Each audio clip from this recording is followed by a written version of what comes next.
Chapter 1. Working in the red light district of Konoha, especially at night, was never safe. There were robbers, rapists and kidnappers, among many others, that willingly preyed on those dumb enough to roam around at any part of the day.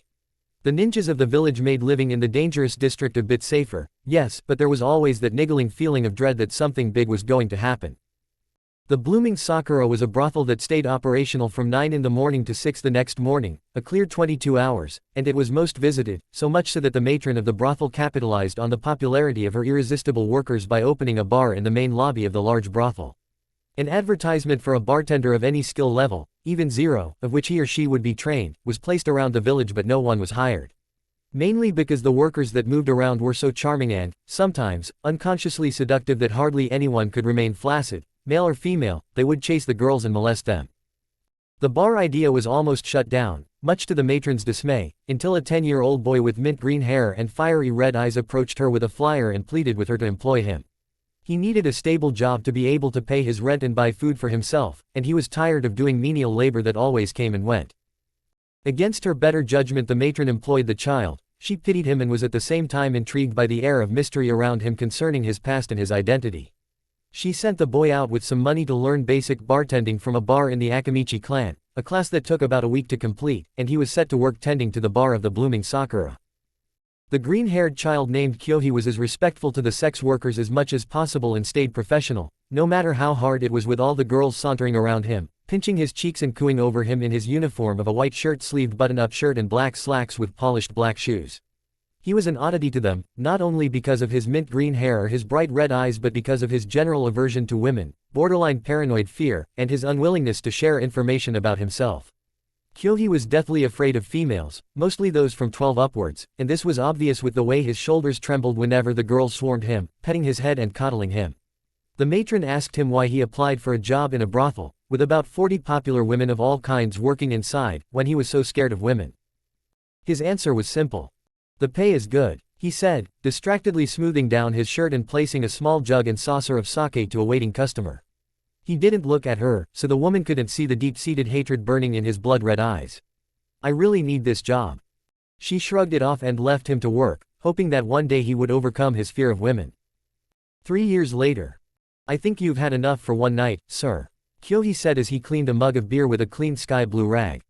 The man he was talking to, a droopy-eyed brunette man in a disheveled corporate suit, burped and slammed his fist down on the counter, an action that made the green-haired bartender briefly look at him, unimpressed, before he went back to arranging his assortment of mugs, tumblers, wine glasses, saucers and shot glasses. "I don't care, gimme, 'nother cup of beer." He banged his fist onto the counter again, and this time Kyohi looked at him with slightly narrowed eyes, fluidly placed 3 red saucers before 3 newcomers, 2 women and 1 man, and pushed 3 small jugs of sake to them, this because they were somewhat regulars and Kyohi had their favorites and special orders memorized by instinct. They called out their thanks to the young bartender, but the boy tilted his head to the drunk, recently unemployed businessman. "You've taken above the legal limit, sir. Any more and your liver might give up." That feat itself was remarkable, seeing as the man had slumped into his chair 4 hours ago and Kyohi had been feeding him cup after cup of tea, country imported beer, arguably the best and strongest on the continent. "I said," he burped into his fist and swayed in his seat, his eyes getting blurry and fighting to glare at the unafraid boy. "Gimme a fucking drink. Lemme drown, I done fucking care." He made to swipe a beer bottle from the other side of the counter, but the bartender slapped the man's hand away. "A drink, fucking brat." Kyohi noticed the attention they were getting from the commotion the drunk was making, so he cleared his throat and said, "Sir, I'm going to have to ask you to leave." Some of the women that lived in the brothel, the workers, perked up and half paid attention to what their wooers were saying, watching almost earnestly at the bar where the suit-wearing man stumbled off his bar stool and shook his fist in front of Kyohi's face, swearing.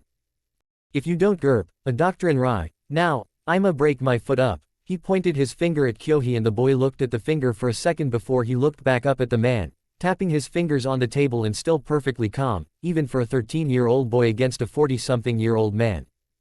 "Sir, don't point at me," Kyohi intoned in a low voice, one that the man and those closest to him could hear, and the controlled voice was laced with a sliver of emotion, just a small dose.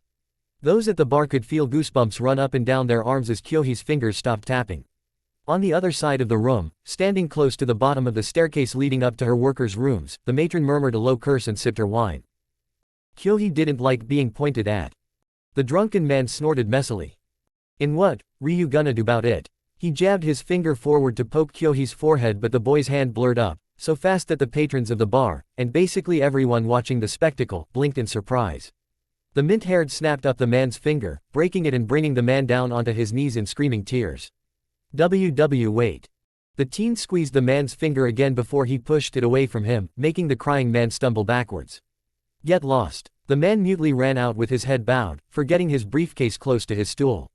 Kyohi breathed out with his eyes closed and turned around, facing the semicircular wall of alcoholic and non-alcoholic drinks he was solely in charge of, knowing full well that the patrons and workers were raptly staring at him from his small display of strength.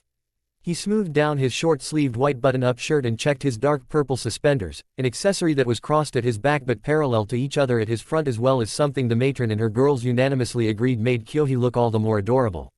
He checked his formal black pants and pulled up his white gloves, adjusting his neat collar with a jerking motion, and looked at the reflection caught by a wine bottle of a man sliding close to his counter.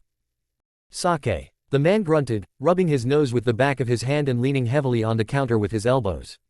Kyohi nodded and gave the man what he requested, sweeping up a few Ryu notes on the counter, left by a few past patrons, and idly noticed that his tip jar was a bit higher.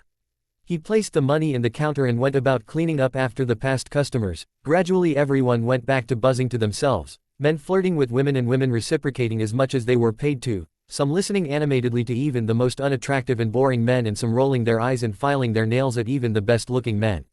The boy did his part of the job perfectly, serving up requested drinks, ensuring no one drank too much without paying and no one died of drinking too much. He also lent an ear out to those that simply needed someone to talk to, humming and nodding once they got started.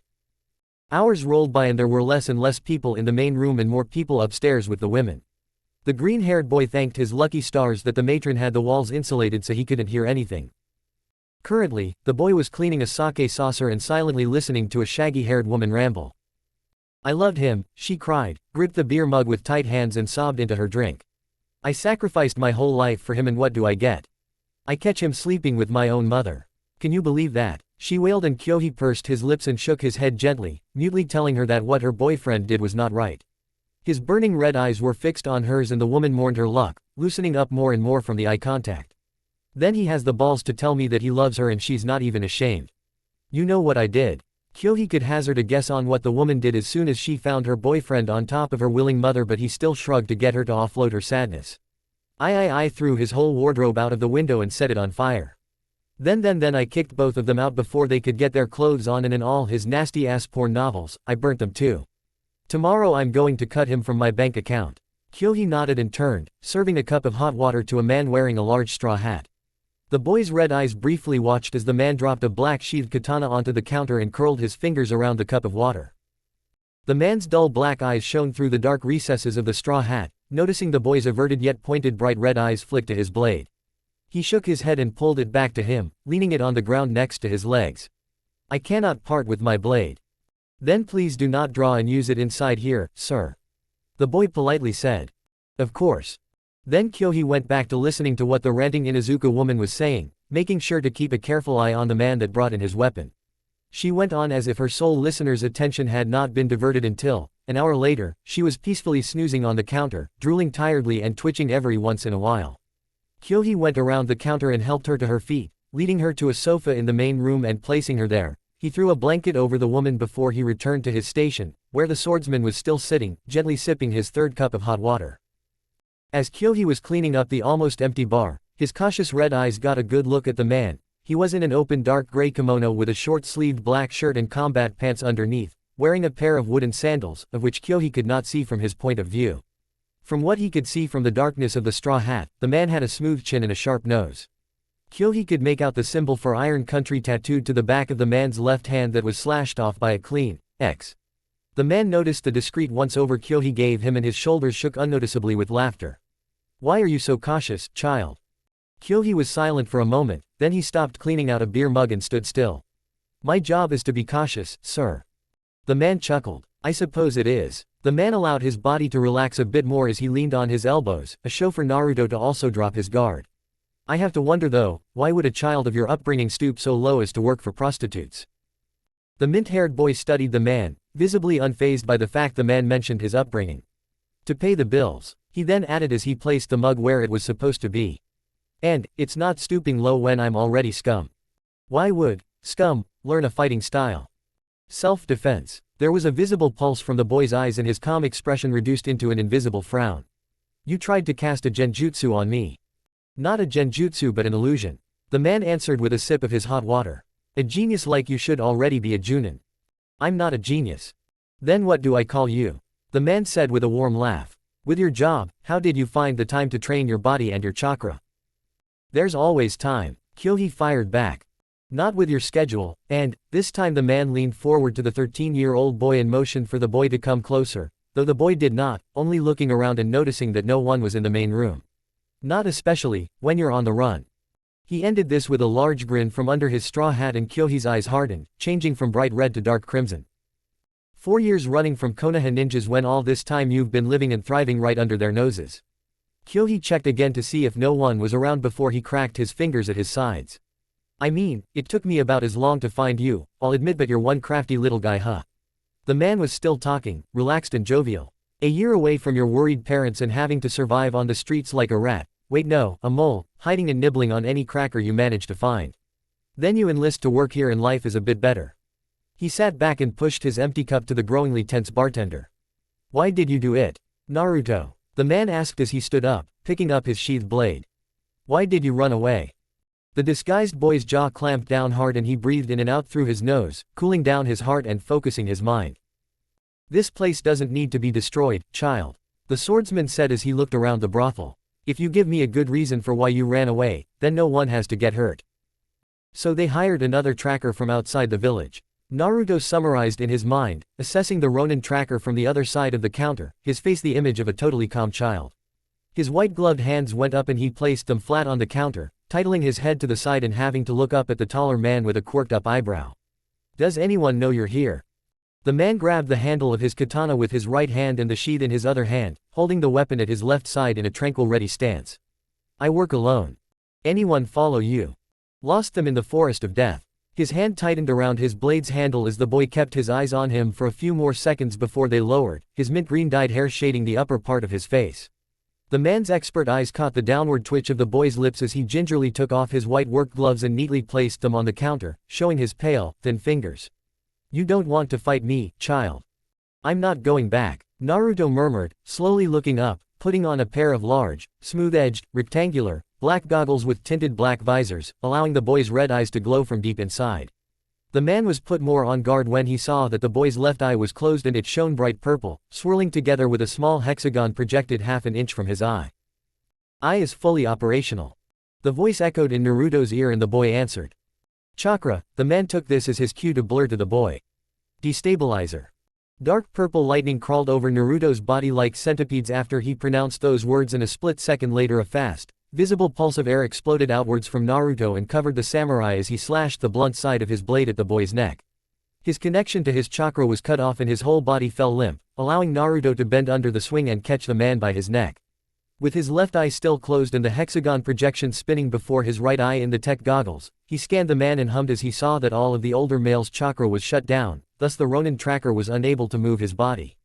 Naruto fully pulled the man to the other side of the counter, looking over it to make sure that no one was around to see what he had done before he pulled the man by the scruff of his shirt through the back door, clicking the lock behind him and dropping the man beside a trash can filled with the week's waste. The man choked for air, unable to muster the strength to make his fingers twitch.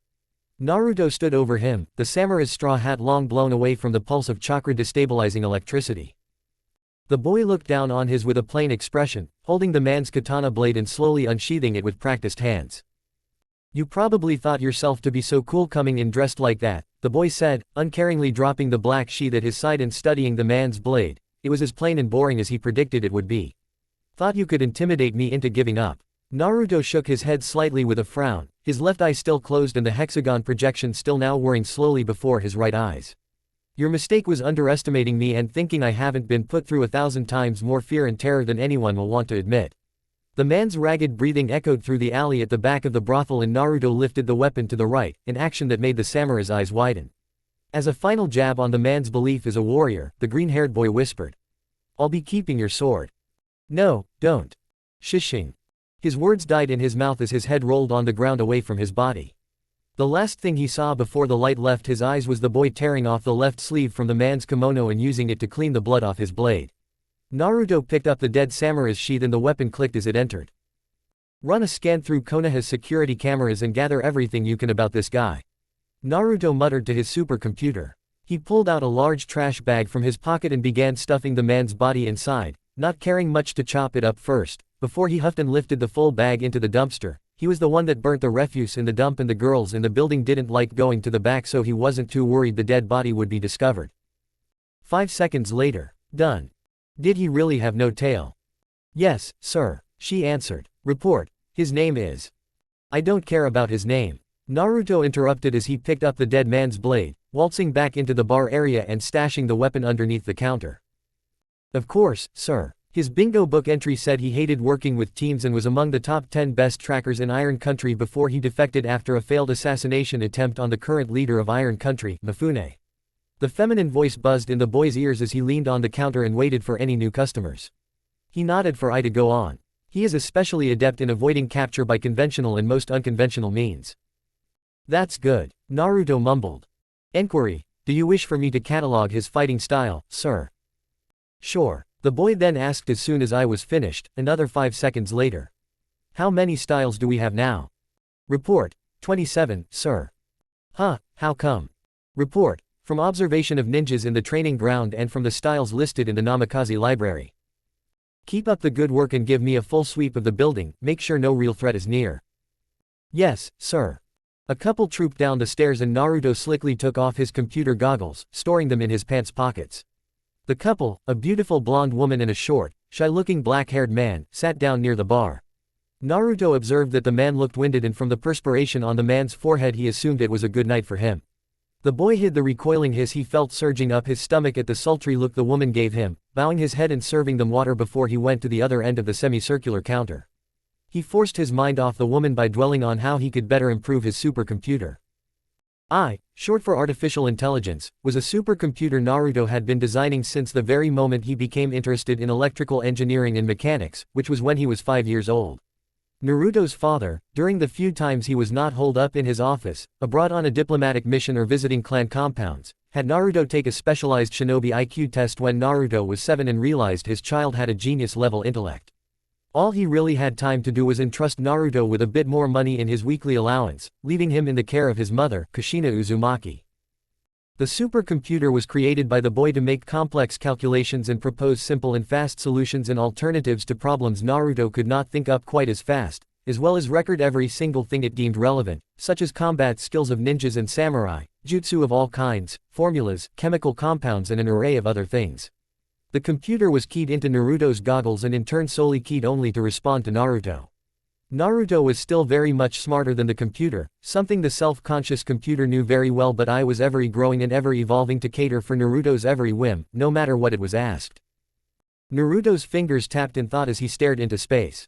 This is the 4th attempt this month to capture me, he wondered with a hum, nodding his head to the woman and the man as they parted ways. The man left the brothel and the woman returned back upstairs to her room. The red-eyed boy didn't keep his eyes on the lady as she climbed up the stairs, all the while brazenly sweeping her seductive black eyes on the teen. Naruto felt his skin crawl and he struggled to shake the encroaching memories away before he, once again, crumpled into a mess of quivering limbs on the ground. Where did I slip up? He cast his mind back, first a week ago, checking and rechecking everything he had done before his mind went further and further back, months and months in the past.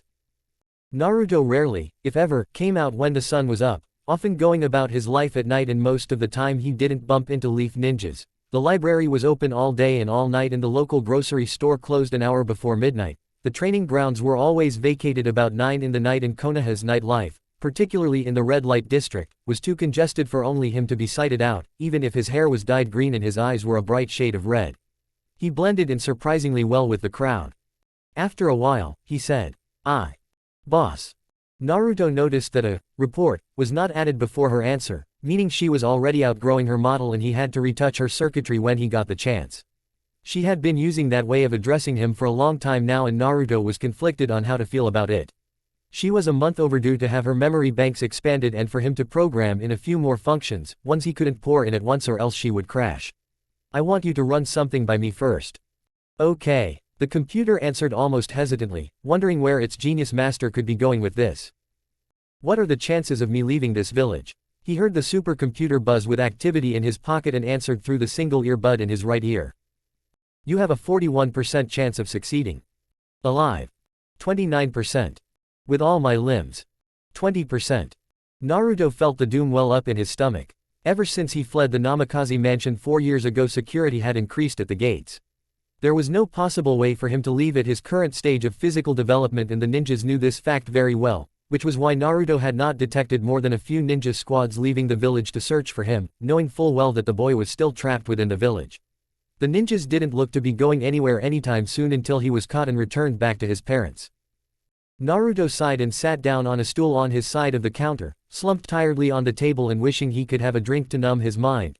He couldn't, not because he was too young but because if he did and a tracker came in to capture him, he wouldn't be able to protect himself in his inebriated state. If there was ever a time to relax, it was when all his problems were behind him or if he was dead. How much longer before I'm able to leave this village alive? Then he added as an afterthought. With all my parts. Once combat gloves and boots have been completed, then chances of success would go up by 60%. Making 80%, that was a good chance. Naruto was not at the stage he could create long-lasting clones, as his Uzumaki blessing was still growing and he did not have the Kyuubi, unlike Kushina. What the Ronin had said was true, it was incredibly difficult to find the time away from his job to train his body and to continually upgrade I. Then there the weapons he was currently trying to make in the questionably safe confines of his apartment. They were to balance out the difference between his body and those of adult Junin and surpass that difference when the time demanded it. His salary in the brothel helped fund his project, but he could only buy third-hand, low-quality parts from shady, unreliable dealers. This was so as not to attract the attention of the village authorities if he was to purchase high-quality parts from well-known places. So far, the search for another bartender had ended after he applied and no other reliable person could handle his bar, thus making him more in demand than he preferred. The boy spoke as he put on his white service gloves. Look through as many security cameras you can in the village and find out how these trackers are able to find me after 4 years. Already on it, sir. Thank you, You're welcome, boss. The computer buzzed back, somewhat elated at being acknowledged and thanked. If there was one thing Naruto swore not to do, willingly, was to return back home. He wanted to get as far away from Konoha as possible and hopefully live the rest of his natural life without a name and on an unknown island. Away from his mother. At that very moment. Naruto Uzumaki's bedroom. The Namikaze mansion. Kushina Uzumaki loved Naruto more than anything in the world, more so than she even or ever would love her husband. Even if her son was not her biological son and her only contribution in making him was taking care of the surrogate mother while she held Naruto, she loved the boy dearly and would travel to Yomi, dance with Yami and return back without her soul to have her son back. The woman knelt down in her child's fully lit room and ran deceptively calm hands on the boy's impeccably neat bed. She hummed peacefully, something she did to soothe her frayed nerves, and leaned her head down onto the boy's bed, inhaling deeply her child's pure scent, despite how thinned out it was after 4 years of absence, and allowed the smell to calm down her erratically, impatiently beating heart.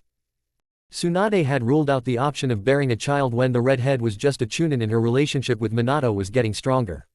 The star medic said that her womb was too volatile, too saturated with demonic chakra, unable to escape outside her body but soaked into the walls of her womb, that if a child was ever to grow inside then 3 things might happen. The child would die an excruciating death after only 6 months, the child might survive but would be cursed with debilitating chakra poisoning, a dreadful disease that would prevent chakra from flowing within the child and usually resulted in multiple heart attacks and the painful death of the poor child. And the last option was that the child might be born healthy but the brain would be negatively influenced by the Kyuubi chakra, and the last option had a 10% chance of happening. Then there was the risk of actually giving birth to the child, alive and healthy or not. The seal keeping the 9 tails at bay would weaken and the fox would use that opportunity to escape. The Yondaime and the Uzumaki princess wanted a child so badly, Kushina more so than her life partner. The redhead's best friend, Makoto Uchiha, proposed that she would bear her friend's child for her. Kushina was overjoyed at the chance she was getting even though it wasn't truly her child. Minato provided his seed and Makoto was pregnant after 2 tries in the Konoha hospital. Fugaku was less than happy that his wife had taken such an important decision without his counsel or consent, but the strong-willed Uchiha woman couldn't care less. 9.5 months later, Naruto was born with dark yellow hair and bright red eyes, glinting orbs that sparked of childish curiosity and genius from the very moment he was born. It was as if he had taken traits from both Minato and Kushina, the husband's prodigious mind and his wife's stubborn drive. After the delivery, Makoto was made to rest, but Kushina was too eager to see the child. She had been with her old friend through everything, the pregnancy and the delivery, and Minato was too swamped with Hokage duties to be too involved. As soon as Kushina laid eyes on the tiny child, presented to her by the head medic, she instantly fell in love. She spent several long hours simply staring at the sleeping child, singing gently songs and stroking her child's soft cheek. She vowed that nothing was ever going to make her stop loving Naruto. Nothing was ever going to come between them, evidenced by her giving Naruto her clan name. When Minato found out, he didn't give it much thought, saying that enemies of his name would attack him through his son and that Kushina had done the right thing. The morning Naruto ran away, roughly 4 months after his 9th birthday, her heart visibly shattered. For 4 straight years she joined the Anbu and dozens of ninjas in the village in finding her son, knowing full well that he was still within the leaf. 3 years into her search, she cut into her personal bank account and hired the best trackers from outside the village to find them. 14 in total. She subtly placed undetectable tracking seals on them, to make sure they weren't double-crossing her or they found valuable information on how to find her son. 11 were confirmed dead, and about 10 minutes ago a tracking beacon had blipped off, but not before she was able to sense her son's presence through the seal for a fraction of a second. No doubt the samurai tracker was also dead by her son's hand, but she didn't care about the Ronin. Hiring outside help, particularly missing ninjas, was not something her husband liked, but the woman, dissatisfied with trackers from Konoha, went out herself and found trackers. They brought results. They were murdered, yes, but they brought back results. Kushina only needed a few more pawns to get killed off before she could zero in on Naruto's precise location. Next time she found the perfect tracker, a missing ninja that was willing to accept the job, she would have a Konoha ninja accompany the nuke nin. Someone Naruto had grown to know. Someone smart. Someone skilled. Kakashi. Naruto might kill the masked ninja, but Kushina could craft a tracking seal that would alert her on the precise location of his death. She trained her son herself. She knew what he could do, and, if the boy put in any effort at all, then the copy ninja was most likely going to die. External trackers were notoriously off-balanced when it came to fighting prowess, so it would be up to the masked Junin to restrain her genius son. Naruto would put up a fight, of course, and it would be drawn out enough for the seal to pin down Kakashi's location, but death was inevitable. It would still be a worthy death. Kushina laughed breezily. The woman breathed out and smiled warmly, gathering the bedsheet closer to face before she stood up. She rigidly smoothed out Naruto's sheets, whispering, "Don't be scared, Naru." Her light purple eyes danced happily as she turned to a picture on the boy's desk of him beaming widely and receiving a large, wet kiss on the cheek from his equally smiling, Uzumaki mother. "Mommy's coming to get you." Chapter 2. The disguised Uzumaki blinked twice in surprise, pausing after he pulled out a bottle of fine wine to pour into the matron's glass. "Are you sure, ma'am?" The woman, a stately woman that didn't look a day over 40, draped in a form-fitting black dress that reached her knees and a fluffy white scarf and waist-length straight brunette hair, sat down elegantly on the bar stool and crossed her right leg over her left. Noticing the shaded guard the young bartender put up with expert eyes, she was the only one that knew about Naruto's fear of women, by Kyohi's pleadings.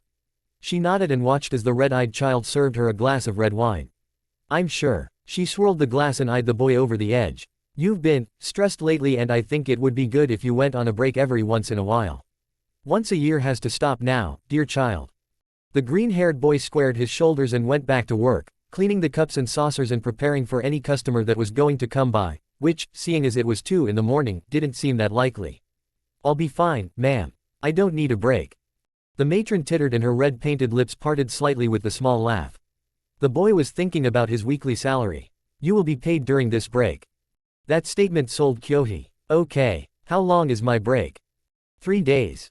And this place would be fine without a bar. The blooming Sakura had been booming more with the introduction of a bar, seeing as it was a place where both men and women of all sexual alignments could enjoy themselves, rather than going straight to their women of choice.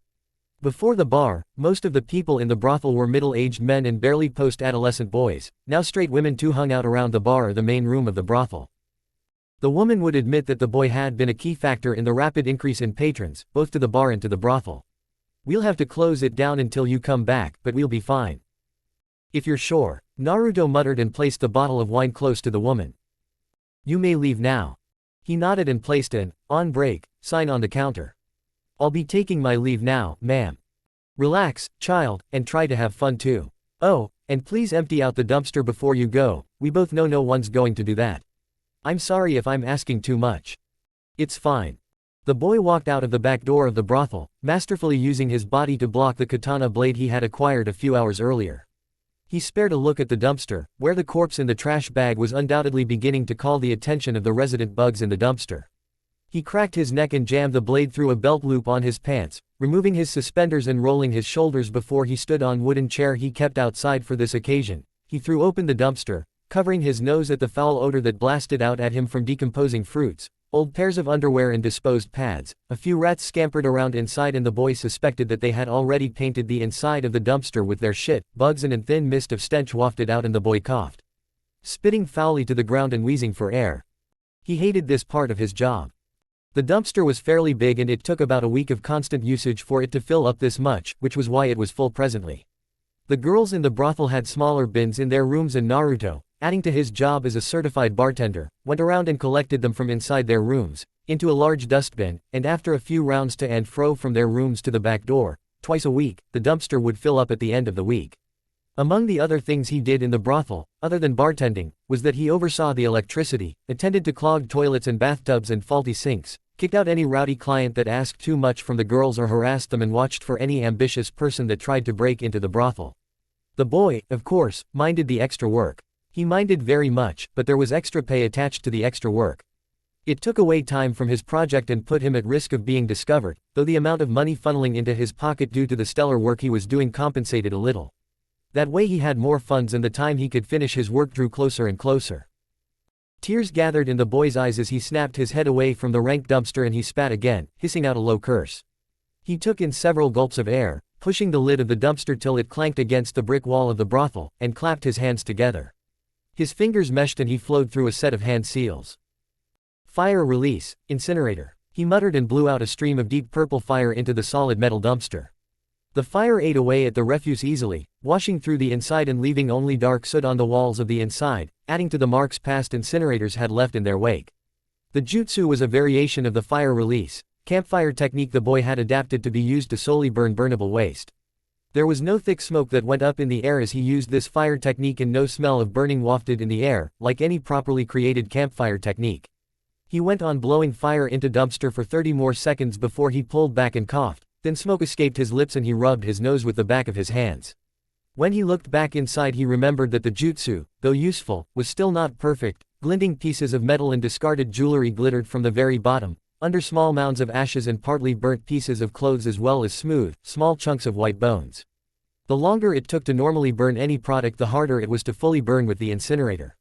He knew he was being careless but he was desperate to return back to his apartment and continue his project. He searched for more chakra and whispered, "Fire release, soft ash blanket," and a thick blanket of ash was blasted out from his mouth, covering the bones and the earrings and rings. Normally he would hop inside and gather them into a small leather bag, leaving them on the side of the road for anyone that wished to use them to take, but not this night. Naruto slammed the lid down and hopped off the chair. Oh. The ever-familiar smell of cat entered the boy's nose as he climbed up the stairs and entered a corridor of rooms. There was a buzz of televisions and radios, sounds of quarreling couples, crying babies and audible sounds of love-making. He stayed on the third floor of an ignorable, rundown apartment building and just about each room was occupied. The mint-haired boy proceeded down the corridor, uncaring of the people that hung out outside of their rooms and sent him lingering gazes.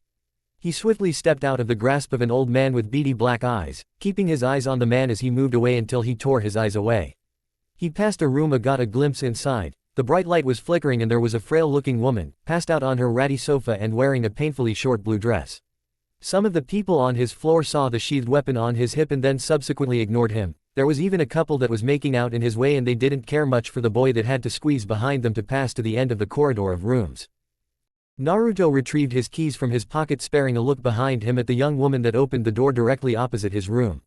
She was wearing a soft yellow nightgown and her short black hair was messy from sleep. She had a sleeve of black and red tattoos from her left shoulder blade to the back of her left hand. "Back home early, huh?" "Yup," Naruto answered lowly, rolling out the word and jiggling his keys in the door. It always stuck and it usually took him a few long seconds before it would fully enter and click open. "Anything happen?" she asked with a yawn and the boy, annoyingly, caught the sound of concern in her voice. He fought down the tremble that rose up in his gut as he no doubt knew she was scouring his back. "On a break." he answered, making sure not to stutter, and muffled a curse when the key refused to move into the lock anymore. "Ah, okay," she said, leaning on the frame of her door and crossing her arms. "Nice sword." She jabbed a thumb over her shoulder, pointing at the selection of combat knives arranged neatly on her coffee table in the living room. "I've got a few just like that, straight from Iron Country too." Her room, opposing what was generally seen from the apartment building, was well maintained and clean, devoid of mold and stacked with passable quality furniture. Each room in the building had a small living room that doubled as a kitchen, one bedroom and one bathroom. "That's cool," he answered and sighed as the key kept entering. He knew a few ways that could take her down. He was confident enough to say that, but there was always this whimpering creature in his chest that crushed his soul at the thought of facing off a lady, especially a Yakuza enforcer like the black-haired emo behind him. It was an unexplainable fear he had that crippled him, reduced him into a weeping child. Even after 2 years of being this dangerous woman's neighbor and working in a building filled with other women that fawned over him, he hoped to have gotten over this fear. He hated himself so damn much. "Your dad isn't back yet?" she asked. "Nope. Kid, it's been 2 years. "Yeah, I know," he interrupted her. Naruto knew her worry for him was real. Despite the amount of blood she had on her hands, reported to him by Ai, she had never killed a child. He disliked being the subject of pity. "How about I take you to the police station? I have a few friends there, they'll know how to find your dad." "I've gone. They don't know." But, the click of his door unlocking stopped her, briefly. He entered and she said, "You shouldn't have to live by yourself, Kyohi." "I know." And Naruto closed the door. I turned on the lights and he tossed his newly acquired blade haphazardly onto his single-seat chair. He walked to the kitchen and began making himself a cup of ramen, hearing the Yakuza women speak from the other side of the door. "If you want, I can ask around for you." He didn't reply, tearing open the top of his ramen cup and pouring a bottle of water he left on the kitchen counter from the other night. "The offer's always on the table, Kyohi." He sat down on his desk and placed the cold ramen cup down, scraping for chakra inside him and breathing out hot mist into his cup. Ramen. 2 high B rank techniques and a D rank technique couldn't leave him winded. Not even close, but he had been working in the brothel for a few days straight and he was dead tired. He removed his eye goggles from his pocket and placed it on the desk, allowing the ramen time to cool down as he pulled out a drawer, removing a pair of gloves and dropping them before him. He could sleep later. The gloves were thick, large and brown. They were the kind used by blacksmiths to handle hot objects, but these ones went up 2 inches or so above the wrist. They looked heavy and cumbersome, especially when thinking about using them to fight. And in truth they were, but when Naruto was done with it, it would more than balance him against any adult ninja. Other prodigious ninjas, like Itachi Uchiha and Yugao Azuki, though were most adults could not really pass them with strength, as they were still children. Like Naruto, what he had over the adults was his sheer speed, dexterity and his intelligence. Itachi and Yugao were 17 now, so they didn't really suffer from the strength difference again. There were adults that could use their strength advantage to overcome child prodigies, and that was why Naruto was scrambling to finish his gloves and boots. Naruto swirled his ramen with a pair of chopsticks and flipped open the back of the brown gloves to reveal the technical and extremely complex wiring underneath. It took Naruto's physical effort and months of work to flatten the things inside the gloves, because if any civilian strength adult were to pick up the gloves, then they would most likely not succeed. The fact that Naruto had easily removed them from his desk was testament to how strong he was, though still not strong enough, in his opinion. He slurped down the last of his ramen, throwing the empty cup over his shoulder and into a small dustbin in the corner of his room. He cleaned the corner of his mouth and put on his goggles. "Activate all hologram projectors," he ordered, and 10 clicks went off around the living room. 4 lights beamed out from each corner of the passably lit room, from all 4 sides, and 2 from the bottom corners at the front of his room. The lights focused in the middle of the room, on a 6 by 6 foot reflective panel of glass the boy exposed from underneath his rug, and the boy walked around the concentrated pillar of white light, scratching his chin in thought. He lifted his goggles and fixed it on his forehead and tiredly rubbed his eyes with his knuckles, slapping his cheeks lightly. "Show me my gloves." "Boss, would it not be better if you rested for an hour before you resumed?" I suggested reluctantly, putting up a holographic image of Naruto's pair of gloves, in light color and in admittedly good image quality.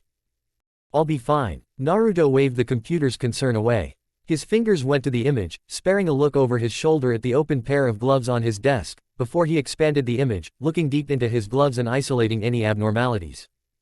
"But, sir, with all due respect, you just came back from 20 hours of work. No person Naruto's age was even meant to work that long, hell no adult was meant to work that long." The computer knew its master very well. Naruto didn't like sleeping because that gave his mind time to dream, and the boy never had any good dreams. The boy spoke as he flicked and changed the image of the circuits in his gloves, of which the electronics in the gloves on his desk followed suit. I have to make some progress. Time is of the essence. Now, fire up the core with the reserve power battery so I can see if the reserve battery works. The computer promptly did so and light bloomed from the palm of the gloves on the desk, shining a harsh purple color, and Naruto nodded. I kept its reservation of Naruto's disregard for his own health to itself, but it did lock the doors and windows of the apartment and increase its awareness. Keep it on, and test out the boy thought deep for the word he was looking for. The pointer finger of the right glove. He checked as power steadily flowed from the palm of the hand and into the pointer finger, gradually rising from the bottom to the top and lighting up the holographic projection with light purple light. Easy, easy, Kyohi muttered, and the light blue holographic index finger and I did as it was told. A few red and green spots lit up as more reserve power entered, and Naruto examined and plucked out a copy of the problem areas, isolating them and studying them to see the problem. That was a major advantage of him prioritizing the building of his holographic projectors before he even started with his gloves. Naruto's mother didn't allow the boy to hold his allowance, always saying that the boy didn't need the money because he could already have anything without money, which was something that seriously stunted Naruto's research and engineering projects. Whenever Kushina left for a mission, the boy would sneak out of the mansion, when his guards were too lazy to pay attention to him, and went to the scrapyard. He scavenged for anything that could remotely help him. He started doing this when he was 6 and he could not have run away at that time because he had just started his combat training and he was unprepared for life outside of the mansion, unlike now. All he could really do was hiding and running fast, carrying as much as his little arms could. His projectors were made out of broken film projectors, video cameras, laser pointers, of which he fashioned infrared lights from, 6 motion detectors he picked up from the back of a tech store, and an ordinary but large pane of glass. It took him several trips to and from the dump each day for 5 months, a few burnt fingers his mother became suspicious of, and more than a dozen failed tests before he got what he wanted, a fully functional projector, and this was still during the time he was developing fitting the ever-evolving computer into a pair of goggles and giving it 2 sources of power, the sun and his chakra, although the second source Naruto preferred not to use so he wouldn't easily be found out. The projectors were directly connected to any project he was currently undertaking, and, since he finished the projectors before he used it to speed up the creation of his supercomputer, hiding the parts of the computer in a loose floorboard under his bed. Any alteration he made to the projected image, except adding and removing circuitry, reflected off the real item. He could expand and zoom into problem areas, find a proper solution, apply that solution to the project he was projecting. Naruto was not good at sealing. His mother refused to teach him because she feared he would use the ink art to hide things from her, and she sealed away any book the boy could use to learn from.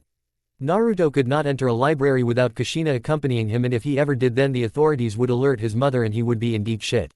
This all placed a big handicap on Naruto, preventing him from conveniently sealing away his tools and projects, so, in preparation for the day he planned to flee, the boy had to take multiple trips outside the mansion to hide parts of his projectors and the few helpful tools he had created earlier with the help of his projectors. He picked some money out of his main guard's pocket and used it to buy hair dye from a sketchy-looking hair salon in the red light district. The woman agreed to ignore the fact that a 9-year-old boy that shook at everything she grunted, just about ready to bolt at the quickest motion from her, mainly so since he threw more than enough money at her and ran away. He had nowhere to go when he left the Namikaze mansion, but he still preferred his homeless, street rat state than going back to his mother. 8 months into digging in the trash cans of seedy restaurants for leftovers, and he found his saving grace in the form of the blooming Sakura. His first salary was enough for him to rent a room in the apartment he was currently in, but he had to use a genjutsu to pose as an adult. The building manager was a civilian, so he could not even sense the bursts of chakra from Naruto, an obvious sign he was under an illusion.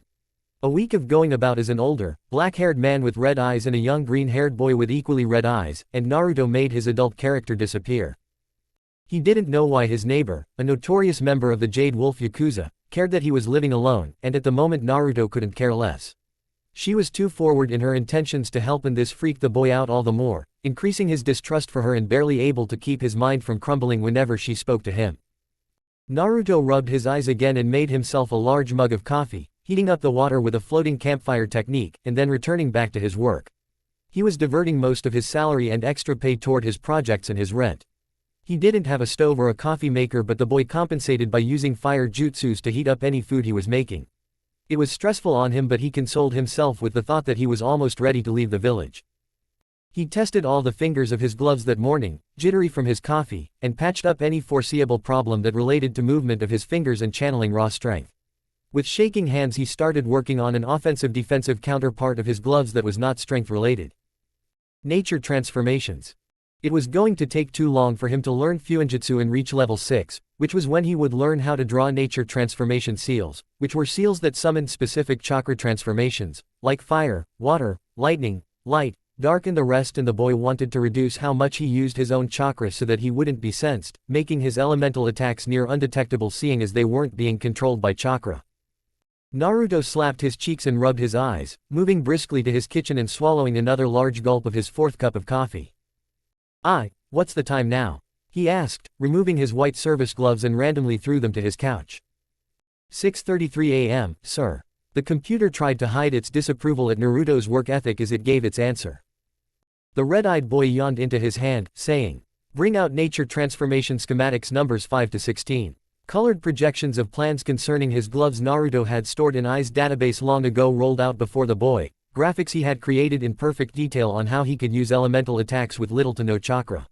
The boy swiped his hands left and right and hummed, looking at all of them with pursed lips, idly sipping from his mug of coffee from time to time. The reason he had excluded numbers 1 to 4 were because those were the ones he had made when he first began his plans to run away, so they tended to be outlandish and childish. At that thought the boy snorted into his coffee cup, something that quirked up Ai's curiosity. He was standing in an apartment with technology he had created by himself and under severe stress. His goggles alone were a miraculous invention, and the things he had already done in his gloves and boots should have been impossible for anyone, not to even think about what he wanted to use them to do. Everything he did was outlandish, but they weren't childish. He kept in mind the tools he had and the tools he could get to add in the elemental control to his gloves and boots as he skimmed through the drawings he told Ai to bring out. He had limited supply, so he couldn't go all out. He furrowed his eyebrows in interest when he saw the plans in number 15. His eyes lit up as he remembered exactly how he had come up with this idea. The whole thing looked convoluted and somewhat excessive, but it was what Naruto could work with. Wind was sucked in from 5 separate yet small tubs on the back of each finger, and the amount of power depended on how much Naruto wanted to expel from either his fingers or his palm from the one stored there. Fire was the air processed through an extremely hot source inside the gloves and boots. Lightning was the simplest because I could siphon electricity from live wires and convert it for Naruto to make use of. Which, looking at it now, wasn't that simple at all. Earth and water were the hardest, and they made use of equipment that would make Naruto's gloves all the more heavier, seeing as it made use of sound waves of different frequencies. Looking back on that, earth and water manipulation, that is, were the easiest of all, Naruto thought as he made alterations to the 2 difficult elements. His reason. It wasn't the first time the boy was making use of sound waves. Naruto's chakra destabilizer made use of sound waves. You see, all humans and some special animals have chakra, whether it was in large or small cores, whether they were civilian or shinobi. Everyone has chakra, but the subject of chakra was mostly centered on splitting it into its various affinities and how to suppress them. When Naruto had been toying around with his goggles, watching ninjas from his bedroom balcony with them on, he thought of how he could further equalize the massive gap between his refined yet young strength against the experienced and adult strength of older fighters. A book on chakra that the Sandaime had written theorized that chakra reacted to thin, reedy sounds that only dogs could hear, but that study had been abandoned as soon as it was brought up because people just weren't interested, and the Sandaime had better things to do than delve into a funded project on the effects of high-pitched whistles and human chakra, like lead the village through the Second Shinobi War.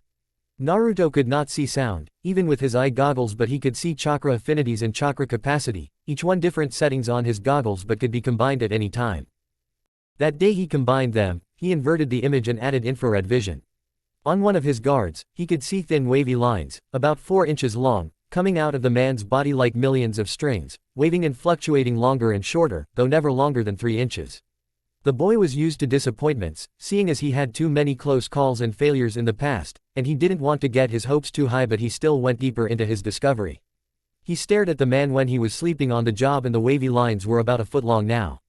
He couldn't touch them and normal eyes couldn't see them, but he was almost certain he was looking at chakra in a way no one had ever seen it. He still refused to get his hopes up, so he snuck out of the mansion and went to a training ground where a genin team were having an all-out spar.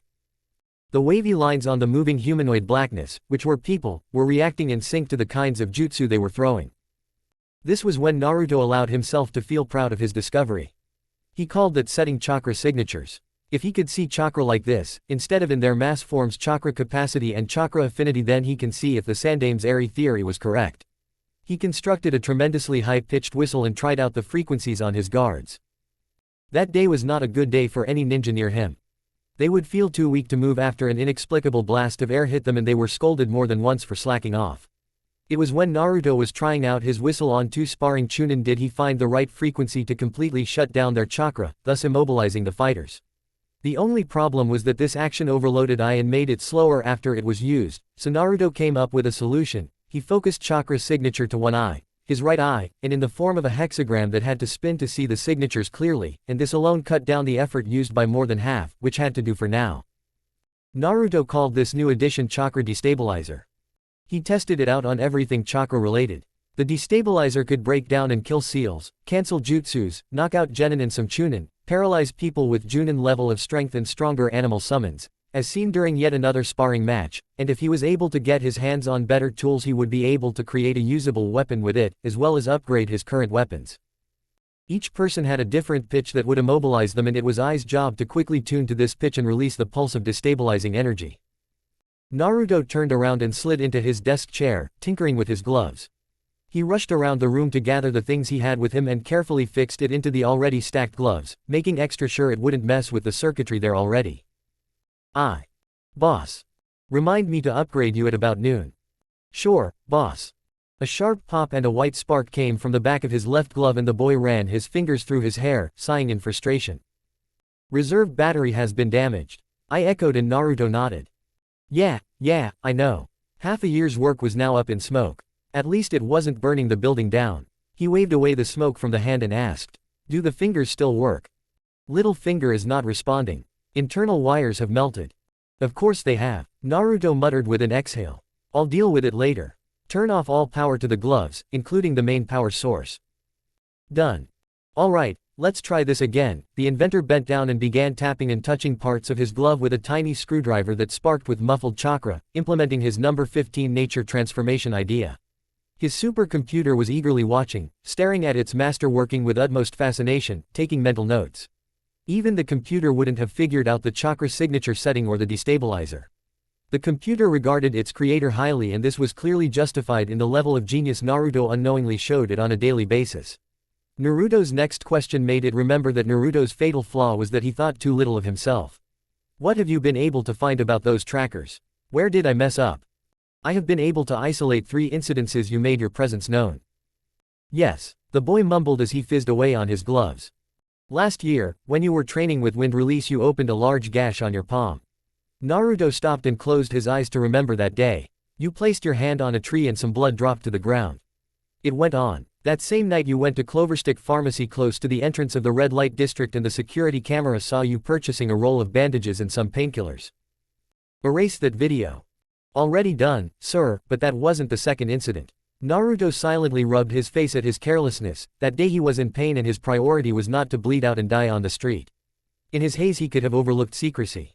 External trackers were not allowed to get their hands on security videos, but the blood he left on the tree and on the grass could be traced.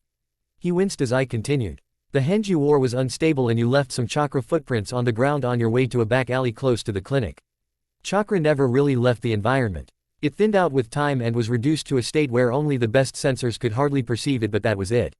The red-eyed boy still had the henna on when he left the pharmacy, so his chakra was etched on the ground with each step. This made the boy remember that he planned to add a function to his destabilizer where, after it was used, it would remove his presence from the environment completely, leaving not a single trace of him anywhere, though this was as long as the destabilizer was tuned to removing only his chakra's signature from the environment and not anything else.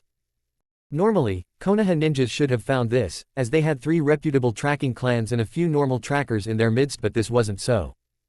They wholeheartedly believed that since Naruto was raised in a good house with good food and good clothes, he would stay within the good part of the village, pretty much saying that he was too immature to venture out anywhere bad. They centered most of their searches there and almost forgot about the red light district. It was the fact that they judged Naruto based on his upbringing that had hidden Naruto so successfully for 4 years, and only people that did not know him at all found him after a few long months of searching. Naruto couldn't do anything about the footprints for now, so he waved for Ai to keep going. What's the last incident? Third is that Kyohi is unregistered in Konoha's citizen or migrant registry. There are dozens of people that aren't registered. You know, kids born on the street, some of families in the civilian council because they don't want to pay the registration, citizenship fee and whatever. Sir, you are the only person of your age with red eyes. Oh yeah, the boy whispered and paused in his work again.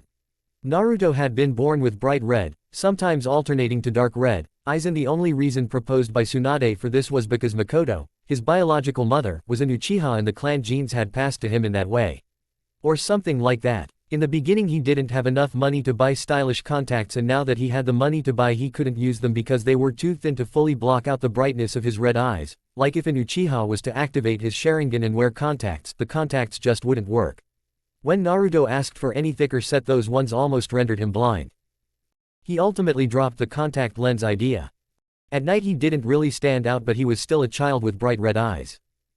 Red eyes were a very noticeable feature. The upside to having such distinct eyes was that illusions didn't work on him. He couldn't fully explain it, but his eyes were like eternally activated Sharingan, so Genjutsu just didn't work. Speaking of eyes, Naruto found his own beginning to close.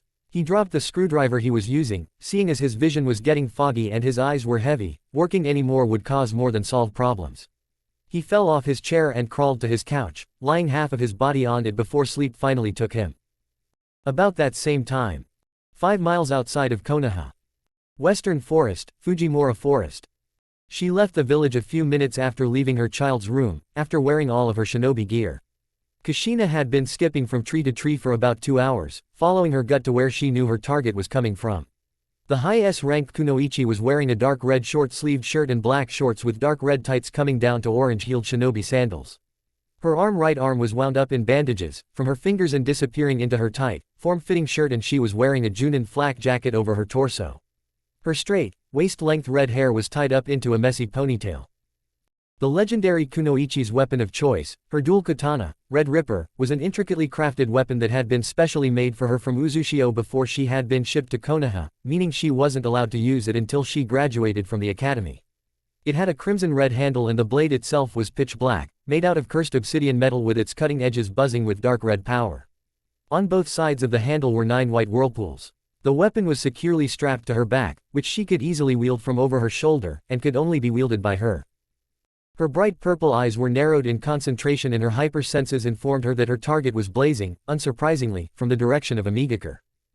The person changed directions and ran northeast from her and she dutifully followed. Her bandaged hands curled and she stopped tree jumping when the person entered a glade with a running river and plush grass. She perched herself on the tree and watched the man with an expressionless gaze. "I know you're there, come out now." He turned around and glared at her with a sharp, sadistic smirk, and all he could see were bright purple eyes shining from inside the dark cover of a tree.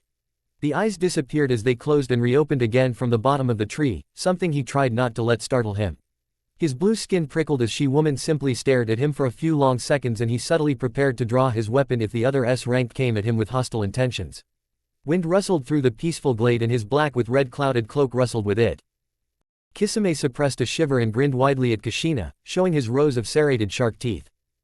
"Are you only here to stare at me?" He wasn't too sure on who the person was. He applauded how well suppressed the person's chakra was, but the chilling coldness in her eyes gave him goosebumps, forcing him on guard with each passing second until Kushina took 2 steps out of the darkness and placed her unbandaged left hand on her hip, tilting her head to the side slightly and matching the missing Kiri ninja's wide grin with her own wide grin, showing her glaring white teeth and her sharp canines.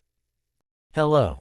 The man knew exactly who she was and he had half a mind to just turn tail and run. Yes, he was as proud as the sun was bright, but he knew when he was outmatched. He snarled and his right hand gripped the handle of his sentient sword, barely keeping the thing from not tearing off its bandaged wraps. "What the hell do you want?" Kisame had faced off against the woman once, when they were younger and he was brasher. The woman was absolutely crazy, in his unbiased opinion, and it was an act of kami that he had been able to escape with his life. She sauntered towards him, saying, "I have a job for you." He bared his teeth and Samahata winced at the iron grip he had on its handle. "That's close enough." The redhead giggled behind her hand. "Come on, Kisame, it's been years. You're not still mad, are you?" Back then he had ambushed her for her Kumo bounty when she and her teammates were leaving Waterfall from a recently completed mission. The condition Kushina had put him in made him wonder how he was even able to leave that place alive. He then made it a point from that day on to never bump into her again. Back then she was a fresh Junin and had almost murdered him with her wild, animalistic style of fighting, and now, Looking at the confident redhead with fear shaded in his eyes, he knew she was stronger. It took Kisame slaughtering 40 or so Suna ninjas for Samahata not to revolt on him. He took a step back and the woman laughed again. I take that as a yes. Tell me what you want and go. He grunted. She got into business, though her large smile only reduced into a friendly one. I want you to find someone for me and bring him back to me. Alive. I'm not a tracker. He snapped and made to turn around, but thought better of it and ensured he was still looking at her. He couldn't claim to have all his sanity intact, not when you wielded a living weapon and operated in the Akatsuki, but then again you have to be a special kind of crazy to freak out Kisame, and that was saying something since the former Kiri ninja worked with Hidan and he was not in the least bit afraid of the Jashin priest. While Hidan might as well be clinically insane, Kushina was a different kind of crazy and Kisame wanted nothing to do with the other S rank. Unlike when he first encountered her, when he younger and prouder, he simply wanted to get as much distance as possible from her, but the woman was having none of it. The thing on your back can sense chakra, she said to him with a coy smirk. I said, I'm not a tracker. He bit and her purple eyes darkened. Don't raise your voice at me, Kisame, she said lightly and the man felt a terrible chill run over his body at her tone. Look, he said, feeling perspiration break out on his forehead. I don't want any trouble. How about this, she said and slipped 3 steps closer to him. His feet felt like solid lead, fixed to the ground as she approached him.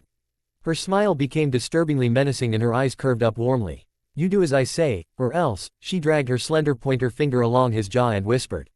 I'll kill you. He grit his teeth powerfully and wrenched his feet from the ground, backing away several steps. He spat. Crazy bitch. A vein throbbed on her forehead. This person is inside Konoha. You will find this person and incapacitate him without harming him or shredding off any limbs. She ordered and any more words died on his tongue. You'll work with a friend of mine, Kakashi Hitaki, and when you succeed I'll pay you and you leave with your life. She motioned to Anne from herself and Kisame. Do we understand each other? He glared hatefully at the clearly threatening woman but nodded once. Awesome. She tossed him a shirt Naruto had once worn. Find him. She turned around and entered the darkness again, seamlessly blending in. Her words echoed after she left, chilling the Akatsuki member to the bone. You have 1 week. Kami damn it. Next time on Red Lights. Who robs a house at 11 in the morning? The boy looked up, not in the least bit fazed by the fact that he had just killed a man, and his eyes narrowed slightly at them, his iris became a bit smaller and took a darker shade of red. The message was clear. If the police came then he was going to murder everyone. Orochimaru of the Sanin's fingerprints have been confirmed to be on the letter, boss. Chapter 3. Not even his dreams were he safe from her. He was 7 again and she was on top of him. Again. Mommy loves you, Naru. She whispered into the boy's ear in a voice that gave him chills. She was lying on his right, he tried to curl away from her, weakly pushing her hand off his lower abdomen so he could roll off the bed but she trailed her tongue up his cheek and her iron grip forced him back in place. Her right hand ghosted over his stomach and he whimpered when it teased the top of his underwear. Don't you know mommy loves you? He couldn't move. Her delicate fingers dipped into his underwear and the red-eyed boy cried, his voice echoed but never left the room. He wrenched his eyes away from hers and clenched them shut as dread pooled up in his chest, forcing him down and making him weak against her gentle touch. He didn't want this. Her breath was coming out in thin clouds from her mouth as she rubbed him beneath his underwear, taking his squeaks to be that of pleasure and intensifying her carnal ministrations. He was weak. He was scared. Every time she looked at him, every time she touched him, every time she spoke to him, he could not move. He begged her to stop, every time she did this. Whispered words laced with dark fear for his life, and unexplainable fear for his life, begging her to leave him alone. She never listened and muffled his words with her mouth. Naruto jolted awake with a snort as soon as he heard the quiet sound of metal scraping against the lock of his front door. He groaned sleepily and fell off the couch, content with just lying on the ground and covering his eyes with his left forearm. He hated waking up like this, as this content only lasted for a few short seconds before his dream flooded back to him. The boy groaned when hurried whispers accompanied the sounds of metal on the door. He tried to shake off his nightmare. His heart was banging in his chest and his head throbbed painfully, still feeling the potent remnants of terror wreck his soul, tearing it to pieces. He fisted his hair and knelt down, focusing his mind on his breathing. Inhaling deeply and exhaling lightly, on and on until he finally heard I pulling him back to reality with its words. He fell onto his back and rubbed his eyes to rid them of any tears. It is 11:05 a.m., boss. HNNNG, what is it? He asked his computer concerning the noises coming from outside his door. 5 armed men are trying to forcefully enter this apartment, sir. Of course they are. Naruto muttered and rolled onto his belly, pushing his face off the ground and saying. Armed how? The small camera on the top of the top whirred and scanned each man outside. Kitchen knives, tanto, kunai, and 3 of them are carrying backpacks. All 5 men are wearing ski masks, sir. The computer watched its master lazily grab his katana and flicked off the sheath, sluggishly moving towards the door with the lethally sharp blade dragging on the ground. He hummed and placed his ear against the door. Who robs a house at 11 in the morning? The red-eyed boy whispered. His Yakuza neighbor left her house at 8 in the morning to her job, and those that did not leave the apartment building in the morning were either conked out with hangovers, still dozing off from drugs, or lazy and unemployed. He stayed on the 3rd floor of 5 floors and there weren't that many reliable places to rob from, so they usually saw the apartment of the boy that was hardly ever around and wore good, clean clothes as a target. Naruto had at least 10 robbery attempts in a month, which was small compared to a few other rooms in the very same apartment building. They just didn't learn. If they really wanted to enter, then they should at least break down his door, instead of going the stealthy way and picking his lock. The boy heard the people curse at their inability to pick open a computer-controlled, impossible lock I could only put in place when its master was inside the apartment. He placed the tip of his blade on his door and listened hard with his head against the door. The blade was about 5 inches close to his face.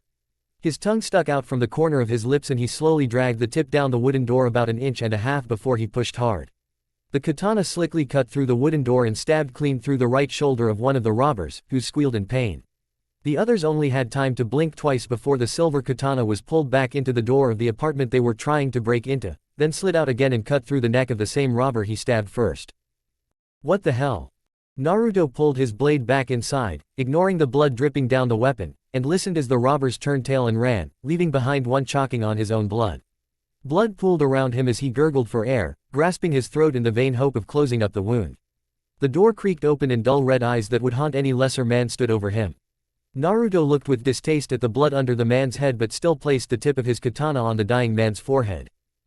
QKK. He choked pitifully, hoping for some sort of mercy. The boy with blood-red eyes pushed down his sword, all the while silently staring into the dark brown eyes of the dumb robber. Some people on his floor, mostly those of the lazy and unemployed class, peered out of their rooms and gawked at the scene, a boy with bright green hair standing over a grown man with a sword impaled through his head. The boy looked up, not in the least bit fazed by the fact that he had just killed a man, and his eyes narrowed slightly at them. His iris became a bit smaller and took a darker shade of red. The message was clear. If the police came, then he was going to murder everyone. They quietly closed their doors and gave the boy his privacy. The boy got a good look at his victim, a man that looked to be in his late 20s, wearing a black turtleneck sweater and black pants with black sandals. He looked to have been well funded, and that roused the runaways' suspicion. Why weren't they using better technology to rob him? Hell, why were they robbing him in the first place? He couldn't have looked like he had much. Naruto rummaged through the man's pockets and retrieved a few loose change, just a handful of crumpled Ryu notes, stashing them into his pants pocket. After further inspection, he found a wallet in his back pocket. He pursed his lips and hummed, standing up and leaving the katana blade sticking out from the dead man's head. He opened the wallet, and this time he didn't pick out the money but went straight for the man's identification, of which he had none. The only thing he found was a picture the man had taken with his daughter and son, which Naruto threw away without a second thought, and a handwritten letter from the man's parents. Naruto gathered, from the letter, that the man's name was Chizori and he was a native of Fire Country but his parents stayed in Grass Country. Naruto's lips became straight when he saw Grass Country in the letter. The boy could still feel sleep tickling at a corner of his mind, and he would admit that, due to his frustration at being woken up from his slumber, he had executed this warning kill messily. He could have done it a whole lot cleaner. This was why the boy read the letter again. He wiped his hand on his pants, though it wasn't stained with blood, and rubbed his eyes to get the last relics of sleep out. Reading it for a third time, simply to confirm his alarm, and it was now blaringly clear. The letter was written in subtle codes. He briefly wondered how the geniuses that had tried to pick his lock had been able to decipher the coded language, but dismissed that thought in favor of reading it through, cracking the codes he knew and assuming what the rest said. Boy with red eyes. Find him. Bring him to sound. Do not make noise. Do not fail. That was as much as he could translate from the 10-lined letter written by Chizori's parents. Naruto took the man's backpack off, idly saying, "Find the other 4 and keep tabs on them." "Yes, sir," I responded, and used Konoha's security cameras to watch the 4 survivors. Naruto had initially planned to scare any other future robber with his act, not really caring if the others left alive, but now it seemed his secret life would soon be in jeopardy. Inside the bag, Naruto found a new set of clothes, some packets of food, some bottles of water and a single sealing scroll. Naruto's quick mind correctly assumed that they planned to run off with him as soon as they got him. He frowned imperceptibly and used the sealing scroll to seal away the dead body, using the spare t-shirt to mop up the blood and seal that away as well. Now there was only a noticeable red patch on the ground and that was enough for Naruto, so he picked up his sword, slung the backpack over his right shoulder, of which the letter was crumpled up inside, and he stomped into his apartment room with narrowed eyes. The door boomed behind him. The people Orochimaru had hired had mediocre training at best and were only hired hands, not real sound shinobi, but that was how much the Sannin underestimated him. He removed the letter from the bag and tossed it onto the 6x6-foot glass platform in the middle of his living room. Examined that for Orochimaru's fingerprints. He had collected the missing Sannin's prints during an exploration of a forest east of Konoha 2 years ago, when he was scouting out from any holes in Konoha's defense he could capitalize on. He found no holes, though he did find a rundown laboratory. Using Naruto's computerized goggles as a focal point, dutifully scanned the entire structure and reported that rot-ridden books and a few discarded lab coats had the Snake Sage's name on them. He was also able to get fingerprints and any book he was able to find was immediately scanned into Ai's memory bank. The physical books were then subsequently set on fire while the digital copies were precisely filed away until when Naruto needed them or Ai wanted to use them for reference in a future problem. 3 seconds later, done. And Orochimaru of the Sannin's fingerprints have been confirmed to be on the letter, boss. The boy hummed and muttered to himself. I only wanted to know. Sir. Confirm whether or not the people Orochimaru sent don't have direct ties with him. There was a moment of low whirring sounds from the supercomputer and I took pictures it had taken of each of the failed robbers and compared them with that the Konoha police had in their own database, as well as that of computers in the whole country with security footage. 2 of them have history in police detention for assault and armed robbery, one is the half-brother to another, the half-brother's picture was connected to one of the robbers that had been in jail. That half-brother lives on the 4th floor, which explained how they knew where Naruto lived. And the last 2 have families that are deep in debt in the Fire Country capital. How did they get to Konoha? I don't know, but a large sum of money was transferred into their account from an account in the country and withdrawn that same day. I would have asked whether Naruto wanted to know the name on the account that transferred the money, but it knew that its creator wouldn't care, and for good reason too, the account was obviously under an alias. Orochimaru paid off their debtors and gave them this job. I filed this summary. Its master had proposed a way for it to use when a similar situation came up in the future. Naruto scratched his chin and sheathed his blade. So they aren't connected to the snake. Good. He had not changed since he came back from work in the brothel's bar, so his short-sleeved, button-up white shirt and his black slacks were rumpled since he slept in them. Nonetheless, he didn't care much how he looked. He couldn't let the other 4 to get out of Konoha, even if it was breaking his rule of staying away from daylight as much as possible. So he fixed on his goggles and perched his katana on his left shoulder, undoing his top button and slinging up a single suspender onto his right shoulder.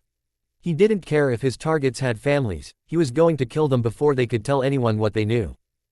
Where are they? The 4, now unfortunate, armed robbers never knew any such terror than what they were experiencing now. They were running headlong through the red light district on their way outside the entrance gate to the district, making sure that they were in full view of the people. The passing people in the district watched them, full-grown men in obvious burglary garb, fleeing for dear life, pelting down the street as fast as their legs could carry them.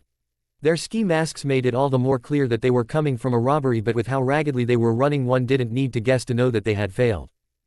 They had limited ninja training, 3 of them were former genin and 1, the half-brother, dropped out of the academy after only a year. Yet what they knew escaped them. The person they had tried to kidnap was much smarter than they thought, smart enough to kill one without even leaving his home. They had been stealing and kidnapping for years now and they knew the warning signs for when a job was simply just too much for them. This job was too much for them. One of them yelped in shock as he spied, from the corner of his eyes, a red-eyed boy holding a sheathed blade and wearing a black ski mask. He was gone as soon as he saw him. Why the fuck did you accept this job, Koru? The half-brother that saw the masked boy yelled, too shaken up by what he saw to lower his voice. How the hell should I have known this kid could kill? The man replied. You live in the same apartment, you fucking idiot. The other half-brother, the ex-convict, shouted back before he grunted when he ran face first into a solid brick wall. He pushed off the wall with wide, horrified eyes, noticing that his 3 other comrades had face planted into the wall like him. How the hell did we get here? The last of the 4 living robbers cried, turning around in a full circle. They were standing at the far end of an alley and, to their absolute horror, across the street from them was the very same apartment building they were running from. Oh shit. Naruto phased into sight behind the cursor and his blade appeared again, sheathed deep through the man's back and shooting out his front, impaling his heart. The boy twisted and tore through the human body horizontally to his right, slicing off the upper part of a man's head and kicking the dead body so that it tangled against one of the robbers that was about to run away again. The boy turned around on his heels and threw the blade at the other running robber and the katana sunk deep through the back of the man's neck. The person stumbled and fell down onto his face, gasping and clawing at his neck, where 2.5 inches of the dangerously sharp weapon poked out from the front. There was about 10 yards of space in the dead-end alley and the man had only made it about a yard before he was brought down by the thrown katana. It was all using a simple misdirection genjutsu learnt by most shunin, that made the victim think he was going one way but was in reality going where the attacker wanted them to go. The boy walked over the 2 corpses of his first 2 victims to the man that was screaming for help, trying to pry off the profusely bleeding corpse off him. Tears welled up in his eyes, knowing full well that his ex-convict half-brother was the one he was trapped under. "Please," he shouted, waving his hands in front of his face as the ski mask-wearing boy with demonically red eyes approached him with clipped, unhesitant steps. The man with Naruto's katana through his neck had stopped struggling and had gotten pale, not moving. I have information." The dangerous boy stopped before the man and cocked his head to the side, mild childish curiosity shone through his dark red eyes. He bent down on one knee and muttered, "I'm listening. We were sent by Orochimaru." "I know that." Next, the boy interrupted. He wants to use you as a hostage. So your father would step down as Hokage and kill himself." "I could have reached that conclusion myself," Naruto said, bored. "Try again." "Oh shit. He was going to pawn you off to Shimura Danzo when he's done with you." The boy raised an eyebrow. "Now that's new, how do you know this?" "The person that delivered a letter to me, he made to move so he could bring his backpack around and show Naruto his letter but the boy raised his hand for the man to stop. "I've already seen it." He told me Orochimaru wants to sell you." The boy raised a skeptical eyebrow and looked at the man disbelievingly. "You're telling me that the messenger pretty much laid out the whole plan to you?" Either Orochimaru was arrogant enough to tell his underlings his plans in detail or this man was lying to him, which didn't mean that Naruto wouldn't look into it. The boy's fist snapped forward in a blaze of speed and bounced against the man's forehead with enough strength to elicit a small cracking sound. He shook his sore fist and watched as the man's eyes rolled up into his head, wincing at the light red mark on his knuckles. The runaway ended up sealing all of their bodies and weapons into one scroll and burning that scroll, though he still cleaned off their blood from his katana before doing so. He took their backpacks with him in another scroll. Just because he was bad at fuinjutsu didn't mean he couldn't use sealing scrolls, would already have the kanji for storage drawn on it. He looked out of the alley and across the street to the apartment building he lived in. He double-checked to make sure no real ninja was around, then he shot forward in a burst of raw speed and slipped into the building.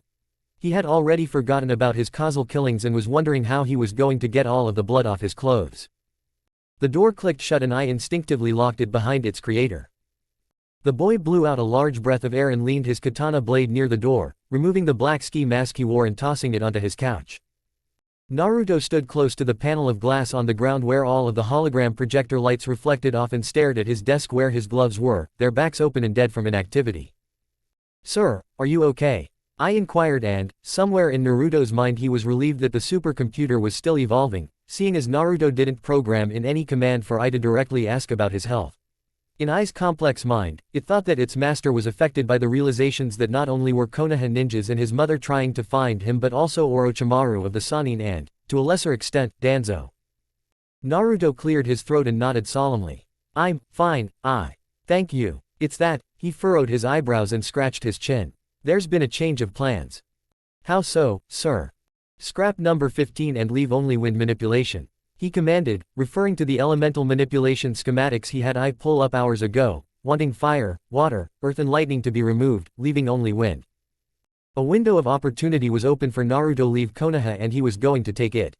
The letters were hand-delivered to each of the 5 individuals earlier that week, so that meant that the messenger was possibly still in Konoha and was aware that the kidnappers moved out that morning to do their job.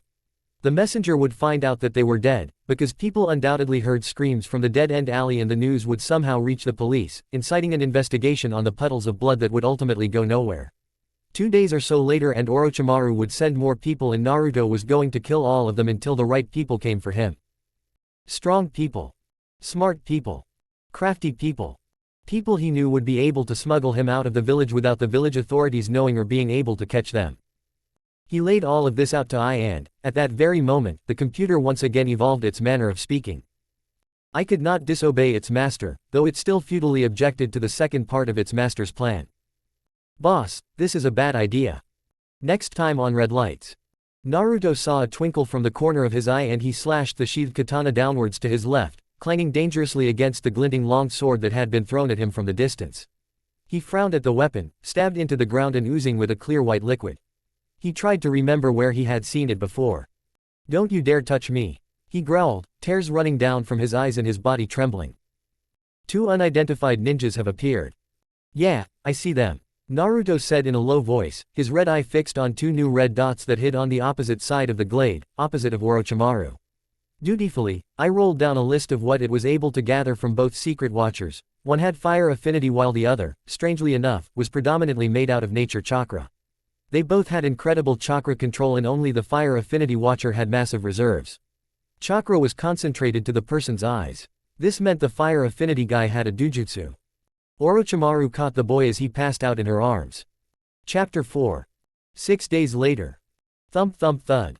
Smoke wafted off Naruto's fist after the 3 consecutive blows and he blankly stood back.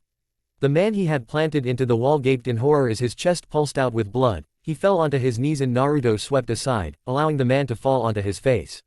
Naruto frowned disapprovingly and shook his hand, sore from the fast-paced punches he had previously unleashed. It was 9 in the night and he was in training ground 41, a training ground that was densely packed with trees and shrubbery, so the chances of him being heard were slim. The boy's red eyes turned to the right, away from the last dead victim, and he pulled out his katana from the lower back of another dead sound shinobi.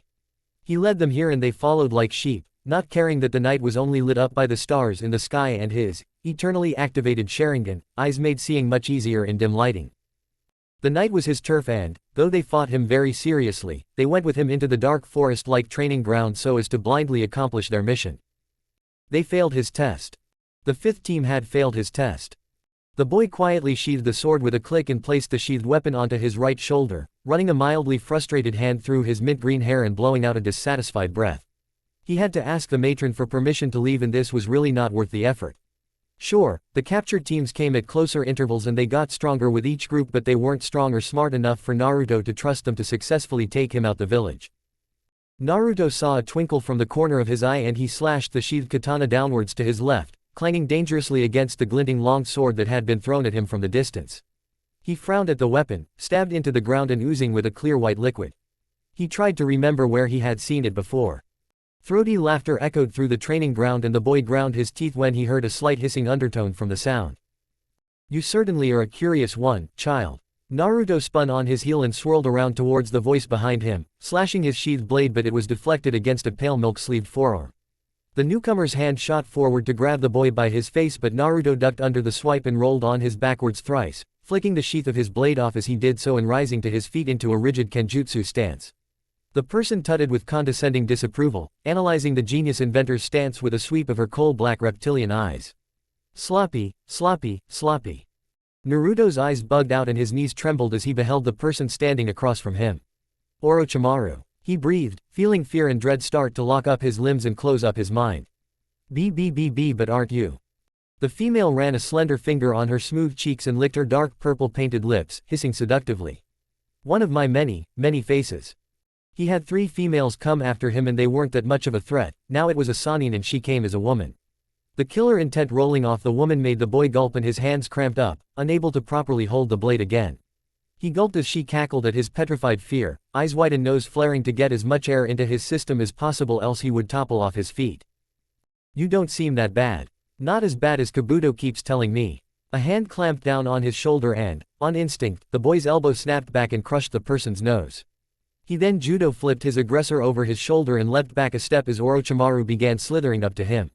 He saw that the person he had just beaten was a person with white hair and large glasses. He was shaking off the cobwebs in his head and grunting to his feet with his hand covering his broken nose, feeling it heal under his palm. The Sannin was closing in at a gradual pace, saying with an eyebrow raised, captivated. Oh, I stand corrected. She disregarded Naruto's fallen weapon and walked over it, licking her lips again and tittering. I'll have so much fun with you, dear child. Naruto skipped back twice and grunted as he slammed into a presence. He swiftly avoided the swiping hands that reached to grab him, terror-struck that the person had 6 arms and wore a chillingly cruel grin. He sent a straight kick to his right to a person that wanted to grab him again, and a pale white person with black dots on his blocked it with his arms crossed before his face. Naruto felt his leg react to the unusually strong block and reared back. 2 more people appeared beside the strong-boned man, and the horror-filled daze the boy was in prevented him from seeing them clearly. He was fighting for every breath of air, grabbing his chest with his sweaty right hand and swinging his other hand around him for the sound 4 and Kimimaro to stay away from him. I was not there with him, seeing as he had the supercomputer stay back in the apartment in case Naruto ever found the right group of kidnappers. He found them. And he was terrified. He saw flashes of red hair and loving purple eyes as Orochimaru slid up close to him. He clenched his teeth and stumbled backwards, raggedly panting. The Sannin quirked up an eyebrow at his expression but lowered herself down, only for Naruto to shoot back up with a strong headbutt for the Sannin between her eyebrows. "Don't you dare touch me," he growled, tears running down from his eyes and his body trembling. Adrenaline spiked but his legs crumpled under him. The snake lady smoothly overcame the pain and grabbed the boy by his cheeks, towering over him and pouring more and more killer intent from her body and onto the suffering child with a sadistic smile. Naruto's mouth dropped open and his eyes rolled up into his head. Orochimaru caught the boy as he passed out in her arms. She stashed the boy into a large black chest and it was hefted up by the spider-based member of the Sound 4.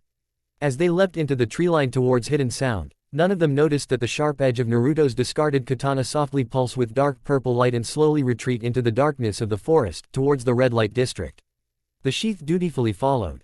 Naruto's apartment lit up with dark purple light and the goggle neatly placed on the work desk buzzed briefly with energy. I activated itself as soon as its master was incapacitated, and the disapproval and a subtle thirst for justice rang through the computer's light voice as a clear recording of how Naruto had gone down processed through its vast mind. Eyes' defensiveness flared and the purple light dimmed, leaving only the black-tinted goggles spinning in thought. "I" is fully operational. Suddenly, all the light went out and several loud clicks resonated through the room. 15 minutes later and a midnight black duffel bag shattered Naruto's bedroom window, blasting out into Konoha's night sky. 4 fist-sized, shadow-swaddled cubes flew out after the bag, propelled through the sky with heated gusts of wind.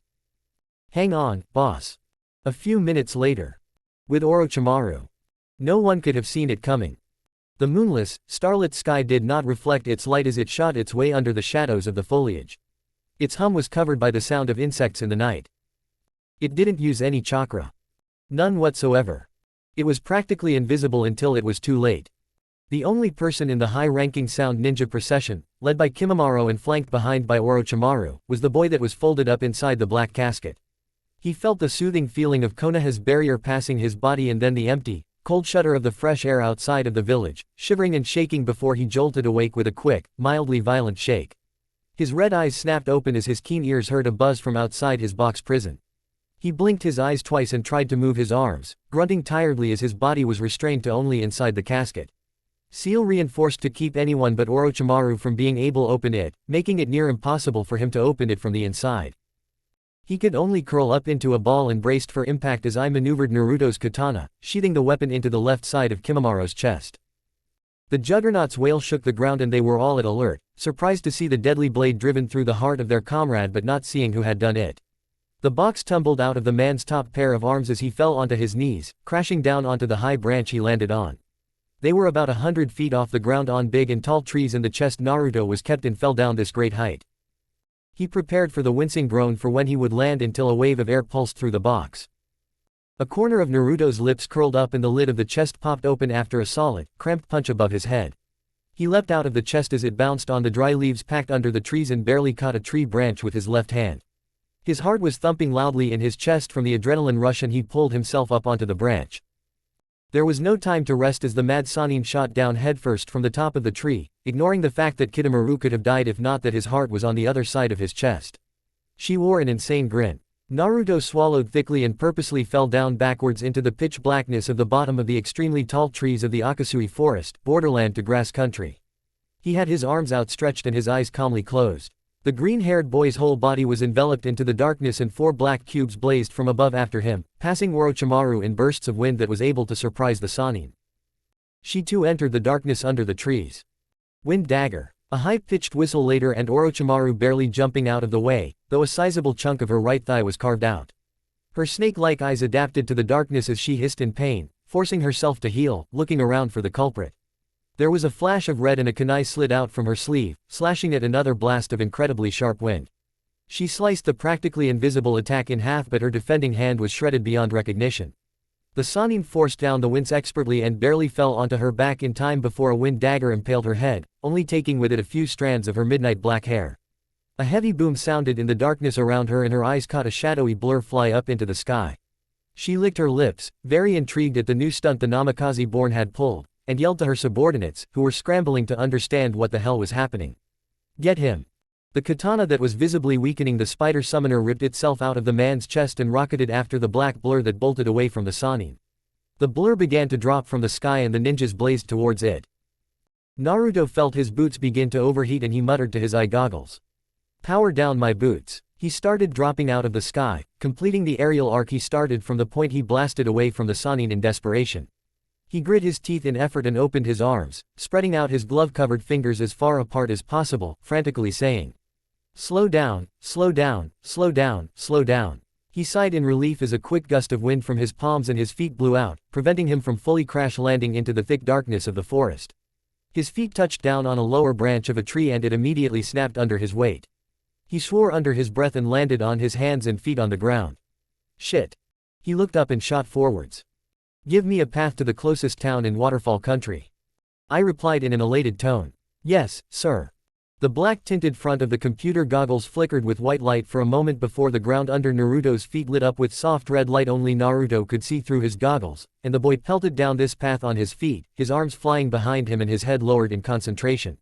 He swerved around trees and ran through shrubs, stomping them under his heavy though mobile boots and continuing on at breakneck speed, propelled forward with small bursts of wind every 10 seconds.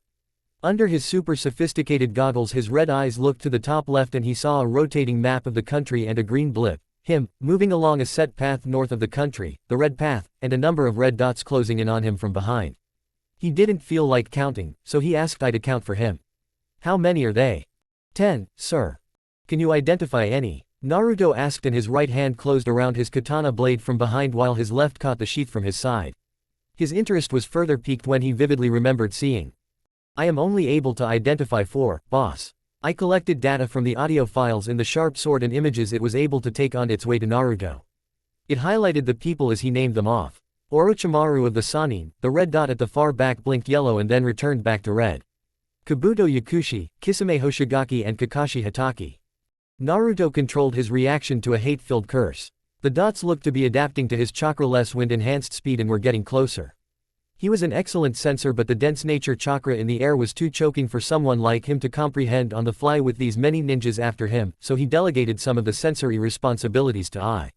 This came in handy when he was occupied with other things than sensing threats. I was a reliable aid and that was enough. The boy then made his decision. I can't run from all of them, so I need to take care of as many as I can. Water jutsu incoming, I warned and the inventor flipped over the tunneling shark. He could hear Kakashi harshly scolding Kisame for nearly ripping into the boy's back and the goggle-wearing boy jumped higher up the trees till he was tree-hopping. He threw his sheath away and it soared into the night. The boy then shook his now free left hand and 7 shuriken wiggled out of his glove. He blindly threw them behind him and he used his eyes to control them as they spread out. The bone user used his right forearm to swipe away a shuriken and BM. The explosion threw him off and 2 of his other sound comrades. The boy's fingers twitched and the other shuriken whirred dangerously towards those that still chased him. Kakashi, eyes wide from what he had just seen, shuriken without seal tags exploding with enough force to take down a small house, spat out a foul curse and ran away from the homing shuriken. The other ninjas that were charred by the bomb seemed to be suffering this as well. Naruto wasn't surprised when Kisame revealed Samahata and the sentient sword gulped down the spinning bomb. Black smoke blew out from its horrifying mouth and it squealed in mild distaste that there was no chakra in the bomb for it to absorb. How long before my destabilizer comes back online? 2 more minutes, sir. Naruto's chakra destabilizer needed 5 minutes to recharge after each use so as to prevent I from not melting from the effort. Naruto pursed his lips and thought of what he could do to keep the pursing trackers and sound shinobi from catching him, until he burst into a wide glade 5 miles from the fire grass country border. I had wisely taken the route through grass country to Waterfall so that any stragglers that went after Naruto were, hopefully, thrown off. The inventor turned around in the air and massive snapping teeth snapped at his face, making the boy flip backwards and land on his hands, pushing back again onto his feet and crossing his computer-augmented katana across his chest as Kisame attempted to plant a foot into his chest. Naruto ground his teeth and shoved the man and his weapon back. "I guess it's too late to say this, but I need you to come with me." Kisame grunted with a sharp smirk, holding Samahata to his right, off the ground. A glorious feat of strength that he hoped would intimidate the red-eyed child. "I'd rather die." Naruto spat and threw his sword over his shoulder, where it soared away from him to only Kami knows where. Kakashi landed several feet behind Naruto and breathed out a sigh of relief as 2 bombs went off, taking with it a sound 4-member. The boy moved around and shuffled back so that he could see both of the strong shinobi, seeing Orochimaru's dot linger at the edge of the glade, watching. Kisame looked at the boy and whistled. "Cool gear, kid." Along with Naruto's white, short-sleeved button-up shirt and his black pants with purple suspenders, Naruto was also wearing large dark brown boots that went up 3 inches above his ankles and large brown gloves that went 2 inches over his wrists. There were also dented silver, segmented plates that rose up from the gloves and boots and reached Naruto's elbows and just under his knees, over his pants, contrasting the color of the gloves and boots. He looked like he had metal arms and legs with the way he looked, and Kisame, suspecting that this boy was closely related to Kushina, was smart not to underestimate him by just his looks, especially with the black-tinted, black goggles the boy was wearing over his bright red eyes. "Where'd you get it?" "None of your business," was the child's answer, and he lowered into a fighting style. Kakashi chuckled a little with his eye closed into a smile to lessen the palpable tension that surrounded the 3 of them like a thick cloud. He motioned for Naruto to calm down. "There's no need for violence, Naruto. We just want to get you back home safely. Your mother is worried sick." Looking at the boy now, he looked nothing like who he thought he knew. The Naruto he knew was always smiling and always happy, curious and ever willing to learn, even if Kushina never let him learn from anyone but herself. This Naruto, the one in the dreaded steam scorpion fighting style of Whirlpool Country, looked like a cornered animal, ready to bite off anyone's head if they got too close. He had shadows under his eyes and he was paler. He looked so very tired and yet so very stubborn. He really looked like he would preferably take his own life than go back home. Kakashi began to wonder if he ever really knew Naruto at all. The boy before him frowned and muttered. "If you attack me, Kakashi, I will kill you." Like how he had killed anyone unfortunate enough to find him, and like how he had maimed Kimimaro, Kabuto and Orochimaru. Any person that was going to jeopardize his bid for freedom was going to die, and Naruto wouldn't even think much of it. The copy ninja knew the boy's genius and that he was trained by the red-hot-blooded habanero, Kushina. Naruto could potentially do some damage to him, a prodigy in his own right, but he could not reconcile the fact that Naruto would intentionally hurt him. "You don't mean that. Try me." His sword was damaged from Kisame's kick and he had used up half of his shuriken supplies, but he was going to squash these 2 future threats. "I warned you." The legendary ninja shrugged and his body disappeared in a blur of speed. Naruto's light red eyes darkened and his irises shrank slightly, watching the masked man and the shark man come at him from both sides. They were coming too fast for him to make the command, so he skipped back twice and faced both hands at them. "That's my line." Wind daggers. Transparent wind knives shot out from his palms, and the 2 ninjas, not knowing the consequences of being in a 3-foot radius of the wind attacks, dodged by sidestepping what they could see. They could not see that at the end of each dagger were sharp currents of wind that followed the tip of the knife. The wind manipulation attack could best be described as an invisible drill that widened from the tip to the base, like a drill, and the base comprised of sharp wind that, if the tip didn't get the target, could potentially fatally scratch the target. Kakashi groaned as his left arm dropped onto the ground with a wet thump, leaving only a stump and a large, missing chunk of his side, while Kisame lost half of his head and most of his right shoulder. The boy could feel the heat from using the wind-based attack and poured out 3 more conical wind dagger attacks at Samahata as the sentient sword attempted to come at him. The weapon swallowed the dangerous blasts of wind and instantly fell onto the ground, writhing in agony. While it could absorb the chakra in a wind attack, rendering it useless, Naruto's wind dagger attacks were completely deadly because it had not chakra to suck out to make harmless, so the daggers in Samahata simply grinded its insides as the pointed tip tunneled outwards before they lost strength when they didn't get too far. Naruto hummed as he observed the effect of his only wind attack with the gloves. He needed to save this wind-based attack under his newly created, personal folder of elemental manipulations, under the highest level, so far. File Wind Dagger under Wind Manipulation, Level 5. "Yes, sir," I said, awed at what Naruto had done. He took down an A rank and an S rank with a single attack. Kisame was melting into a puddle of water, no doubt weakened by the wind, and his sword, Samahata, silently twitched beside its wielder, forcefully supplying chakra to the man to save his life. Kakashi looked like he was going to pass out from blood loss at any moment from his severed arm. The supercomputer then said, "Two unidentified ninjas have appeared." "Yeah, I see them," Naruto said in a low voice, his red eye fixed on two new red dots that hid on the opposite side of the glade, opposite of Orochimaru. Dutifully, I rolled down a list of what it was able to gather from both secret watchers. One had fire affinity while the other, strangely enough, was predominantly made out of nature chakra. They both had incredible chakra control and only the fire affinity watcher had massive reserves. Chakra was concentrated to the person's eyes and this meant the fire affinity guy had a dojutsu. "I don't care about them, as long as they stay out of my way," Naruto said, and he shot another wind dagger at Kisami's head, effectively ripping it apart. He turned to Kakashi and the man's whole body had just finished entering the ground, with his arm. "Damn it. Do you want me to put a bug on him, sir?" Referring to a small feature Naruto had added to his glove where he would shot out a small black dot-like piece of machinery and this dot would seek out the copy ninja, wherever it was, and attach itself to the man, serving as a spy. "It would be a waste of a bug. I already have one in Konoha," he answered the loyal computer, seeing the Konoha ninja's red dot blip and beep as it tore towards Konoha. He looked at the Sannin and felt a chill run through him as his eyes made contact. Naruto then ordered, realizing that his phobia of women was more complicated than he initially thought. "Give me a small shock if it looks like I'm about to pass out." His encounter with the Sannin made him realize that not only was he scared of females but he was absolutely terrified of powerful females, especially if they made physical contact. It would explain why he hadn't fainted when the women in the brothel or his Yakuza neighbor had touched him. He didn't see them as a threat, yet he still feared them. When it came to strong women like his mother, then any courage or confidence he managed to scratch up from his gut would leave him. I answered affirmatively, understanding why its creator had said so and the conditions before it could shock Naruto back to reality. That was the only short-term cure in case he froze up ever again before a scarily strong woman, of which there were more than plenty on the continent. He didn't like having panic attacks, no one did, and now that he was in the outside world and he would most definitely encounter more people, the last thing he wanted was to fall onto the ground in a dead faint. He faced his eyes on Kisame, at the bloody crater that used to be his head, and contemplated taking Samahata with him. He thought this through for only 2 seconds before he shook his head. He didn't trust any sentient creature that he did not build himself. Throughout his kidnapping and escape he had not made use of a single drop of chakra and he could mask his smell with that of the forest, but the only loose end he could see were the 3 powerful feeling ninjas hiding in the shadows at the edge of the glade. He looked at Orochimaru pointedly and then he narrowed his eyes when he saw complete admiration and interest spin in the Sannin's reptilian eyes. She was likely aware that if she came after Naruto at that moment he would shred her body to pieces with a few drill-like wind daggers, which meant that she was hesitant of him, but he could also read her rapt attention, as her eyes shone in the dark like light bulbs. She retreated backwards as the boy tilted his head to the side and pointed his right palm at her.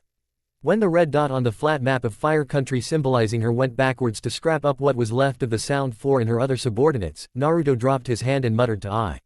"Power down the wind fans on my gloves to conserve power." He had already used a lot of wind manipulation attacks and it was seriously overheating his inventions. An outline of Naruto's body blinked at the top right corner and his hands were flashing red. The computer mutely complied. The inventor looked to the side of his goggles at the map and hummed at the lack of detail on the map. He had made this map based on physical maps and stories he overheard in the bar. There wasn't much to it. He noticed that I began adding details to the forest he was currently in, like common trees, shrubs, height of the trees, density of the nature chakra on the air, animal and insect life in the forest and some other things, rolling it down the other side of the goggles. He sifted through this new input of knowledge from his supercomputer and nodded in approval at the intricate detail I used in storing the information.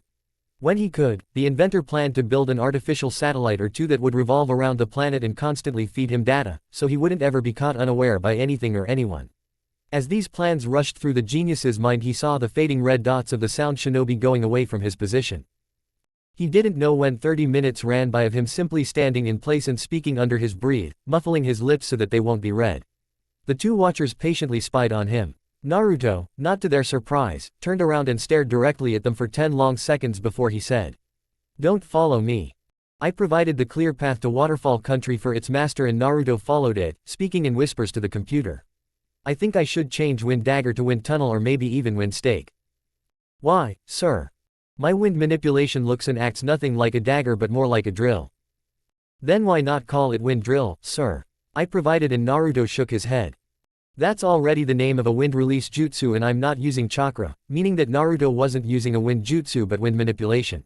What he was doing was raw and less refined than anything wind jutsu could do, but no less powerful. Ah, I understand. Save it as wind tunnel until I think of a better name. Yes, sir.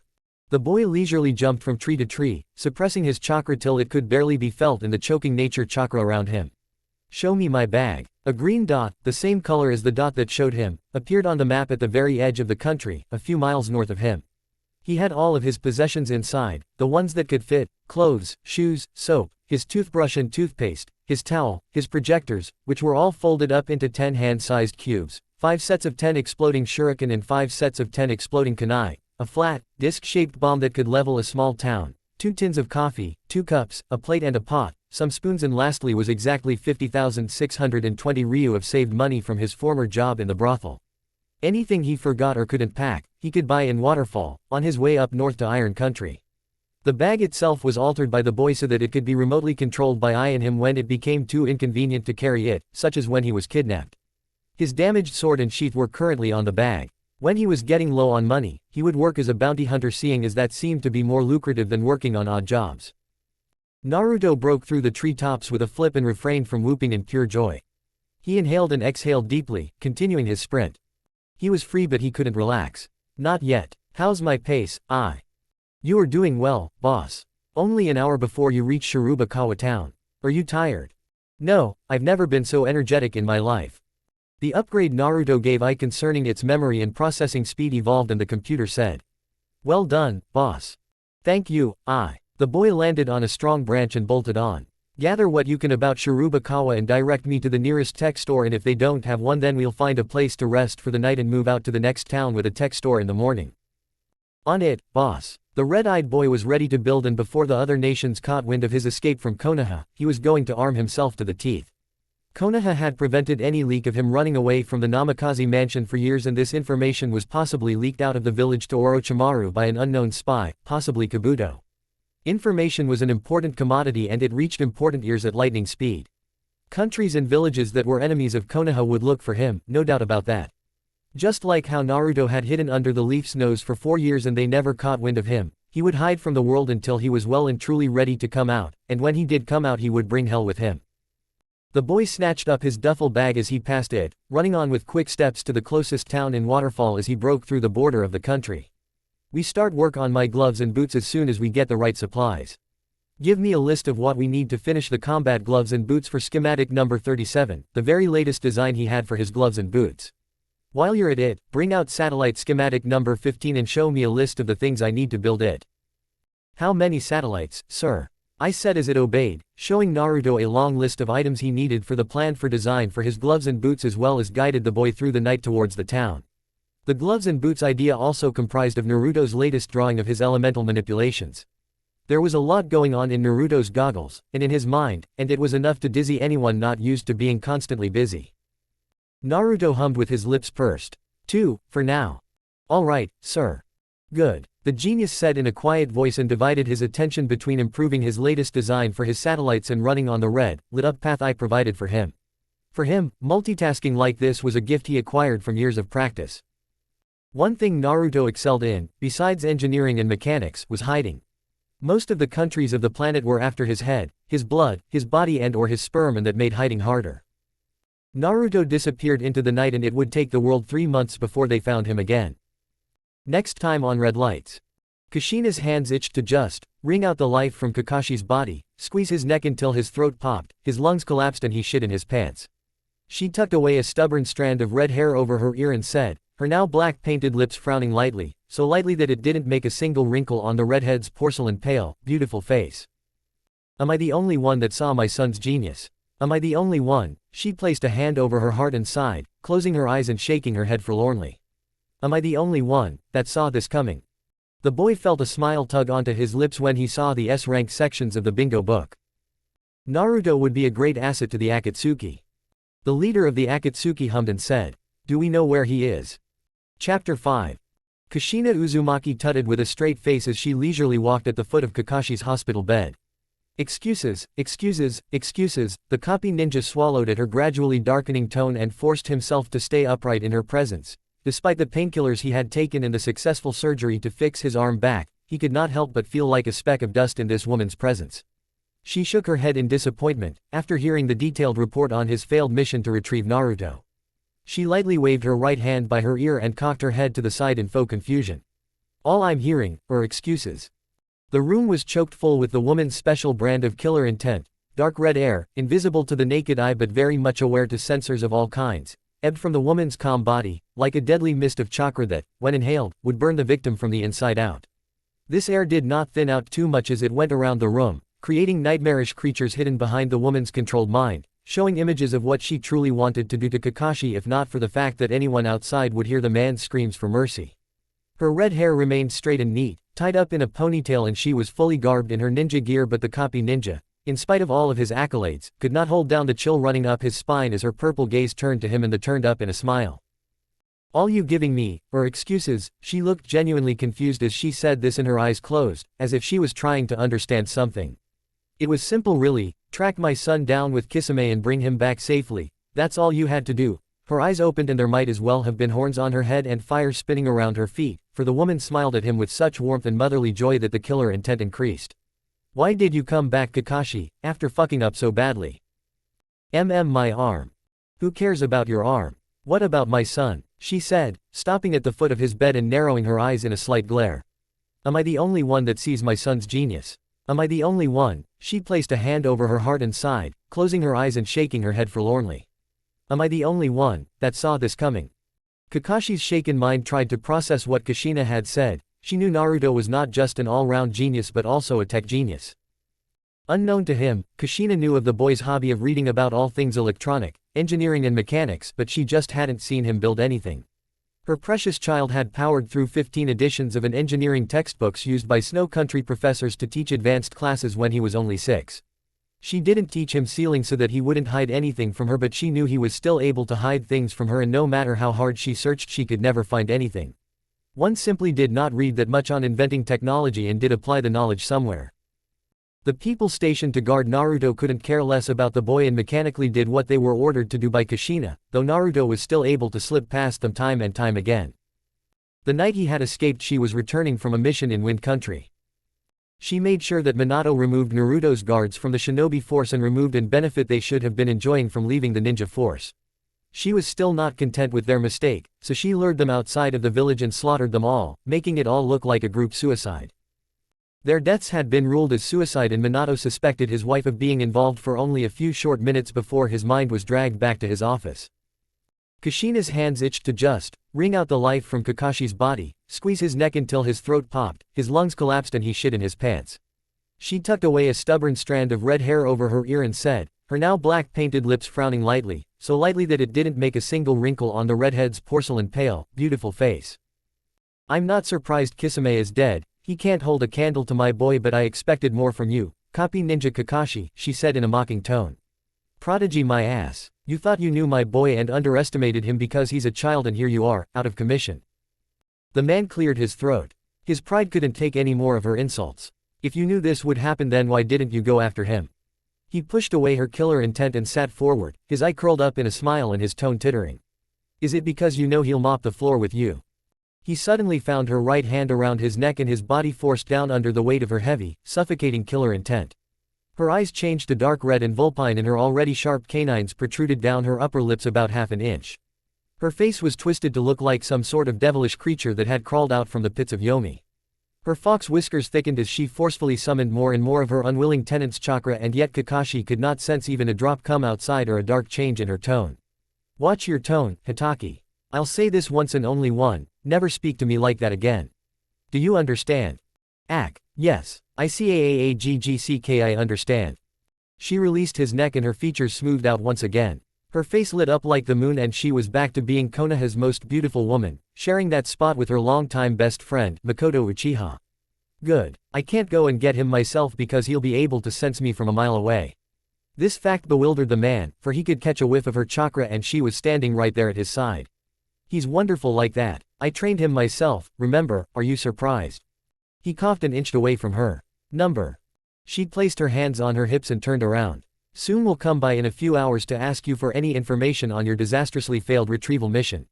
Give her all she needs about Naruto and where he went. Understood? He stared at her back distastefully and then answered. Understood.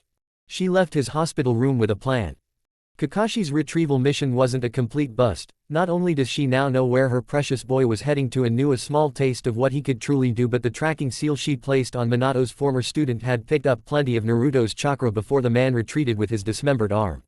She had retrieved her seal from Kakashi, when she grabbed his neck, and now that she had a good lock on his chakra, she would use the seal as a beacon to follow him to where he was exactly, or until he found a technique that would mask his presence from even her level 8 seal. Soon would use that seal to track her boy. The problem was that Naruto could truly sense Kushina before she could make her appearance. She had only been able to sneak up on him within the house because they nearly always had visitors at the Hokage's mansion, foreign diplomats and people from the village, so there was chakra in the air that could choke any sensor. Past Hokage's presences dwindled, even after their passing, and Kushina had taught her son how to turn off his senses. This was so that the chakra in the air would overload his brain. Naruto was weakest while in the mansion because of this. Except inside the mansion, the boy constantly had his senses on red alert. Being part Uchiha and part Namikaze gave him hypersenses, which was simply an extreme awareness of Naruto's own presence in the world as well as those in his immediate surroundings, their smell, the sounds and, sometimes, the taste. Tsunade had said that his eternally activated Sharingan eyes were a byproduct Minato's and Makoto's genes merging, and this was the extent of her understanding for the blonde boy's rapid mental development. The shinobi IQ test Naruto had taken, his score being higher than 250, doubled up as a Nara heir's rite of passage before they could officially become clan heads. It was just about over Shikaku's score and well over Shikaku's grandfather's score. Kushina couldn't be any prouder. She and her best friend began making plans right then and there, in the Intelligence Evaluation Center of the Ninja Academy, of how to celebrate the boy's amazing results. Makoto had proposed they throw a private, reserved party in an Uchiha restaurant, her treat. What they later discovered, when she and Makoto and her were pulled out of the classroom and away from Naruto by the moderator, Inoichi Yamanaka, was that the 7-year-old boy had the mental age of a 17-year-old Junin. He advised them to watch the boy carefully for any strange change of behavior from that point on. There weren't any changes. Naruto still smiled brightly and spoke politely, like how she knew he would.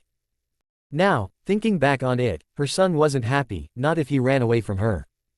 He wore a mask. She perched her thumb and left pointer finger under her chin in thought, making a few intrigued people watch her pass them on the streets, on the way to the Inuzuka clan compound. Why wasn't Naruto happy? Maybe she didn't show him enough of her love. Her hand clenched into a resolute fist and determined fire ignited in her eyes. When Naru comes back, I'll make sure to show him more and more of my love. 5:02 a.m. Shirubakawa Town. Waterfall Country. Naruto saved his work on his supercomputer's database and pushed up his goggles as he stopped at the humble gate of his target town. The place looked properly funded, and this was because it was the hometown of the current Waterfall daimyo. The man had worked as an apprentice plumber before he caught the eye of the then Waterfall Country princess, and they started going out, and as usual her parents were less than happy. Long story short, the current daimyo managed to convince the then daimyo that he could protect his daughter. The wedding had been held in Shirubakawa Town.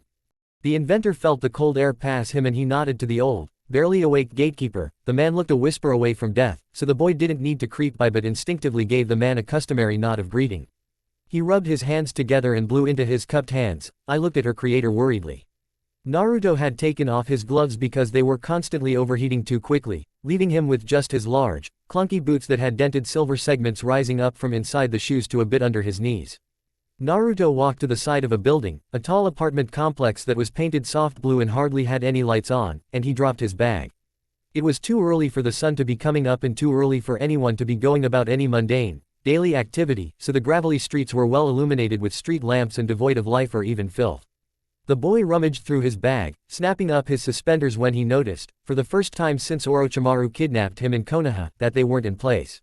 He heaved a sigh and pulled out a baggy dark purple hoodie with comfortable black sleeves and the picture of a swaying blue tree on his back. He wore it and allowed himself to heave a relieved sigh at the warmth that poured through his body, contrasting the thick cold that went through the village. He had scored this hoodie from second-hand store close to the brothel during his first winter, and he had been using it ever since, even though it was 3 years before he applied to work the bar in the brothel. Next, he brought out the black ski mask he had taken from the dumb criminal he had killed in Konoha, the first set of disappointing kidnappers. He put it on his head and pulled it down so that his ears were warmly tucked under the mask and his hair was stuffed inside, though a bang escaped the mask that Naruto didn't bother to put back, which hung above his right eye, but he didn't cover his face with the ski mask. The last thing he wanted was for anyone to think he was harmful. He brought down his sophisticated computer goggles to hang on his neck and lastly put on a pair of black gloves with dark purple palms. He closed his hands into tight fists. He was ready. He checked his gloves inside his duffel bag, in their folded, black cube-like form, and then he zipped his bag up and picked it back up. His katana was jammed through a belt loop to his left, leaving his left hand free, so he riffled through his left pocket and brought out a pair of black, wireless headpieces. He placed them in his ears and muttered. "Still there, aye." "Yes, sir." He nodded and walked away from the side of the building and deeper into the fairly large town. He had designed those headpieces in case he wanted to speak to I and there was a risk of people hearing when he didn't want anyone else to hear. His hoodie hid the blue devices in his ears as he trooped down the street, under the lamps. He had to walk for a few long minutes before he found one of his many target shops. Shino Shinobi Weapons Store. The sign at the door then turned open as he prepared to knock. A bell tinkered above his head. The attendant, who was distractedly sweeping the front section of the large store, jolted back as he heard the bell. He was a brown-haired boy, probably 16 years of age, wearing a thick, brown work apron over a black sleeveless vest and brown pants. His displeasure at discovering that it was a kid that had interrupted his work showed. "You lost or something?" "No," the boy answered as he looked around the large interior of the store. There were shelves and shelves of weapons and basic supplies of an average ninja. The shelves nearest to the checkout counter had several scrolls and books detailing jutsu, fighting style and literature written by veterans on a variety of subjects. There were more scrolls on a separate part of those shelves clearly named sealing scrolls. Another side of the store had gleaming sets of repair kit and weapons maintenance kit, which were neatly kept in rectangular boxes, of which Naruto picked up one of each and dropped them at the counter with 2 sealing scrolls. "I would also like to buy a bingo book, the latest edition, please." The teen didn't seem too convinced. He stomped away from the display screen to the counter and glared at Naruto, who was too busy sifting through the shelves of books and scrolls. "What's a kid like you gonna do with repair and maintenance kits?" The boy answered, like he had not heard the snide words from the older boy. "How much would they be?" The attendant barked. "Hey, I just asked you a quest." "I'm in a hurry," Naruto said, dropping a book he had been looking through back on the shelf and turning to the counter, tapping his finger on it in annoyance. "Either you tell me the price or I take my business elsewhere." The older teen ground his teeth and slapped the current edition of the bingo book onto the table, sliding it to Naruto with his other purchases. "That would be 1,300 ryu, 400 for each of the kits, 200 for the book and 300 for the sealing scrolls." The boy rummaged through the pockets of his black shorts and brought out 2 500 ryu notes, sending a waning smile to the irritated teen. "Thank you." He couldn't use sealing right there and his duffel bag was already too full, so the boy stacked up the kits and placed the book and scrolls between them. He balanced the boxes in his hands and looked around as he exited the store. His eyes lit up and he entered an alley that was yet to be brightened up by the rising sun. Naruto dropped the kits and opened his duffel bag, replacing his older repair and maintenance kits with the new ones and setting the older ones on fire. He held up the bingo book up to his computer goggles and quickly flipped through them. "Got that?" I buzzed as the images and words that had finished flipping before its goggles slowed down in its mind. It clearly read each of the 72 entries of the Waterfall Country bingo book and stored them in a new folder. It answered its master 5 seconds later. "Yes, sir." Naruto's eyebrows quirked up, impressed. His computers was adapting well to the increased processing speed. He raised the book up his eyes and read through it, murmuring under his breath after each entry. He might not have photographic memory but he had an astounding memory all the same, and he saw the clear distinction between E-rank missing ninjas and S-rank missing ninjas. The Waterfall Country bingo book was not just a compilation of the country's enemies and missing ninjas but also that of its allies' enemies and missing ninjas. It cut across borders to include Kumo missing ninjas but at the same time Konoha Nuke Nin and Suna wanted men and women. While the D to E rank sections mostly had to do with Ninja Academy dropouts, ninja wannabes and civilian gangbangers, they didn't pose that much of a threat and as such their bounties were not that much higher than 1,000 ryu. The reason they were even named was because of their heinous acts and the fact that they were still not able to be caught, not because of their prowess in fighting. The A to C ranks were the group of ninjas that got some of Naruto's attention. They were the ones with monikers and bloody reputations after their names. They not only betrayed their country but also performed bad deeds during their time as missing ninjas, adding what the country discovered when that ninja was still under their employ. Some were evenly balanced out in their abilities but others worked their best aspect and gave it their signature application, like a C-ranked Kenjutsu user from Kumo or a B-ranked puppet user from Suna. The boy felt a smile tug onto his lips when he saw the S-rank sections of the bingo book. You could say that killing Kisame, the zero-tailed beast, and tearing off one of Kakashi Hatake, the copy ninja, with only one wind tunnel each gave him some confidence in his inventions.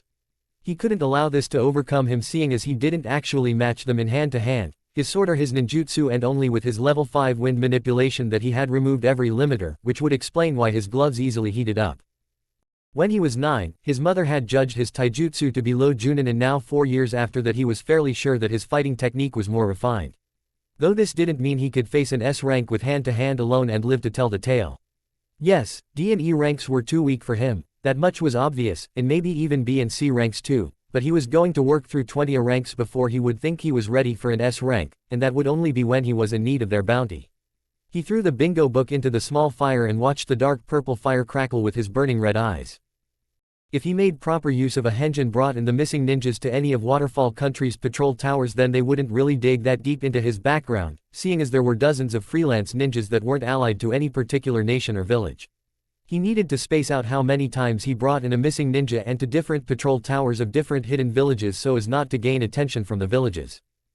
The red-eyed boy exited the alley as he stuffed a sealing scroll into his pants pocket and went further into the town to find a tech store. Oh. The Amekage's tower. Amigakure no Sato. The meeting room was silent. No one dared speak. The god of aim sat on his throne, his thin red hair hanging over the right side of his face and his powerful red eyes shining ominously. He perched his right hand on the armrest of his throne and placed his chin between his thumb and pointer finger, his mouth turned down in a terse frown. A purple-haired beauty stood to his right and her face was devoid of emotion. She had a black piercing on her bottom lip and through her ears, and like every other person in the room she wore a black cloak with red clouds, fully closed up and with a high collar that reached her nose. Her dark brown eyes roved from left to right, reading the mood of each member from their varied expressions. Sasori had an invisible, wooden smile on his lips, but his dark brown eyes were lowered in respect. Daidara's face was twisted in anger and his hands' knuckles were white. Kakuzu's arms were crossed and, like his partner, Hidan, his head was tilted up and his eyes were unreadable. Hidan's eyes were closed and a bright smile danced on his lips, his chest rumbled with a quiet goggle every once in a while.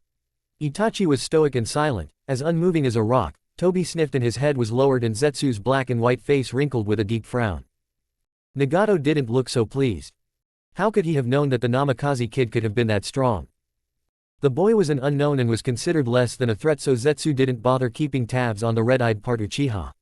Kushina too wasn't that important since the woman's locations were usually, when she wasn't on a mission, known by the Hokage's personal staff, so she too wasn't under surveillance.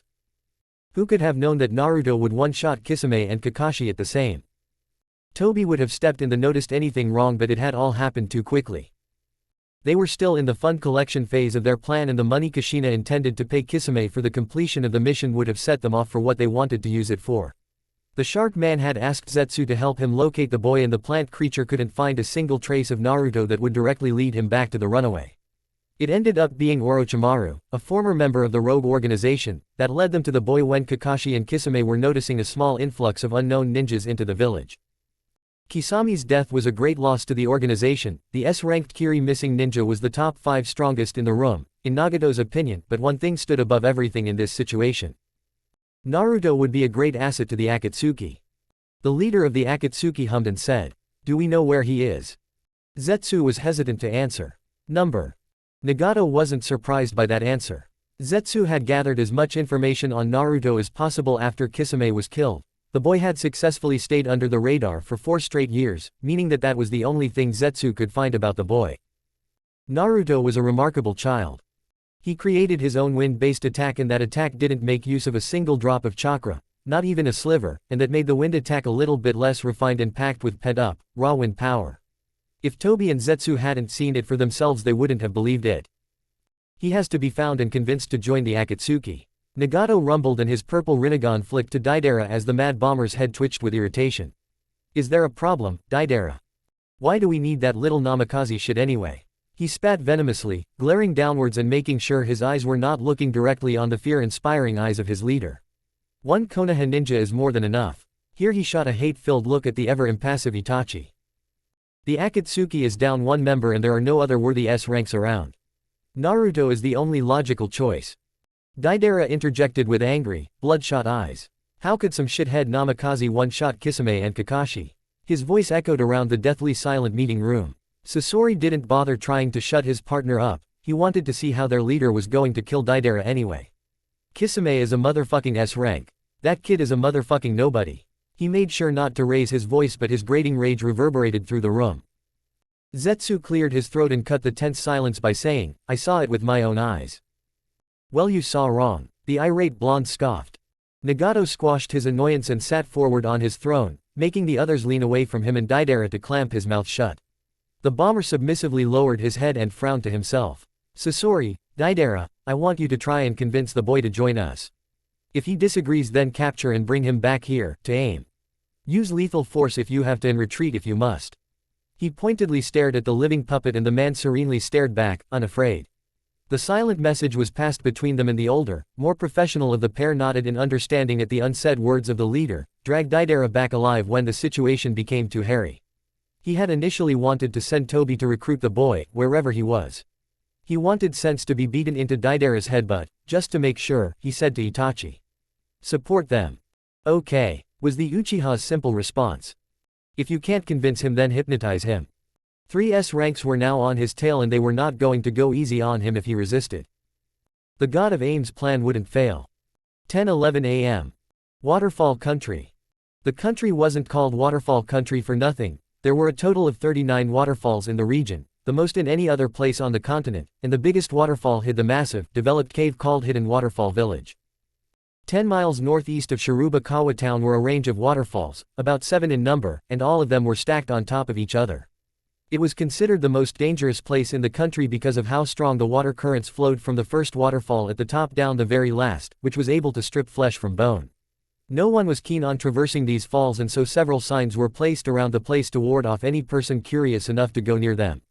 The series of falls were incredibly high, so there was plenty of mist at the bottom and the water life were specifically adapted to survive the strong water currents. It was a private spot and no one would expect a 13-year-old boy to go near there, which was exactly why Naruto hid inside the single cave behind the top second waterfall. It would have to do for a little while. Naruto gave himself 2 weeks before he moved to another destination.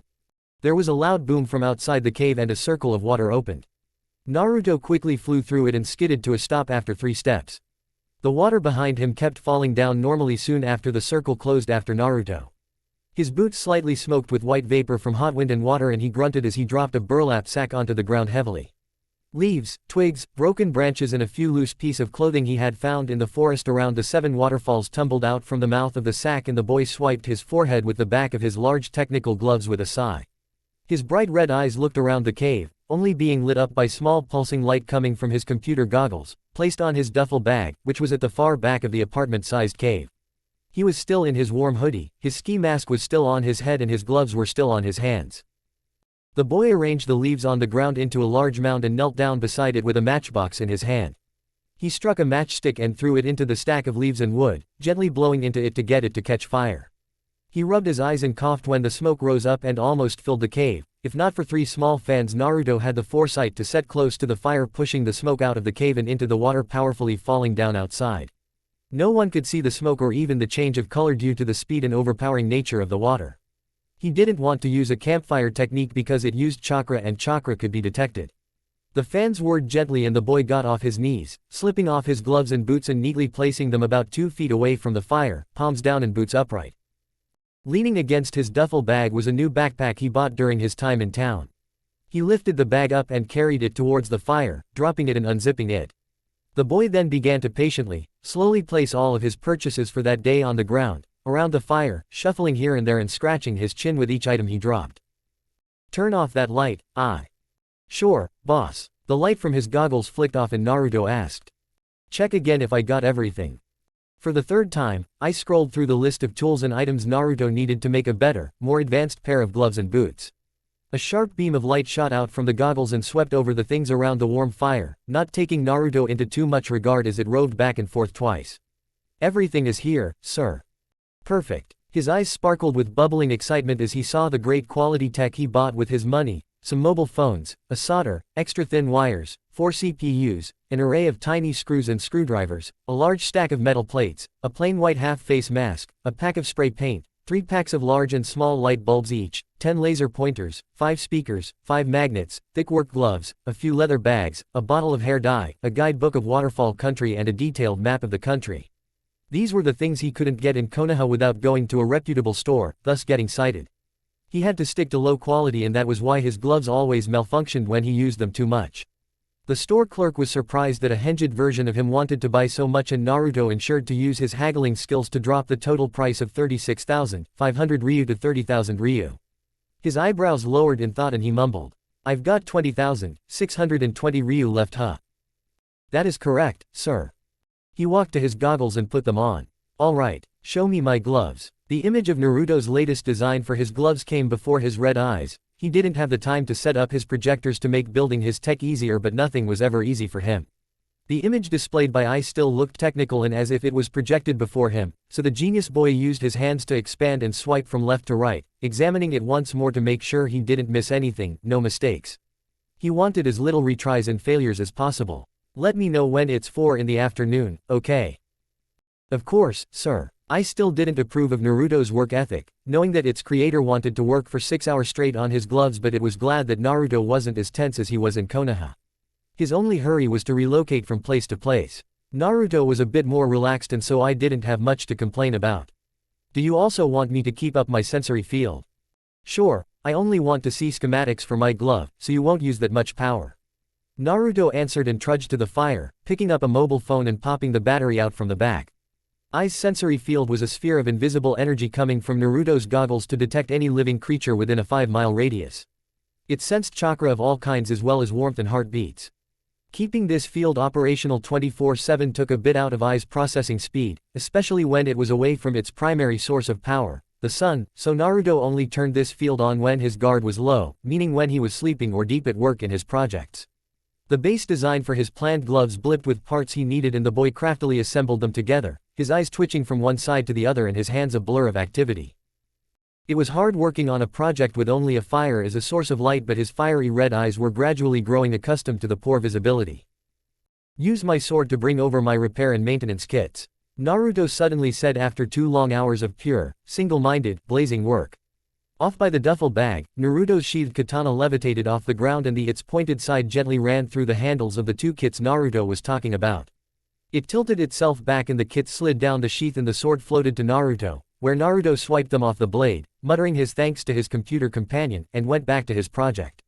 I watched on, completely fascinated at how smoothly its master went about the cave, as if his mind knew, 5 steps ahead, what to do and how to do it.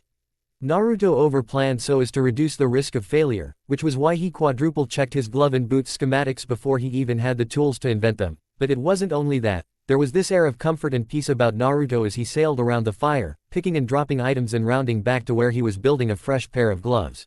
He knew what he was doing, and I felt deep pride that it was able to witness its master's genius, and even more pride to be able to serve its master.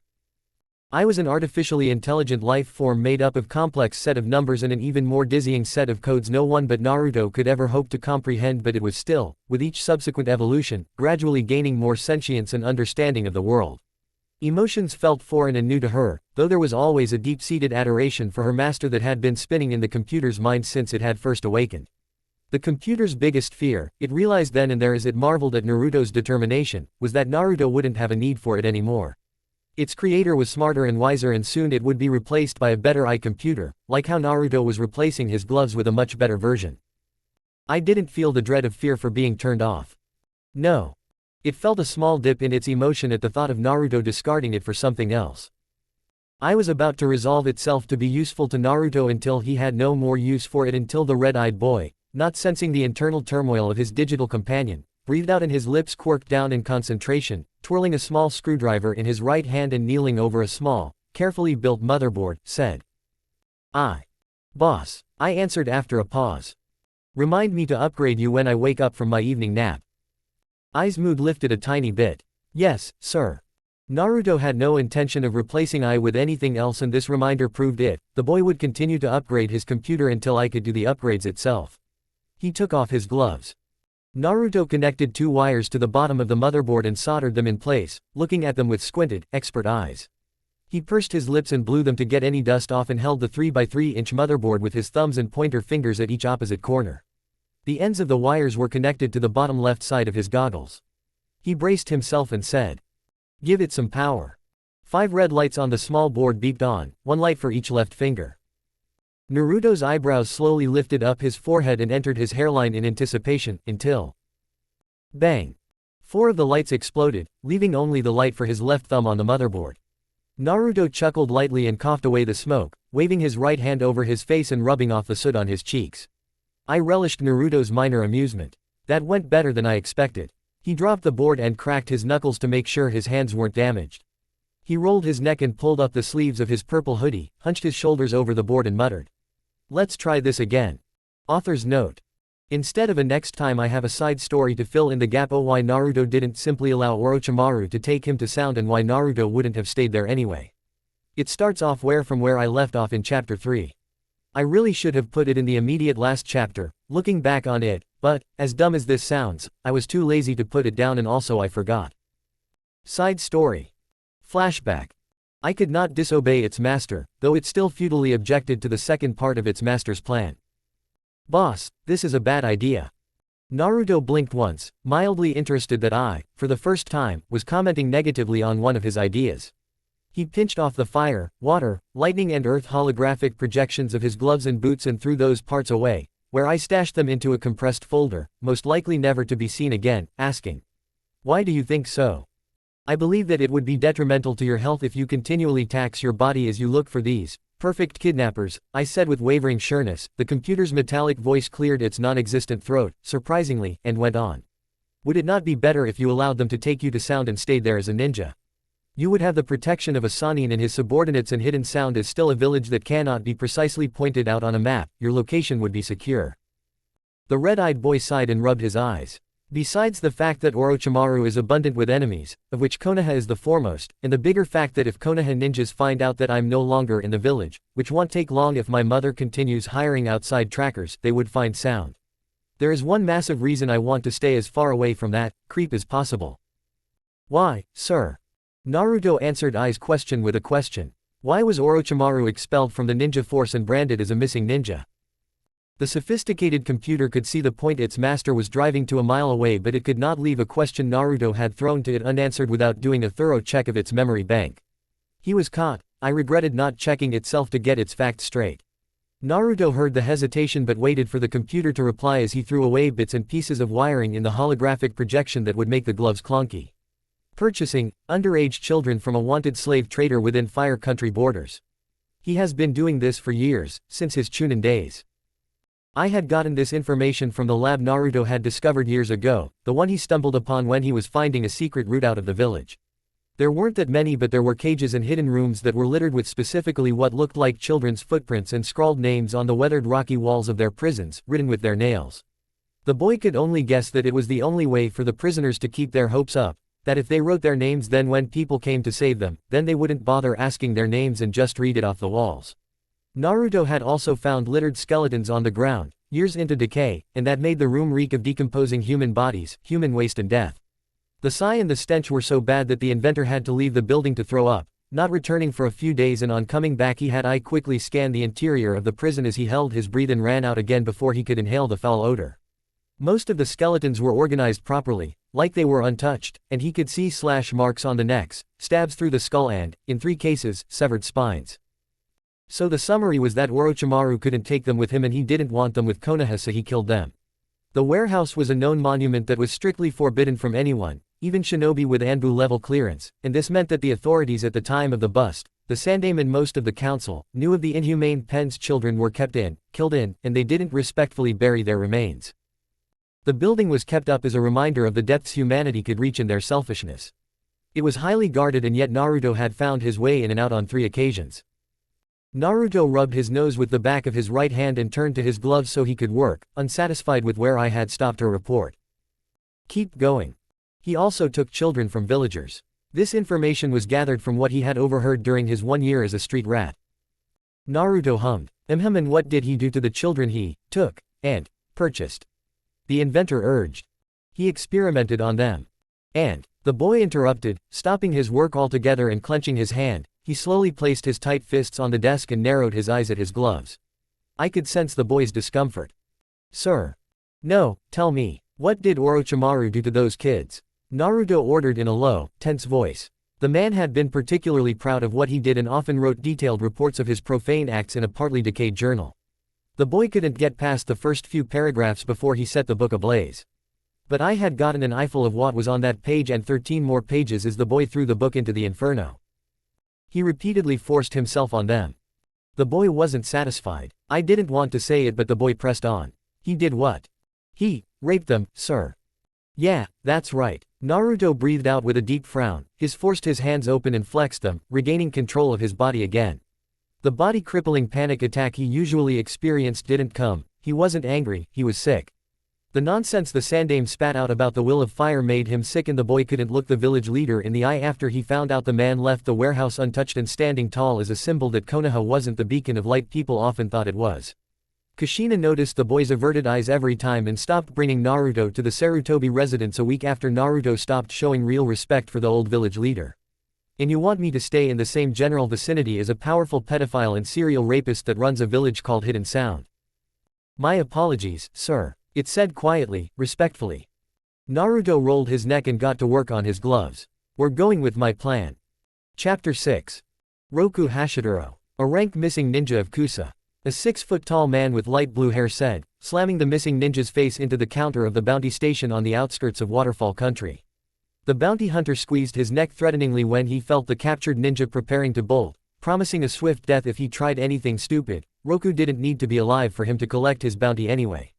The man had his hands tied behind him, his mouth crudely taped shut with duct tape, his ankles tied together, and he sported worrying purple gashes all over his exposed torso and neck. His shirt had been torn off in the mad fray of his capture, and the bottom edges of his pants were slashed off at his knees, fraying like he had just barely escaped dying in a blender. Those sitting on tables in the bounty station winced at the thought of what the infamously merciless bounty hunter had done to his new capture. They murmured conversations around as the tall man patiently stared at the receptionist as she counted out 500,000 ryu from 500 bundles of 1,000 notes, of which the masked hunter hummed, watching the shaking woman go over the notes she had counted out, neatly arranged them into a stack and waved for 2 waterfall shinobi to take Roku away. The bounty hunter that retrieved the elusive and incredibly evasive Roku of the poison mushroom stared at the money on the counter through his smooth, black rectangular goggles, and the black-tinted visor briefly blinked red, returning back to normal faster than the receptionist could see. The black half-face mask he sported added to his cold, mysterious persona, and the grinning teeth drawn on the mask further instilled fear in the hearts of both the woman and the ninjas settled around in the station, with the mask molding under the black goggles, showing it was separate from the visors and also the same, somehow. He was wearing a long, featureless black cloak that just reached his ankles, showing he did not opt for the usual shinobi sandals, but rather he had on dark red with black-soled boots. They clearly looked heavy, even without lifting them up, but for some reason the bounty hunter always managed to sneak up on his targets. 30 seconds passed of him simply staring at the money before the front of his cloak opened, showing the receptionist nothing as there was only blackness under, and a pair of dark red with black palmed gloves reached out with a scroll and sealed away the money, stashing it into his cloak and turning around smoothly. His cloak flapped in a flurry of non-existent wind as he exited the bounty station. It was still early in the afternoon and all wondered whether he was heading back out to catch another high-ranking and very dangerous missing ninja. Roku was his third rank that week. He nudged open the door with his right hand and left the building. Out of sight and deep in the forest leading up to his current hideout, his body shimmered. He became significantly shorter, younger, and the cloak shrank with him so as not to drag on the ground. He slid behind a tree and heaved out a sigh, pushing his goggles up to his forehead and clicking off his half-mask so that it hung from his neck. He rubbed his tired eyes. Well done, boss. You now have enough to finish the satellite. Great. Naruto groused almost sarcastically, making I curious. I'm being followed, aren't I? Yes, stalker has been identified as Sume Inuzuka and her ninken, Kuromaru. This was Naruto's 20th consecutively successful capture. He was bound to attract attention. Do you wish to engage her, sir? Yeah, it's best if I take her out before she becomes a recurring problem. He leapt into the tree line and moved away from the woman, also in the opposite direction of his hideout. Predictably, Sume followed suit with her dog companion shooting in a wide semicircle to cut Naruto off. Pack up my stuff and take it too, he hummed and clicked his half-mask back on, fixing his goggles back over his eyes and looking at a list of places he saw as inherently safe to hide for the meantime. Oni Yuko Town, Demon Country. Right away, sir. I replied, and all the way back at Naruto's hideout, a clear 50 miles away from his current position, light blinked on in an abandoned underground bunker and one could see the wild assortment of technology had personally created hanging from the walls, set on his work table or parts littered on the ground. Naruto's duffel bag unfolded itself and slithered out from a dark corner of the room where his clothes were kept. There was a sharp click from that same corner of the room and a pair of blue eyes opened from the floor, rising off the ground up 4 foot and levitating out, buzzing with energy. It was a 1 by 1 foot red cube-shaped robot that hovered off the ground with visible pulses of air and sound. 2 thin pieces of metal came out from the sides and the very tip opened in 3 places, 3 finger-like additions to the robot, which it immediately used to fold Naruto's clothes into the bag. Another robot rose up from the work table and began cleaning the room of evidence while the boy's inventions whizzed and crumpled in on themselves, compacting into small sizes and shooting into a backpack. The lights eased out of the ceiling, taking with them an array of long wires out connected to the bottom of the bulbs and entered the technologically advanced backpack. Total darkness. Among the few things that couldn't fit into Naruto's tech backpack were dozens of heavy-looking, rectangular boxes of varying sizes and colors, all of which hummed and gathered together in the middle of the pitch-black room as if they were magnetically attracted to one another. Though, before they reached themselves they crumpled up and folded into half their size, buzzing and meeting the other similar boxes, piling up until they were about 10 feet tall and 7 feet wide. Back with Naruto, hot wind lifted him over Sume's partner and he could clearly see the amazement in the wise dog's eye. "You have 3 more tails, boss." Ai's unhurried voice echoed in his ears and he saw 3 added blue blips on the map of his general vicinity, along with the yellow blips that marked Sume and Kuromaru. "This, oddly reminds of when we left Konoha, huh, Ai?" "Yes, sir, it does. I'll use this chance to test my drones," Naruto said with a small undertone of an excited child itching to play with his new toys, and in a sense it was true. He studied what his supercomputer had gathered from the 3 further away pursuers, their chakra reserves, affinities, level of control and a vague assumption of who they were as compared to the bingo book Naruto had his computer analyzed 2 months ago. He had 3 S ranks after him and an A rank Tokubetsu Junin. It was good a time as any to pull out the best in his arsenal. "Deploy combat drones, Alpha Lightning and Delta Water." "Are you certain they would be enough, sir? I can also deploy Suicide Drone, Alpha Bomb to finish them off quickly." Naruto shook his head and skimmed his eyes over the map for any free place he could openly fight with his Inuzuka pursuers and finally settled on a massive lake at the bottom of a waterfall. "Alpha Lightning and Delta Water are prototypes. I want to know if they are up to the task of repelling S-rank threats or if they need tweaking." "All right, sir." During Naruto's 2 months hiding from the whole world, it wasn't only his gloves and he had been working on. He had created a series of drones labeled according to their danger level and the strength of their attacks. They were combat and suicide drones and each of the 2 branches of Naruto's drones were split up into 4 distinct robots based on their power level and their sophistication, Alpha, Beta, Gamma and Delta. Naruto had 16 drones evenly split between combat and suicide and all were yet to be tested out on worthy opponents. They could be remotely controlled by Ai or Naruto at any time, as none had a consciousness of their own by Naruto's choice. If they are not up to the task then force a retreat. Lead the 3S ranks to me. I was not against her master's plan, not completely, but its own concern was Naruto overexerting himself. He had just come back from a 2-day tracking mission finding Roku of the poison mushroom and now he was forced to evade capture from not 1 but 4 individuals and 1 capable dog.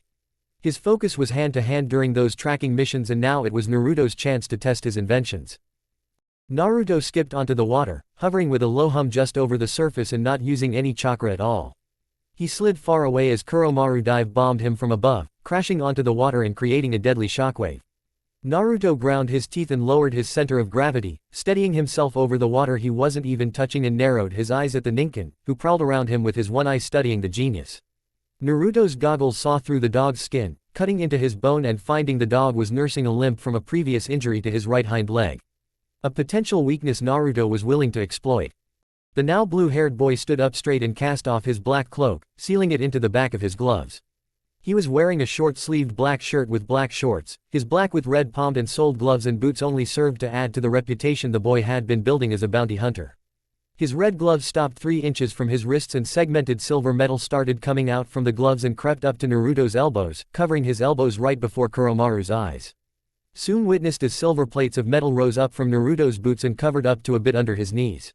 He was noticeably without the katana blade Sume had heard the masked bounty hunter commonly used. Ai's metallic voice spoke to Naruto as this process finished. "Armed and ready, boss." Naruto didn't provide any reply as he watched the reaction on his aunt's face at his transformation. Gone was the wide-eyed, eager to impress boy she saw grow and now she was staring at the cold, heartless child that had built a fortress of technology around himself, fleeing from his life in Konoha to Kami knows where. Naruto's eyes flicked up and a visual of both combat drones played on the top left corner of his goggles, proving that it was indeed Sasori of the Red Sands, the Mad Bomber Deidara and the bloody Uchiha, Itachi. The drones buzzed high in the air, far away from reach from two of the grounded shinobi, and fired off attacks. The alpha lightning whizzed around a rain of Senbon from Sasori and crackled with blue lightning, shooting it at a puppet that clanked upwards through the air at it. The lightning blew open the puppet and followed down the thread to Sasori, who wisely cut the connection before he was killed by the lightning manipulation of alpha lightning. Delta water spun around Itachi as the prodigious Uchiha blew out columns of fire at the robot with the motivation of an uncaring stranger, but the water manipulation using Delta water dove under the fire and a stream of chakra-less water tore from the three small guns at the front, something that made Itachi bring his fire attacks down, slightly amazed that the small, featureless robot was holding its own against his fire. I brought Naruto out of his distracted daze, fascinated watching his drones hold off two of the S ranks but sighing as Deidara left his comrades to their plight in order to go to his target. Very soon, Itachi and Sasori would switch drones and Naruto figured he would have to order a retreat. The Inuzuka stared at the boy and scratched her red fang-painted cheek. She jumped over the obvious question of what had forced this drastic change in her precious adopted nephew and why he had fled from home and said, "What's the plan now, kid? I kill you and your ninkin. Kill those S ranks and disappear again. That's the plan," the blue-haired boy answered, hinting at the Inuzuka's preventable demise if she decided to look the other way and allow Naruto to flee. He assumed Kakashi had given his mother reasonable warning of what would happen if anyone else was to come after him, and so far Orochimaru was steering clear of him, for the time being. From what she had seen of Kakashi, Naruto wouldn't mind killing her or Kuromaru, and that raised her heckles. The thought of the incoming S ranks temporarily left her. "Oh, I'm gonna beat the shit out of you, pup." Naruto settled into a fighting stance when he saw Tsume growl at him, her eyes wild and her teeth clenched together fiercely. Kuromaru followed his partner's lead, copying her controlled rage and preparing to pounce at Naruto. Naruto's black palms glowed with white energy as he held his right hand facing down, chest level, and his left was straight forward and also facing down. His knees were bent and were shoulder-length apart, his right was slightly in front of the left and his head tilted down. The experienced Inuzuka recognized the fighting stance immediately and, strangely enough, she saw a mental image of Naruto's mother when she was 13 years old in Naruto's place.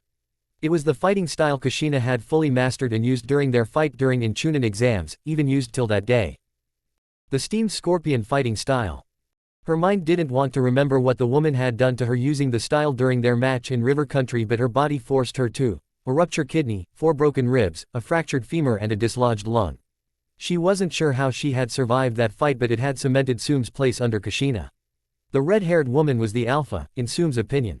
The dominant in whatever twisted relationship she had with the married woman. Just thinking about how Kushina could break her will and her resolve as a human being by being in Tsume's general area made her heart shudder with pleasure. She fought her desire down and brought her mind back on track when Kuromaru glared at her to focus.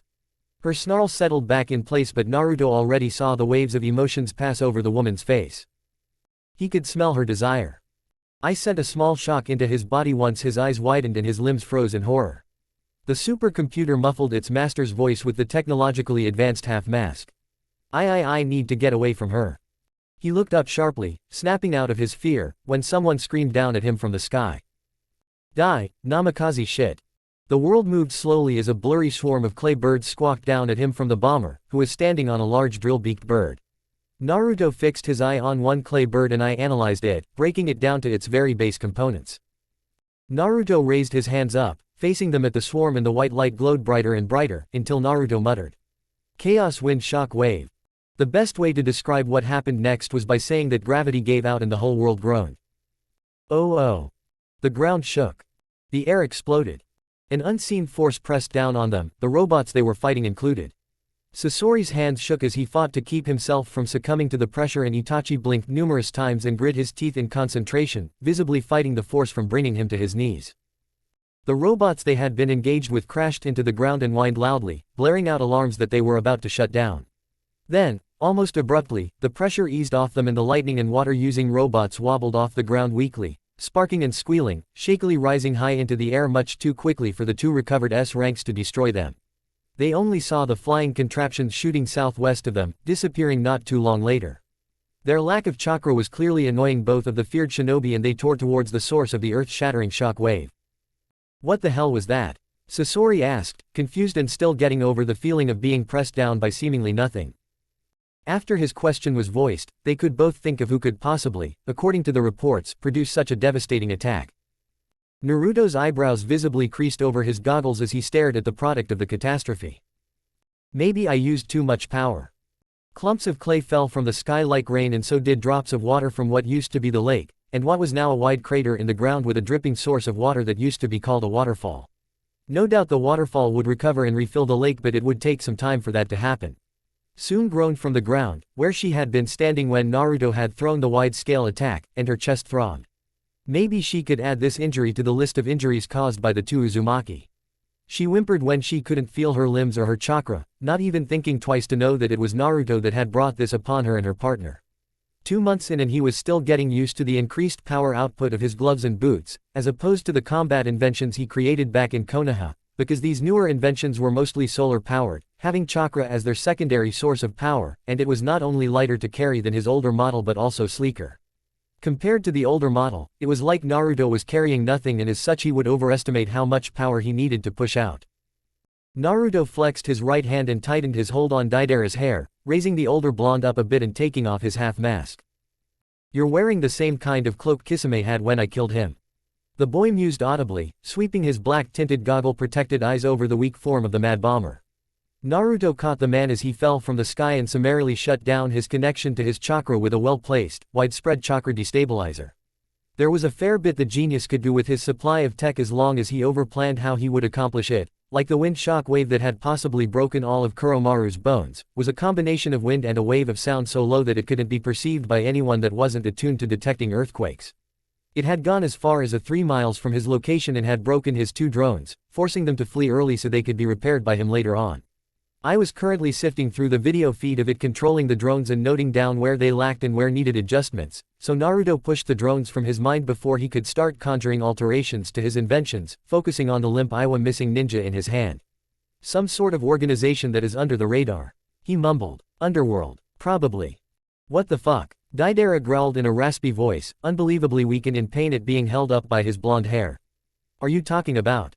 Who do you work for? Naruto asked once, contemplating whether or not to classify the Red Cloud-wearing organization as a threat and if he should take action by eradicating them before they could find a way around his tech and get him. I'm not gonna ask you again, Deidara. Then it clicked in Naruto's mind and he sighed, like it was the most obvious thing in the world. Why am I asking you? He called and the computer promptly answered. Yes, boss. Naruto used his other hand to grab Deidara by his jaw, covering his mouth and stopping the grumbling stream of profanity coming from his mouth. The boy looked at the Iwa missing ninja's blonde hair and his glasses scanned them, and even without the scan he could notice something familiar. Are those water droplets in his hair? Yes, sir, they are. Water mixed with chakra. Water mixed with chakra. The boy asked, more to himself than anything. Aside from the water drops falling from above, caused from his shockwave attack, he could see a distinct difference with his glasses. A presence of chakra in the water. Affinity. A perfect mix of all 5, sir. Naruto pursed his lips in thought. The chakra is weaved in equal measure to each drop of water, so chakra rain that is not harmful. He then scratched his chin and his eyes lowered to think long and hard. Chakra rain, chakra rain, chakra rain, chakra rain. He posed his next question to his faithful computer. Show me the map of the continent and highlight places of high water level and constant rain, not constant mist. River, waterfall, marsh, Uzushio and Amigakure glowed blue. Amigakure is the only place on the continent that rains all day and all night, sir. That's right, and river and marsh countries are popularly neutral. Waterfall have no reputable gangs, not to talk of underworld organizations with S-rank missing ninjas. That last point he knew all too well, for one of his capture missions was clipping off the head of the leader of an infamous gang and submitting the leader's head as proof of the kill. Besides the A rank the leader, the members were largely B and C rank. They were scattered when their leader died and it was relatively easy picking them off one by one. Uzushio too is barren of any life since the Uzumaki were wiped out.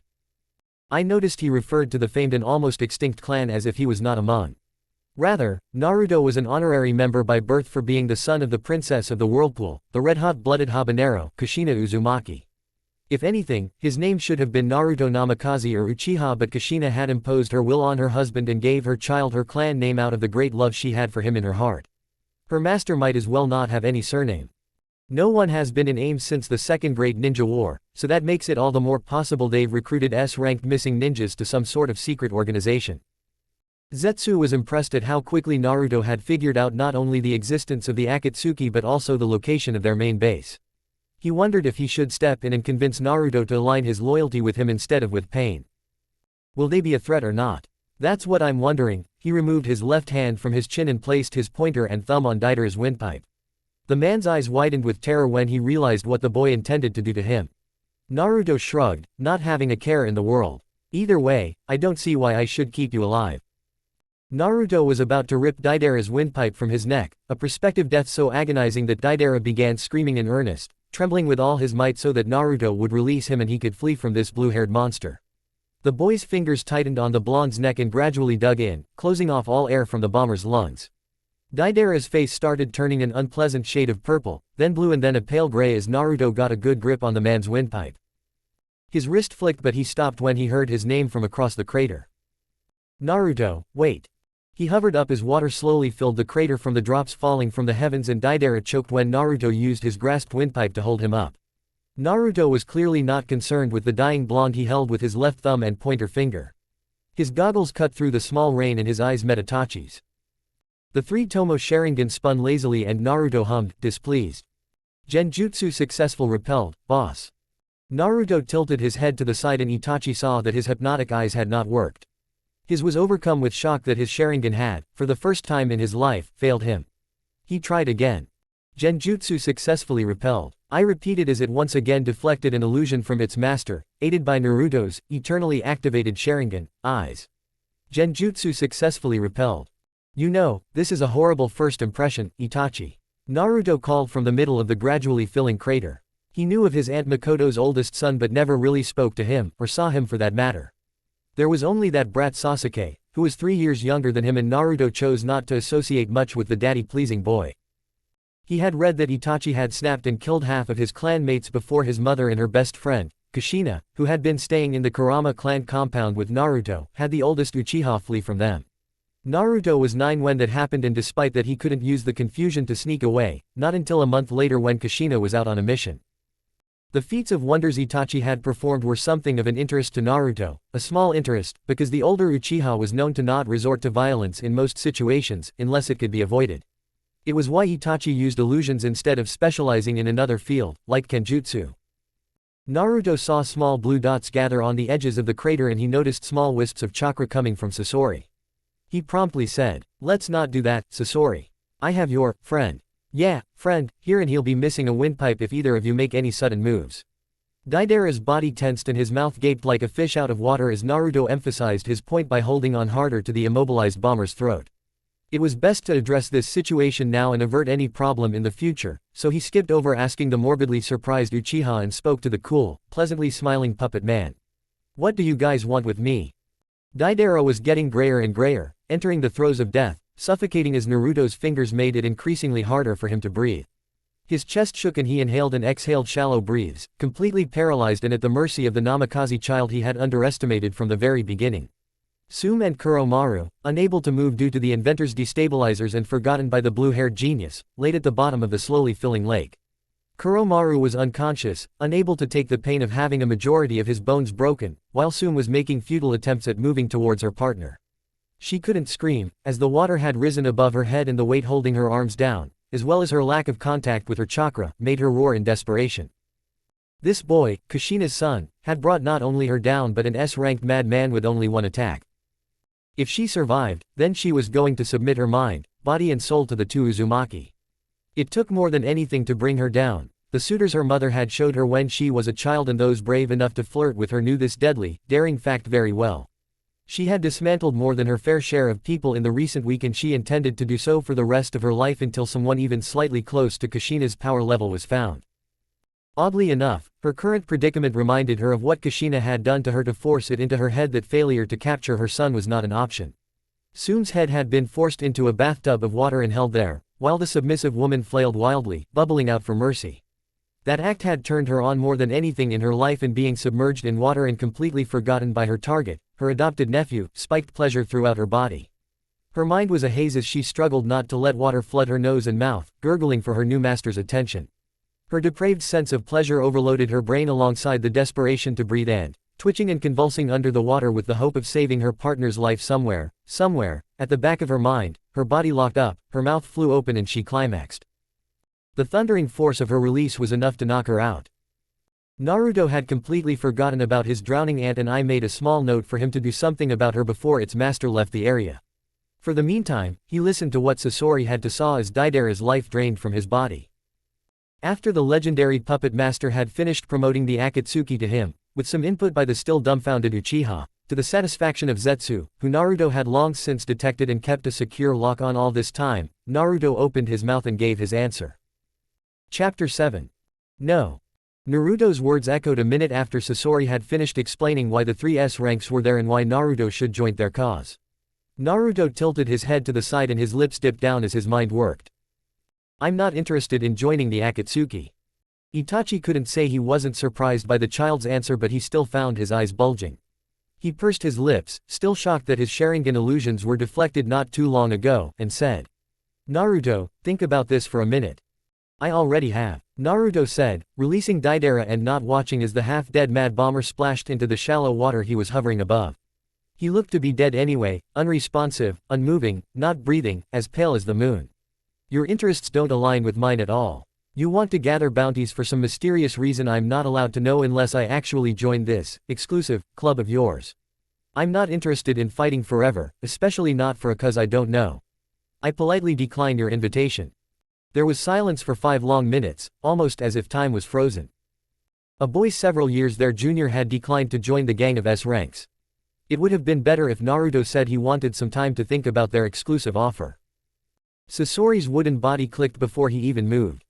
Blazing blue chakra strings exploded from the tips of his Hiriko puppet armor as well as the hunched spine of the terror-inducing puppet. The strings grabbed the drowning Mad Bomber and the 2 Konoha ninjas from under, adding as well at least 10 more, white-clothed puppets of varying types and designs, all armed with an array of weapons. Naruto clicked his half-mask back in place and shot backwards as Itachi spat out a ball of molten fire from his mouth. He skipped onto the water, the constantly humming white energy keeping him about half an inch from the surface of the water, and he hastily raised his shin to block a roundhouse kick from Itachi as the S-ranked Uchiha appeared from out of nowhere before him, the silver plating from his boots to under his knees clinking on contact. The genius Uzumaki's eyes narrowed and his right fist was slapped aside when 4 of his fingers made to tear into Itachi's throat, forcing him to roll to the side with the motion else Itachi rip off his goggles and try his hand again at the illusion. The boy right himself again and pointed his left palm at his opponent, ablaze with white energy ever ready to decimate whatever was before it, but withdrew his hand back as quickly as possible as 2 fang-over-fang attacks almost ripped his arm out of its socket. Water manipulation, inverted Senbon hailstorm. Naruto growled and slammed his palms down onto the rising body of water below him. Thud. BTM.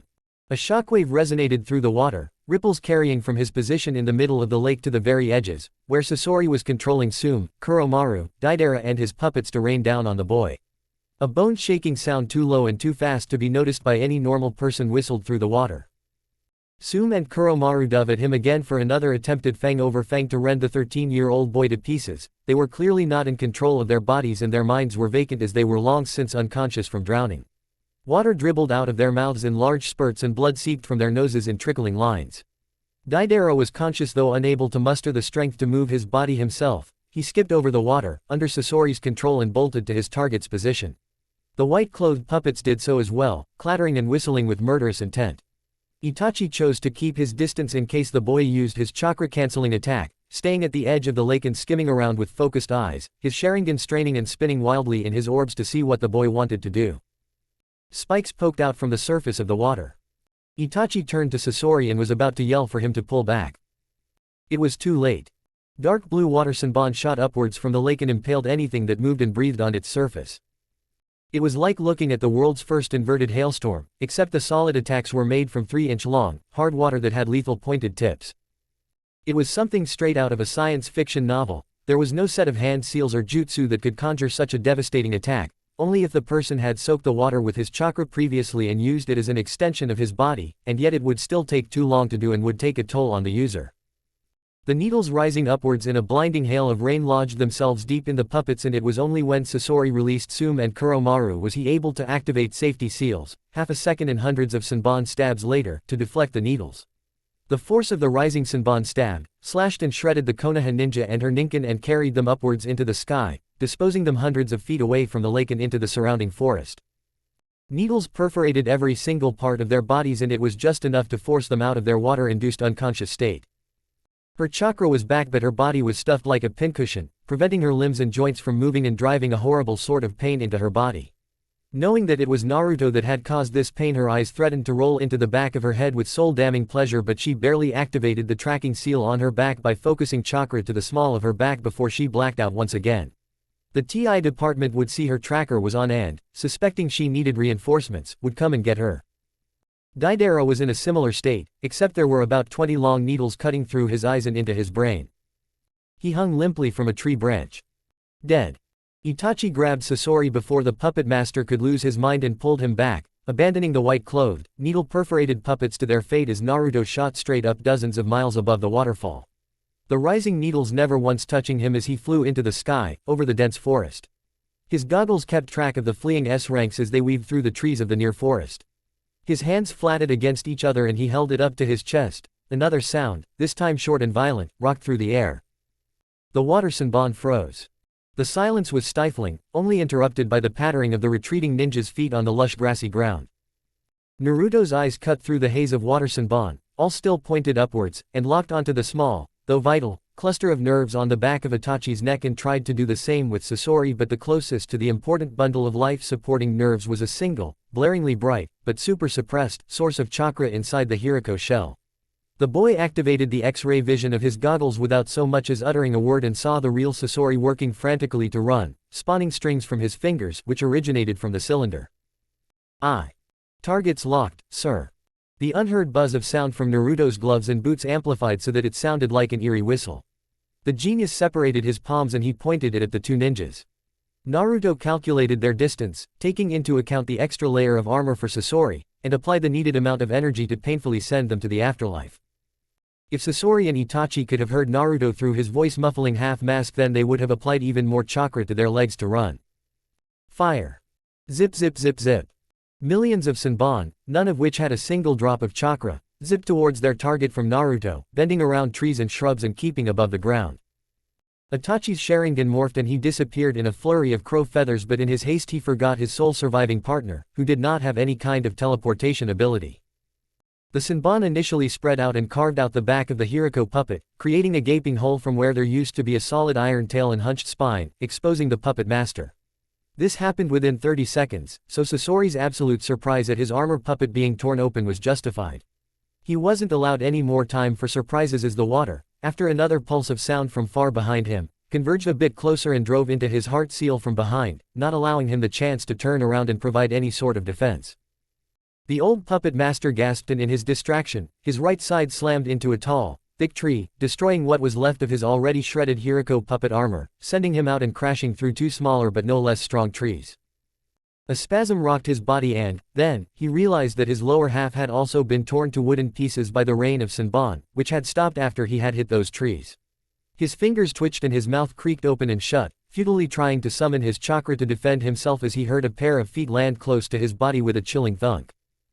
Naruto looked down at the once proud Suna missing ninja as the throes of death overtook him, his eyes frantically blinked, his mouth creaked and groaned, sounding like a small dying animal, and Naruto could see the chakra pulse out of the perforated heart seal with his computer goggles, enhanced by his red, eternally activated Sharingan eyes. The Akatsuki robe the ninja had been wearing was in tatters, showing him to be in a simple sleeveless black shirt and what used to be brown ninja pants. The boy stomped to the dying ninja and scanned his body briefly. He gave a light smile when he saw small storage seals on the puppet man's body, no doubt holding his infamous puppets. "Lord Leader will kill you, brat." Sasori wanted to roar but his jaw was unresponsive, probably due to a few needles lodged in the back of his head. "Two dead S-ranks," Naruto commented and stared down at the dying ninja. He had previously ordered Ai to unmuffle his half-mask so Sasori would hear him. "One of which could have been prevented if you left me alone." He stood over the disgraced ninja and placed his right foot on the heart seal, slowly pressing down and making the wooden man's eyes enlarge with realization.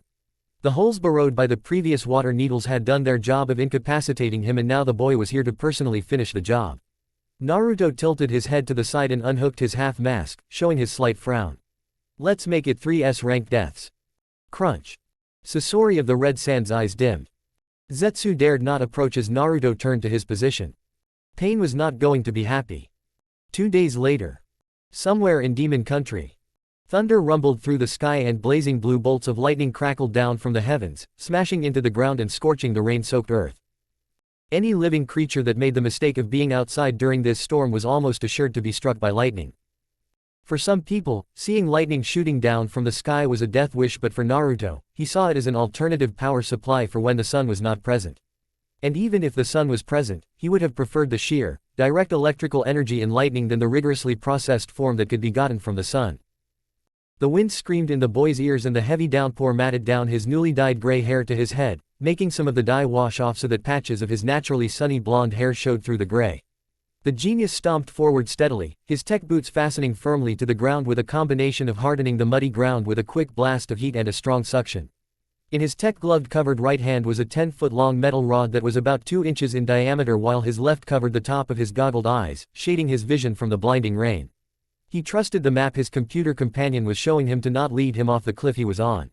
The dark green and white rain poncho he was wearing flapped dangerously on his body, looking as if at any moment it would rip off his torso and fly off to wherever the wind took it. He made sure to hold the metal rod away from his body and facing upwards to the sky, his gloved hands tightly gripped on the piece of metal with all his human and technologically amplified might. Naruto grit his teeth and hissed as a particularly strong wave of wind and rain smashed into him from in front, making sure to keep walking on with his slow, careful pace. His booted feet made muffled thumps on the ground with each stomp, and Naruto's hidden red eyes looked around with as much calmness he could muster and asked, his voice completely silent from outside his half-mask. "Is this far enough?" He winced when an arc of lightning crackled down and struck the metal pole. The bolt passed through the rod, deflected away from the insulated gloves and entered the ground in the blink of an eye. Naruto was thankful for his gloves more than he had ever been before, for that was the 9th bolt of lightning to hit the rod. I spoke loudly back, though making sure not to damage its master's ears. "Yes, sir." Naruto grabbed the rod with both hands and raised it over his head, bringing the end down and sinking it down into the earth. He held it with both hands and pushed it further down into the soft, wet ground and stood back before another bolt crashed into the metal rod. Naruto used his right hand to hold the front of his rain poncho and squinted his eyes up to the tip of the lightning conductor. "Open it up." The very tip hissed and a white line crawled down 5 inches from the tip, dividing the top into 4, and it snapped open abruptly to form 4 open points. Naruto inched forward a little and tapped the rod once, and a glowing red panel on the back of his right glove opened up, like a hologram but much more advanced than the ones he used before. He swiped left and used his other pointer finger to turn a holographic dial. The sky rumbled dangerously and the boy squinted again with his eyes up on the divided tip of the lightning conductor. This time, white-hot lightning flew down and smashed onto the tech rod, but instead of flowing down into the ground like it was supposed to, it bounced off the open tip and shot through the rain to another conductor, which also had an open top, and made the lightning, still as deadly as it had been coming down from the sky, bounce off the top into a last conductor on the top of a small uprising with a human-sized opening at the front, Naruto's current hideout. Naruto could see his lights flicker, showing that it had worked. The cave Naruto had made his temporary home stood close to the edge of a cliff. The top was covered in lush green grass, which was presently overcome with the rain, and could easily be confused with a real hill. The genius had previously placed 9 more conductors strategically around his hideout, one to actually take the force of the incoming bolt, and another rod received the passed-on bolt, which was immediately passed to the last one at the top of the uprising, passing the current into the base and through a complex network of wires. Naruto stayed where he was, wincing slightly with each crack of lightning that narrowly missed him but diverted to his conductor, and he swiped at the bright red hologram console floating over the back of his glove and moved away the dial. His goggles showed the 9 other dials at full blast, so he cycled through a few options on the glove hologram until he reached one that controlled all the dials. His left pointer finger touched the hologram and slowly moved it down. "Turn on the lights." I quickly did so and blaring white lights flashed on. Naruto continued turning the dial down and the lights dimmed with it until they were at their normal brightness, despite the electricity passing through them. He shook his hand and the red hologram fizzled away. He roared over the rain, admiring the conductor before him. "Charge my satellite's battery." "All right, sir." "How long until it's full?" 5 days, sir." "It's better than before," he replied, pleased with his lightning rod inventions. He began making his way back to his hideout. Though the sun was a good and reliable source of power, it would take too long for it to fully charge the battery he intended to use for his satellite. That battery was a lot larger than the ones he used for his gloves, boots and even his goggles, as it was meant to serve Naruto in space for an indefinite number of years.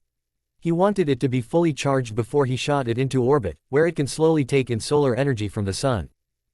He was still a long way from finishing the satellite to his satisfaction, as he needed to buy more good quality parts to work with, but with the completion of the battery for his satellite, his prospective invention was already 70% finished.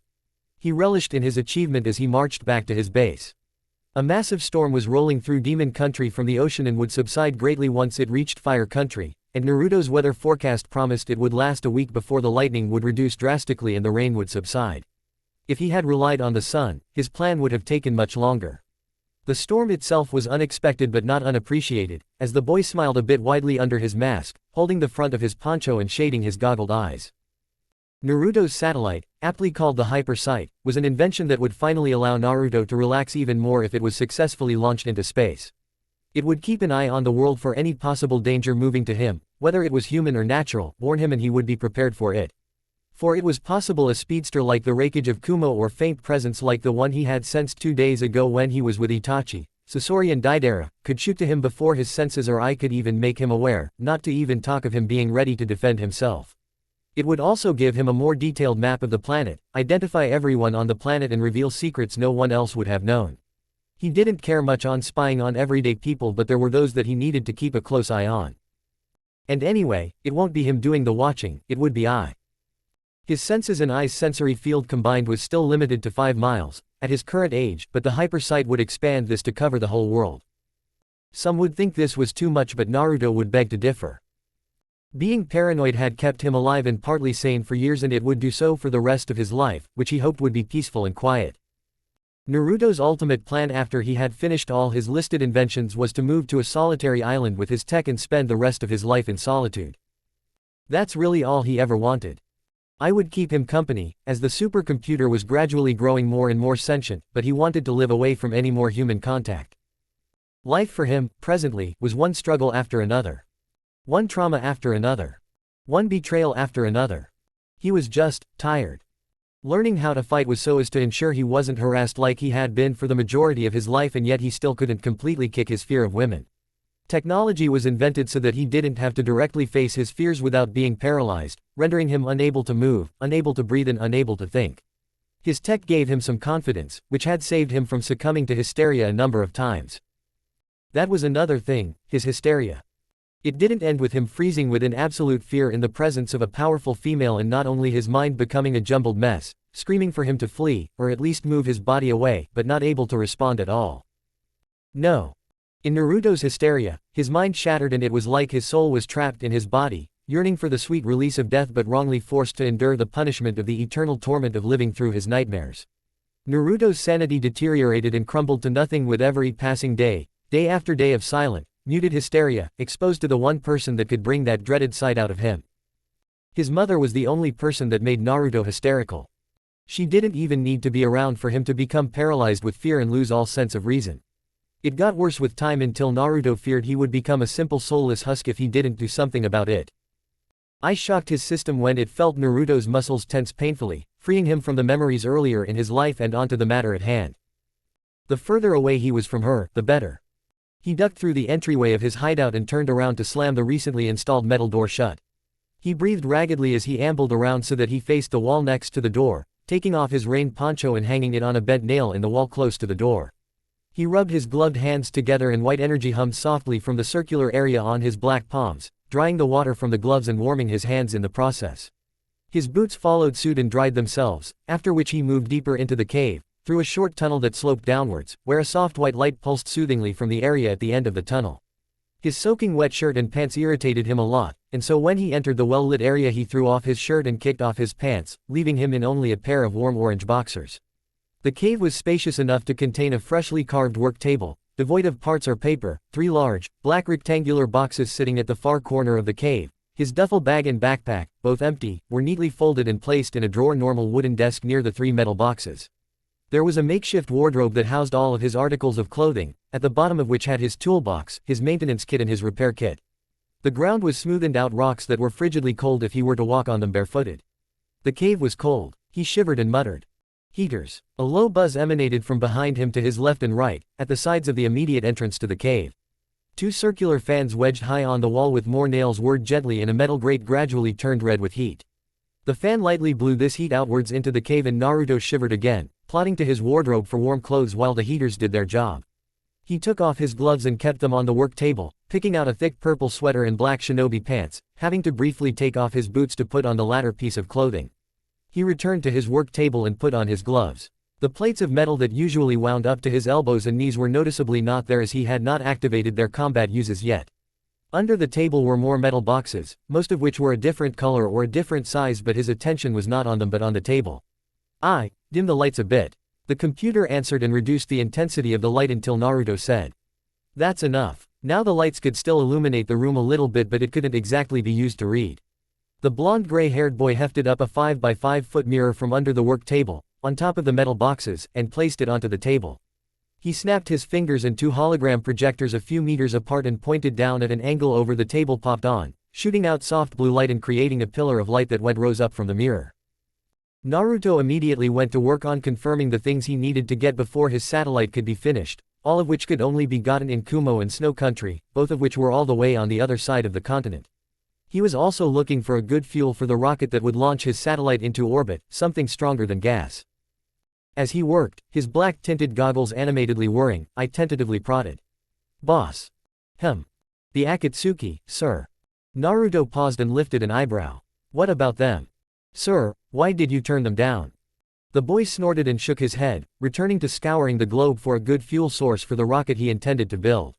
"Aside from Deidara trying to blow me up, obviously bearing a grudge on me that I can't really care to find out, and how Itachi tried to put 3 Sharingan genjutsus on me before they even tried to convince me to join the Akatsuki.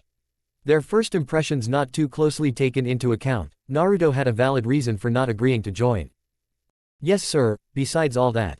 I wanted to clear its non-existent throat in embarrassment that it had once again overlooked something so clear. Naruto's health and safety was the computer's #1 priority, both of which were main concerns it had developed along with its sentience, and yet it had brushed off those things because Naruto showed he could quite manageably take care of himself against 3 S ranks. I'm wanted in all 5 major villages in 10 countries, not because of any skills I have or even my tech but just because I'm Minato's son. I noticed Naruto didn't refer to the Yondaime as his father or as the Hokage, but understandably disrespectfully by his name.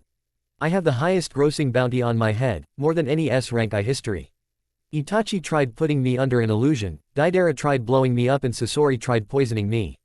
That was before they said a word about the free space in their organization and their intention for me to join.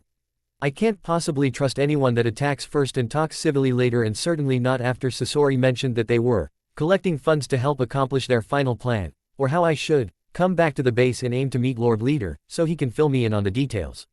Naruto paused again and hummed in thought. Last I remember, Kumo has a 500 billion Ryu bounty on my blood and sperm, and Iwa has 20 billion for my decapitated head. Add that all up together and it's more than enough cash to buy a small country. He shrugged and snapped his fingers for the hologram to turn off. I have enough on my hands at the moment. I can't bring myself to give a shit if Lord Leader is salty about my refusal to join the Akatsuki. Paranoia and reluctance had kept him alive for such a long time. Right now, he took down the mirror and returned it under the work table. He brought out a large blanket and laid it on the table with a small pile of bundled up clothing to be used as a makeshift pillow. He threw on one more blanket onto the table and took off his gloves, placing them on top of one of the 3 metal boxes in the corner of the room. The box opened up and swallowed the gloves, where a white light shone from the crack that had opened up, signifying that his gloves were charging. He did so with his boots and they too were eaten, and began charging. Finally he took off his half mask and placed it into the last rectangular metal box, where his katana blade and sheath were already inside, charging. Boss. Yeah, he answered, rubbing his cold feet and looked around, his burning red eyes cutting through the dim lights to check if anything was amiss. Do you think the Akatsuki will come after you? Naruto scoffed. Of course they'll come after me. He closed his eyes and touched the side of his head with his pointer finger. I'm gonna guess it's that supposed Lord Leader, or someone close to him he trusts that will come for my head. Hell, maybe all of them. One thing I noted was that Naruto was less than afraid. Only Kami knew how many S ranks were coming after him once they located him, but he wasn't even close to fazed by that. Losing the S ranks was a feat all on its own. Saying, No, to the cage-level shinobi was one thing, disappearing once again from all manner of detection was another.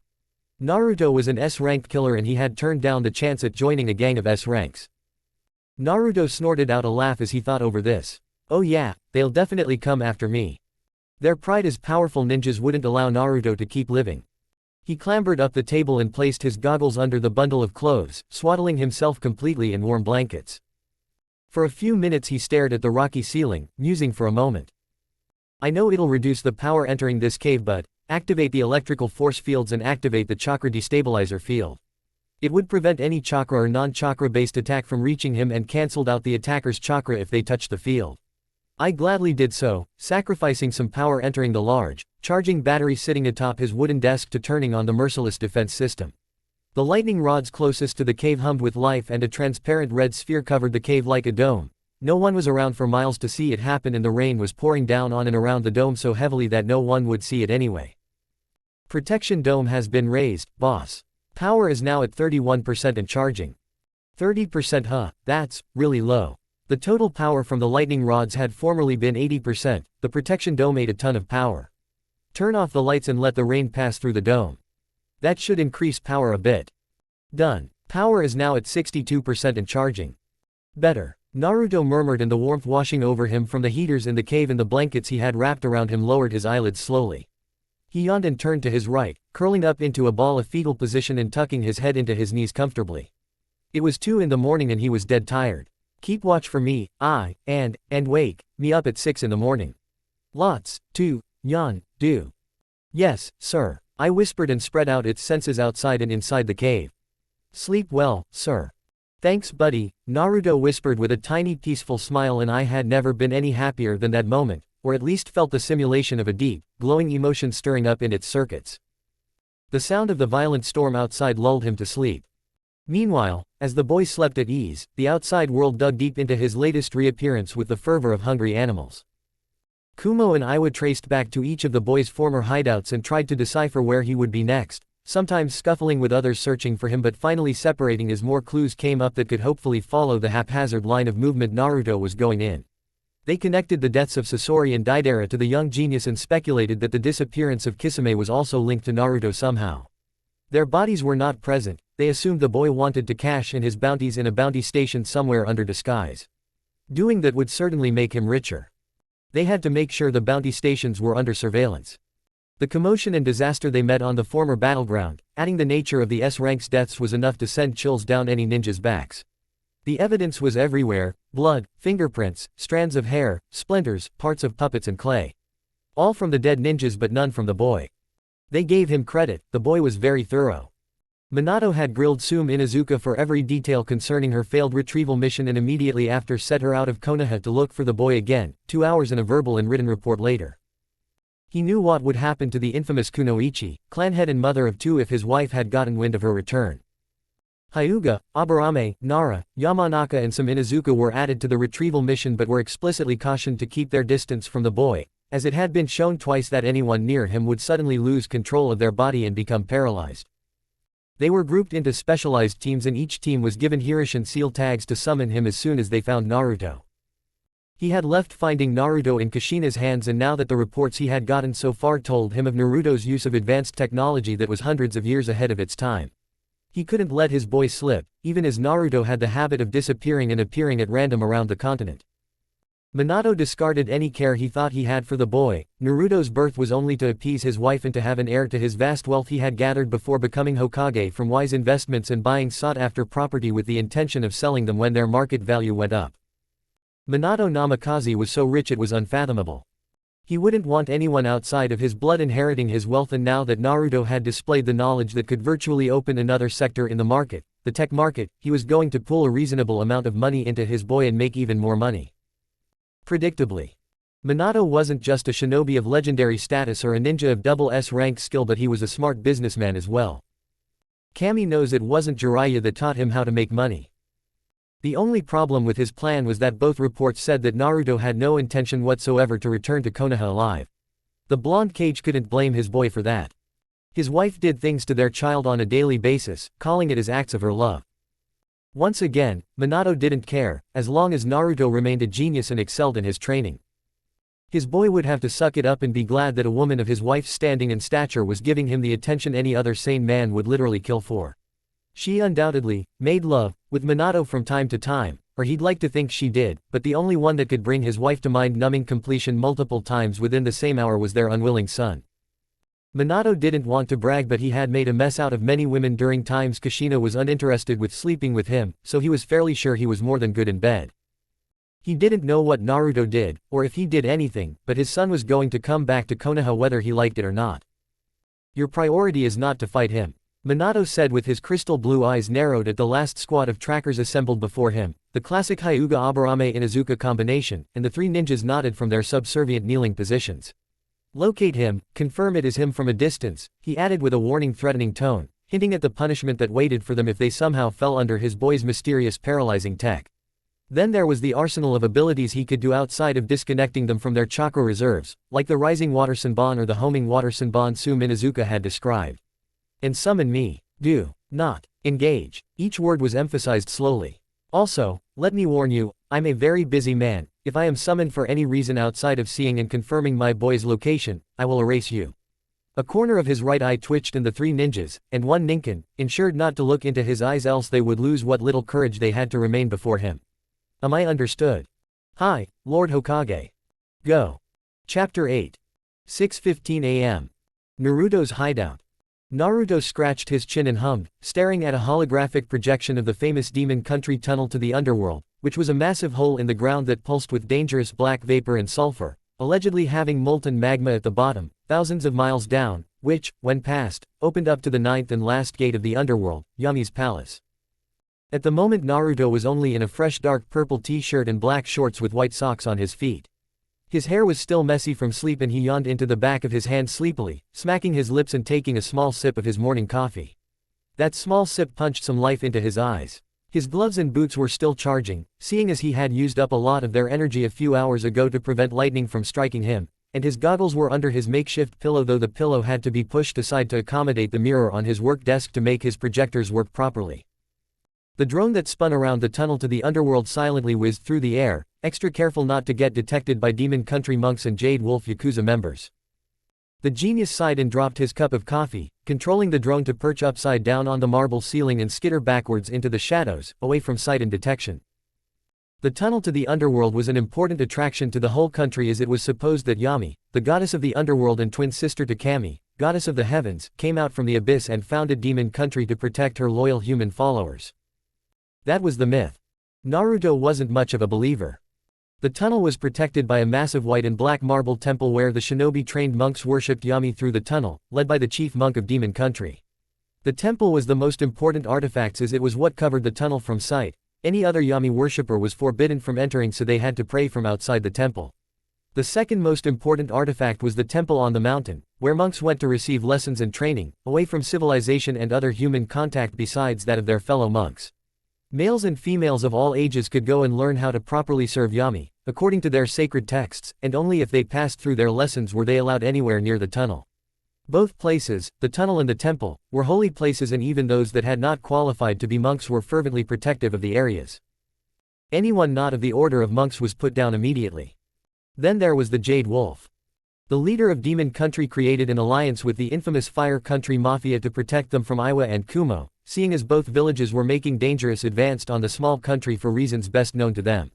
The Jade Wolf weren't allowed into the temple, but they patrolled outside. What they got in return for their protection were a few sacks of soot scraped from the edges of the tunnel. The soot was a hallucinogenic drug when swallowed, and it was exclusively sold outside of the Mafia, as use within was prohibited at the cost of the defaulter's life. There were also rumors of a bloodthirsty demon that was sealed into a tablet several levels inside the tunnel, in a cavern, but Naruto wasn't much for superstitions like demons or Yami. The closest to any demon Naruto could think of were tailed beasts, and the boy had a logical explanation to their demonic-like traits and abilities, according to witness reports and real-life stories from trusted documents. Naruto was a natural skeptic when it came to anything that couldn't be proved with science or technology, though he wasn't entirely close-minded. The reason he wasn't harboring the thought of a real life from the underworld demon inside the tunnel to the underworld was that, in his mind, it wasn't something he should worry about, since it was very much possible for there to be a close relative to tailed beasts mistakenly referred to as a demon. He could handle that sort of problem when it came. Now, the reason the boy was studying images and videos from the country's most protected holy place was that he was looking for an alternative source of fuel to power his satellite rocket off the planet and into space. The rocket itself was weeks from being finished, but Naruto had hit a roadblock that demanded he address the issue of fuel before he could continue. The boy couldn't use the same source of power as his drones, the sun, because it took too long to charge up enough energy that could make the rocket blast off into space about more than half a year. To be exact, and the battery of the satellite was using solar energy and a few drops of Naruto's chakra to keep it online. The added solar energy battery that could only hope to take the rocket to space would be even more weight that had to be calculated with the weight of the massive satellite and the other parts of the rocket, all of which weighed a lot, creating a problem of actually lifting the rocket off the ground. Natural gas was another option, but it burned too quickly after Naruto had tested it out. It would take hundreds of gallons before the rocket to enter orbit, less heavier than if he used a solar battery but no less burdensome in the liftoff effort of the rocket. Petrol was in the same boat as natural gas. It was annoying, for Naruto, that there was no such thing as rocket fuel. The gray blonde-haired boy sighed and wrinkled his nose in mild irritation. Why was it that he was the first person to ever successfully build an artificially intelligent computer? Why was he the only person that owned and controlled a small army of robot drones? Why hadn't anyone else thought of using a concentrated liquid of yami soot as fuel for heavy-duty equipment? The most useful thing they could come up with to use for the potent powder was as an exquisite high for the rich and affluent. Naruto shook that irking dough from his head and his fingers spread out to show a carefully analyzed list of components that made up the yami soot. It was the perfect rocket fuel because it didn't burn quickly, and Naruto only needed 3 sacks to make enough fuel for not only his rocket but also to power a generator for a few months straight. But Naruto didn't need a generator because he had his trusty solar energy. The only reason he was going to hoard away some of the fuel was if he ever needed to blast something else into space. The problem of acquiring this precious, unbelievably expensive ash was that it had a 24/7 guard at all times with some of the Jade Wolf's most notorious gangsters, and then there were the monks. They attacked anyone that came within reach of the temple's marble pillars, and they had been doing this successfully for hundreds of years, though the alliance was made when the enemies got stronger and stronger. The boy didn't want to know why an order of holy monks would ally themselves with a gang known to loot, kidnap, rape and murder indiscriminately, and he honestly didn't care. The people that featured on the guard roster were names that were of mid to high A rank threat, and one name stood out above the rest. Hino Jigoku Shiro. Naruto's former Yakuza neighbor from the Konoha red light district. She was the one guarding for that week, according to what he heard from the other members. Naruto could very well take care of himself, but an integral part of his plan depended on her. He only hoped she would help. It was unlikely. There hadn't been a supply of ash in months, and it would take too much time to track a few bags of the inebriating dust, so the best option before Naruto was to take it from the source. The continent was alight with activity. Every nation wanted to get their hands on the runaway tech genius from Konoha, get the high bounty on the head of the Namikaze spawn, or populate their villages with his sperm. If he entered the temple loud, then the monks would alert the mafia would alert their contacts in other countries, their contacts would alert their governments, and their governments would swarm demon country within half a day. If that happened, then Naruto would be trapped in the country, and working on his rocket would become harder, seeing as there would be a manhunt on him. Not even his safe place was safe. Naruto swiped aside on the components of his intended rocket fuel and went over more videos of the monks, learning, memorizing and rehearsing their mannerisms. He did this so that when he was going through with his plan, he didn't offend the people that would help him. For once, breaking and entering wasn't going to be good for him, so he was going with the diplomatic approach. He wanted a secret audience with the Shion, priestess of the land of demons and the supreme leader of all of demon country. That was the goal. It honestly made more sense if he smashed open the top of the temple, stole the ash and flew off to Kami knows where. The boy shook that idea from his head. He didn't have the firepower at hand to hold off the continent once they got wind of him, and his stamina could only go so far, especially since he was still a 13-year-old child. The satellite would help him find an uninhabited island that would give him the space to create as many weapons of mass destructions he wanted, which were a lot. The cacophonous noise of his rocket blasting off aside, he was thinking more of how he would quietly get the soot, one problem at a time. Naruto's mother had been the cause for the boy's fear of women. All good mothers that love their children do this, she would repeatedly say as she lovingly petted his head, shining with the afterglow of another romp in his bed. This is how we show our love. This is how I show my love, Naru honey. This was what had warped Naruto's perception of women. He thought that they were all sex-crazed maniacs that would use any chance they had to sexually assault him for their own pleasure, never once heeding his pleas for them to stop. Makoto knew this and, from time to time, joined in tainting Naruto's view of women. Minato knew this and allowed it to continue, giving Naruto the impression that it really was an accepted thing and that, despite Naruto calling for his help, he wouldn't listen. With as much certainty that Naruto feared his mother, he also hated his father. Escaping and being immersed in the darker annals of the red light district, what his mother had been doing, that Makoto perpetuated and Minato turned a blind eye to, was abnormal and wrong on so many levels, but it did not change Naruto's opinion of females above 13 years old. Working in the brothel, surrounded by women of all kinds and race, this twisted understanding of the female gender was increased because a few of the women openly showed their dark lust for the prepubescent boy. The majority of the women, though, conflicting Naruto's opinion, showed genuine wonder and care for the little boy that manned their bar. They swarmed him when the doors of the brothel were closed, if they were not sleeping or eating, and asked him dizzying rounds of questions that did not once swerve into the realm of his previously forced sex life. Naruto prided himself on his good natural senses sometimes, and he could firmly attest that the sex workers that nicely spoke to him were not turned on and had never demanded sex from him. He still wasn't at ease, but he didn't consider them much of a threat anymore. The bar of fear went up from simply every single female on the planet above 13 to every single female with any kind of combat experience. Being trained under the person he feared more than death gave him a morbid confidence in his combat skills, but his terror would rear its ugly, mottled face when a woman on some fighting skill spoke to him. Hino was a nice neighbor and Naruto was scared of her. She brought him pastries every so often and, when he refused to open his door for her, slid a manga under his door, usually a isekai or fantasy manga about magic, adventure and escaping reality to a world that better than the one he was living in. Naruto had been raised to accept gifts, so he didn't throw them away. When he wasn't working on his weapons in the bar, he skimmed through the manga. He showed his appreciation by writing her thank you notes and, from what he noticed, she treasured his appreciation, though not in the least bit perversely. I saw this as progress. Hino was not aware of his phobia, but she had a niggling feeling about it.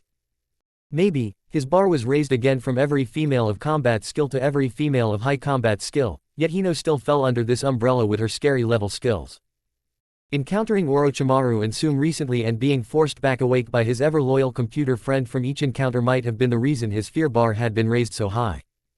The point was that Naruto wasn't as scared of Hino now than he was before. The 21-year-old woman was the Jade Wolf Mafia's main enforcer. She stood at 5'6" with a lithe, trim and well-toned build gotten from years of formerly being the assistant commander of the Konoha Anbu, second only to Shikaku Nara. Naruto had done some light background research on Hino. Hino was an orphan that had been a sort of big sister figure in the orphanage. The poor state of the orphanage due to lack of funds from the village and understaffing forced the older children to more or less cater for their well-being. Up until she was 19 and an active kunoichi, as well as assistant commander, she had been going back and forth between her duties as a ninja and her self-appointed duties as a big sister. A big fire broke out and several of the children lost their lives in the inferno because help did not come on time, and the gas cylinders that had started the fire were the very same ones used before she was born. Combining all the other things she had seen as a ninja of the leaf, she lost faith in the village and quit, becoming a member of the Fire Country Mafia soon after. Her story wasn't all that particularly interesting. As her neighbor of 1 year at the time, Naruto had noticed her shift in allegiance, but her, for lack of a better word, fixation of looking after him in any way he allowed didn't change. His drones had located her home west of the tunnel, among the small cluster of small homes that surrounded the revered spot. Hino sighed tiredly and pushed open her front door, closing it behind her with a light kick from her left heel. She ran a frustrated hand through her short black hair and gingerly took off her black suit coat, tossing it away from her and rigidly tugging off her long red tie, grunting with displeasure as she accidentally tightened it a bit. It was 2 hours before midday, so there was plenty of natural light in her house. She liked to live modestly, in spite of the piles of cash she was paid regularly directly from the Yakuza boss himself. 3 light blue, modest chairs and 1 equally blue couch with a plain black carpet spread out on the floor of each room, besides the white tiled kitchen, and a black flat screen sat on a stand before the couch. There was a large window behind 2 of the smaller chairs that showed a magnificent view of the temple protecting the tunnel, and it was even better when the sun rose and bathed the glorious white temple in its ethereal soft orange light. Hino undid her leather belt and discarded it like her coat. She didn't really object to the black suit and red tie getup of the mafia, as her own uniform was tailor-made for her form, but there were days she preferred wearing her own clothes.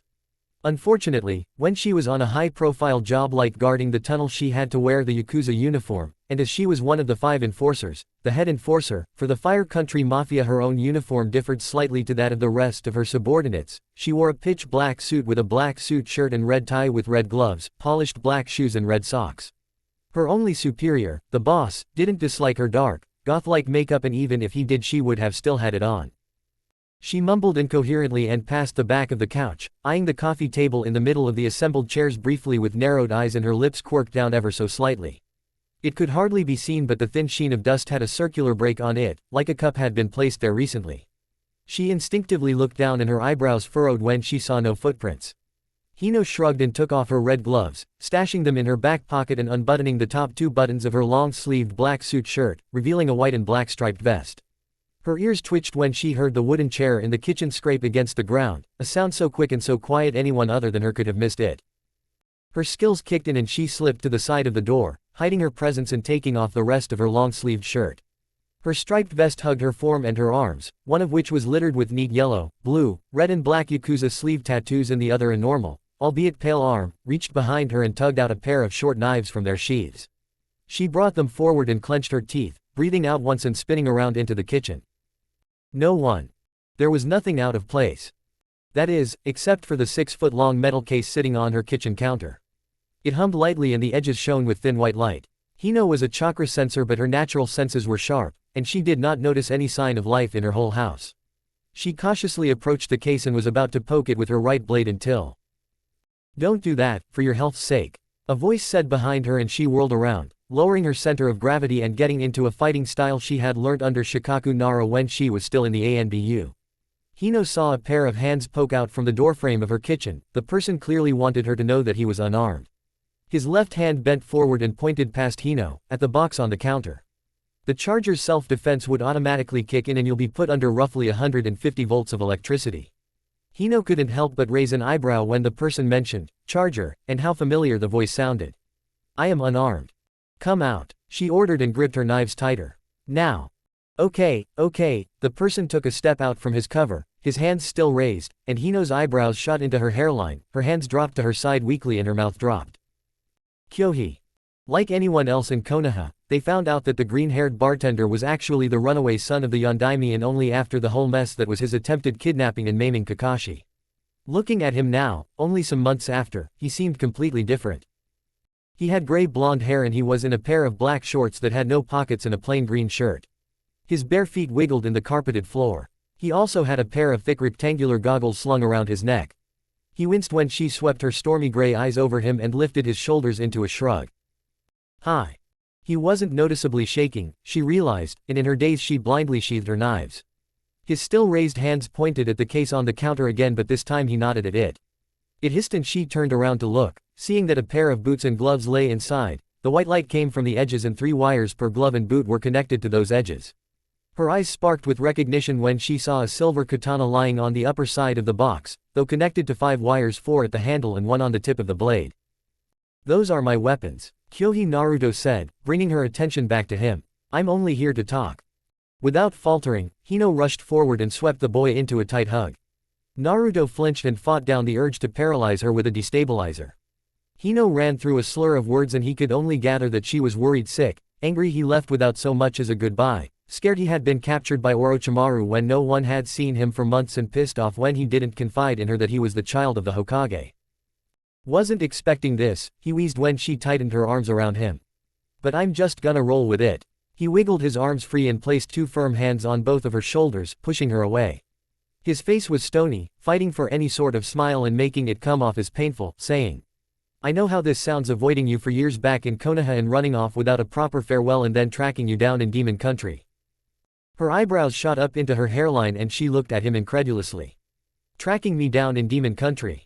He waved away her surprise. "You're a very hard person to find, believe me." He could see the swirl of questions in her head and he decided to give her some time to reorient herself. Even for being a former Junin, this was a whiplash of revelations, finding out he was the Yondaime's son months ago, flickering about from Waterfall Country to Wind Country and finally ending up in Demon Country with the stealth that most likely should not be used by one his age, and now he had sought her out himself and it wasn't for her head, apparently. He swept aside and motioned into the kitchen, where a steaming pile of cookies laid on a ceramic plate.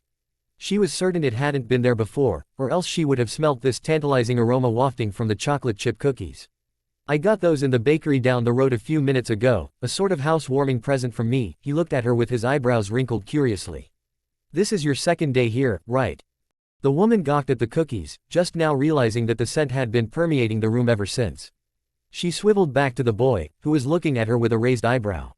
How are you doing this? Doing what? This kid had the audacity to not know what she was talking about. She waved at the cookies and at him. Those things weren't there before. Not even Konoha trackers know where I am either. The 13-year-old boy was definitely different than she remembered, because he smiled slightly, not shivering in the least, and padded past her on his bare feet into the kitchen, hopping onto a stool on the island counter. The rectangular boxes hummed as he approached but quietened down as he took his seat. He touched the edge of the ceramic plate with his pointer finger. There are 2 magnets under the plate that I control through my goggles. He demonstrated by shifting the ceramic plate about on the counter, ensuring to avoid the boxes and even making it levitate once off the counter before it clinked back down. He then jabbed his thumb at her kitchen window, which was now open, adding more surprise to her mounting list of surprises. While you were distracted with hugging me, I used the magnets in my goggles and on the plates to open the metal bolts on your window and flew the plate in. He scratched his head and winced at his babbling. Actually a lot simpler than it sounds. I'm personally not sure why I did all that, instead of just giving you the cookies, but all this was to help you get used to my tech. Her mouth opened, then closed, then opened again, only to close once more. The boy sighed, placed his elbows onto the counter and propped his head on his palms. Maybe he should have gone with the direct approach. He wondered how she would react if he told her about his satellite. He snorted and waited for Hino to collect herself. Oh. Kushina drove her knee into Sum's stomach and cracked her elbow down into the back of her neck, smashing her into the solid stone of training ground 11. You thought I won't find you, bitch. The feral woman spat hatefully, her hair barely flailing as she struggled not to fully lose control of her rage. Did you really think that, fucking animal? Makoto's eyebrows crinkled worryingly and she inched towards her best friend. Take it easy, Kushina. He snapped back at step when the enraged woman spun to her. Her purple eyes wide and tormented, filled with the souls of those that had fallen at her hands. Her face morphed into a dangerous snarl and the strong Uchiha Kunoichi held up one hand for the woman to calm down, motioning to the panting, wrapped-up form of the injured Inuzuka Kunoichi. She's already hurt, please. The redhead inhaled deeply and runs a rough hand through her hair, turning away from both women with her eyes and counting to 20. On 15 she was finally calm enough to create a coherent though and she turned around to the wheezing dog woman on the ground and kicked her torso, sending the woman careening on the ground, crashing through 3 trees and flopping before the man-made lake of the training ground. Makoto gasped in surprise. Kushina. The Uzumaki waved flippantly. She's fine. She began skipping to where the bloody, battered body of the proud clan had laid. The Uchiha grumbled and fell silently, plodding after her friend with her arm crossed. She failed her mission. Dogs need to be punished. It wasn't her fault. Naruto just got the jump on her. Kushina giggled into her hand, a dark sound that sent tendrils of fear down the black-eyed Kunoichi's back. She had prior knowledge of some of the things my son can do, enough to preserve her health and the mission, and seeing as she was dumb enough to forget what happened to Kakashi she got her ass handed to her. They reached the Inuzuka, who was panting and shakily pushing herself onto her knees, moaning under her breath at the throbbing pain. She yelled when a hand threaded through her hair and pulled, taking her knees off the ground but still too pained to put her feet under her. Soon whimpered and futilely tried to pry the Uzumaki's hand out of her hair. A condescending pair of eyes captivated her and Kushina's light purple painted lips curled up into a smirk. Soon's a brainless crossbreed for not thinking, or am I wrong? Mistress. Kushina's eyes widened and her other hand reared back to punch the Inuzuka in her stomach. Is that defiance I hear, you filthy mutt? No, mistress. Good. She released the clan head. She walked around the wreck of limbs that used to the dog woman, to the man-made lake, and spoke to Makoto over her shoulder. Yugao told me my husband is sending out tracking teams to find my son. She was joined by Makoto to her left and the woman tilted her head towards her friend. Is there anyone from your clan in those squads? No, though I heard that those teams aren't to engage Naruto but to summon Minato once they confirm Naruto's location. Kushina hummed with a small, elegant frown. I was thinking of sending you out to find my son. She saw the bright sparkles in Makoto's eyes at her best friend's thought. But my son will be able to sense you as easily as he would sense me. The hope of impressing her, best friend, died in her eyes. Besides, only Kami knows what secret weapons my son has that Sum was unable to find out. You won't stand a chance. Makoto raised up a finger and said. But.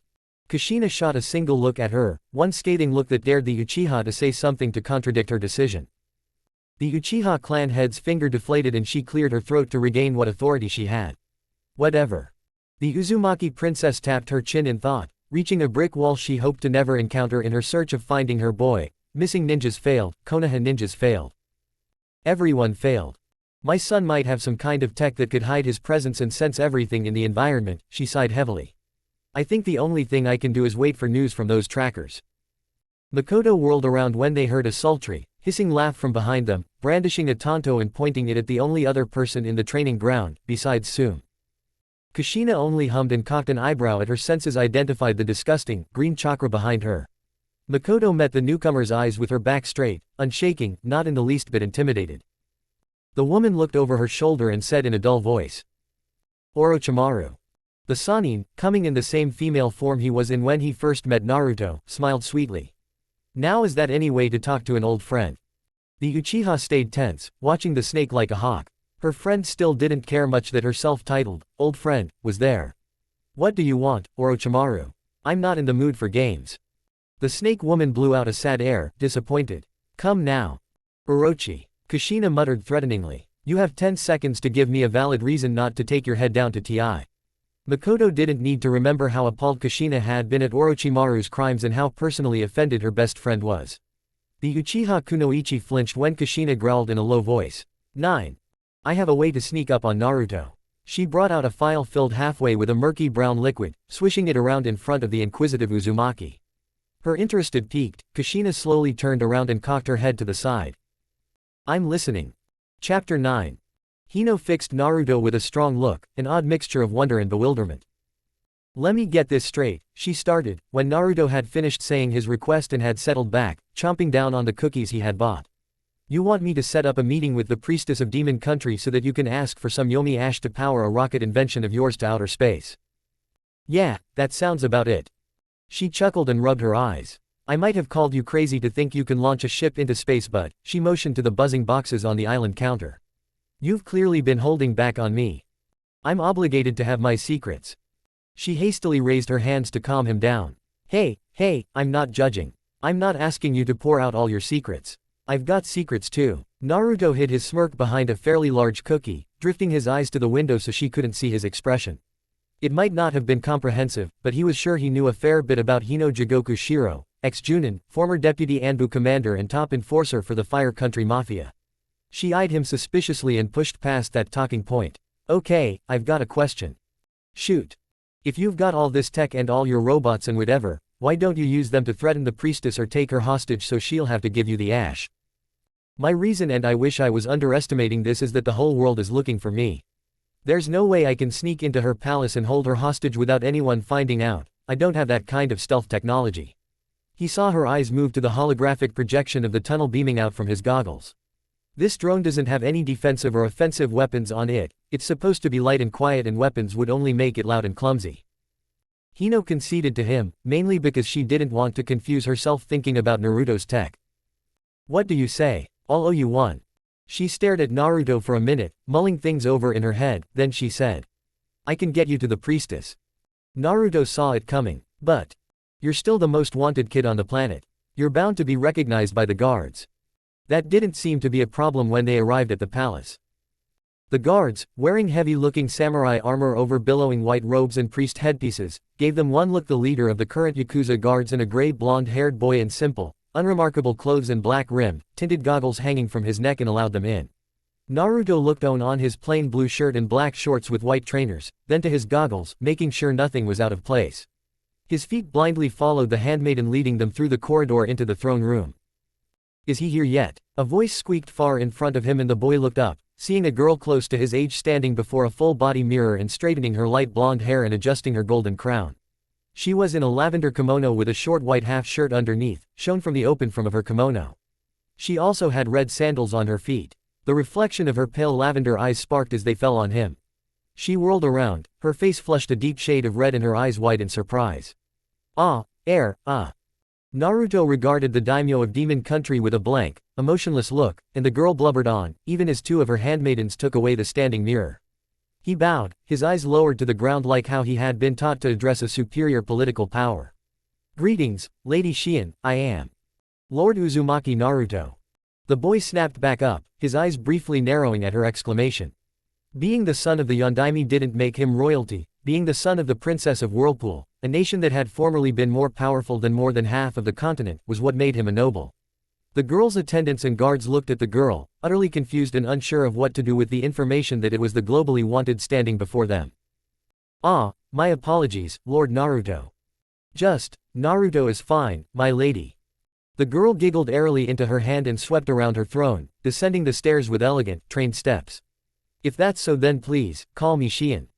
Naruto held down his uncaring shrug. Sure. His eyebrows steadily climbed up his forehead when she got closer and closer, only stopping 2.5 feet from him and biting her bottom lip, blinking at him with innocent purple eyes. Naruto brought his mind back on track. I came to ask something of you, lady, I mean Shion. She leaned in towards the disguised blonde, an action that had the boy leaning back just as much, and whispered. I know why you're here, Naruto. I've been waiting for you since yesterday. This piqued Hino's interest and she asked. Does it have to do with that freaky future predicting thing I hear you can do? Future prediction, Naruto thought. Shion cleared her throat contemptuously. Can you please give us some space? She sent a hard look to one of her guards, saying. You all too. The guards and attendants filed out mutely and she inched closer to Naruto, who stepped back. Don't worry, they won't tell anyone you're here. Hino, I'll meet up with you at your place. The red-eyed boy was not looking at the Yakuza lady but rather keeping a wary on the overly familiar priestess. He sensed her indecisiveness and added. Don't worry about me. The woman took cautious steps back, nodded once, and went into the corridor leading to the entrance. You know why I'm here, he stated carefully and her head bobbed up and down. Then how much do you want for 3 bags of ash? You're a lot cuter up close. She blurted out, her cheeks tinged red but she beamed at him, devoid of much shame. Excuse me. I've been watching you for a while. Not that that didn't sound any creepier. Didn't you say since yesterday? Naruto leapt over the aforementioned future prediction the girl apparently had, which was among the things he had investigated on with his drone's initial investigation mission. Just like with the demon in the tunnel, he also didn't take too much interest in the popularly acclaimed ability of the priestess of Demon Country. I said I knew you were coming here since yesterday. She clarified. Ever since you killed Kisame, I've had my scouts keep tabs on you. You're a very elusive guy, Naruto, really mysterious, like a real ninja, even I couldn't pinpoint your exact location. She looked over him and her eyes shortly drooped with disappointment when she realized the only tech on his person were his goggles. The things you're able to do, with and without your weapons, is simply awe-inspiring. She slid up to him and the boy easily moved back. Her eyebrows crinkled with confusion at him avoiding her advances. For as long as she could remember, she hadn't ever truly taken any particular interest in anyone. The 15-year-old girl was withdrawn and, to some, haughty, and this dissuaded boys from looking at her in any other way other than as the daimyo of the country. She too didn't find anyone extraordinary enough. The vision of a boy with varying hair color struck her on 3 occasions. One was when he had killed the S-ranked ninja, Kisame, the zero-tailed beast, and fatally maimed Kakashi of the Sharingan. The next was him, with death himself hovering behind the boy, murdering 2 more S-ranks, Sasori of the Red Sands and the Mad Bomber, Deidara. The third was of him standing in his hideout in her country, death chortling over his shoulder as he stared at a glowing projection of the tunnel to the underworld, plotting how he could get his hands on some yomi ash. Demon Country was matriarchal, since its founding, and no male was ever to take the seat of power else summon the wrath of the goddess of the underworld. Shion's mother had always told her stories of how she would one day find a male of outstanding qualities, through her own predictions, that would sweep her off her feet and give her his essence so that she, Shion, too would bear her own daughter that would one day rule the whole country. The girl well and truly believed that it was Naruto her mother had been referring to. He was strong, smart, skilled and, she hoped, compassionate, somewhere behind his fortress of technology. Her first instinct was to, politely, ask him for his semen so that she would bear a strong heiress to the throne and, maybe one day, follow Naruto to wherever he wanted to go, but, she stopped herself. Disgust crawled its way onto Naruto's face and his lips quivered with a growl. What did you just say? Oh. Ah. She might have, accidentally, let it slip out. I'm sorry. No, I'm the one mistaken here. I should just kill you and take the ash from under your throne. So much for my plan. So much for thinking that all girls weren't the same. I was the one that informed Naruto, after a scan of the room, that there was a large space underneath the throne that had small particles of yami ash in the air, not enough to intoxicate but enough to dizzy. The girl stumbled back as the red-eyed boy walked up to her with clipped steps. He caught her by her collar, clenching it with one hand and deftly holding her from falling onto the ground, glaring down at her with what she could only describe as a dark frown. I was personally hoping that your age and status would be better than this. She saw death cackling behind him and she knew, there and then, that he was going to kill her. Her death would be so inconsequential to him it won't even be on his conscience. Wait, she screamed, raising her hand up to him and begging him not to crack his other fist into her forehead with a steam scorpion strike that would undoubtedly jar her brain in her skull. I didn't mean it like that. Oh yeah, what other way do you mean by, I want your semen? He looked at her with tightly controlled wild eyes. Have you forgotten how young you are? She was waving her hand, pitifully, futilely trying to grab the fist that would end her life, wailing. It's tradition for the daimyo to bear a child with a strong male. This didn't seem to appease the boy, not in the least, and his left fist cracked, pulled backwards and ready to be let loose on her head. She clasped her hands together in prayer, closed her eyes tightly and bawled. I'm your biggest fan. An inch from her forehead, Naruto's fist came to a screeching halt. He observed her teary face, the snot bubbling from her nose and her quibbling lips, trembling with pleas for mercy. I didn't mean anything be bad, honest. Why Yami knows my heart, I do not hold any sinful emotions towards you.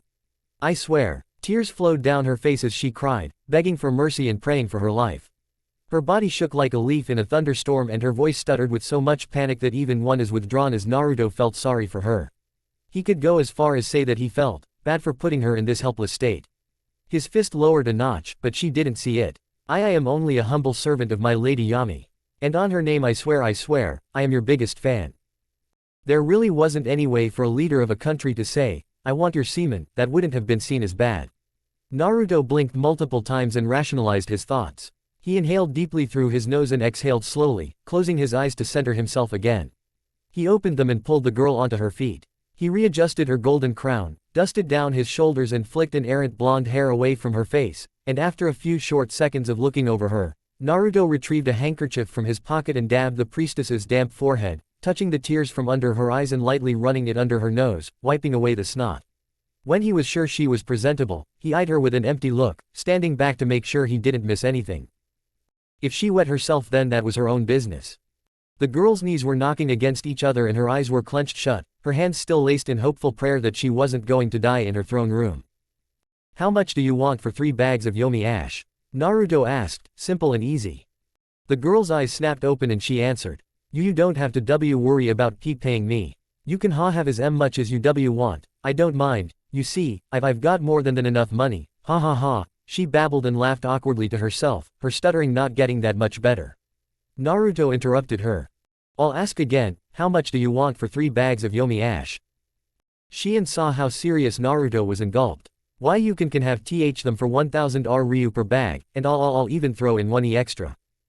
3's fine, thank you. Naruto handed her the handkerchief and riffled through his pockets again, pulling out a small, palm-sized scroll. He unsealed a crude black leather wallet and put the scroll back into his pocket. He counted out 3 bills for the scared priestess and, when she didn't move to take the money, he gingerly took her small hand into his own and pushed the 3 1000 Ryu bills into her hand. He curled her hand to hold the money tightly and pressed on. The ash, please. The 15-year-old daimyo bustled over to her throne, with the 13-year-old genius following behind her at a leisurely pace, and, still gripping the Ryu notes in her hand with all her might, inhaled deeply, held her breath and pushed the foot of her throne back. She blindly reached in with her other hand and, one at a time, pulled out 3 bags. She made to pull out a 4th bag but a strong cough stilled her hand. She closed the opening and turned around. Naruto was just about sealing the 3rd and last bag of ash into a different scroll.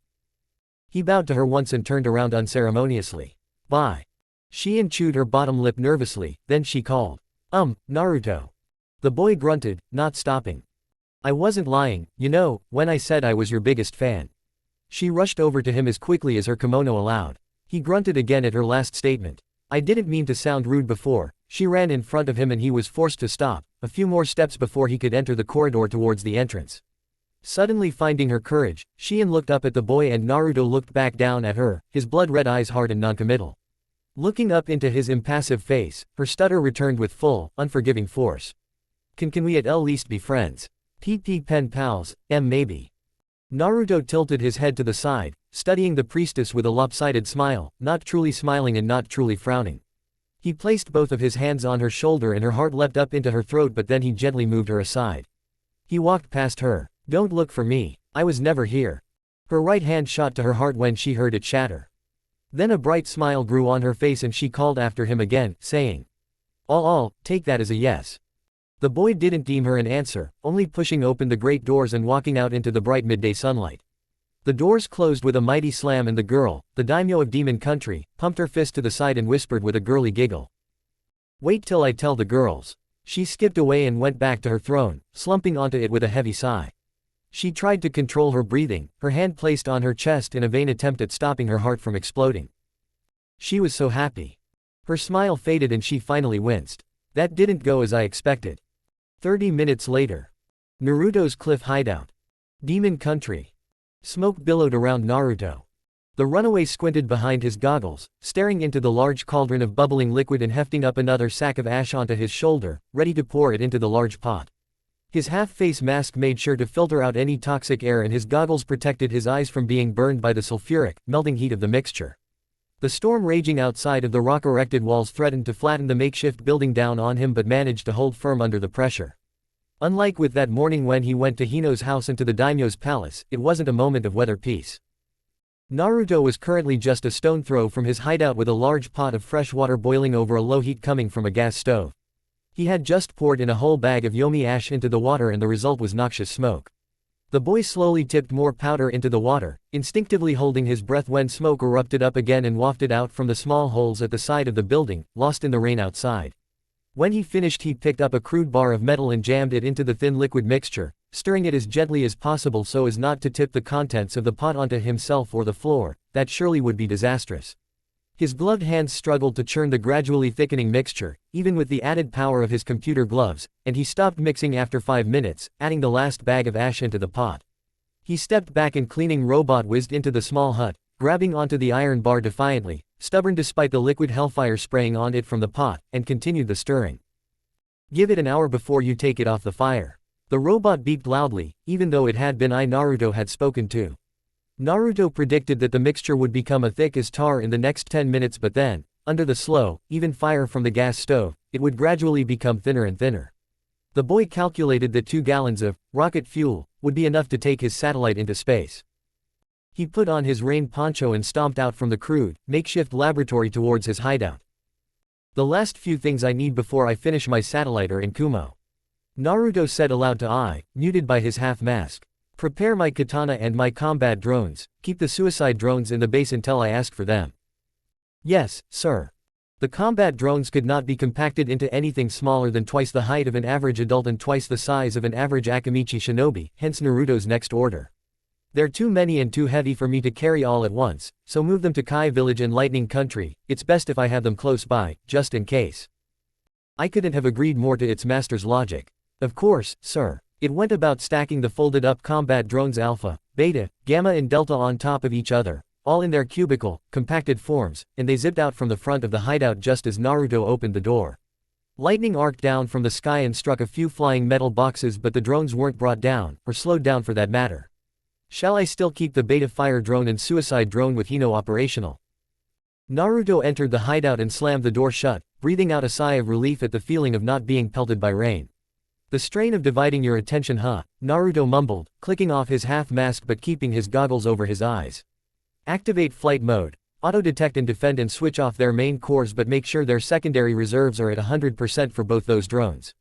It was a mode on all his drones that Naruto had personally programmed that would have the robots deactivated until they sensed any form of danger near their charge. All the way back in her apartment, close to the tunnel, Hino flinched when the 2 robots Naruto had gifted her clanked and creaked, gently dropping onto the ground and sliding back into a corner of her living room, folding themselves into 2x2-foot cubes. All sounds stopped and the Mafia enforcer stared warily at the deactivated boxes Naruto had given them in gratitude for her help. They were strictly to protect her at all costs. She didn't understand a single thing about how to maintain them and when Naruto had noticed, he told her not to worry about it, that they could take care of themselves and her too. Ai's connection to the drones currently with Hino was subsequently cut, until the event of imminent danger to the Mafia enforcer. Basically, the drones were dead to the world, even to Ai and Naruto, until they sensed danger in Hino's immediate vicinity and if the woman was to leave Demon Country then the drones were to follow stealthily, or as stealthily non-stealth robots could be. Of course, Hino had argued that she didn't need any kind of protecting, not to talk about one from 2 inventions of a 13-year-old boy, but Naruto had insisted. She finally caved. I spoke up when Naruto had been silently shuffling down the dark hallway leading into his hideout. Sir. Yes, I. Do you want me to have your cleaning drones pack your clothes and fly them to Kai village? Without the added load of your clothes, you will be able to move more swiftly and in the course of an unavoidable ambush, which was unlikely with I and Naruto's combined sensory abilities. You will have more maneuverability. Good idea. Just leave the lightning conductors and my satellite battery, 2 more days before it's fully charged. The chances of the conductors being seen were already slim, seeing as Naruto was miles from the nearest human settlement in Demon Country, all the way on a cliff east of the religious nation, so the inventor wasn't too worried of his base being found and robbed. I went about, controlling the cleaning robots like puppets to pack Naruto's clothes, shoes, scrolls and sweeping the interior for any signs of its master's presence. Naruto didn't have an official name for his cleaning robots, unlike his reconnaissance, combat and suicide drones, or a subcategory, like the Alpha Beta Gamma Delta series of his combat and suicide drones. Hell, they were more like drones with extendable arms that held 4 controllable fingers and a slight protrusion with 2 blue lights serving as their head and eyes respectively. Naruto often called them his cleaning robots, but that name didn't feel right for some mysterious reason. His reconnaissance drones were a new addition to his growing army of drones, and they were largely unarmed and harmless, except when they were to sneak past enemy lines to scout out the terrain or a building. They were light and fast and also disposable, loaded with a small bomb to self-destruct if they were ever discovered or caught. The spying robot had been more easily named than the cleaning robot. Naruto shook his head and discarded the errant thought. He had better things to worry about. This storm should last another 5 days before it lets up, right? That is correct, boss. Good. The boy went about his apartment, dodging and avoiding the cleaning robots as they arranged his stuff. They unscrewed themselves from the ceiling, leaving only one for Ai's master to use, and the holographic projectors were also taken down by the cleaning robots, neatly kept inside a large 5 by 3 foot metal box, larger than the ones Naruto used to charge his gloves, boots and sword. The boy turned his right hand palm up and the red palm of his glove glowed at his mental command, forming a colored holographic screen before his eyes. How's your processing speed now? Understanding that Naruto meant that now that the drones with Hino were not operational, the supercomputer aptly answered, at optimal levels, boss. Processing power. Now at 91%, boss. Optimal. Storage capacity. At 40%, I recommend backing up and discarding non-essential data, including outdated schematics, inconsequential information on late shinobi, unimportant videos gotten from your drones, and, may I add, there is a backlog of data that cannot be properly processed dating back to when you were still in Konoha. Naruto's eyebrows furrowed. Data like what? Old transactions and calculations that, as of now, are obsolete in comparison to your current calculations. Naruto shook his head with an amused smile. Tell me, if I erased the knowledge that 1 plus 1 equals 2, then do you think that your foundation of further mathematics, or calculations in general, would remain stable? Naruto saw the small circular ball on the bottom left corner of the inside of his goggles falter for a split second and he hummed out a laugh. He found it funny that his supercomputer thought that basic calculations like that were no longer necessary due to the level of calculations he was performing now. Was it, perhaps, because I was getting overconfident in its intelligence? Probably. Well. No sir. My apologies, sir. You too, are built on a mountain of simple numbers that, when combined, become complex and almost indecipherable. If smaller calculations are thrown out, then you will lose a great chunk of what makes you, you. Understand what I'm saying? Yes, sir, perfectly. It would be best if I treasured basic calculations, else I would not remember who I am. It said skeptically, and Naruto chuckled again, soft and tired. Close. You'll understand with time. I cleared its absent throat, feeling a simulation of what it could only guess was morbid embarrassment. Boss, do you wish to clear some space in my memory? I think you're overdue for another update, buddy. Naruto replied with a slight smile. I sounded unsure. Then I would have to deactivate your cleaning robots. They are 5 minutes before they are done packing and cleaning. Naruto took off his goggles and placed them onto his work table, the tinted screen facing him. He laid his gloves on either side of the goggles, palm up, and pressed the tip of his pointer finger on the screen of his goggles, on the right. Don't worry, this won't disrupt much. If I may be so forward as to ask, what is the update, boss? Self-repair and auto-reactivation, Naruto responded. For when any of my drones are broken and I'm not available to repair them. You will have full access to their schematics to repair them yourself. But sir, do you think I'm ready for that update? Naruto smiled again, more amused than anything. I won't be giving you if I didn't think you're ready. His fingerprint unlocked the outer screen and a large colored holographic projection beamed out from the visors. This one was roughly spherical in shape, roughly being that it warbled with numbers and fast-moving information, this Ai's brain. The boy picked at a part of his supercomputer's brain and tapped in a special password, authorizing Ai to see without his command schematics of all his inventions. From drones to his gloves, his boots, his sword and even his chargers, everything was laid out for the robot. This freed up some space since Ai didn't have to erect a barricade between itself and the schematics. Detailed information on repairs were also provided and Naruto pursed his lips, silently observing, as his computer friend tentatively skimmed through the illustrations and instructions. Previously, Naruto kept this from the computer's scrutiny to spare Ai's processing power and speed from being overloaded with information. Locked away until Naruto called for them, providing Ai with brief security clearance into the vault where he kept the drawing, Ai had never had express freedom into its beloved master's outstanding illustrations. Now that the computer was sufficiently evolved, the young inventor thought it ready to take up more responsibilities. The idea was for the broken robot, always controlled by either Naruto or Ai, to repair itself or for another robot to patch up the damaged one. I'm sure you'll try your best. I promise, boss. I won't let you down. I vowed with as much sincerity as a sentient computer deeply loyal to its master and creator. Which, quite frankly, was a lot of sincerity. Naruto was almost taken aback when the portion of Ai's brain set apart for its growing sentience and emotion flared. Honest numbers flowed around in the hologram before Ai quickly screwed back control on its emotions. The only security clearance Naruto didn't give was making grave, altering decisions on its own without first informing Naruto, and for that Ai truly didn't mind. For the auto reactivation it's just to jump-start any recently repaired tech. Understood. The boy's arms, spread wide to encompass as much of the holographic brain as possible, closed till the brain shrunk, small enough to be contained in his cupped hands. Naruto held the brain in his right hand and retyped on the screen of his goggles again. The brain fizzled out from his hand and entered the visors. The cleaning robots stopped shortly, beeping and bleeping, then moved about again. Full system reboot is required to fully integrate system update, boss. Approximately 2 hours. Go ahead. But. Naruto waved his hand, going to a cleaning robot and pressing his thumb into the robot's back. The robot stopped hovering and almost crashed into the ground if not for Naruto catching it, dropping it onto the ground as gently as he could. He grunted under the weight of the heavy robot. I can finish packing. You're handling very delicate information. It won't be good if I lose them. Take your time. Yes, boss. I buzzed, preparing to shut down all of its system. The drones that had been flying for miles towards Kumo, somewhere on the opposite side of the continent, perched themselves on the ground among a thick group of trees. What will you be doing when you finish packing? Naruto, after making sure the other 4 cleaning robots were on the ground, tapped his chin. He would have to make a shadow clone to stir the batter of Yomi ash and fresh water, because the robot there would also deactivate. The black mist from the large pot would be a problem, so he would have to give the clone his half mask and a pair of clear white lab goggles. I'll get to work building the rocket's fuel tank and after that I'll read a book. The inventor had previously purchased some novels and manga from Waterfall Country, with the aim of reading them at a leisurely pace once he found solitude. The one he planned to read was supposedly about an old man and the sea.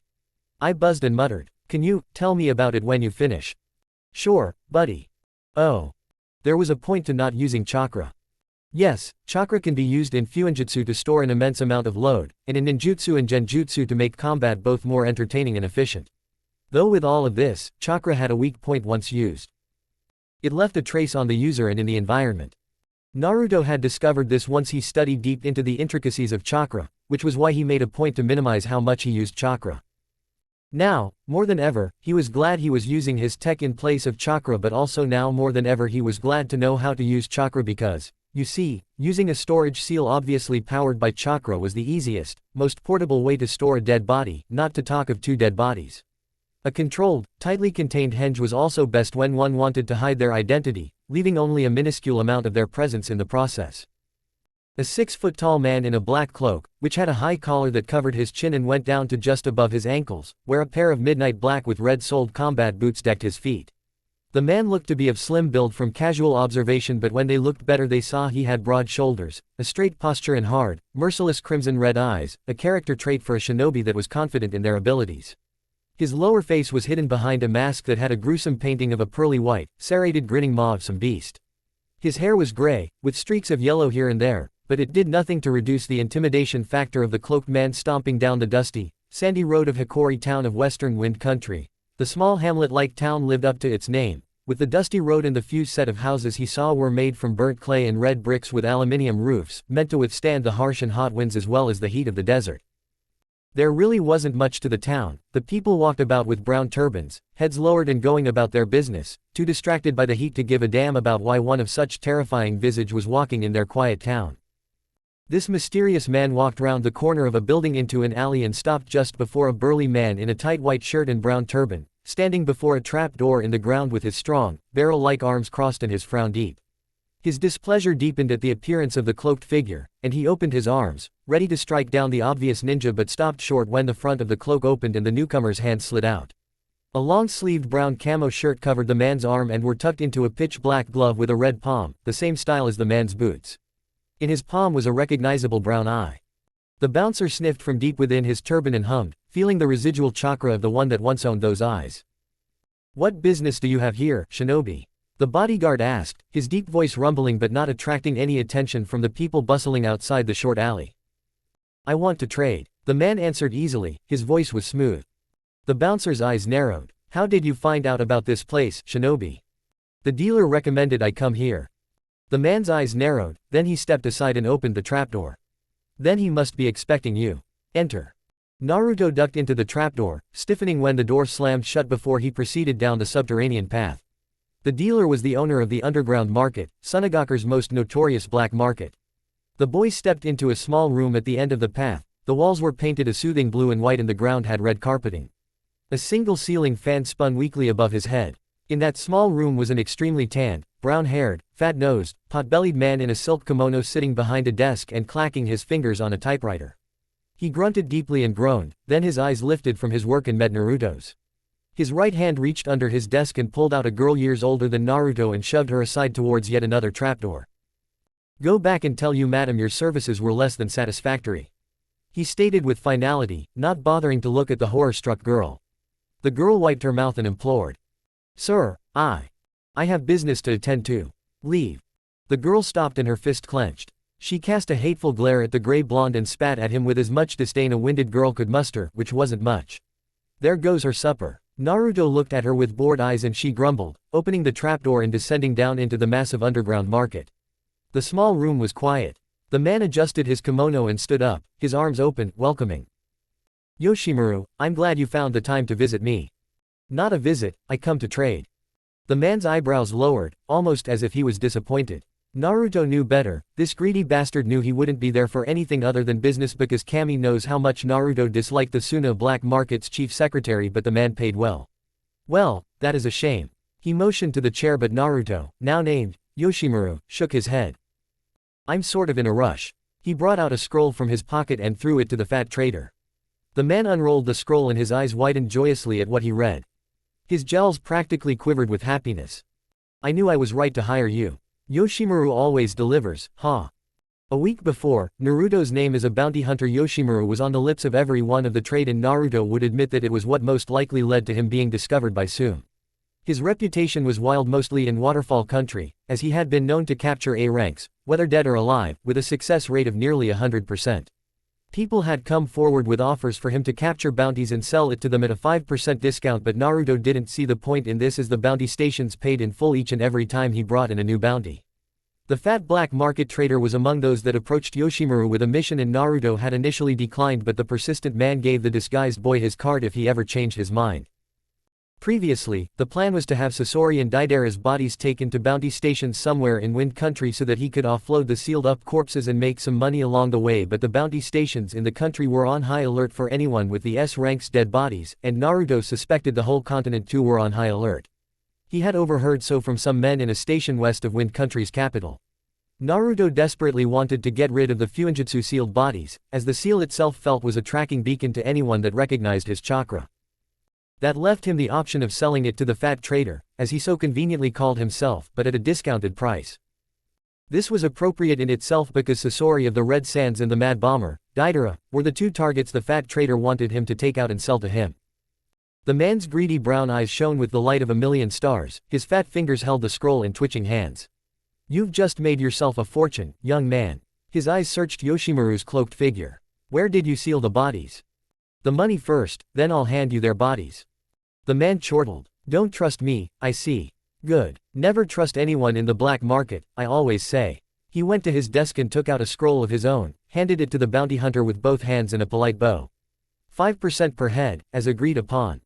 Yoshimaru Naruto didn't like the deal, not one bit, a bounty of up to 7 million for Sasori and 10 million for Deidara, both from their respective villages, broken down to 350,000 for Sasori and 500,000. It was either handing over the bodies as soon as possible so that he didn't have any chakra beacon on his person or waiting until a better deal came, and Naruto very much to get them off his hands. The man closed his eyes pleasurably and Naruto swept past him to his desk, placing the scroll on top and unsealing the stacks of cash and riffling through them to make sure they were all real and accounted for. As you can see, I am as good as my word, Yoshimaru. His gluttonous eyes watched the ninja count the money. I even went out of the way of sending out all of my guards to better put you at ease. Seems so, fat man. Naruto grunted, keeping his cool. He passed another scroll to the man. The man unsealed the bodies and his elated expression melted, much to Naruto's own pleasure. What is the meaning of this? The fat trader asked darkly, standing up from the ground with an angry red face. On the floor lay Deidara and Sasori, or what remained of them, and all they had on were white loincloths. Where are their weapons? Their world-class, signature weapons. The deal was to bring them to you, dead or alive, and not to bring with them their signature weapons. In this case being Sasori's puppets and his crushed heart, and in Deidara's case his explosive clay. Outrageous. Without those weapons they might as well have no value. What man would believe it to be them if not for their S-ranked weapons? Even a deaf man would not pull this stunt. I can have you killed. Hey, Yoshimaru barked, glaring at the angry fat man. Calm the fuck down. If you want the rest, then you give me the rest of my bounty. And as an afterthought, he added in a tone that was saturated in dark humor. You really shouldn't have sent out your guards. Never trust anyone in the black market. Well, I never. 5 minutes later, Naruto walked out of the trapdoor, the complete bounties comfortably, and sealed his pockets. He stood at the front of the alley for a moment, quickly taking out 10,000 ryu and stashing it into his wallet, and slid the storage scroll containing the rest of his bounty into a disc-shaped contraption that was 6 inches in diameter. It looked like two very flat cones welded together at their bases, the edges alternating from blinking red to green. His red-soled gloves skimmed the edge and the blinking light changed to blue. He pulled his back and threw the disc into the air, like a frisbee, and the contraption rocketed into the air, disappearing into the clouds in a gust of air. The bouncer behind him raised his eyebrows, intrigued at the small display, idly wondering why he didn't sense any chakra being used. His mouth dropped when the cloaked figure bent down slightly and, in an explosion of scorching hot air, shot into the sky in a blur of outstanding, mind-boggling speed. What the? Author's note. What adventures lay in wait for Naruto and Kumo? You'll just have to wait and see. For those that were expecting Minato to feature in this chapter or for Kushina to die, then you'll have to be a bit patient. They'll have to show up, eventually. I'm aware I haven't done this in a while, but I just felt like doing it. Next time on Red Lights. Destabilizer. Naruto roared, his voice cracking as he bent backwards under a roundhouse kick, swept his leg to trip his opponent but had to flip backwards onto his hands when the lady reared her leg back to step on his former attack. He flicked his left foot forward, still standing on his hands, and used the red soul to block a Tonto strike. I, reluctant, answered. Target cannot be identified. Naruto hissed as sparks exploded from his foot meeting the Tonto and his hands fell out from under him after the woman sent her own leg sweep, but the tech genius went into a roll, giving himself some distance. What do you mean you can't identify her? She's right there. He stopped, finally fully observing the woman with his goggles, and cursed. No chakra core. No brain activity. No body heat. No pulse. It was like he was being attacked by a faceless corpse. Naruto knew better. Despite the hunter ninja mask adorning her face, a scary depiction of the Shinigami's face, saw-toothed mouth and gaping, wide, soulless eyes that flashed with the red glow of the Kunoichi's Mangekyo Sharingan, Naruto knew exactly who he was fighting. Makoto twirled her Tonto in her right hand and stared at her target with an impassive gaze, angling her head to the side when the boy lowered himself into a crouch, placing his bare right hand on the ground and his left tapping the ankle of his left boot. Orochimaru, not wearing a mask, emerged from the ground to the Uchiha's side and licked her black painted lips. Memories flashed behind his eyes, of a wild Uchiha screaming into completion alongside a red-haired Uzumaki. Both smiled motherly at him, softness radiating in their eyes, in spite of the tormented gaze that returned to them. I shocked him back into reality. Naruto bared his teeth and snarled. Chapter 10. Kumo's border security was much stricter than Lightning Country's own. A lot stricter. One cannot even begin to describe how incredibly hard it was to infiltrate Kumogakure no Sato. Meanwhile, Lightning Country could simply be waltzed into and the border patrol wouldn't bat an eye or put up much of a fuss. This was so because Kumo was the richest hidden village on the continent, an undoubted, undisputed statement that dated as far back as the village's founding. This could be seen in the gleaming infrastructures that towered around the city-like village, the good, stable standard of living for the people and the abundance of missions from both the village itself and people from other countries. Another reason for the village's high border security was because Kumogakure no Sato was the second most technologically developed settlement on the globe, only coming after Snow Country and contesting for a firm second place against Hidden Darkness, an almost equally developed village. There were electric trains zipping around the village and the average Kumo citizen aspired to become an engineer before even considering being a shinobi. Although the number of ninjas weren't by any stretch of the imagination low, they weren't as many as more populous villages like Iwagakure. The process to acquire permission into the mountainous, technical village was very difficult and the screening process was grueling. There was a slight exception in the screening process for people coming into the village that exempted them from being too deeply looked into, and this exception was if the entrant had a permanent traveling permission card (PTP) from either Snow Country or Hidden Darkness. A PTP card could also be gotten from Kumo to any of the other two villages, but acquiring it was difficult. A PTP card was a passport that exclusively gave the bearer express though ever so slightly limited permission into and around the three tech nations that an average passport would not allow without intense questioning.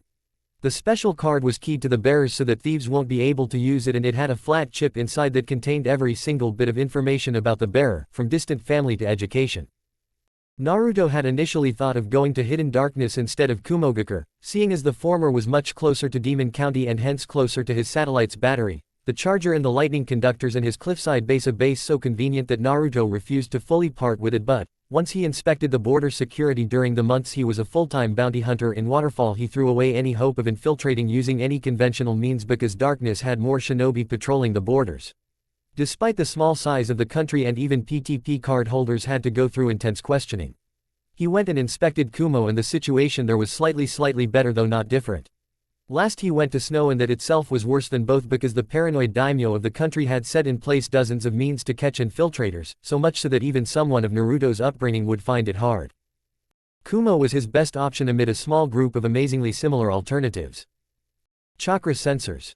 Face scans. Fingerprint verification. Background checks. Dozens of ninja squads ever ready to take down anyone that looked suspicious. Naruto sighed and ran his hand through his dyed dull blonde hair. He made a mental note to revert back to gray blonde when he was done with Kumo. Oh, and to appreciate how computer savvy he was. The boy took his seat in a large, spacious waiting room with eggshell white walls and dark brown carpeting. An air conditioner kept the room cool, in spite of the sweltering heat of the northern continent's weather. The room smelt thinly of calming incense. In the waiting room were 5 other people who had come before him, an old couple, a young couple, and a single boy in casual attire. His quick eyes instinctively scanned the room for exits, windows, any crack he could capitalize in his escape if shit hit the fan. He took into account that the walls might be seal reinforced and the shinobi were trained to storm into the room at a moment's notice. At the moment, people coming into the village for that day were few, which was good, meaning that security wasn't on that much high alert and there was relative quietness in the waiting room, except for the irritating buzzing of the young couple. Naruto shot a dark look at them, something they didn't see, and cracked his neck. He wasn't scared. Far from it really. He was the calmest he had been since leaving Demon Country. Naruto was in his element. The runaway was in a dark brown t-shirt easily mistaken for black, and black pants that reached over his ankles with black sneakers on his feet. Over his shirt he wore an unzipped dark red coat that had a hoodie flopped back. On both arms of his hoodie there were 3 white racing stripes going down from his shoulders to his wrists. In his pants' left pocket was exactly 7,200 ryu, and in his other pocket was a pack of blueberry bubble gum, something the boy wasn't too much a fan of, but it was good for nerves. He wasn't chewing one now though. His black goggles dangled from his neck and his average-sized duffel bag of clothes sat on the chair to his immediate right. Inside, the bag was split into half. On one side were his clothes and his shoes, some scrolls and books, while on the other side were his weapons. A sheathed katana lying on both halves, his combat gloves and boots, 10 tiny drone bombs, a set of explosive, homing kunai and shuriken, his half mask, 2 electric whips, 4 especially small more compacted than normal combat drones, alpha lightning, beta water, gamma fire and alpha wind, 3 tech pads, a roll of ninja wire, 5-inch nails, about 50 poison-tipped senbon, and lastly were stacks upon stacks of ryu. Naruto did the math in his head. He should have about 800,000 ryu inside. More than enough for what he wanted to buy in Kumo. Next, the old couple slowly got up, their bones creaking, and staggered into another room on the opposite side of the entrance. Naruto sniffed and brought out one tech pad. Time to get started. He patiently waited for the tablet to turn on. The screen lit up with white light, then the words Techno Shinobi pulsed onto the screen, and Naruto tried not to smirk. He had assembled those tablets not too long ago and he was going back and forth with himself on making the words Techno Shinobi his calling card. He was thinking of adding a grinning beast to the startup screen. He shook that thought out of his head when the words disappeared and a background of the Demon Country cliffside came up. He went to work. With the pad on his lap, his fingers flowed on the screen, typing. The surveillance cameras in the waiting room fizzled for a split second and the ninjas in the security room blinked briefly in confusion, looking intently at the feed coming from the cameras. Nothing was amiss. 4 people in the waiting room and all were, as expected, waiting. The fake video feed in place, Naruto vibrated with a laugh. Naruto removed a single earbud from the top right part of the tablet and muttered in a low voice he was positive was going to be drowned by the low hum of the air conditioner and the nauseating muttering of the young couple. Bring out the X-ray. A detailed X-ray of his duffel bag rolled out and he took his time covering up his weapons. He moved that aside and said, "My info." Next, the young couple left. As commanded, his information popped before him but not his information. Naruto memorized the alteration, and his newly created alias, and swiped that aside too. "I'm going to break into their exclusive security computer network, Do not touch anything, okay?" he said firmly and the supercomputer huffed mutely. "Yes, sir. But sir, I don't know why you're bothering, I can do this." Naruto rolled his eyes. "If I intended to destroy their network, I would have let you loose." He could sense Ai's discontent and he paused, just cracking his way into the super-encrypted computer network. Any other person would have been discovered the very moment they merely grazed the firewall. The only methods of hacking are crude: smash and grab, shatter and disorganize, burn and destroy, invade and decimate, whatever. I know this because I'm the one that built you. For now I'm going for the stealth approach. Watch and learn. He tapped once more and the whole Kumogakure computer lay before him, bare and unprotected, like a map, and no one was the wiser. I sniffed inaudibly. "Fine, sir." Naruto cracked a tiny grin. "Cheer up, buddy." He went about inputting his alias information into the system as he spoke. "At this point I don't expect you to be wildly competent in subtle electronic infiltration. You're still learning." I was still down and Naruto knew this, so he gave a bright, close-eyed smile. "And besides, I've got something extra important for you to do now." Next, the single man left. The sentient supercomputer's interest peaked. "What do you want me to do, boss?" Naruto closed the firewall but left a gaping hole in it for him alone to exploit. "I want you to slide in the altered X-ray into the system when the time comes. Can I trust you to do that?" It wasn't going to be hard. The boy's computer companion answered straight away. "Yes, boss, you can trust me."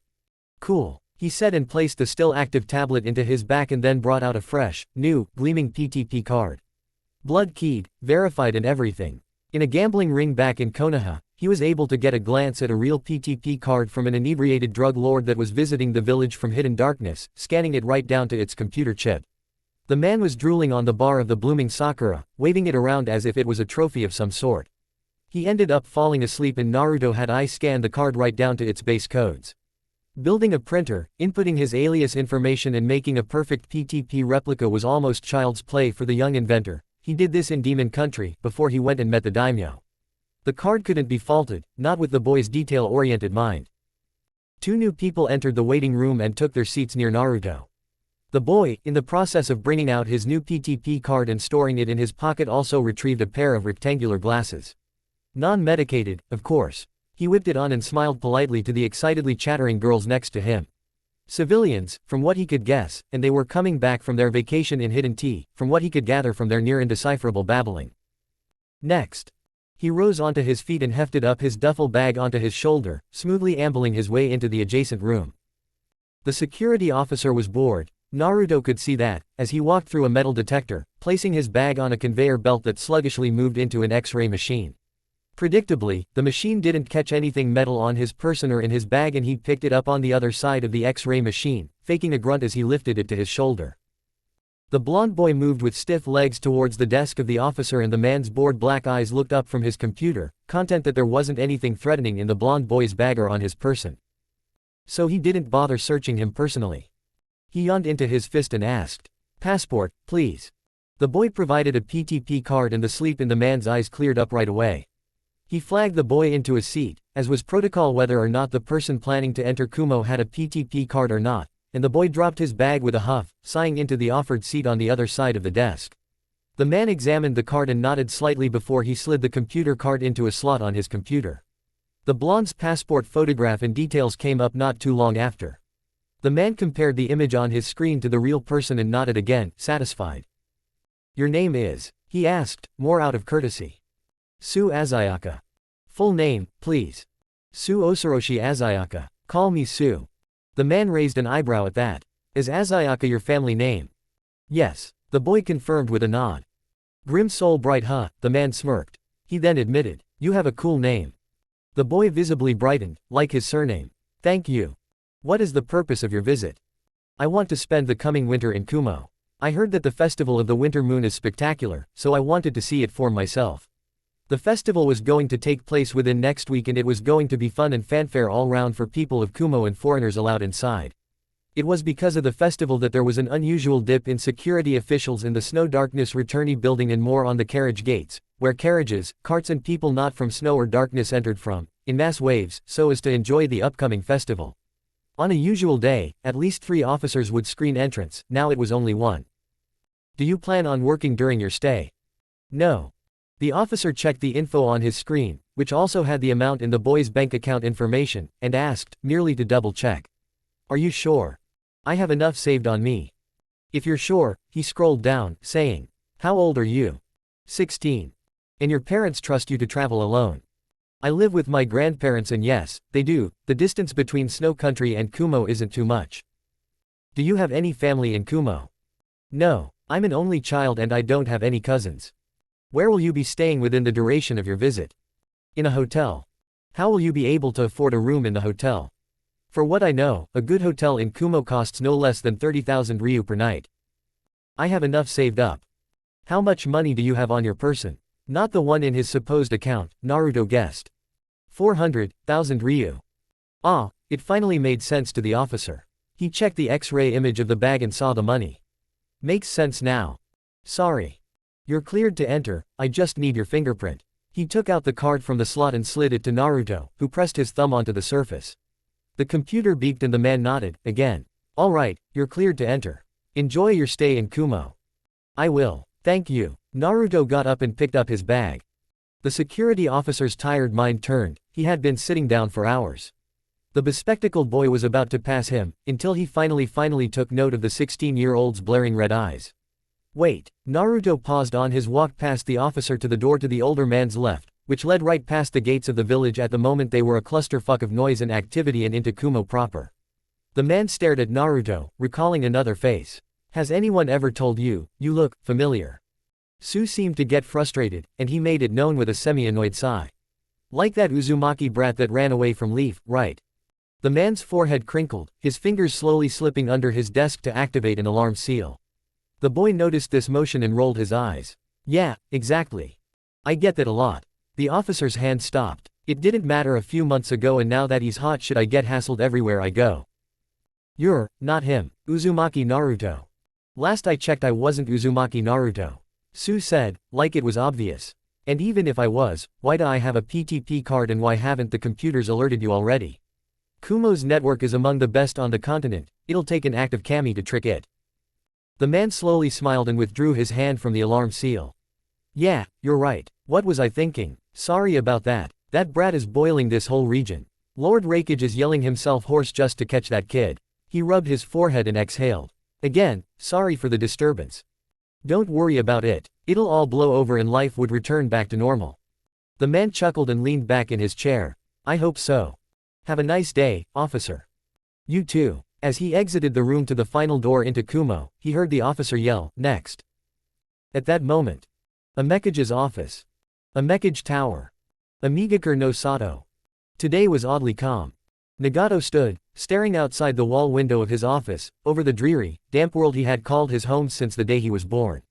The sickly man's purple eyes glowed in the dim lighting of his office and his terse frown marred his already lightly wrinkled face. Tired not from age but for he had to be in his late 40s, he couldn't really remember anymore but from war. Destruction. Death. His soul had lost since vacated his body, and now he was a husk of what he used to be, a zombie to his ambition of one true world peace and unity. Yahiko death had been the last straw for him. He didn't acknowledge the door of his office as it opened and Conan emerged from the darkness outside like a pale phantom, blank of emotion or care. Her light brown eyes looked to her childhood friend and stepped aside as Zetsu flowed into the office. The plant creature would have preferred to simply appear in the room, but under the threat of being crushed into oblivion he took the door. The tired Rinnegan holder had his hands to his back and did not turn when Zetsu bowed slightly. Conan flowed to another corner of the room. Her cloak rustled in her almost non-existent movement, her small purple-pained lips remained straight, hidden behind her high-collared Akatsuki robe, and her unseen hands stayed at her side.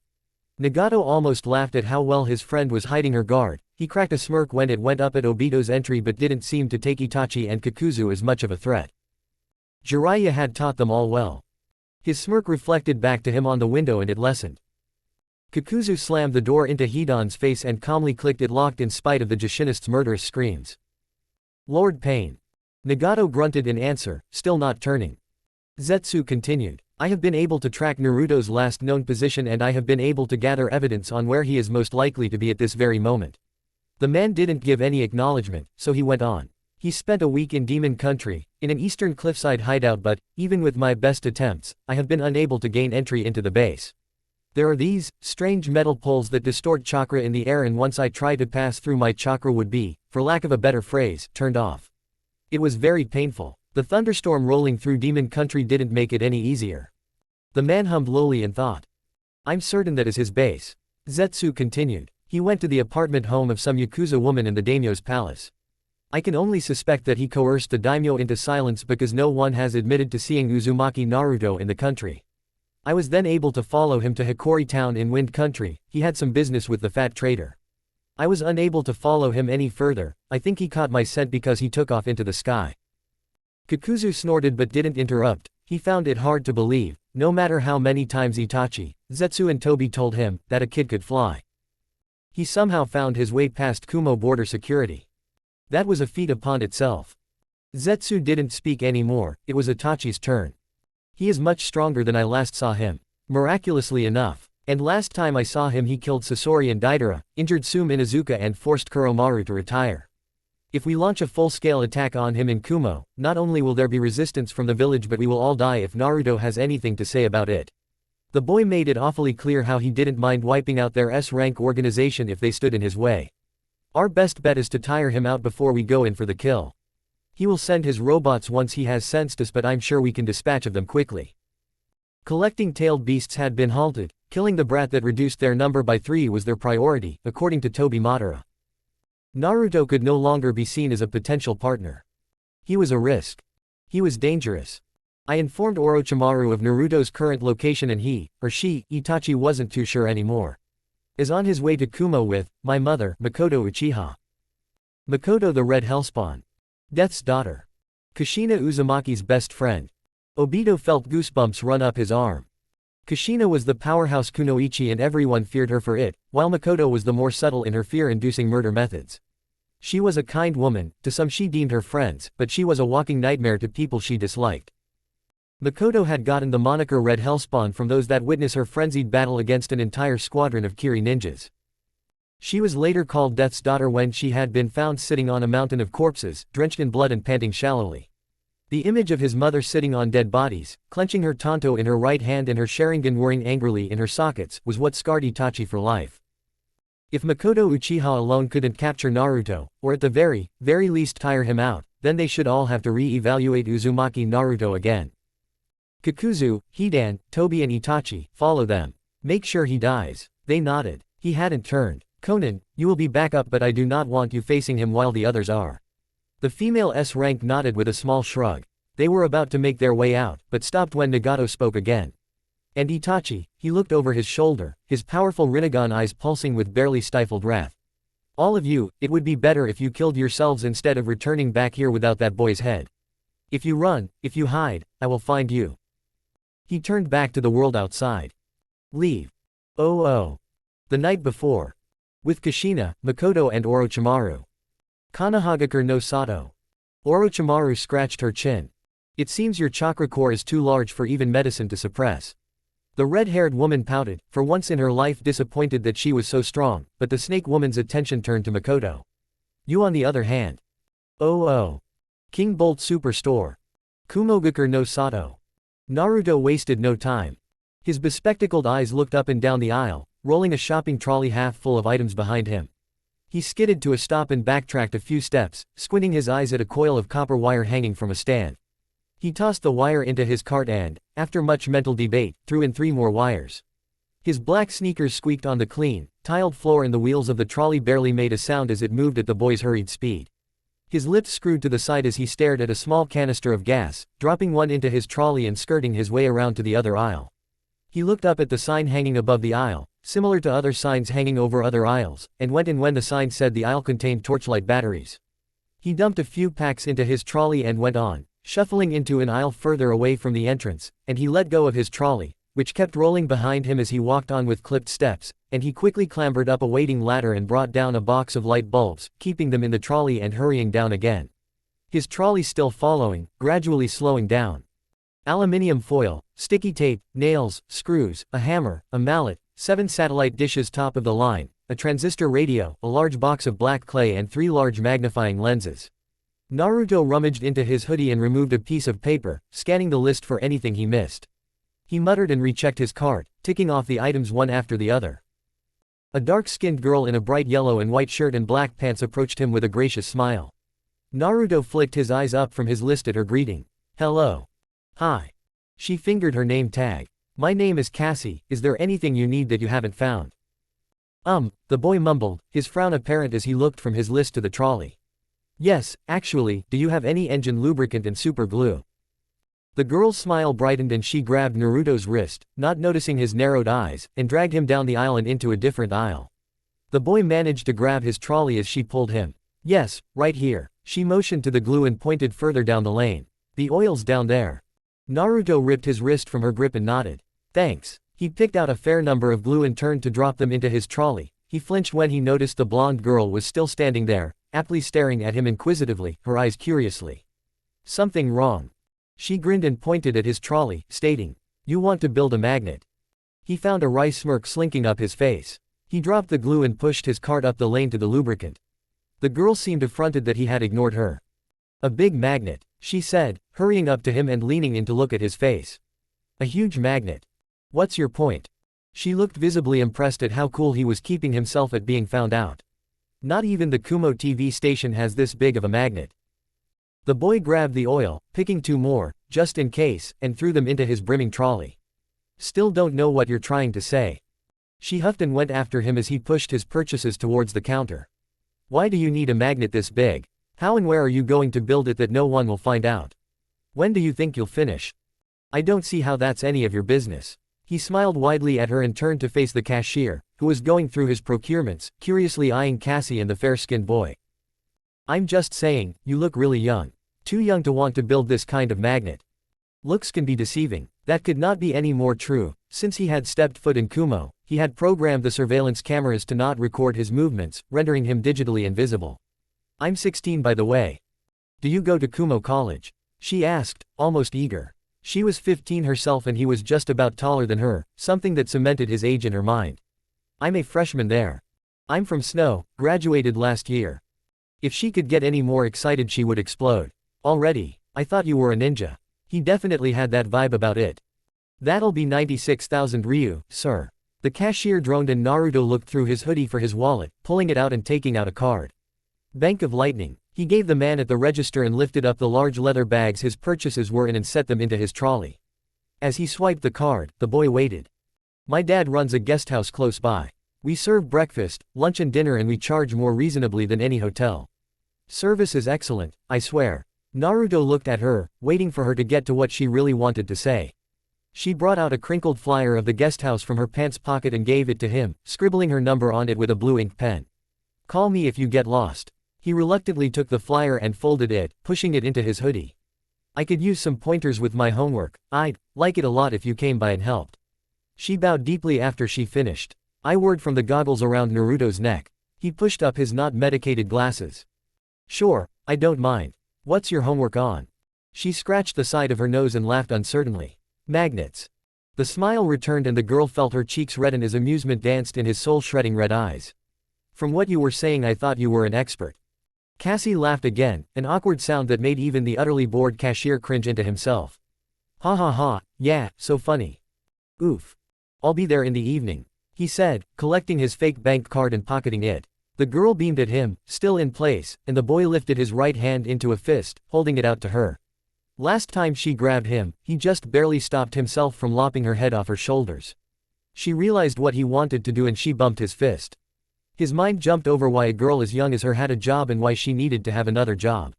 He spun around and pushed the trolley out, where he would have to call a carriage to take it as far up to the Tengan mountain range, of northern Kumo, as possible.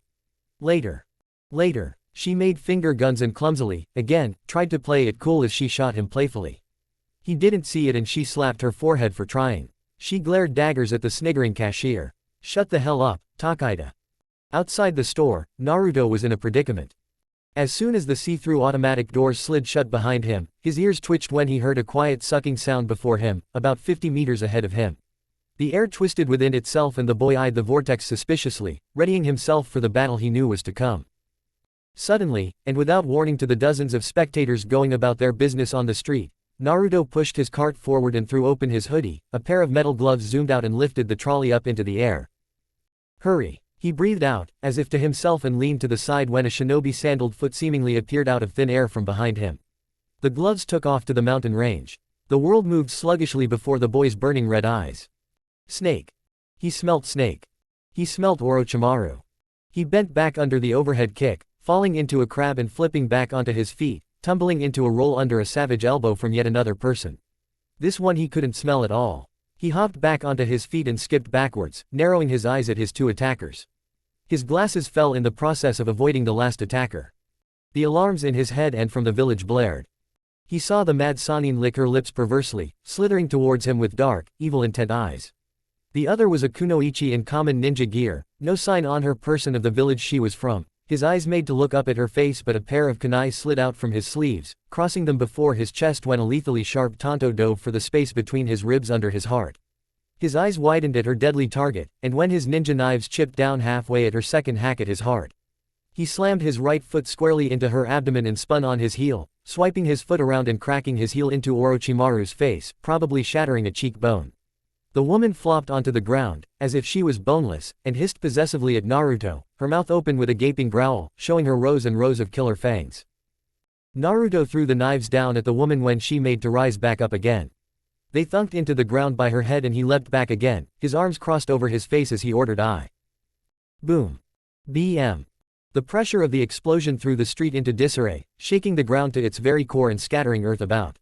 The boy winced as the arms of his hoodie singed slightly and he landed on the ground with a hard thud, having to support himself with his hands. Kumo ninjas were coming down on them in waves and waves of Junin and Chunin. He saw Orochimaru regurgitate himself from the burnt, charred husk that he used to be and the mysterious, faceless kunoichi blazing towards him, her tanto flying behind her. He saw her mask. He spat out a curse. Activate my boots. His plain black sneakers trembled. It elongated over his ankles and stopped, the soles rippled and changed to red. Then silver plates crackled up under his pants and stopped under his knees. White-hot energy shortly buzzed madly under his feet and the boy took a stance, staring at the woman shooting towards him. He brought his right foot down. The world stopped. Everyone within a mile radius felt their feet leave the ground, going up not more than a foot. The hunter too floated off the ground, mildly surprised at the display, and grunted more out of amazement than anything else when the boy, once again, planted a firm boot into her unprotected stomach. The sheer speed he used to cut the distance between them and the tremendous strength he used to crack into her abs was somewhat rattling.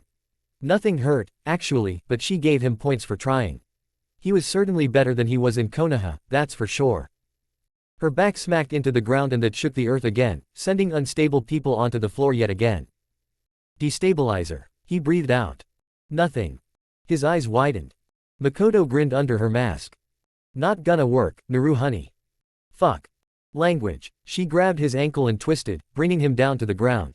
She wrapped her legs around his torso, throwing her tanto away in the process, and both of her hands grabbed his left boot. She yanked and the boot stayed on his foot. Come on baby, don't be stub-ga. Electricity surged from the boots and in her distraction a fist cracked into the back of her head, casting her off Naruto.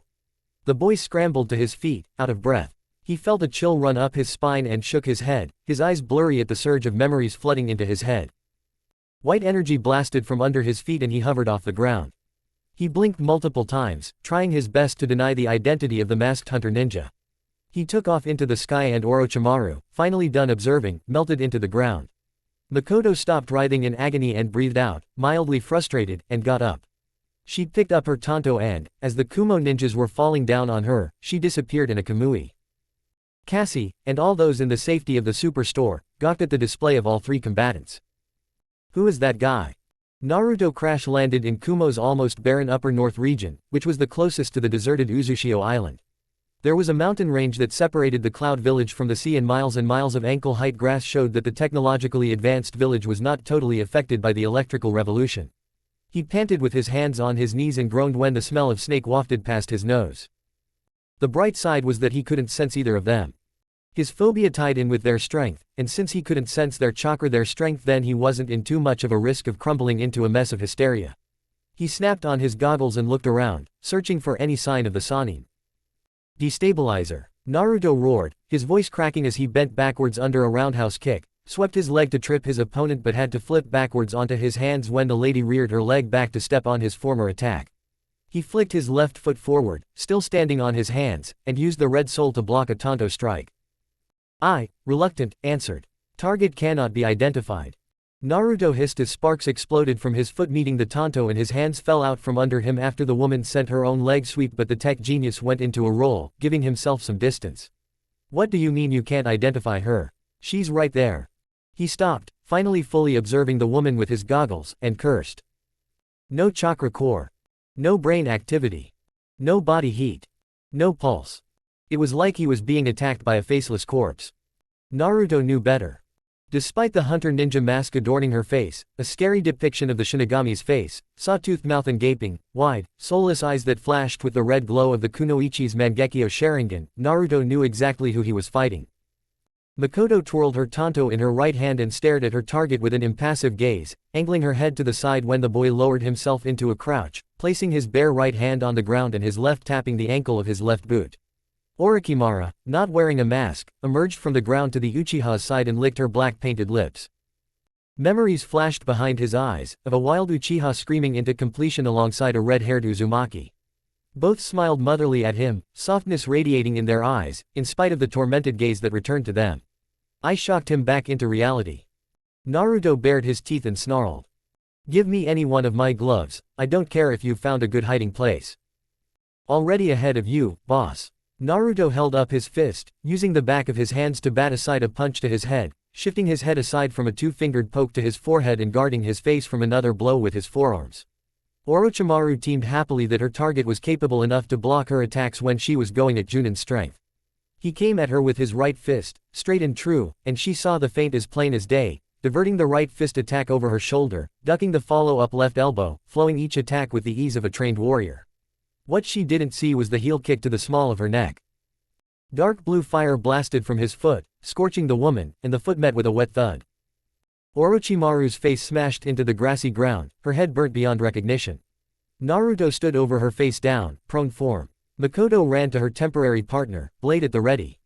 She heard a loud whirring sound and Naruto's right computer glove rocketed to its master. Naruto closed his right fist and pulled back, gritting his teeth powerfully, and he roared. The bellow traveled far and wide, and his right fist carved as if coming for a right hook. The glove fastened itself to his hand and glowed red, looking more like a comet shooting down to Earth from space. His pointer and middle finger jutted out as he continued the path of fiery, burning destruction downward. His fingers jammed into the back of Orochimaru's neck and sunk in. He pulled back and hopped away, using his right forearm to block her tanto. How was that? Vital nerve point successfully shut down. Well done, boss. Naruto was only half listening, focusing a majority of his attention on his so-called biological mother. Orochimaru, underestimating him, again, was going to be her death. He had taken a shot in the dark and forcefully recalled a lesson he had with Makoto on the 7 main tenketsu and how puncturing one would spell the end of all movement. I have sensed 6 chakra cores. I trailed off when it noticed that Naruto wasn't paying much mind. He was angry. His hair stood up, like a wolf with its hackles raised in agitation, and his eyes were madly deranged, teeth clenched strongly and body incredibly tense. I will, summon your drones. Shish, I'm trying to focus. Naruto grumbled. The taijutsu match started off slow, each fighter testing the limits of the other, and gradually picked up speed. Power levels rumbled through the air in each attack, block or counter came with a resulting shockwave of air. Makoto cracked her right fist across the insane boy's face, followed up with her right elbow and keeping the now dazed boy upright with a left knee into his side. Her left fist bounced on his forehead and he grabbed it with his gloved right hand before she could pull back, grinning at her with a look of a demented, wild animal.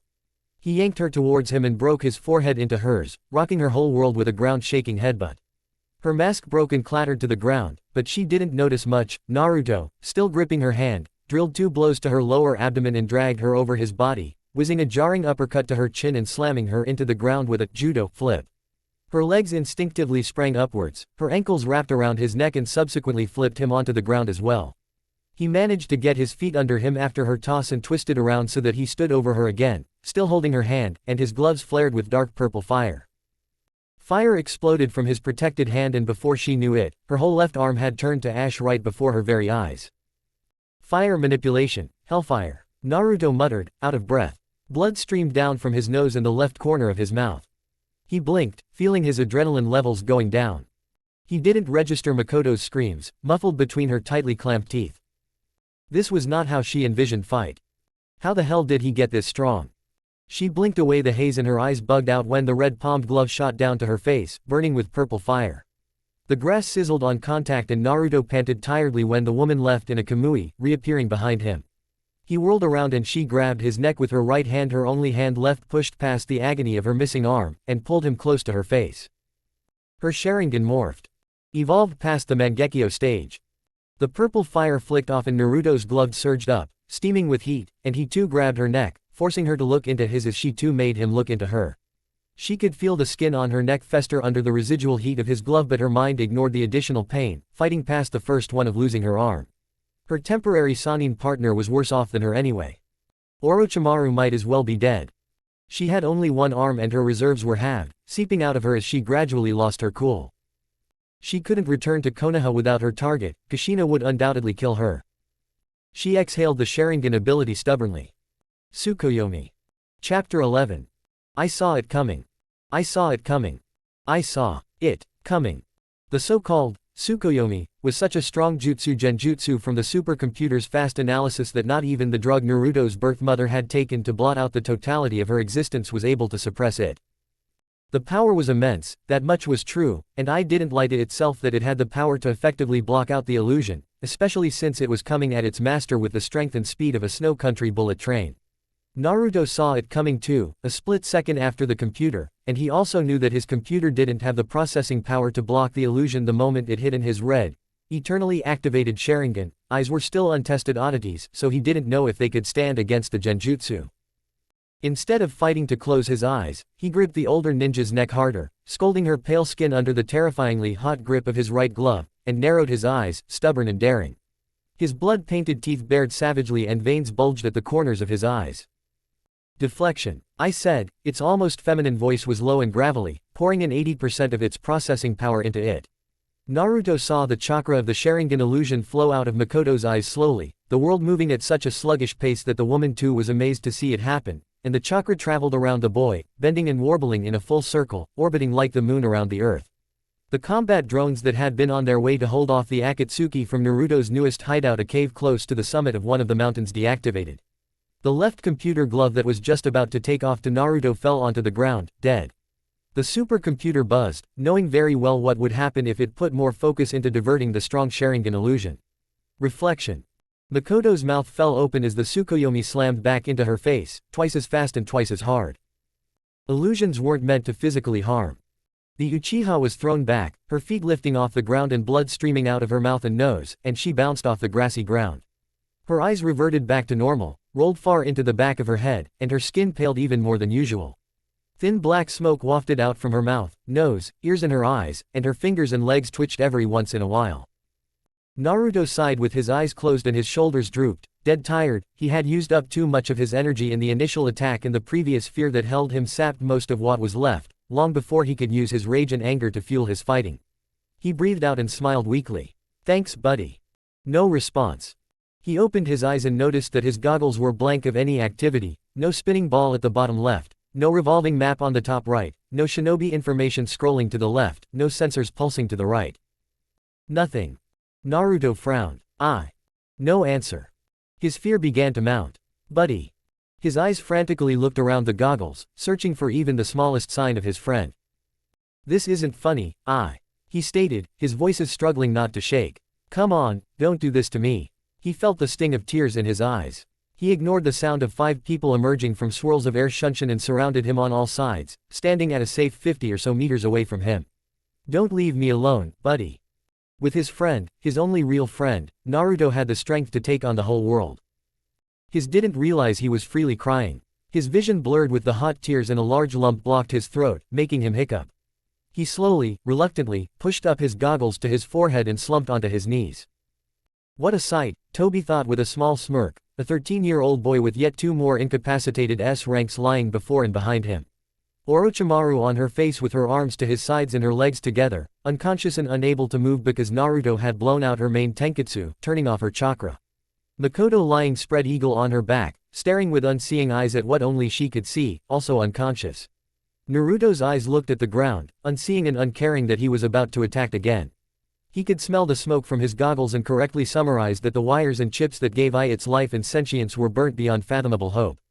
If by some miracle he escaped from there with his life and he found a way to repair his goggles, he couldn't be certain that Ai would return the way it was before, if at all. They watched as he exhaled sharply and got his left foot under him, placing his hands on his knee and pushing himself to his feet with a quiet grunt. He rolled his shoulders and cracked his fists. He winced at 3 sharp pains from his right arm, he wheezed and clenched his eyes in pain, a dislocated shoulder, compound fractured ulna and a multiple fractured humerus. The only thing holding his arm together was his glove and the segmented silver plating. Shutting down Orochimaru's system with such power on his part had done this to him. He hacked and spat to his side, wincing again at the blood, stealing his eyes. He looked right at Kakuzu, stood was far ahead of him and looking on with mildly entertained mint-green eyes, and lifted his hands up. He beckoned them to come. Well, come on then, let's get this over with. He closed his fists and held them under his eyes, vaguely like a defensive kickboxing stance. Itachi spoke before the bounty hunter could accept the invitation. Naruto, think rationally. Your arm is broken, you don't have reinforcements and the chances of Kumo ninjas finding us are slim. I'm guessing your friend, I was it, isn't answering you too, so no tech enhancements. It was disconcerting to see his mother in such a sorry state after the Tsukuyomi had been rebounded, but he pushed that from his mind. Stand down and accept your fate. I promise, your death will be swift.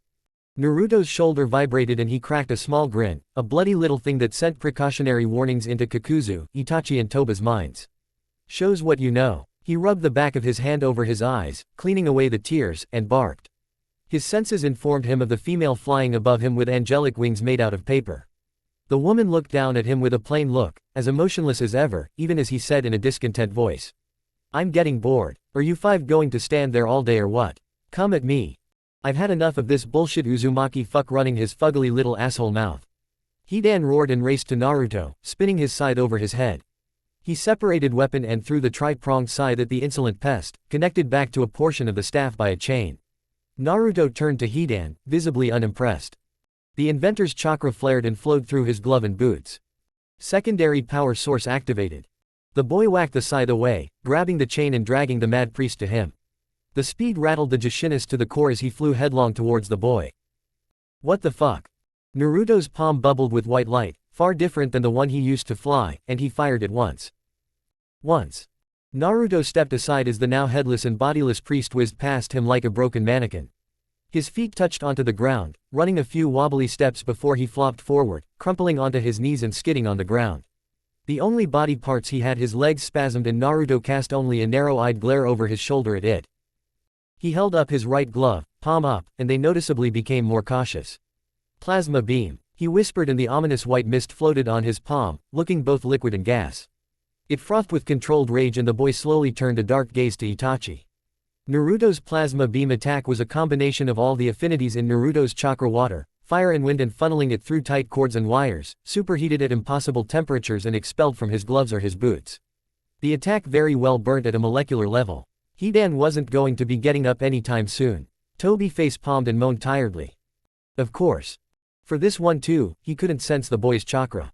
They were reduced from 4 to 3, all because of Hidan's lack of patience and tact. Don't you fucking underestimate me. Naruto growled, bending down into his fighting style and snorting from his nose like a bull, rearing to gore his target with his horns. They heard a sharp whistling sound and Kikuzu was the second to pelt towards Naruto, a blur of speed and chakra. Naruto leapt to the incoming man, caught his unsheathed katana, and a quick spurt of plasma carried him over a volley of fire the man had poured from his mouth, swiftly landing behind him and slashing at the man's turned back. The green-eyed bounty hunter erected a wall of earth, as any competent and experienced ninja would, and the now plasma-coated samurai weapon cut through the raised barrier like a knife through butter. The boy hopped through the opening, clenching the knife with his right hand alone while his left carved through the air, cracking the man clean across his face. Naruto grumbled briefly when the ninja crumbled into clods of earth. Hi! He swung his right foot at the person, his straight kick flying right through the speaker and the boy felt a short spurt of fear ripple through him. Ghost. Then his rational mind tore that idea into pieces, bringing his focus back to the intangible person. He wore an orange mask that swirled from the middle to the edges, and only the right eyehole held a spinning red sharingan in its socket. The man slid away from the leg after the boy brought his initial attacking foot down and pivoted on it with a roundhouse kick. He scampered away when a plasma beam screamed at him, throwing about light and temporarily blinding him. The disintegrating ray tore through the grassy earth after the happily skipping masked man and Naruto only stopped to slap away a poke to his neck from Itachi, sliding under another poke, this one for his throat, and avoiding a mad grab for his face. Toba's name is Toby, the masked man said, popping before Naruto and avoiding a rising knee to his chin by tilting his head back, skipping from a flat-footed kick to his chest and a downward right elbow with a happy giggle. Naruto has been a bad boy and Lord Leader wants us to kill you. Naruto fired a bolt of plasma, shattering a column of fire coming right at him from Kikuzu's fire mask. The plasma hit and the mask fell onto the floor as ash. Toby wanted us to be friends though. Naruto would have been Toba's bestest friend in the whole entire world. Naruto rolled backwards, feeling a small annoyed twitch on his forehead, and dug his right gloved fingers into the soil, muttering. Earth manipulation, quicksand. Kikuzu, who had been bellowing in Naruto's direction, enraged by the loss of his mask, fell into the soupy earth suddenly. Naruto removed his hand, the ground hardening back again, and fire a blast of plasma at the trapped bounty hunter but grumbled again when all he got was another earth clone. Destabilizer would have been great right about now. Neat trick. What did you call it? Quicksand, right. Look what I can do. Toby flashed through a set of hand seals and called. Earth release, grand mudslide jutsu. The earth rose high into the air like a twisted tidal wave and Naruto's eyes immediately searched for the snake woman and his so-called birth mother.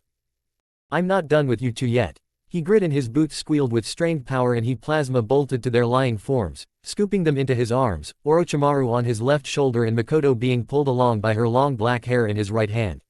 He bit down his wail of pain as his battered right arm dragged the woman through the air, surfing on the tidal wave of thick mud.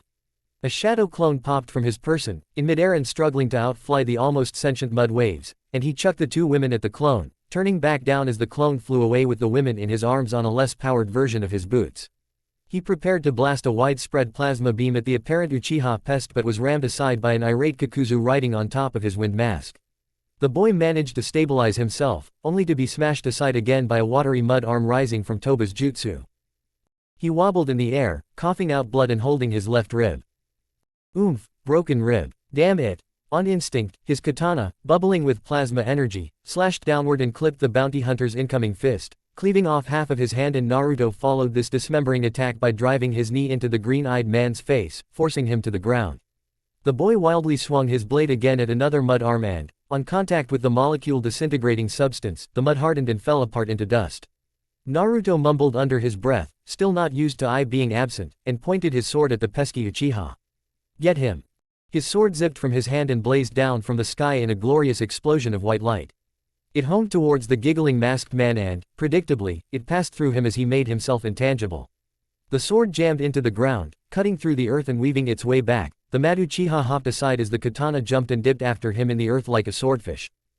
Naruto whizzed around and opened his palm at a seemingly random direction.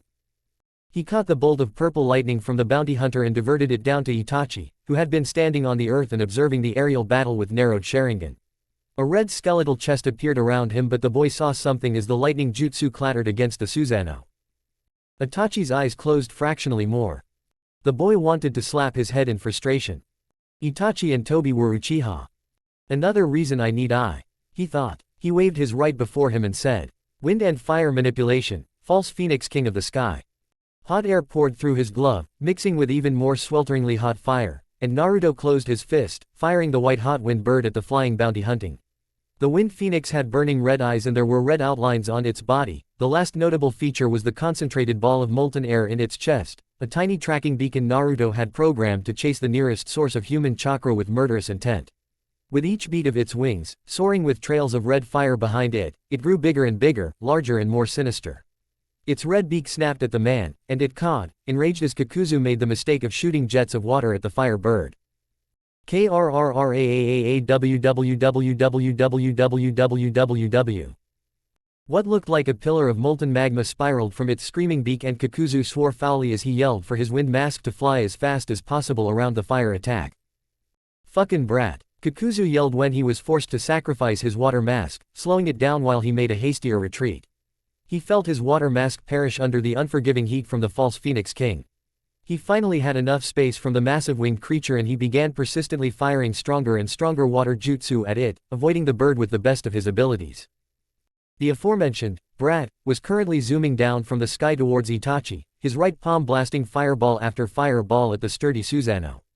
The ribcage gave way as he crash-landed onto the ground, his feet hitting the ground with enough force to shake the whole landscape and his right fist clenched, shortly digging into the ground to steady him as he sped into a dash for Itachi, who looked at him with barely sad Sharingan eyes. The boy baseball slid on one knee from a grab at his neck, leaving behind a few small black pellets and leaping as far away as possible, plugging his ears. Itachi's eyes widened at another non-chakra-based attack. His red Susanoo spun around him again, pushing the pellets away. They popped loudly with blinding lights, muted by the Susanoo in distance, and his eyebrows furrowed in confusion. He looked to Naruto, and saw his hidden smirk as he took off in a random direction. "Itachi, watch out," Obito wailed. Diversion.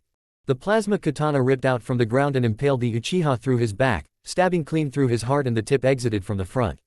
He hovered 2 feet off the ground in that pitiable position, chest thrust out, back bent and his face twisted in unbearable pain.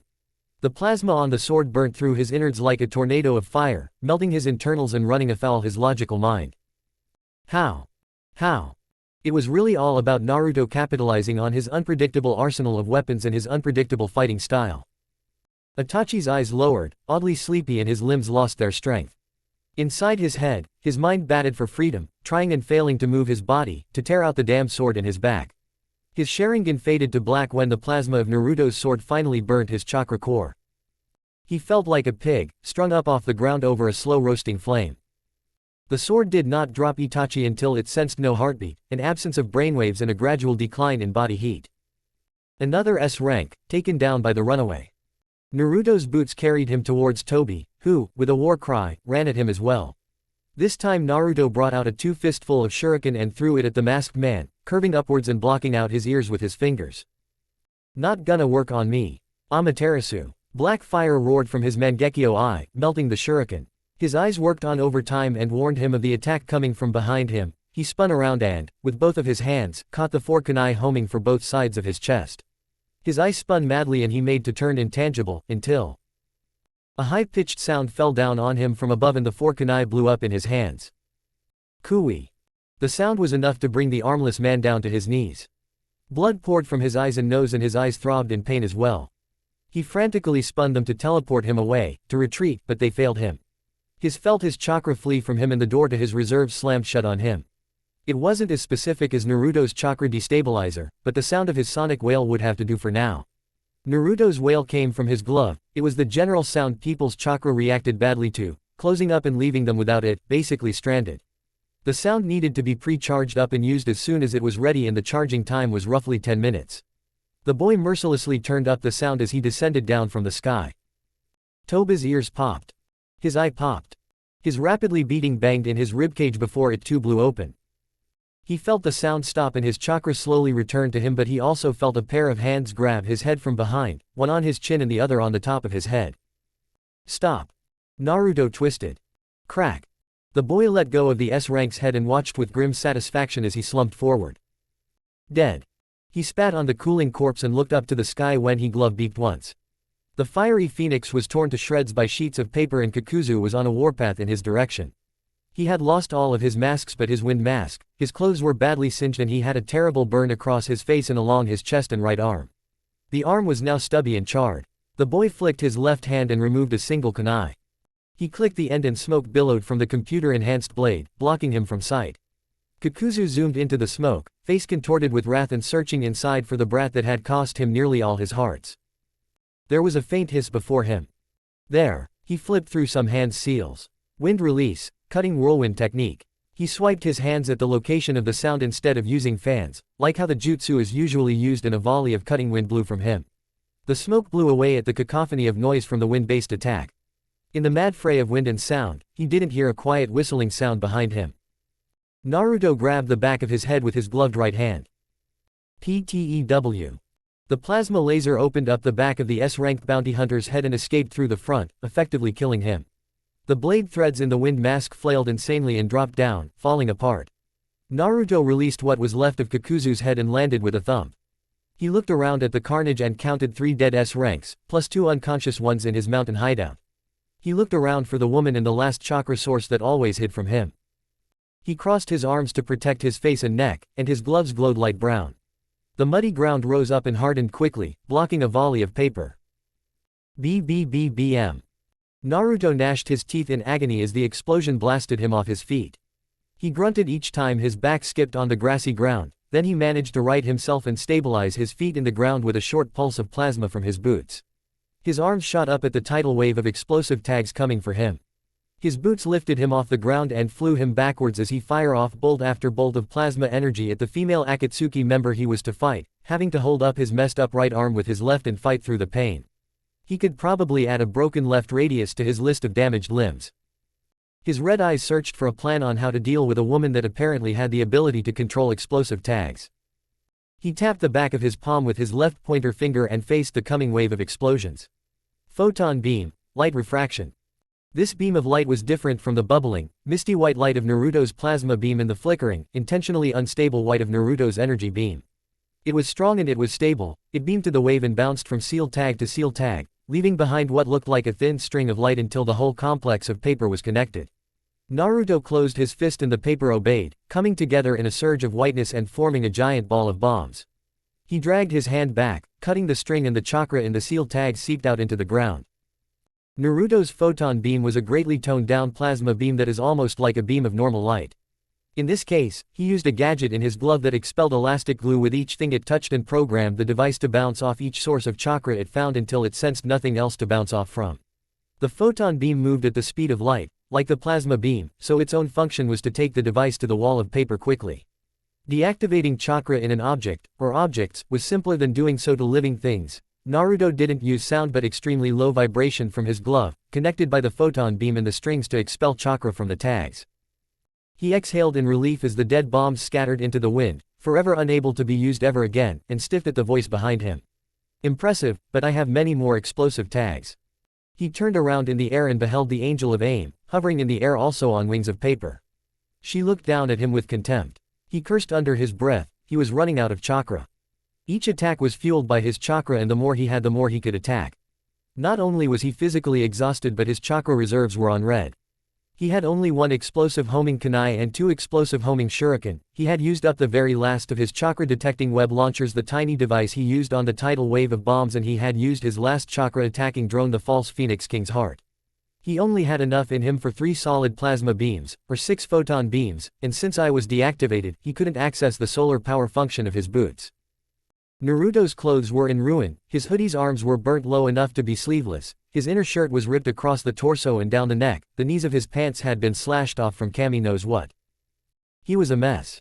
Conan's eyes hinted with sadness, following him as he landed on the ground with a faint thud and a long hiss. One your age should not know this world. Well, here we are, Naruto said with a small shrug. I know your plight, Naruto, your suffering, your anguish. I want to liberate you from this world you've found yourself in. The runaway didn't look impressed. Liberate. Set your soul free. End the misery brought upon you that forced you to build all your devices. Ah, Naruto said with a twisted frown, subtly checking the back of his gloves.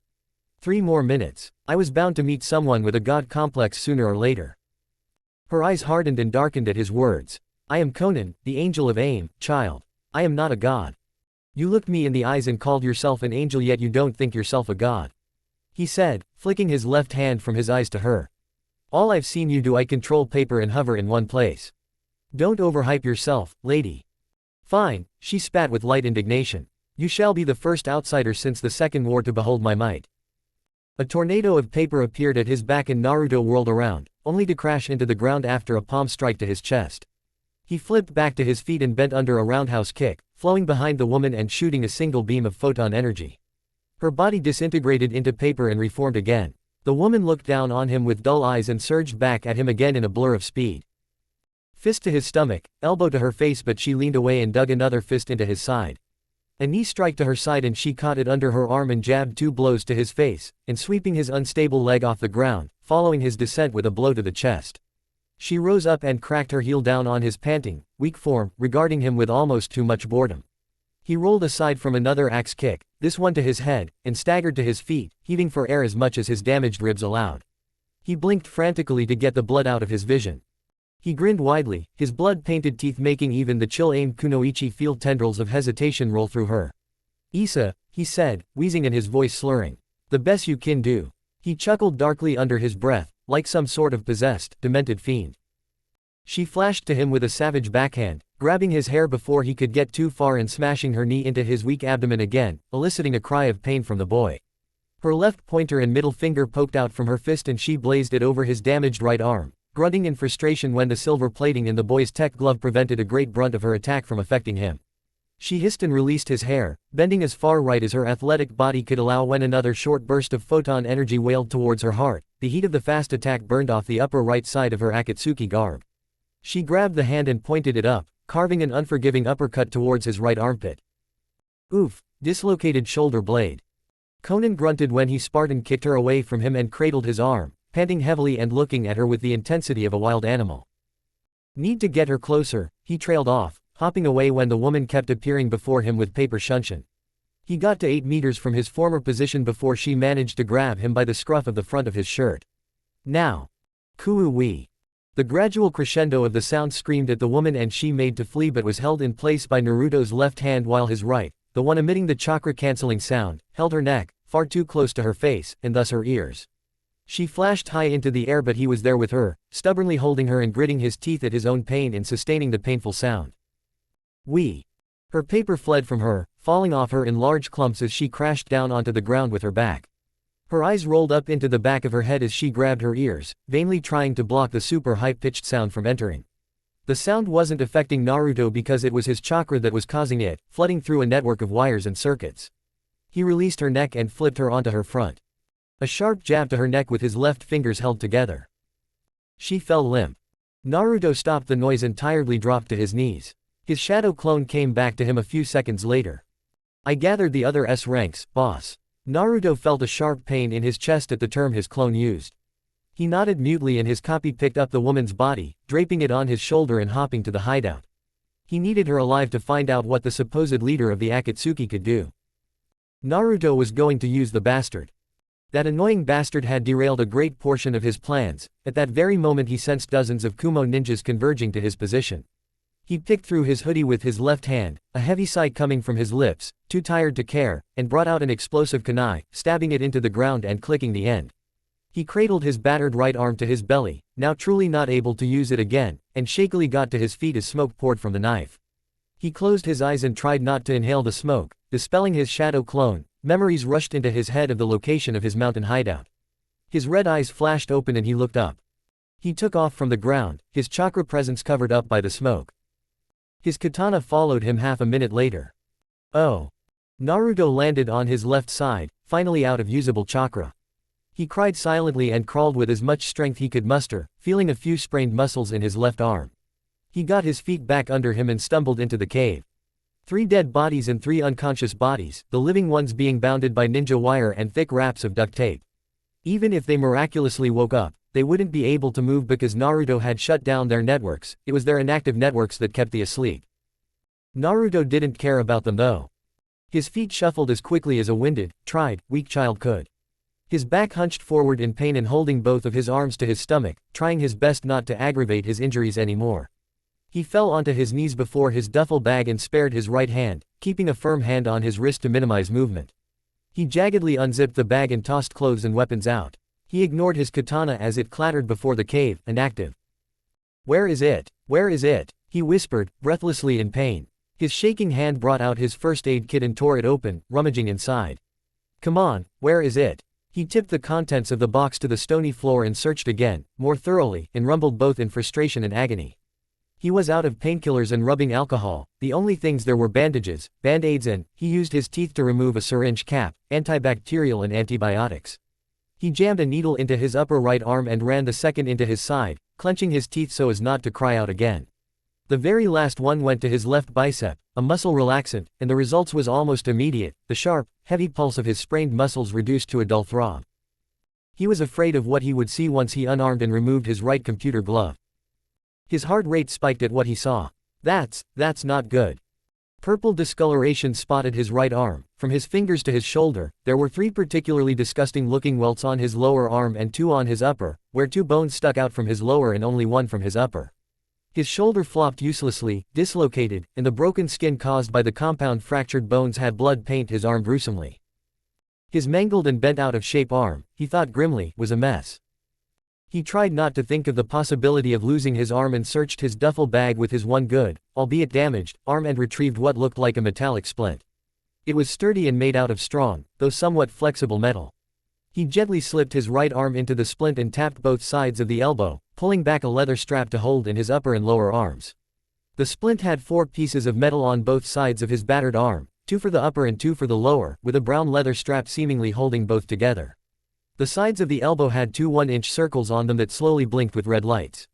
He tapped the light on the left side of the elbow and silver segmented armor crept up his whole arm, covering it completely. The boy went on and strapped leather across his left side, returning the strap to the right shoulder. More segmented armor crept up to his shoulder. He closed his right fist as tightly as he could and breathed in and out, quickly and desperately, before he shot chakra through the techno-splint brace. His whole world turned white and he collapsed onto his back. He couldn't even register his screams. When he came to the sides of his brace blinked green and blue, meaning that the fractured bones had been set and the dislocated shoulder and shoulder blade had been adjusted. He was still in an entire dimension of pain. Naruto's bellow of suffering echoed from the cave. Author's note. I'm aware these come few and far in between, but I felt like putting it. Next time on Red Lights. Makoto had never known such torment. Not in her many years of being successful kunoichi. Pai! She cried, screaming as her insides were pushed aside by the ravaging member. Pai! S's stab. One massive phallus pushed against her clenched shut butthole and her eyes bugged out. A scream ripped from her lungs as the giant member shot its way into her body, going in and out in tandem with the one in her womanhood. 7 foot tall, green-skinned, pot-bellied, beady-eyed monsters ogres grunted and snorted, surrounding her in all sides, naked as the day they were manifested and holding out their junk to her face and hands, savagely jerking off. They waited for the 2 in both of her lower holes to finish but grew impatient, forcing her hands to service them and her mouth to perform the impossible task of servicing each and all with her throat. Yangning. This punishment was excruciating. Torn open after hours of being thrown around and crudely mended, only to be skewered to pieces. Oh. Shish, Naruto whispered. His remained immobile, pointing his humming red-palmed glove at the frightened girl, ever ready to melt her torso if she made the wrong move. The darkness of the corner of the room he sat in did nothing to drive the fear of Kami into her. Blood-red eyes shone from her desk chair. He motioned for her to enter fully. Shut the door, Cassie. Dark Rinnegan eyes stared at the boys turned back with unhidden disdain. The waves crashed and smashed into the shores of his cliffside hideout. Pain didn't see his serene smile as he watched the landscape of water thrash and smash against the rocks, never truly able to reach him. The thunderstorm had subsided to a low, almost casual drizzle. The view was nice. Where is Conan? The diva path asked, the other paths standing to its side. After a charged silence, Naruto said, somewhere relatively safe. He tossed the Akatsuki ring over his shoulder. The corpse caught the tiny object. Naruto had also taken the privilege of nullifying all the seals on her person, so no tracking seal could find her. I want us to talk, Nagato. The boy looked over his shoulder with a secret smile. About Conan's safety. Chapter 12. Naruto could hear the TV from upstairs, through the open bedroom door. Today, at about 10 minutes after 9 in the morning, there was a terrorist attack from 2 kunoichi, one of which is identified as Orochimaru of the Sannin, missing ninja of Konohagakure no Sato, the other of which cannot be identified and is so far not linked to any village. He guessed that an artist's sketch of a masked Makoto came up on the screen. The attack was against a Snow Country visitor by the name Su Azayaka as he returned from shopping in King Bolt Superstore. A picture of Su replaced that of Makoto's image. Naruto wasn't too worried that his records would be confirmed to be in the Snow Country servers because he was very thorough in his background creation. The officer that allowed Su into Kumo has said that he admitted to being easily mistaken for the son of the Yondaime Hokage. His location is currently not known, but his last confirmed location is a field in northern Kumogakure where it is speculated that he fought the 2 terrorists and 5 more so far unidentified infiltrators. Here is an eyewitness's video recording of the fight in front of King Bolt Superstore. The young genius closed his eyes and listened to the sounds of people screaming. A loud thud of what he could only guess was when he hit his right foot on the ground. Su is reportedly a civilian of Snow Country and has not reported in the PTP registration office of Snow Country that he has any sort of taijutsu training or technologically combative weaponry on his person or in his possession. Until the situation concerning the terrorists, the infiltrators and Su Azayaka's health have been confirmed, Lord Raikage has ordered there to be a shutdown of all non-essential activities within Kumogakure. The borders have been closed and the police and ninja are in collaboration in the search for Su. We ask that all civilians and genin remain indoors until this situation is solved and that anyone with any kind of helpful information report it to the necessary authorities. The Raikage of Kumo, came up, saying in his recognizably deep voice. All we want are answers. He cleared his voice and seemed to adjust himself in his office seat. The safety of my people is top priority, and if we have somehow invited a security risk into our village, it is in our best interest to arrest him and bring him in for questioning. As of now, Su Azayaka, engineering major of Snow University, is wanted for interrogation. He fixed the camera with a strong look, lacing his fingers together on his desk. Su, if you're watching this, come quietly. Naruto scoffed. The newscaster cleared his throat nervously. That was Lord A. Thankfully, no one was harmed in the attack. We at Channel 7 implore that citizens be patient and cooperative to authority. On to other news. The bounty on the son of the Yondaime Hokage, Uzumaki Naruto, has been decreased by 500 million ryu, by order of Lord Raikage. The TV buzzed on, and Naruto's mind briefly wondered. The Raikage definitely knew he was Naruto and not Su, but he didn't want to cause general panic that the wanted boy was in the village. The supposed grandparents Su had in Snow were on vacation in mountain country, so the authorities of Snow Country couldn't get in contact with them. Snow University had records of his graduating, but past students would say they didn't remember any Su Azayaka. Naruto, as usual, wasn't worried. He would disappear like had done before. Any trace to him had been cleaned up already. The Akatsuki were currently cooling in the mountain hideout he had fashioned for himself. Their weapons were with them. Conan was still unconscious, lying haphazardly on the cold, hard floor. He shifted a little and winced. Damn it. Still no painkillers, and since the village was practically on fire, on red alert, he wouldn't be getting any the right way anytime soon. I'm going to bed, Dad. So soon. But there's no school tomorrow. Hope you're okay. Naruto set his left hand on the arm of the desk chair and faced it at the door, humming lowly with plasma energy. The girl's father was concerned because Cassie had been close to the initial attack, Naruto guessed, reducing the intensity of his beam from plasma to photon. I'm just, really tired. Drilling a 15-year-old girl questions for the better part of the day could do that. Are you sure?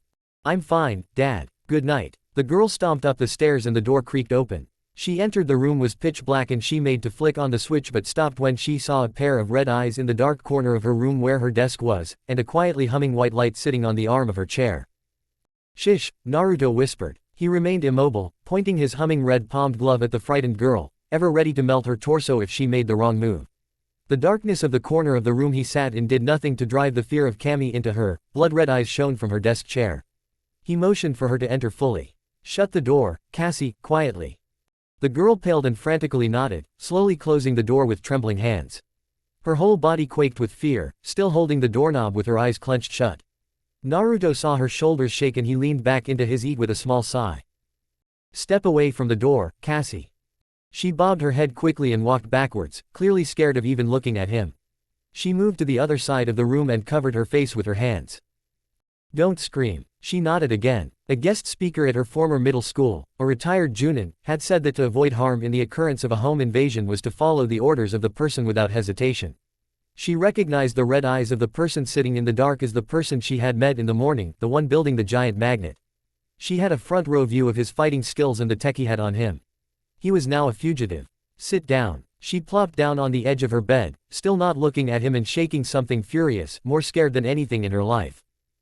The girl watched the mocha-skinned girl in silence and exhaled again, powering down his left glove and kicking his feet before him under the desk, crossing his ankles.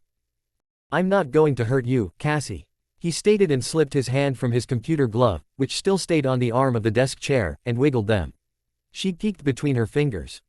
Are you going to kidnap me?" She got a good look at him then, her gray eyes squinting in confusion at his state. He was wearing a short-sleeved black shirt with a knots and crosses design on the front and black pants that stopped over his ankles with black sneakers, the same he wore that morning. Over his torso was a dark blue hoodie, with the hoodie flopping back.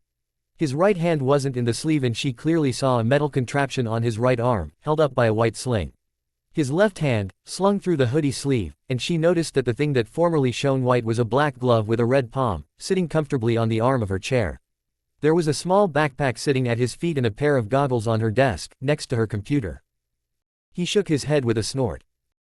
He cleared his throat. "I need your help, Cassie." Her hands dropped and her mouth opened to speak but he beat her to it. "Nothing illegal, I promise." He stood up with a grunt, his unfirm left hand holding him up by the desk.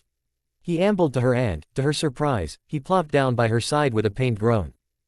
"You're going to—" She moved away from him slightly, her eyes wide and fearful. "No," he said with an exhale. "I won't do that." She was still in her work clothes of a yellow and white shirt, black pants with the work name tag on her left chest, heavily perspiring from a day of constant activity. Her mind turned. "Then what do you want with me?" "Help me build my magnet." He shook his head and interrupted her.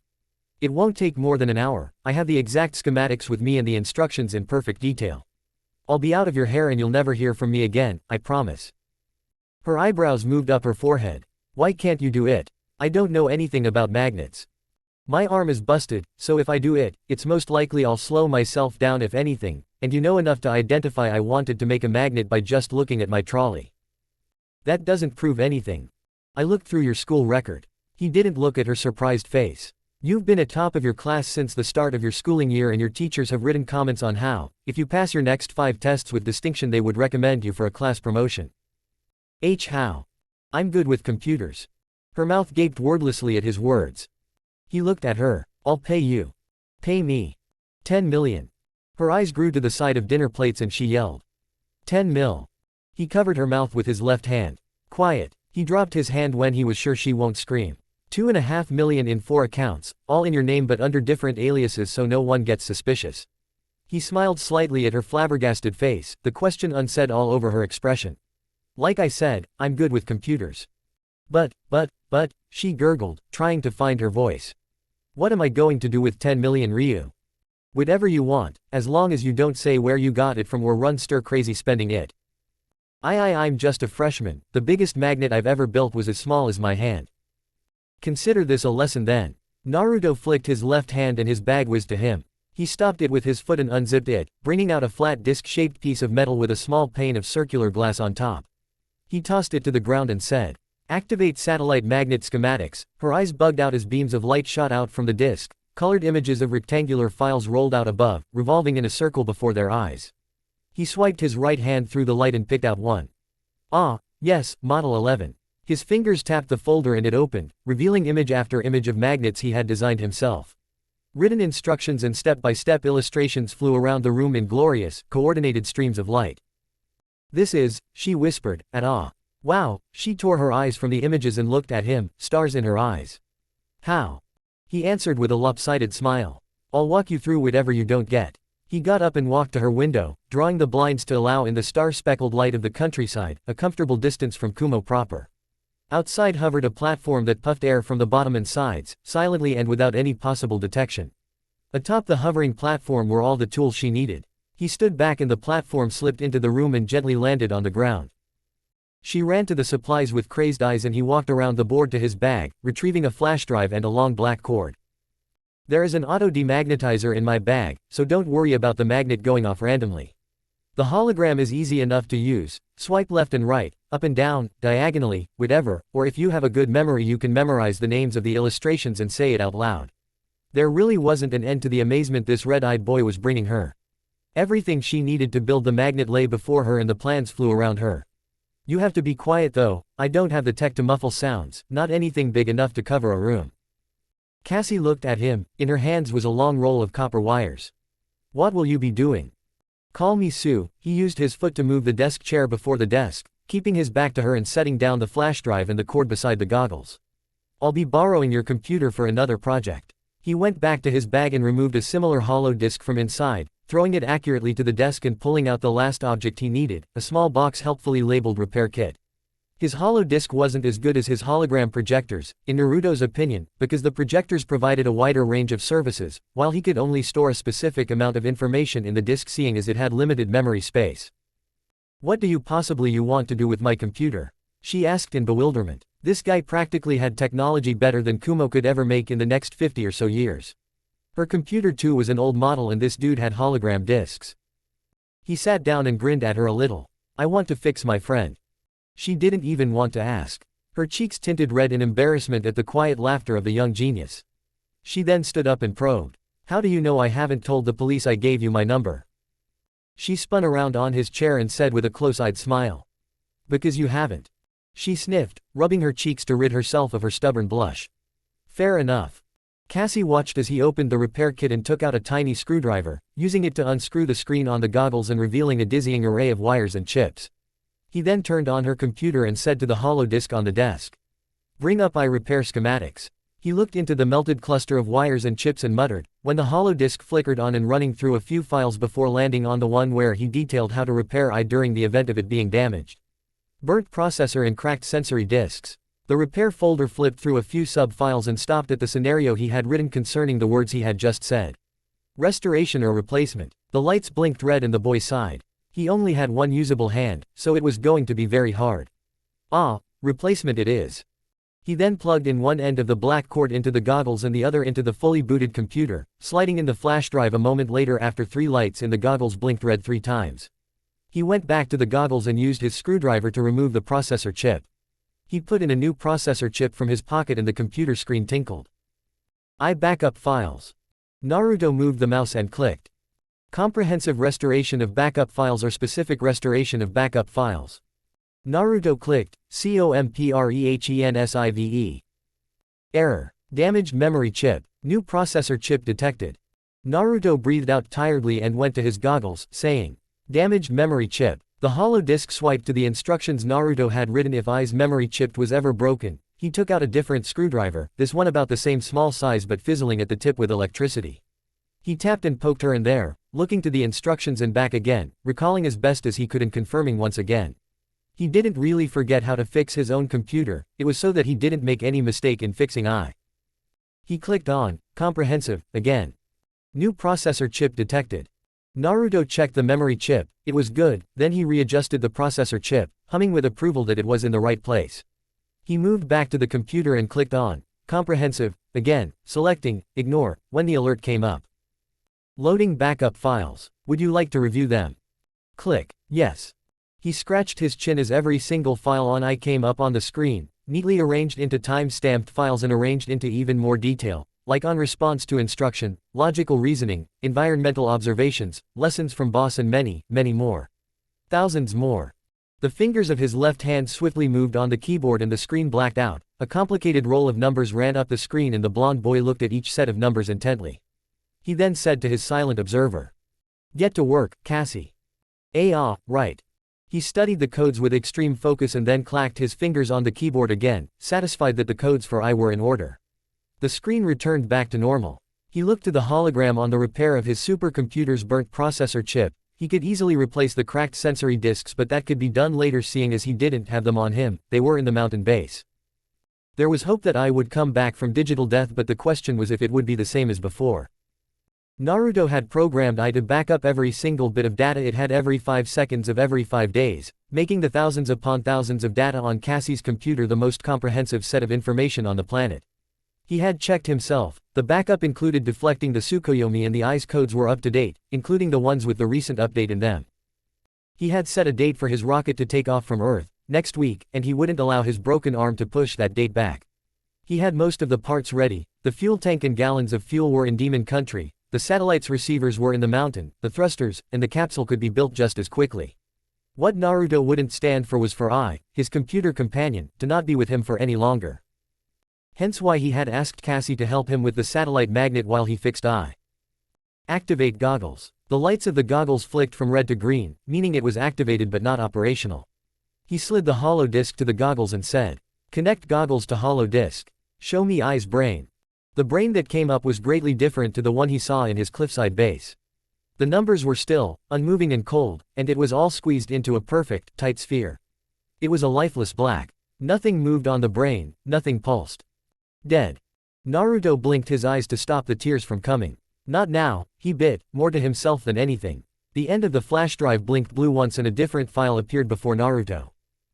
Retrieved eye files. Merge with eye backup files and restore. He clicked the mouse. OK. On the computer screen, a dialog box opened up with a file throwing a sheet of paper to another file, over and over again, while the black hologram of Eye's brain slowly started filling up with blue light, from bottom to top, like it was a water balloon. He sat back in his chair and swerved around towards a busily reading and working Cassie, lost in thought. Flashback. 6 hours ago. 4:09 p.m. Naruto's mountain base. Conan woke up with a start, gasping and looking around the sun-illuminated surroundings she had found herself in. The walls were made from chiseled rock, and so was the ground. There was a wide opening before her, far, far before her, meaning that she was in a cave somewhere. She looked to her right and started when she caught a pair of yellow, snake-like eyes. The person was sickly pale with dark bags underneath her eyes with streaking black hair. Her mouth was gagged and Conan tried to speak, ask where she was, only to realize her mouth was covered as well. The Angel of Aim made to move her hands but wheezed, weaker than she had ever felt in a very long time. Ropes bit into her wrists and her ankles, tying both in a special knot that held them together but separate enough that dislocating her wrists would free her from the rope. Her arms were uncomfortably tied to her side, making her hands forcefully kept down on her lower back, and her thighs were also tied together, tight. She was on her knees, like the snake-eyed woman. Her foggy memory tried to remember what she had been doing previously. Who was she? Who was this lady? Where was she? What had she been doing? Questions and questions flooded painfully through her head and she cried into her gag, muffled and almost non-existent, as a sharp headache flashed through her head. When she opened her eyes again, cautiously, she saw her Akatsuki garb lying on the ground close to the mouth of the cave but not by much, soaked in engine oil, used like a rag for what CH could not even guess. Akatsuki. Yes, she was in the Akatsuki. Her name was, Ka no Ki, no Conan, yes. Angel of Aim. It all came back to her and the snake-eyed lady's eyes curved up with amusement as the normally expressionless paper angel looked raptured at the things coming into her head. She too had gone through this temporary amnesia not too long ago and it wasn't pleasant. Not by a long shot. She almost jumped when Conan futilely tried to move again. Orochimaru tutted in reprimand. They both had their chakra sealed. Well, all three of them, if she counted Makoto, but the Konoha Kunoichi was a lost cause at this point. She knew the signs of being in a Sharingan-induced genjutsu, from years of study and training.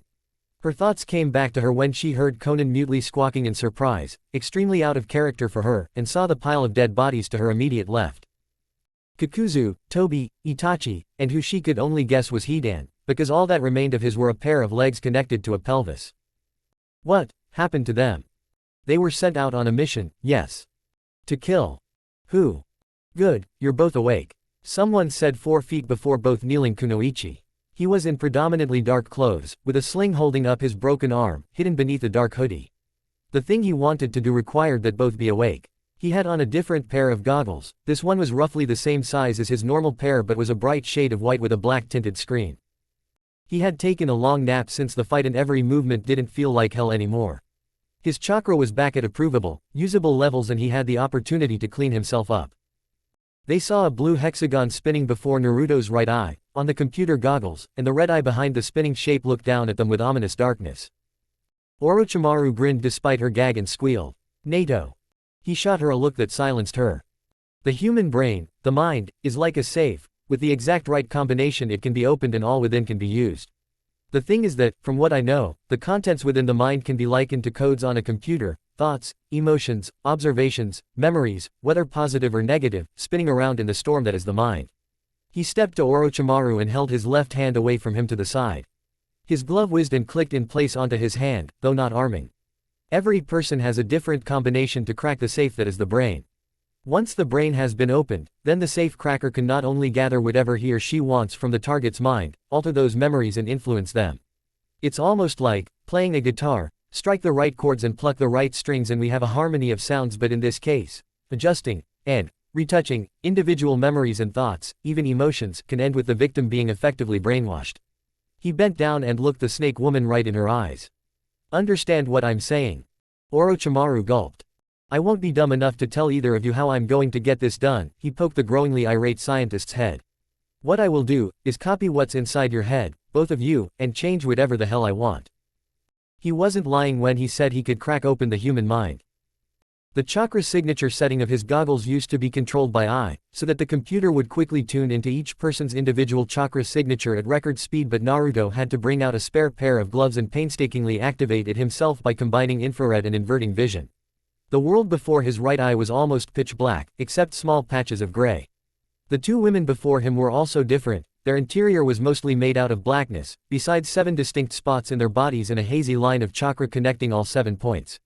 Their main tenketsu, Naruto thought with a wry smile, held the key to opening the mind. He heavily placed his good hand on the weakly thrashing snake woman and the woman froze as low vibrations ran from his palm, into her head and into her 7 tenketsu. Her mouth dropped open and her eyes rolled up into the back of her head as her mental defenses came undone at his slight prodding. The chakra points fell apart and the glove processed the almost willing feedback of information from the woman's head. His computer goggles analyzed them and turned the data into readable, understandable information for the young inventor. A sharp beam of light shot from the back of Naruto's gloved hand and he looked up, marveling at the outstanding mind of Konoha's most wanted ninja. It was a motley green and gray color, like her disgusting chakra, roughly shaped like a normal brain, and it gurgled and spat above him, churning slowly with subtle activity. The scientist's mind was truly extensive, for lack of a better word. There was everything, from taijutsu to some engineering work, to medicine to shinobi catalogs, to Kekai Genkei replication to hidden village weaknesses, to blackmail and ninja weaknesses, to medical tests and scientific experiments, to memories of the second and third shinobi wars. Everything. Naruto smirked. I'll admit, this is a lot. His visors blurred with activity and his smirk widened into a full-blown grin. Where do I even start with this thing? A hollow sound echoed from the Sanin's mouth and he chuckled, a foreign sound to Conan's ear. Copy everything, Naruto said after a short pause. The spare goggles made a tinkling sound and started scanning through the brain of the self-proclaimed strongest Sanin. Organize it all into specific folders, taijutsu into taijutsu, ninjutsu into ninjutsu, and so on. The bottom left of the goggles blinked blue once. For the scientific experiments, do the same thing, clump them all into the same file, but, he said, making sure to emphasize how serious he was. Do not, and I mean, do not copy memories of her torturing kids. 3 minutes later and it was done, not as fast as I would have done it, but the spare computer had done its best, all according to its creator's instruction. Naruto's limited though still immensely expansive studies and research into the human body, which would go a long way in his designs of his gloves and boots, was what had brought his attention to the effects of low, nearly unheard and unfelt sound and vibrations on the human body. He knew that emitting a person-specific sound from his goggles or gloves would result in the target's system being turned off for a long period of time, but Naruto had recently discovered the effect of accompanying the low sound to low vibrations with obito. In the ninja's last moments, as he used the high-pitched squeal to tear down his chakra, he had felt not only the tenketsu disconnect itself from the man's body, but there had been a strange click under his hand. For most that won't have meant anything. Hell, for most, they won't have even felt the click. The sensation for a target's chakra being flicked off was like water was rushing out of the target, invisible, unfelt and unheard water, but this time there was a click. It was a long shot and it was likely to fail, but he tried the sound and vibration combination on Obito's corpse. The brainwaves had long since stopped and the body was cooling, but the boy was able to gather surface memories, which were memories from the past year and not from the beginning of his life. This included emotions felt within this time frame and thoughts that went through his head. He copied it all. Itachi's mind too. He couldn't with Kakuzu because he had previously blown out his brain, and for Hidan he had disintegrated his whole upper body, and even if he could with Hidan he wouldn't. The priest was reputably insane, he wouldn't bother with him. Naruto wasn't sure if he could actually alter these memories, but there was no other available guinea pig to use but these two experienced kunoichi. He would go to Makoto later and see what he could scavenge from her mind. The frequency of the vibration changed, humming lower and lower, while the pitch of the sound increased to just a quiet whistle. The hologram of Orochimaru's brain expanded over his head. He pinpointed the part of her brain that was absolutely obsessed with him. He prodded that spot on her mind, a light touch, and it bent into itself like a field after a bomb had been dropped, warping those memories drastically. He could gather that her ultimate plan for him was to recruit him to her side, brainwash him into loyalty and then steal his body and his knowledge. The thoughts were perverse, involving dreams and wishes to ravage him over and over again. He wiped away that plan for him.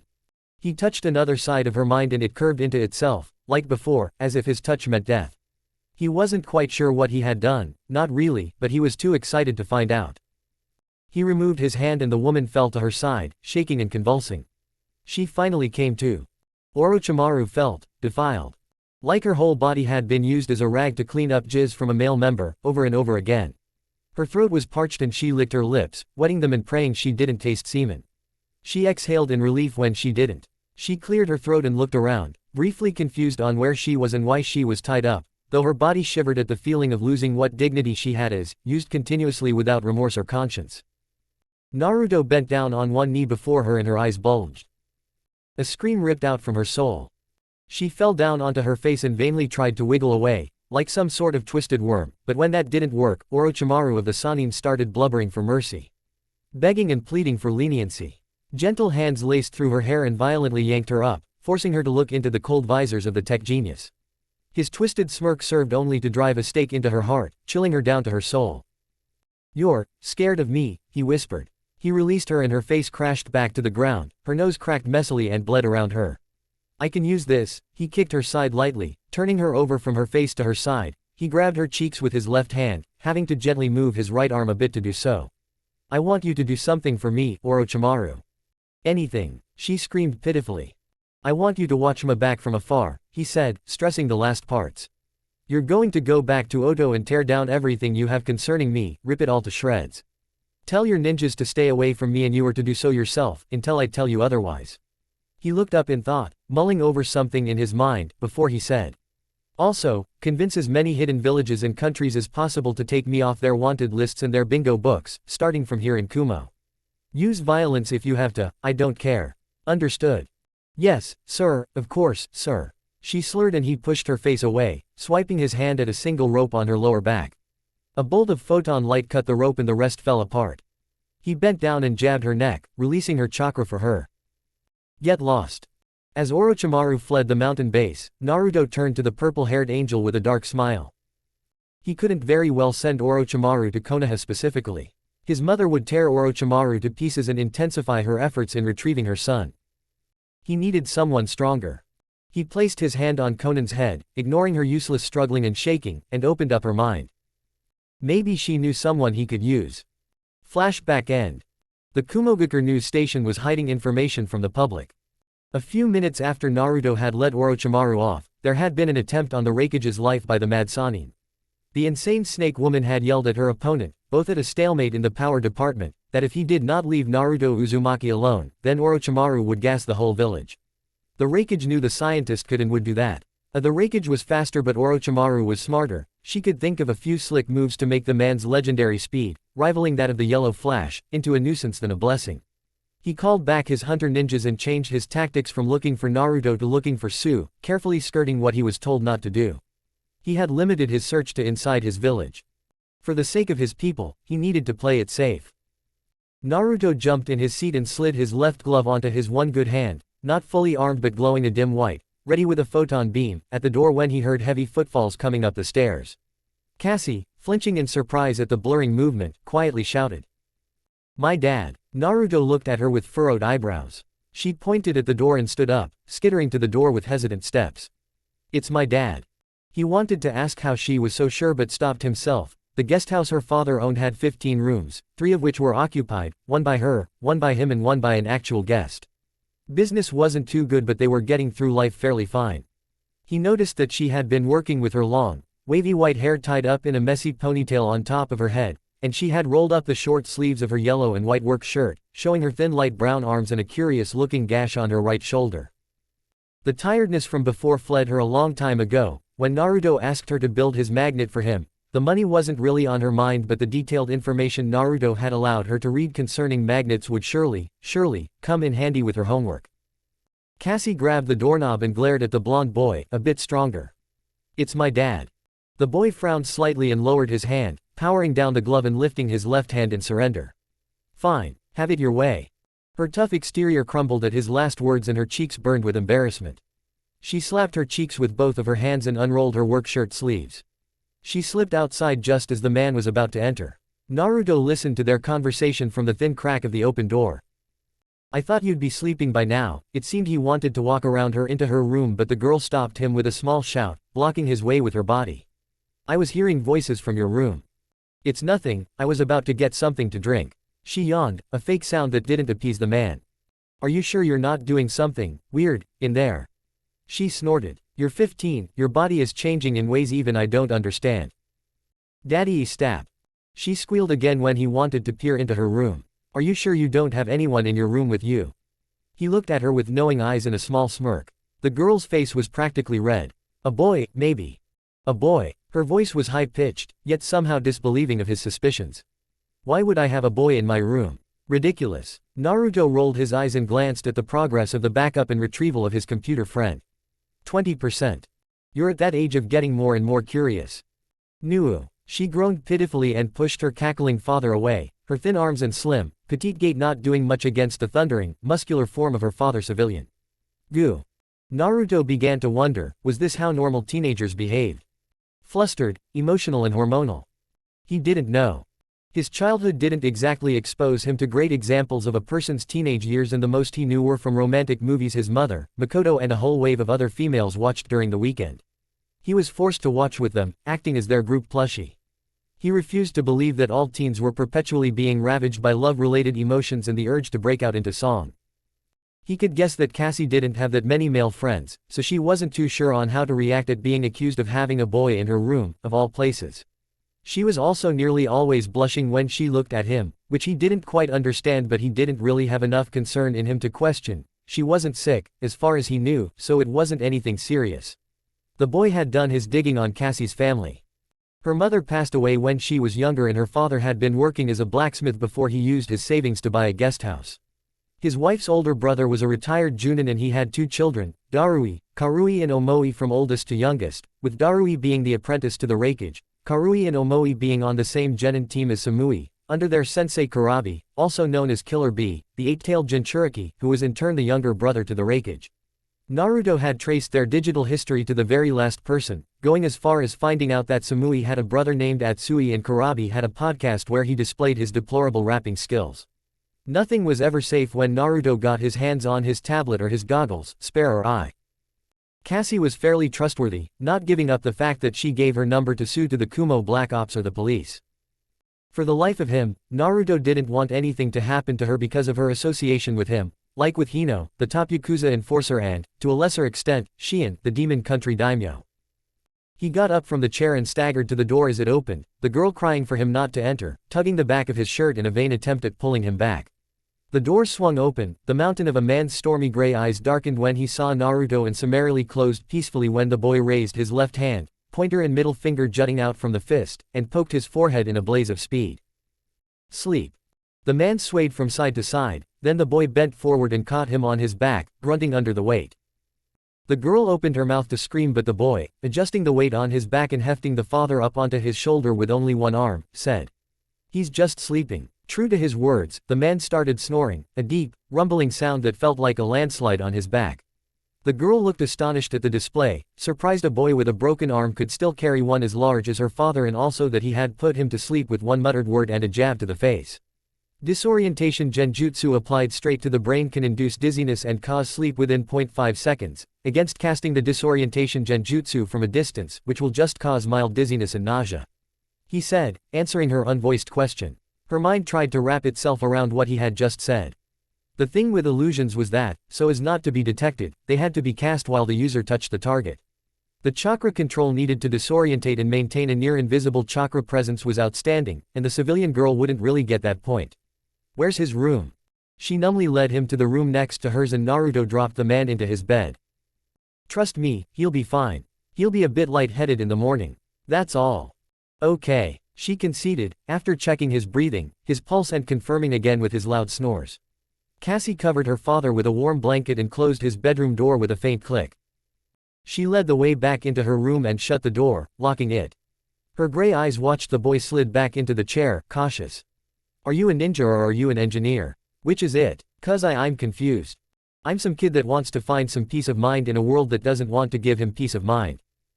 That doesn't even make sense."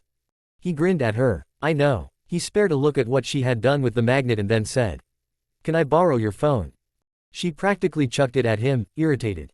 "Take it, I don't care anymore." Interest flooded into her orbs when his left fingers tapped the screen, sliding and swiping with masterful ease. "What are you doing this time?" He tried to think of how to explain it to her. "I'm upgrading your phone's security. If Kumo technicians hack into it, they would be diverted to a false phone." "Why?" "Because I'm bored and your phone has porn in it." She dove at him, trying to snatch away her phone from his grasp. "I don't have porn." He raised the phone away from her insistent hand, still tapping without looking.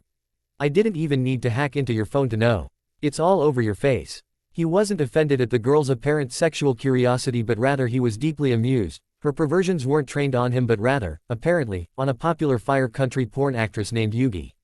Her mortification was endearing. "Gimme it." He laughed and pushed her away with his right foot, tinkering with her phone for a few more seconds before he tossed it back to her. "I also scrubbed your selfie camera. Don't want anyone to watch you while you're doing yourself." If her face turned any more red, Naruto would have felt concerned.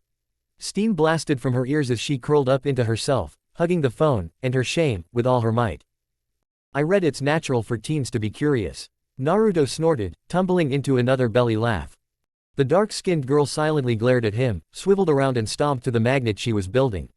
She had had more than enough awkward embarrassments and revelations from this boy for one night.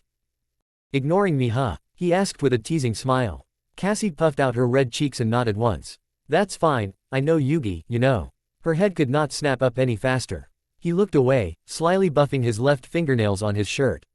"I used to bartend for her brothel, but that's a long time ago, in a past life." "Know what I mean?" He saw the war of indecision on her face, so he said, frankly and with a twinkle in his eyes. "I'm not going to set up a meeting with you two." "Why not?" She spat before she could cover his mouth with her hands. "You're 15. So. You're 15, he repeated. End of discussion. Her head lowered again, puffing out her cheeks and rigidly building Naruto's magnet. She grumbled. "Well, that's stupid. Why'd you even say that if you're not going to help me out?" "Because I'm bored." "Peesh whatever. Need any pointers?" "No." He settled back in the chair and his mind went back to a memory from a few hours ago. Flashback. 5 hours, 30 minutes ago. 4:39 p.m. Naruto's mountain base. Konan collapsed onto her side, passed out, and Naruto scoffed. So much for being an angel. Konan's power level was about as equal to Orochimaru's and Itachi's, yet she couldn't handle her brain being opened and copied. He didn't even alter her memories. Maybe she was tired out from the futile resistance she was making, trying to muddle memories and tangle her thoughts. It was a sad attempt because her own chakra was rebelling against her, but Naruto was 0 old. Give her some credit, she had provided a mild hindrance. A spy drone was already on its way to AIM. The sensor tied to the robot informed him that it was now 5 miles out of Kumogakure, proving that robots devoid of seals could fly to and fro over the technical village, as long as the security cameras were controlled by Naruto. The drone was carrying with it Konan's and the other's Akatsuki ring and voice message. "Your assassination attempt on me has failed. Only Zetsu remains, but I will have his head soon enough. You can have your rings, I don't think they'll need them anymore. Meet me in my demon country hideout in 2 days. We both know you know where I'm talking about. Come with your paths and without the intention to attack or harm. If you come any sooner or any later, then I'll turn Konan into a brainless vegetable, so much so that not even your Rinnegan can revive her. We both know I can do it. If you want to try me, then I dare you to come. Harming this messenger is equal to harming me. Do so and you'll be picking up pieces of Konan for centuries." He would sell the carcasses of the Akatsuki on a later date. Naruto stomped to Makoto and sat her up against the wall, hogtied like Konan.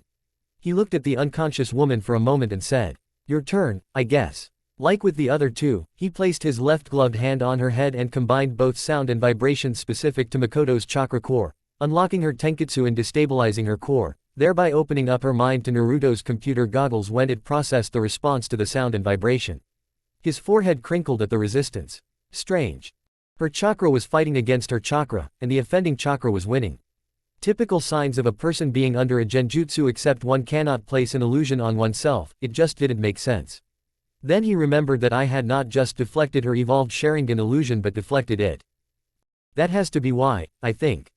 He focused into his goggles and lessened the power of his photon beam even more, experimentally trickling his foreign chakra into her body, one of the ways to dispel a genjutsu.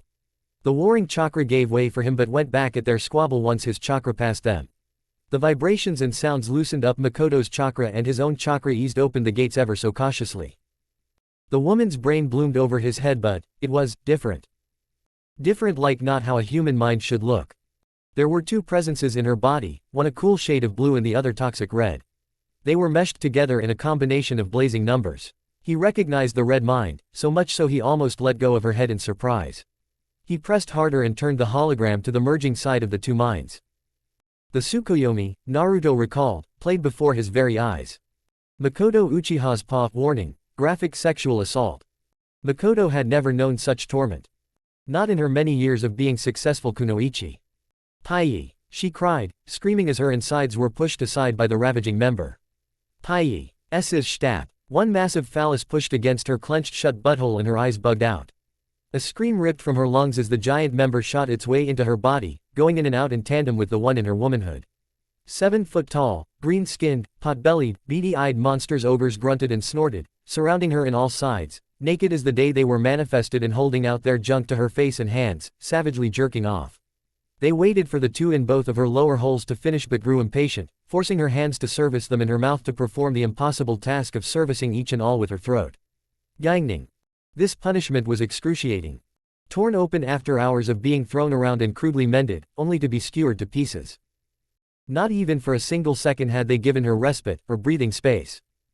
The very second she landed in the rebounded illusion, tied down onto a tattered bed that stank of dead rats, human saliva and sweat, in a place that had only gray skies and cracked, brown ground, she had been swarmed by these foul-looking and smelling monsters and pummeled through every possible hole in her body. A scream ripped from her lungs when two bulbous cocks rammed into her small, weeping womanhood. The one shredding her arsehole went on like nothing had ever happened, with the two forcing her hands to jerk them off and her poor throat stretched well past its limit. They removed their fat, puss-ridden hands from hers and her body betrayed her by pumping their members as hard as her weak arms could, groaning in pain as the cocks in her lady part released their seed and slipped out, the ogres panting with exertion. Two more found their way in, somehow, and without pause, and banged into her with the fervor of an adrenaline-pumped rabbit. Tears poured down her eyes as she heard a chilling rrrrrrrippppp. She glanced down and saw that her stomach, from her pussy lips to her navel, had torn open. Again. The monsters angrily bashed her bleeding abdomen, enraged that their members had fallen out, and the tear fixed itself again, like the zipper of a bag closing up. They grunted and grumbled approvingly and went into her again, this time 2 in her back door and 2 in her front, somehow making it work. Her voice failed her, drowned under the flood of monster spunk rushing down her throat. The creature removed his massive part, a part of her mind wondered how she was able to take it all down her mouth and another wondered why she even cared anymore. Her eyes found the strength to bug out when another approached her, warbling orders that made the other ogres defer to him, all except those mercilessly pounding away at her lower half. The new ogre was giant, and that was saying something.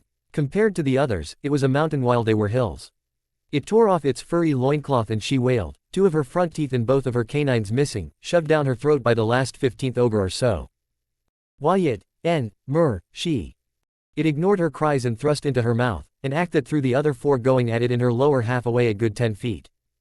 A pair of red eyes closed and looked away, feeling an odd satisfaction welling in his stomach. Normal paw, you can look now. Mind raped, that was the best way to describe what was happening to her. He watched for only half a minute before he went back to the red brain, prodding it for any kind of response and immediately it changed to a docile gray-green, moving into his digital touch like an over-eager dog would to an owner. The illusion kept playing in her head while he cut eye from Makoto's mind and saved the supercomputer's sentient mind into his spare goggles memory banks. He couldn't very well paste his friend into the spare because there was already a presence within the goggles. The goggles would crash and he would not only lose eye again but also the new, spare computer, which was much less sophisticated, far from a supercomputer but acceptably competent in handling Naruto's matters. He surfed through Makoto's mind, after copying it all, and read that the Tsukuyomi was an illusion that made the victim suffer what felt like 72 hours of torture but in reality it was mere minutes. She deserved her torture. He wiped out her memory, cleaning every nook and cranny of her brain leaving her only the awareness of who she was and what was going to happen to her, merely surface memories of the past 13 years. Naruto released his grip on her head and waved his hand to her, His Gamma Fire combat drone hovered to its master with a muted buzz and carried the woman up into the air, bridal style between its surprisingly sturdy arms. The robot was ordered to drop the brainless woman 500 miles above the village, directly above the Hokage's mansion. It would be sudden and unexpected because he had not just cleared her brain of almost everything but he deactivated her chakra. She would see her death coming as she fell and she wouldn't be able to do anything. Another voice message on the robot. Leave me alone. Flashback end. The drone would be a few more minutes to Konoha by now. It was more than she ever deserved. He could have very well sold her to the Iowa black market as a slave, a fate globally known to be much, much, much worse than death. Naruto wanted to only use her as a message to his parents, as well as to all of Konoha. Cassie looked up at him with her eyebrows furrowed in what could pass off as a worry, still irked at him. You okay? I'm fine, just thinking about something. Wanna tell me? He studied her for a second, how her eyes fleetingly looked up into his every once in a while before going back down to assembling the last parts of the magnet. He stood up and walked to her, kneeling down on the other side of the fairly large magnet. She flinched and he sighed. I'm not going to hurt you, you know. I know, she said, and he saw that she meant it. I'm not used to sitting this close to a boy close to my age. What about Omoi? She wasn't even surprised he knew about him. Cousin Omoi is 12 and he's my cousin. He doesn't count. He shrugged and looked up at his instructions. Seems all you needed were the instructions. She hadn't once asked him to explain something to her. It was her turn to shrug, keeping her eyes firmly down as she screwed down a thin sheet of metal onto the delicate part of the magnet, like the illustration. You didn't need my help with your homework, did you? He looked at her knowingly and she pouted in silence, still working. He drew out her name playfully. Cassie. Fine. She dropped the screwdriver and picked up a switch Naruto had invented to turn on and off the magnet remotely. She began attaching the necessary wires to the switch, looking to the instruction, the illustration and briefly at him. Her hands moved in a flurry. I wanted us to hang out. You seemed smart. I'm not smart anymore. No, you're smarter. Back then you were this university graduate that majored in engineering, now you're some kind of AAA super genius. Tech gloves, tech boots, robot hoverboards, a freaking supercomputer, and I bet you're filthy stinking rich. She kept her eyes down, her shoulders heaved out a sigh and she paused. Way out of my league now. Don't belittle yourself, Cassie.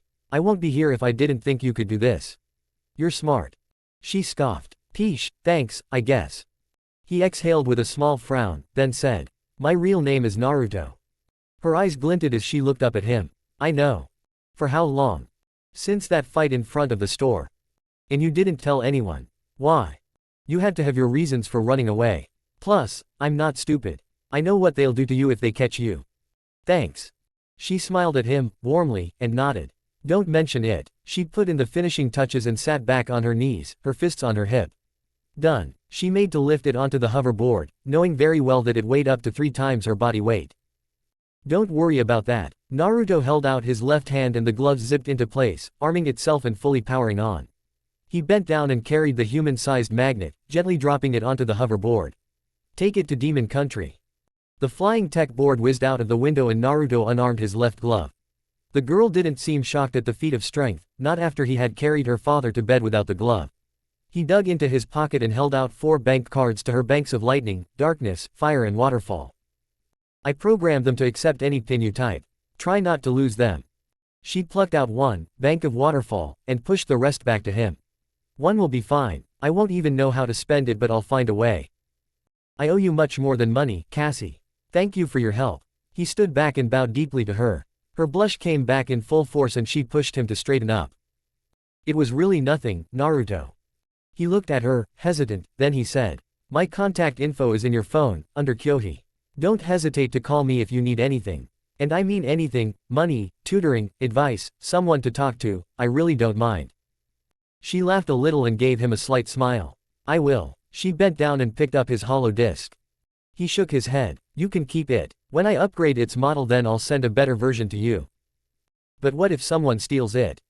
They'll wish they never stole it. Bleep, bleep, bleep. He stalked to the computer and gathered his things, removing the cord in his goggles and fixing the visor, taking out the flash drive and tossing it into his backpack with the black cord and the hollow disk. He shut down the computer and tapped the screen on his goggles. 1. Full system reboot required. Approximately 6 hours. He fixed the goggles onto his forehead as the supercomputer started rebooting. He zipped up his back and slung it onto his back as best as he could. Cassie came over and helped him slid his left hand through the left strap. Where will you be going? Demon country. To do what? Launch a rocket into space. He said it so candidly, so frankly, that she didn't look unbelieving. She stopped being surprised a while ago. And after that, off the continent, he walked to the window and his sneakers slowly changed into his combat boots, arming themselves. The silver plates crept up and stopped under his knees, under his pants. Find an island and spend the rest of my life in solitude. That's depressing. He smiled at her and poked her forehead. Life is depressing. He sat down on her window and flung his legs to the other side. His boots burst with soft white energy, keeping him balanced outside in the air. Cleaning drones in his mountain base began packing up his things. Chargers with his weapons in them clumped together, as if magnetically attracted, and flew off into the night, followed soon after by the compacted boxes that were his combat and suicide drones. All of his controlled by his chakra, though still near invisible to natural sensors. The dead bodies and the unconscious angel of AIM were flown to demon country as well. Cassie leaned out of the window, marveled by his tech boots. I was never here. He waved to her with a broad smile. Good night, Cassie. He whizzed off in a blast of air, leaving her to wave at nothing but the odorless white smoke he left in his wake. Good night, Naruto. 3 days later. Naruto's cliffside hideout. Demon country. Dark Rinnegan eyes stared at the boys turned back with unhidden disdain. The waves crashed and smashed into the shores of his cliffside hideout. Pain didn't see his serene smile as he watched the landscape of water thrash and smash against the rocks, never truly able to reach him. The thunderstorm had subsided to a low, almost casual drizzle. The view was nice. Where is Conan? The diva path asked, the other paths standing to its side. After a charged silence, Naruto said, somewhere relatively safe. He tossed the Akatsuki ring over his shoulder. The corpse caught the tiny object. Naruto had also taken the privilege of nullifying all the seals on her person, so no tracking seal could find her. I want us to talk, Nagato. The boy looked over his shoulder with a secret smile. About Conan's safety. Chapter 13. Flashback, when Alpha Fire and Makoto got to Konoha. Naruto, I'm so sorry, please, forgive me. Back in Kumo, Naruto's goggles alerted him that his fire drone had reached the leaf and had reached the height it had been commanded to achieve. He tuned into the robot's eyes, emotionlessly watching as the person that held him in her belly for 9 good months for her best friend begged for her life, mentally and physically too weak to put up any real struggle. Her coal black eyes looked at him imploringly, staring into the burning red orbs of the robot and knowing that it transmitted right back to the boy at real time. The woman was not bound by ropes and her mouth wasn't covered by a gag or duct tape, but she couldn't move because her chakra had been sealed by a strong steam scorpion nerve strike and her voice was weak from being mind raped over and over again by ogres. Naruto looked at her, stared at her for 5 long minutes, then he said, drop her. His eyes stared at her as she wordlessly fell. Her wide black eyes looked back at him, surprised that he had gone through with his promise. His dark eyes didn't shake at her betrayed eyes, staring after her without so much as an expression. The world moved slowly for both of them, Makoto falling and Naruto watching her fall. The wind thrashed violently against her shinobi gear, stripped down of all her weapons, and her long black hair flapped in the wind, framing her face. Her mouth opened to scream but no sound came. On the ground, Sakura and Ino exited from the grocery store, carrying a bag of fresh cabbages, onions, leeks and tomatoes. They saw something blotting out some of the sun's light and looked up, squinting. A scream tore from the pink-haired girl's lips and Ino's hand flew to her mouth. The rest of the village was just a bit slower to realize what the horrified 11-year-olds were looking at.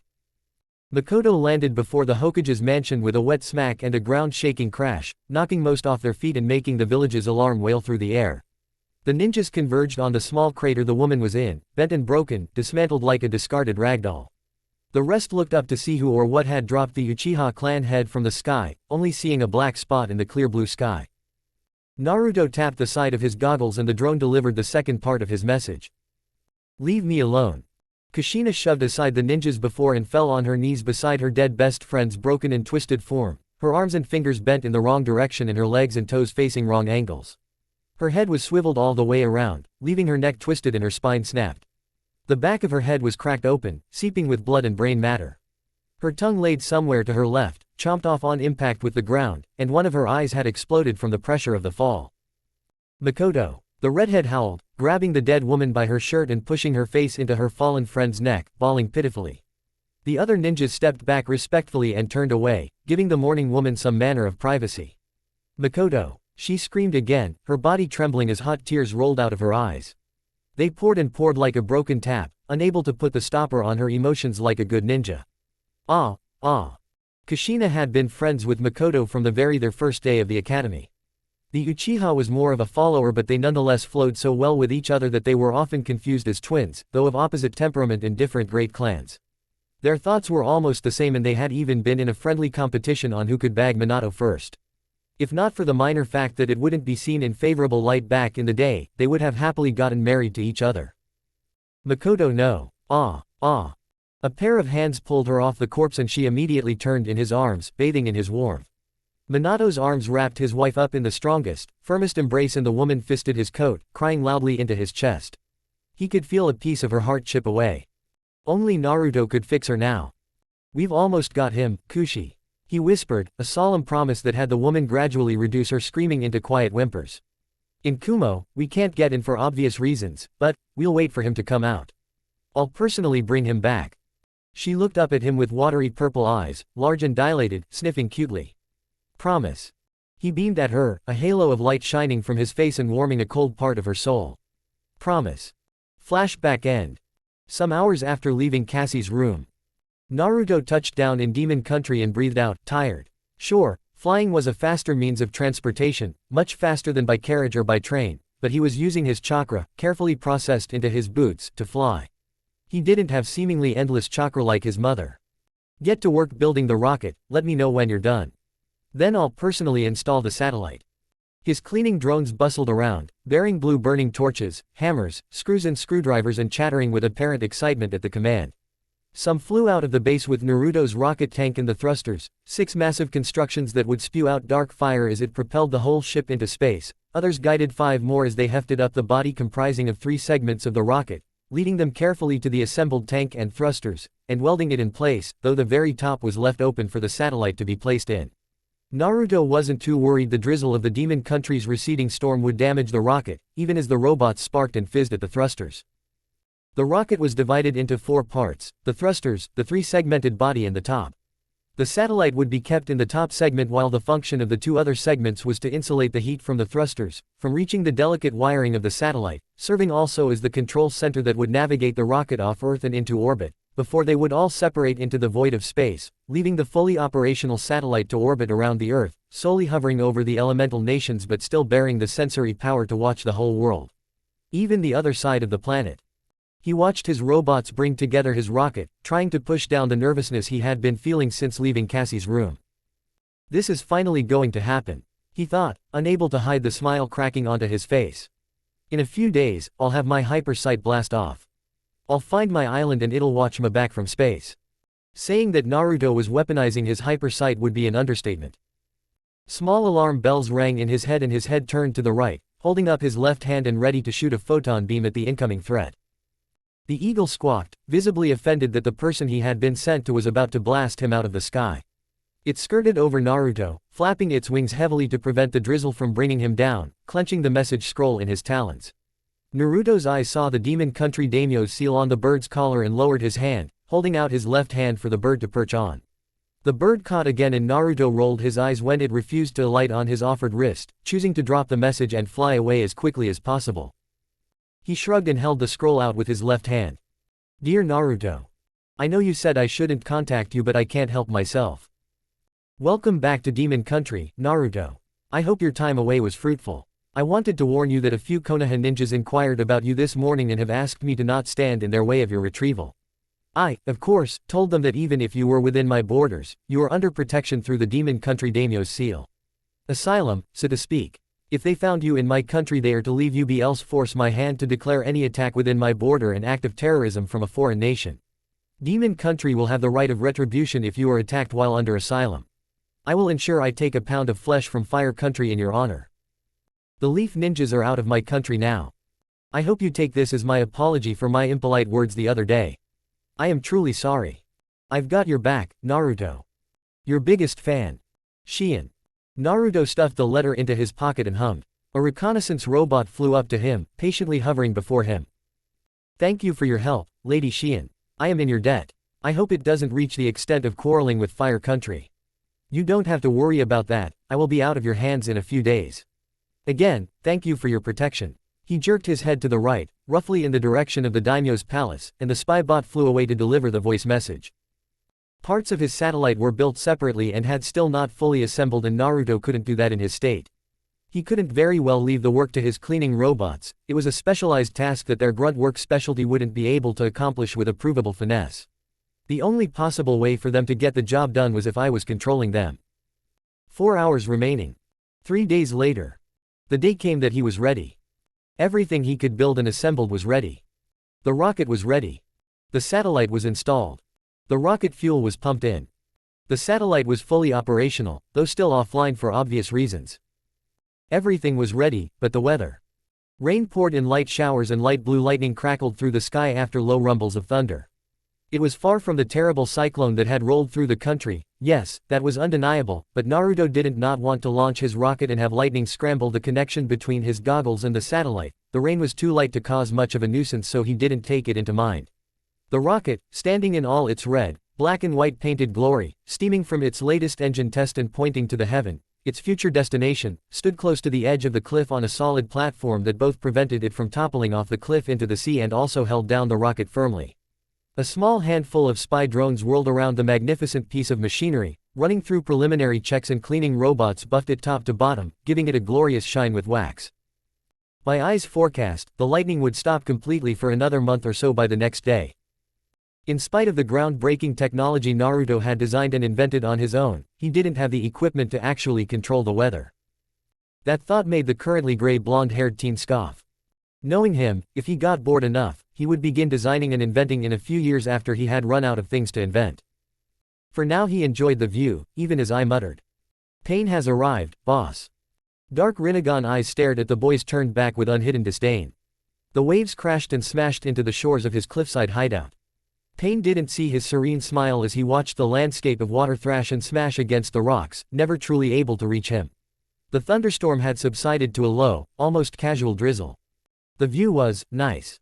Where is Conan? The diva path asked, the other paths standing to its side. After a charged silence, Naruto said, somewhere relatively safe. He tossed the Akatsuki ring over his shoulder. The corpse caught the tiny object. Naruto had also taken the privilege of nullifying all the seals on her person, so no tracking seal could find her. I want us to talk, Nagato. The boy looked over his shoulder with a secret smile. About Conan's safety. Water crashed at the far bottom of the cliff and lifted up, breezing cool droplets onto the boy's face. He closed his eyes and savored the feeling. His broken arm was now in a white cast and a sling, under a thick dark red coat. The cast itched like hell most of the time, but now that the air was cool and the breeze was soft and caressing, the scratchiness fled him. He had to thank Hino again for helping him with his cast. I couldn't be gentle enough to place it on his arm. A red scrawling signature was drawn on his arm, signed further with a pair of cat ears and whiskers. There was a small tug on the back of his coat and he tutted, shaking his head. Don't do that, Nagato. Your friend's life is literally in my hands, Rinnegan or not. When she becomes a vegetable, sliced, diced and sold into the darkness black market for parts, you will never be able to resurrect her. He smiled faintly as he sensed the rage of the Rinnegan holder, followed by the tugging sensation reducing till he was fully released. Good, good. Face me, child. Address me with the respect I deserve. The diva path said in a deep, intimidating voice, clenching his fists hard enough to crack his knuckles. If I were you, old man, I'd drop the pride and listen to what I have to say. He shook his head again when Pain barely got a handle on his wild, erratic Uzumaki chakra. It's this very same temper of yours that cost you your precious Akatsuki. The boy finally turned to the orange-haired leader of the Paths of Pain and narrowed his eyes, far from afraid. Get over it. You came after my head, you lost 7 good S ranks and you're going to lose your 8th if you don't calm the fuck down. I don't know how you did it, boy. Pain spat hatefully, detesting the young inventor more than any other person on the planet. More than Hanzo, more than Danzo, more than Jiraiya and more than Minato. He didn't need to be reminded that Naruto had finished off his Akatsuki with a broken arm and sprained muscles. I warn you not to push me. Naruto poked his temple with his left pointer finger, saying, I have Conan's memories and that includes the ones about your Rinnegan. He saw the diva path masterfully hold down his surprise. You confided in her everything, old man, and now I know everything. He walked up to Nagato, closing the distance at a leisurely pace. Naruto looked Pain dead in the eyes and whispered, if you want to try your luck, compare how fast you can kill me to how fast I can have Conan killed, do so. Naruto dared, his red eyes boring a deep hole in the cage's eyes. The insanity in the boy's eyes and the potent amount of trauma the boy had been through cut from his eyes and dug deep into the old man's soul, all the way back in AIM. If you think you can yank out my soul, or force me to tell the truth with that freaky king of hell, go ahead, but let me warn you, again. He stepped closer and Nagato took a precautionary step back, subtly preparing himself in case Naruto attacked. The other paths warily looked on. If you harm me, in any way, not even the Shinigami would know where to find her soul, he motioned between Pain and himself with his good hand. Do we have an understanding? The corpse clenched his teeth powerfully and hissed, submitting to the greater insanity before him. Yes. Naruto cracked a small grin. Cool. He placed a firm hand on the Diva Path's shoulder, patting it twice. The Path looked at his shoulder with narrowed, seething purple-ringed eyes, silently thinking of the ways he was going to murder the boy once he got his best friend back. I need you to do something for me before you get Conan back. What? For someone like you, it should be really simple. The man mutely waited for the boy to go on. Naruto gave a slanted smile, one between a smile and a frown, and said. I want you to kill my parents, Minato Namikaze and Kushina Uzumaki. A cleaning robot gave him his wallet and his mobile phone, both of which he stored in the pockets inside the coat. The last item he collected from the robot was a side bag. When you get that done, I'll fly Conan to AIM, nice and safe. How do I know you're not lying? That's the thing, Naruto said, adjusting the bag and raising an eyebrow. You don't. You're trying your like, brat. I'm aware. Pain stepped aside as Naruto walked past him, towards Demon Country Market. He had a few things he wanted to buy so that he could have them on hand when he found a suitable island. He wanted to go there as slowly and without stress. On a boat. That idea appealed to him greatly. I've never sailed before, might be a nice experience, he thought, already running through designs and schematics on the boat he was no doubt going to build.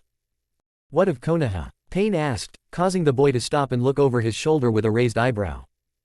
What about Konoha? Uzumaki Kushina and Namikaze Minato are both double S rank. I cannot be ranked. No matter how you think about it, if I fight them in Konoha, the village would turn into rubble. I know about your hate for Konoha, Pain. Naruto stated factedly. Well. Do whatever you have to do. I want them dead. He could practically feel the joy radiating off the paths. Get going. Oh. A few minutes. The Hokage's office. Kanahagakure no Sato. The door to the most powerful ninja in the Hidden Leaf, and arguably the whole world, blew open and the diva and human path walked in briskly, stopping a few steps into the room and narrowing their eyes at the person sitting on the desk. Kushina, wearing her full combat uniform, crossed her right leg over her left and looked at the intruder with a coy smirk. The alarms of the village were screaming from outside the village as the other paths laid waste to the village and its forces, indiscriminately attacking anything that moved. The woman swept her red hair, tied into a messy ponytail that reached her lower back, and said, My husband isn't on seat at the moment. She hopped off the desk and skipped forward 2 steps, an action that made the diva path's fingers twitch, ready to crush the Uzumaki powerhouse into paste. You'll have to make do with me. Kushina Uzumaki grinned cattishly and blurred to the diva path, thousands of golden chains exploding from her back and waving in the air like sentient tentacles. Try not to die so quickly, Oh. That same moment. General Market. Demon Country. Naruto's bent down on one knee, his eyebrows peered into a 5-year-old child's teary eyes and smirked. Let me show you a magic trick. The boy's eyes brightened, forgetting what he had been crying about and nodded quickly. The inventor shifted his side bag to his right side and brought out a single 1 Ryu coin from his left pocket with his left hand. He held it up for the child to see, who was utterly enraptured and completely attentive to the older boy.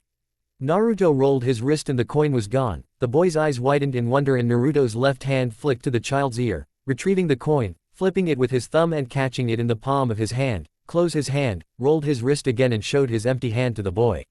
Naruto smiled when the child looked around himself for any sign of the coin, stopping when the gray-yellow-haired stranger held up his pointer finger for his attention.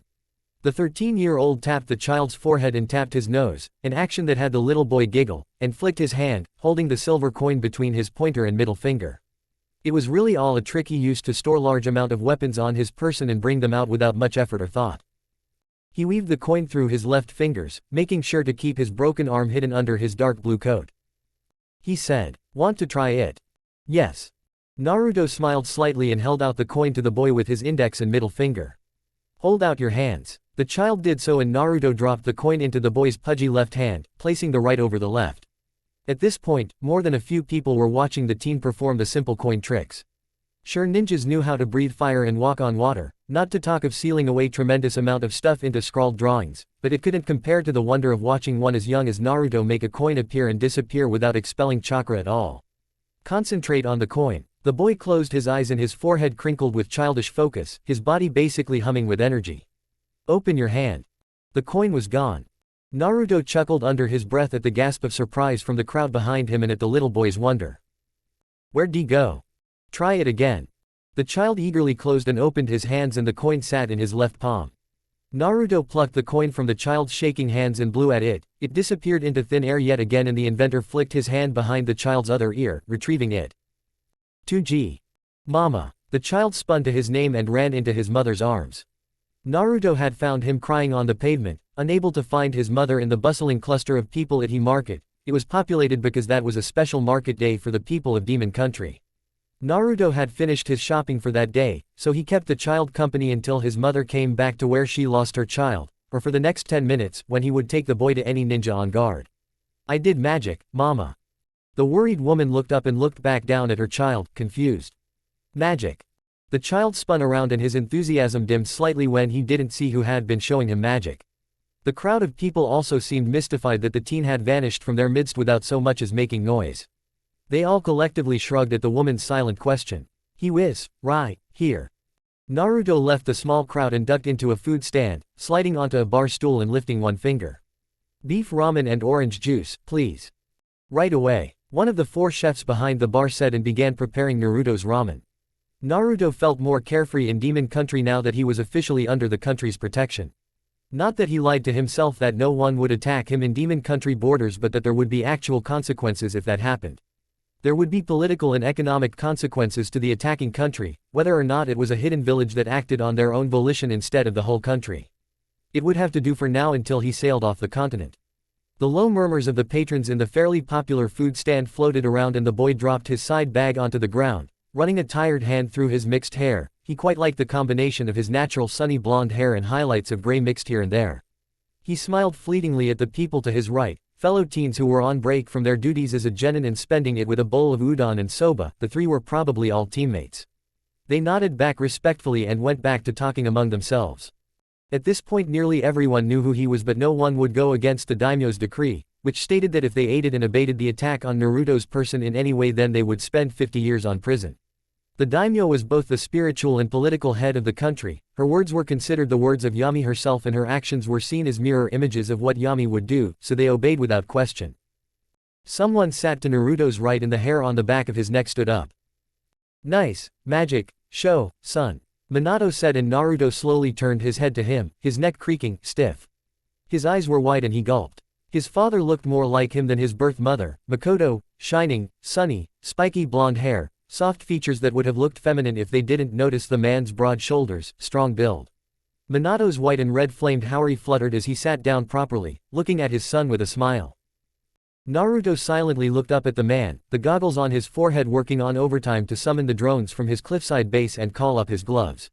The man could guess as much, seeing as the boy subtly shifted his legs to face the bar, propping his feet up against the vertical base.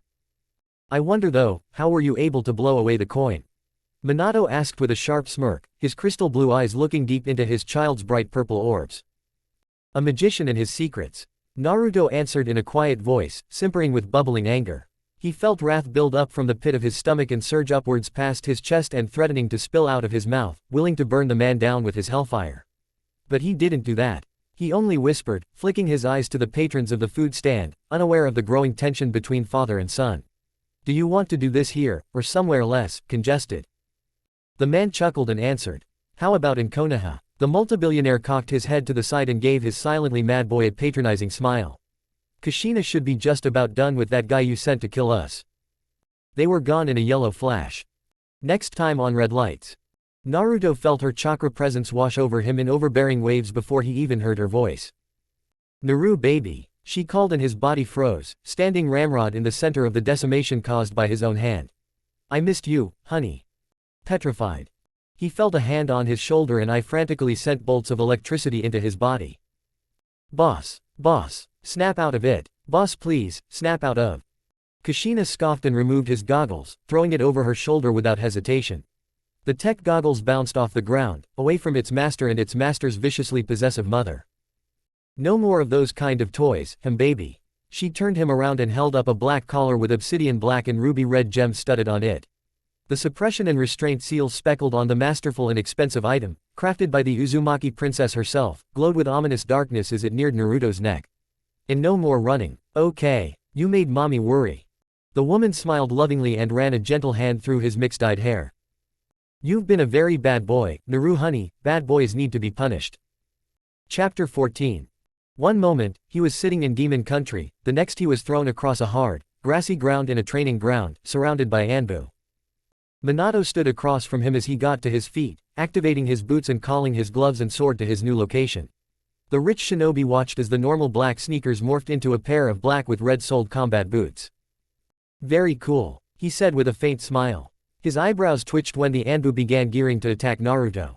Stand back, he's mine. The Black Ops deferred respectfully to the Hokage and shuffled away, keeping a wary eye on the so far unpredictable boy. Anbu Captain Dog and Assistant Captain Cat were especially cautious. Naruto threw off his coat and pushed his goggles onto his forehead from his neck, saying in a strong voice. Launch my rocket. He felt his supercomputer about to raise a defense on how he needed to be present, but he barked. Now. Yes, sir, right away, sir. The Yondaime walked around the boy in a wide circle and the boy did so as well, not taking his eyes off the fastest man on the planet for even the shortest of seconds. A father's job is to keep his children in line. You have caused your mother a lot of pain, Naruto, and I can't forgive that. He lifted his right fist and cracked it threateningly. You'll have to learn your lesson, Naruto. Naruto's head lowered slightly, looking up at his father with a dark smirk. His hair cast down a show over his face, only letting his blood-chilling red eyes shine out like it was beaming out of the abyss. The boy hit his left fist on his right arm, holding down a wince behind his grit teeth, and the white cast fell down. His eyes followed his father as the man prowled before him, meeting his boy's eyes with a pair of narrowed crystal blue orbs, spinning a Hirishin kunai in his right and flexing his free hand, attentively watching the boy tear off the rest of the cast. His right arm flopped down, paler than his left. Naruto huffed as he closed his right fist, supporting the arm with his left hand. Couldn't find a medic for your arm, huh? Minato said with a sly smile. Don't worry, son, I'll just break a few bones and get Tsunade to fix them up, no prob. Naruto grinned and released his right arm, holding it up to the side, away from his body. I'm good, thanks. A metal contraption whizzed right into his arm, locking in place and hissing lowly as it supported his broken arm. The techno splint blinked with two lights as the metal plates crept up his arms, over his shoulders and around his neck, covering his right shoulder blade. He flexed his hand again, finding it much easier to move before he had the technological support on his arm. The Black Ops didn't move, looking uncertainly between the boy and the Hokage as his gloves flew in again, also to their surprise. The gloves connected to the splint as his left glove also activated. The difference between his left glove and right was apparent with the addition of the splint on his right arm. The metal plating that protected his right arm was a bright, more flexible, but the left was dull and provided more strength in its protection. The boy rolled his shoulders and his red palm slowly started glowing white. Kat spoke up, placing her hand on the handle of her katana and stepping forward, prompting a few of her subordinates to follow suit. Her gaze was on the boy. Lord Hokage. Stand down, Minato intoned, studying the boy's marvelous tech with an appreciative smile. His eyes saw a sword hovering in the air, spinning like a top. Tiger was becoming increasingly worried, even with the explosions and screams coming from inside the village. Sir. I said, the Yondaime grunted, giving the man a strong look. Stand down, he's mine. The wood release user stepped back and looked down, deferring to his superior. Minato nodded up at Naruto's sword and said, You sure you don't want to call your blade down? Nah. The boy hopped on his feet 5 times and then settled on his feet, firmly planting his legs in the ground and lowering into his fighting stance, snapping his goggles down onto his eyes with an errant flick of his hands. The man nodded approvingly at his son's form and stood in a relaxed pose, leaning back a little and looking at his boy with an easy smile. The wind blew, fluttering his white and red flamed cloak and Naruto's dark short-sleeved shirt. The man stopped twirling his kunai and fully faced Naruto, bending down into his preferred taijutsu stance, flying hummingbird fighting style, and narrowing his eyes at the unpredictable boy, much like him, for that matter. The Anbu watched with bated breath as father and son stared down each other, unmoving in spite of the wind coming from the war zone deep in the village. They shuffled further back, giving them at least more than enough space for an all-out battle between two similar, though S-ranked, combatants. The air was charged, their blonde hair stood on end and chakra flowed in their bodies, primed and ready for the unexpected. The sword high above spun. The ground shook. The trees swayed. The earth paused. Crack. Naruto leapt forward, as did his father, and they pelted to each other. The tip of Naruto's pointer and middle finger clinked against the tip of Minato's Hirishin kunai, and there was stark silence as the man felt the seal on the kunai deactivate and fall apart. I immediately began speeding through, recharging the chakra destabilizer as the short spark of light on the blazing contact died down. Minato didn't even look surprised. His knee came up and Naruto blocked with his forearms, stepped back once as the man swung his other leg up for a roundhouse kick, bending under another kick and surging back in after a third follow-up kick, aiming a blow to the man's torso, but as the hand barely arrived, Minato disappeared in a yellow flash, reappearing behind Naruto. The Yondaime's punch dug into Naruto's back before he could even register the attack, and he was thrust forward. Another crack to his side and Minato jammed his elbow into Naruto's jaw, throwing him in another direction. A thwack later and Naruto's legs were swept over his head and a straight kick slammed into his abdomen, carrying him over to the left and into a waiting rising knee to his jaw, lifting him high above the battleground and into a patiently waiting, but burning with righteous fury, axe kick to the center of his head. This happened in 2 seconds. No one was able to keep track. All they saw were dozens of sparks of light and then Naruto crashing down to earth like a bolt of lightning, into a crater of his own creation. Naruto exhaled black smoke as he lay in the crater, his eyes wide and surprised. "Sir," I barked, bringing him out of his daze, and he clambered out of the shallow hole, standing on wobbly feet and laughing shakily, his lips curling up into a sharp grin. Minato was nowhere to be seen or sensed. What Naruto did notice, with the help of his goggles, were light blue blips of chakra littered all over the training ground. Figures. Minato would drag him back to his home turf on a pre-prepared battleground. Naruto wasn't much for honoring or respecting his parents for that matter, but he had to give it to his father. The man was smart. Naruto also appreciated he was being taken seriously. He mumbled.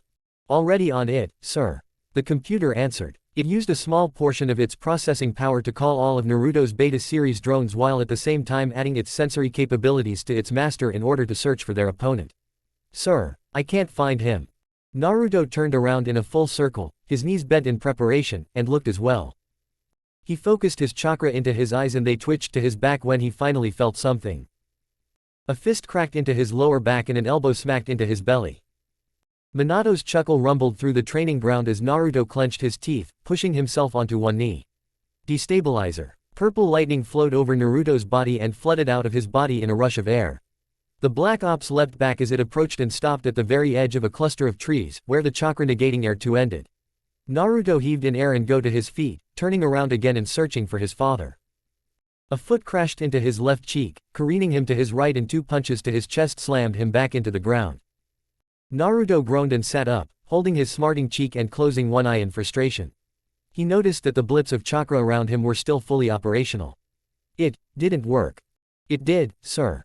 Naruto got to his feet again, after another full sweep of chakra destabilizing air, and was subsequently brought back down onto his face by a savage knee to the back of his head. Yamato Tenzo, also known as Tiger, snorted and crossed his powerful arms. As expected of Lord Yondaime, he stands at the pinnacle of humanity. Viper, Kunoichi and another squad than Tiger, looked at him from the corner of her eyes. "Why do you say that?"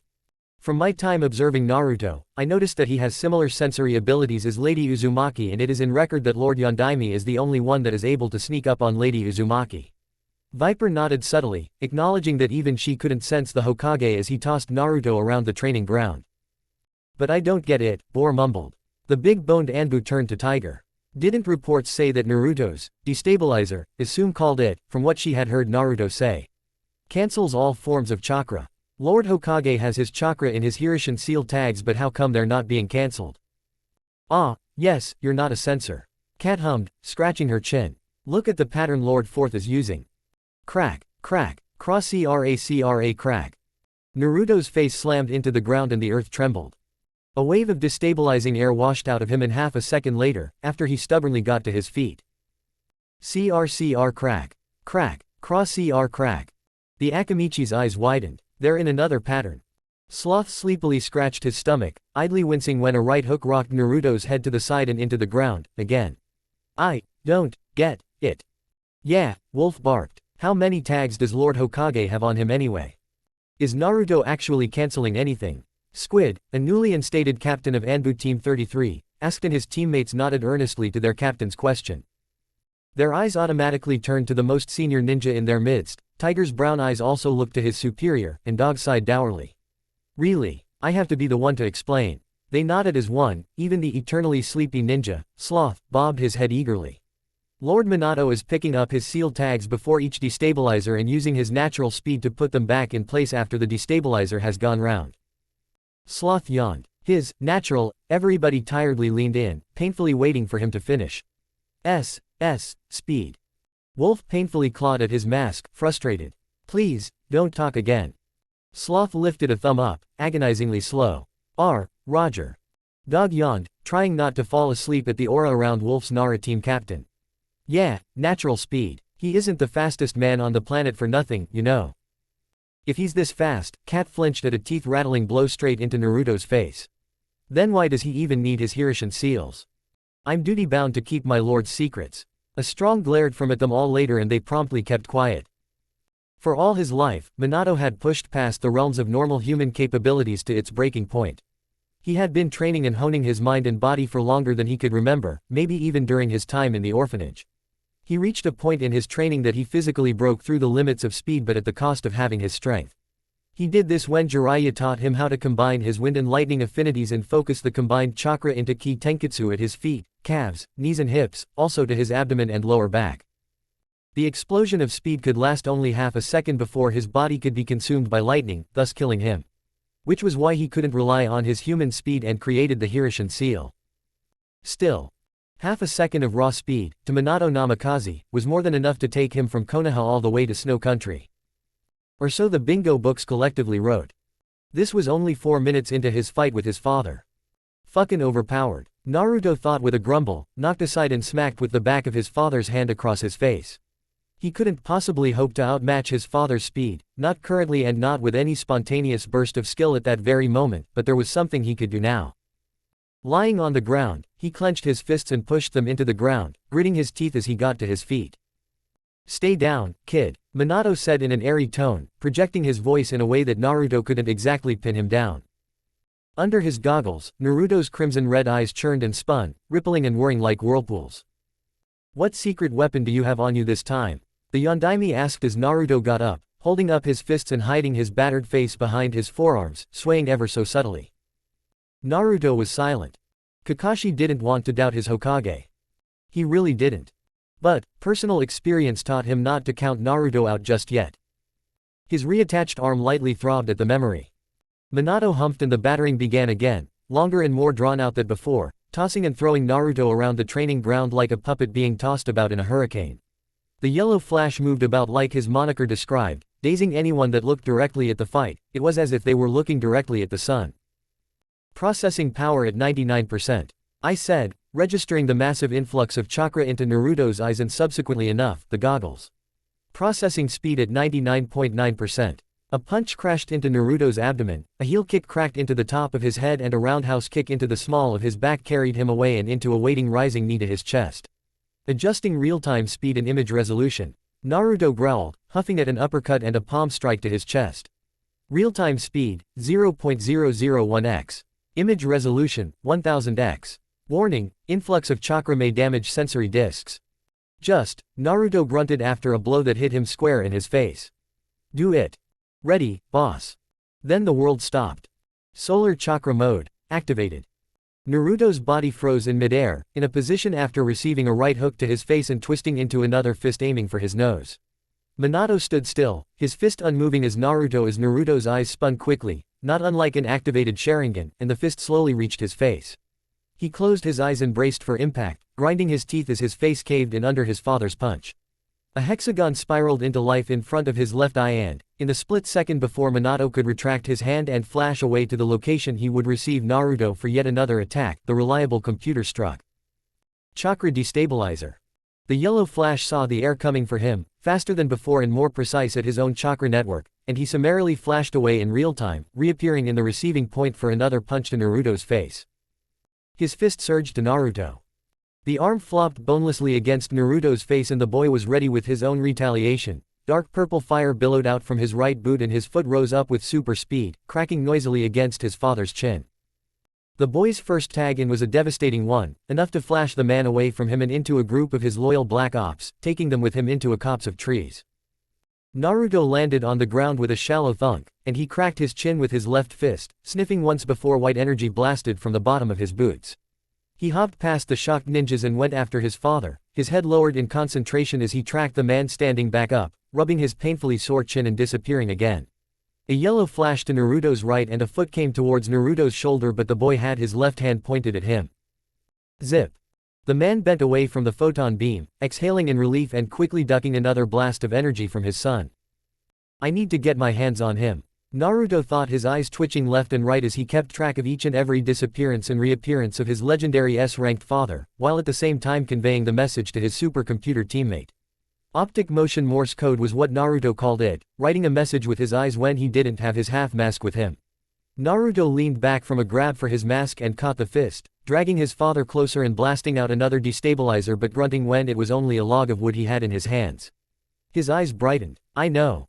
The white photon energy in his right hand was replaced by the violent crackling of blue lightning, charging up in his fist. He slid under a straight kick and pointed the fist at the Yondaime. Bloodhound. He opened his hand and a small metallic ball merged with the lightning and flashed to the mildly surprised man, who still nursed his limp right arm.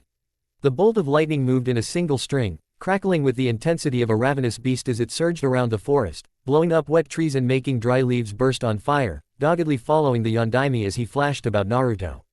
The added task of carrying a chakra-less arm along with him with each flash was what slowed him down ever so slightly, enough for a simple bolt of lightning to more or less keep track of him, and with each blink of yellow light Naruto's eyes kept careful track. He counted in his head. 1, 2, 3, 1, 2, 3, 1, 2, 3, 1, 2, 3. His left arm suddenly snapped up and grabbed the man by his left arm as he made to pass by Naruto in a hasty retreat from the tech-controlled bolt of lightning, and with the grab also came an explosion of destabilizing chakra. This time, Minato could only wrench his arm out of Naruto's grasp but wasn't fast enough to actually save it from its chakra-less fate.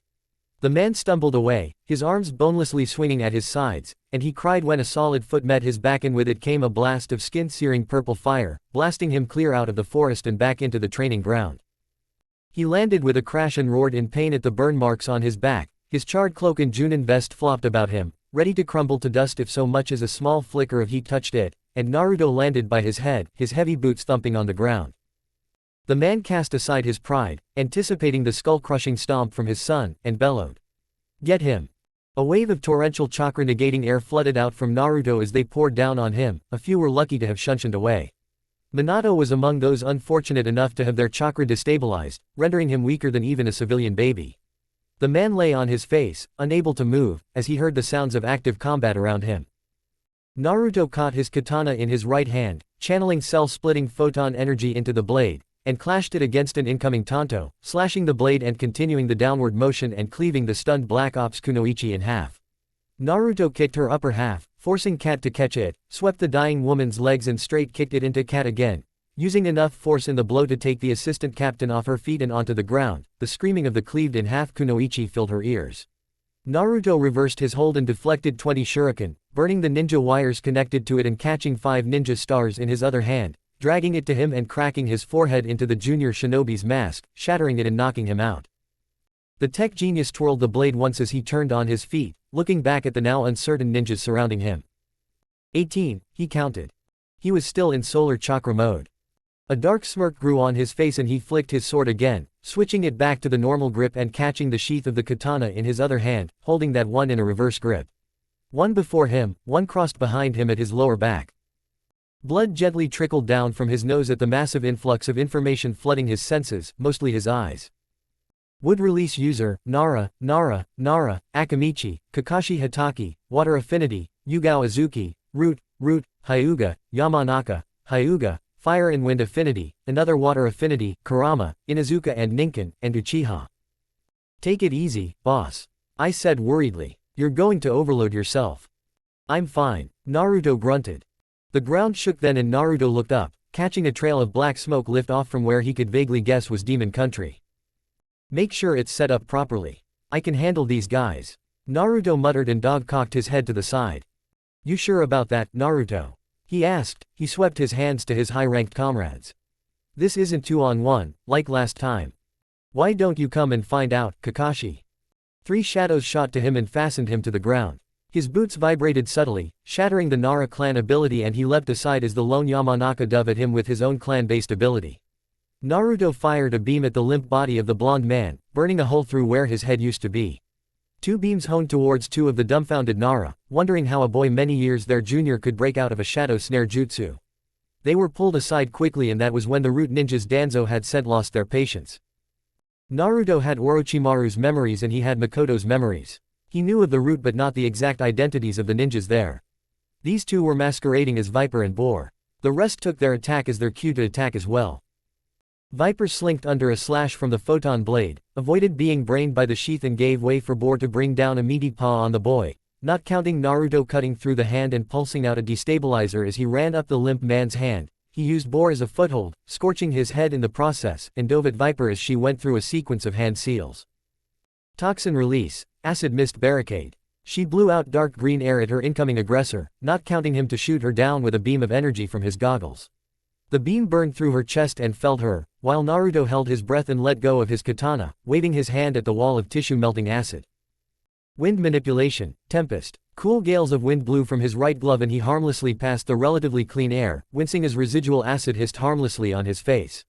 The strong tech manifested winds blew apart the chakra construct but not enough to completely disperse it, hence the small blisters on Naruto's forehead, which were gradually reducing because of his natural body regeneration. He grabbed his sword again and crossed it over his chest, using it to push back a pillar of earth and spinning on his left heel, delivering an overhead kick with his fire-coated right foot to Sloth, who slinked around the blow and, in a surprisingly fast sequence of deliveries, tapped Naruto's boots with his fingers, coated with protective chakra to prevent getting burned, and slithered under Naruto's sheath swing to tap his arms with his fingers. He didn't notice Naruto's movements slow down. You, really, not using chakra, huh? The subtle genjutsu didn't work either. Genjutsu successfully repelled, sir. Naruto slashed at him, hopping back when Sloth burst into black mist. My mask would have been great right about now. Naruto mumbled. He didn't have any retrieval mechanism installed on his mask that would allow it to fly to his location. In his distraction, Kakashi shot at him and kicked his wrist, flinging the photon blade away from him.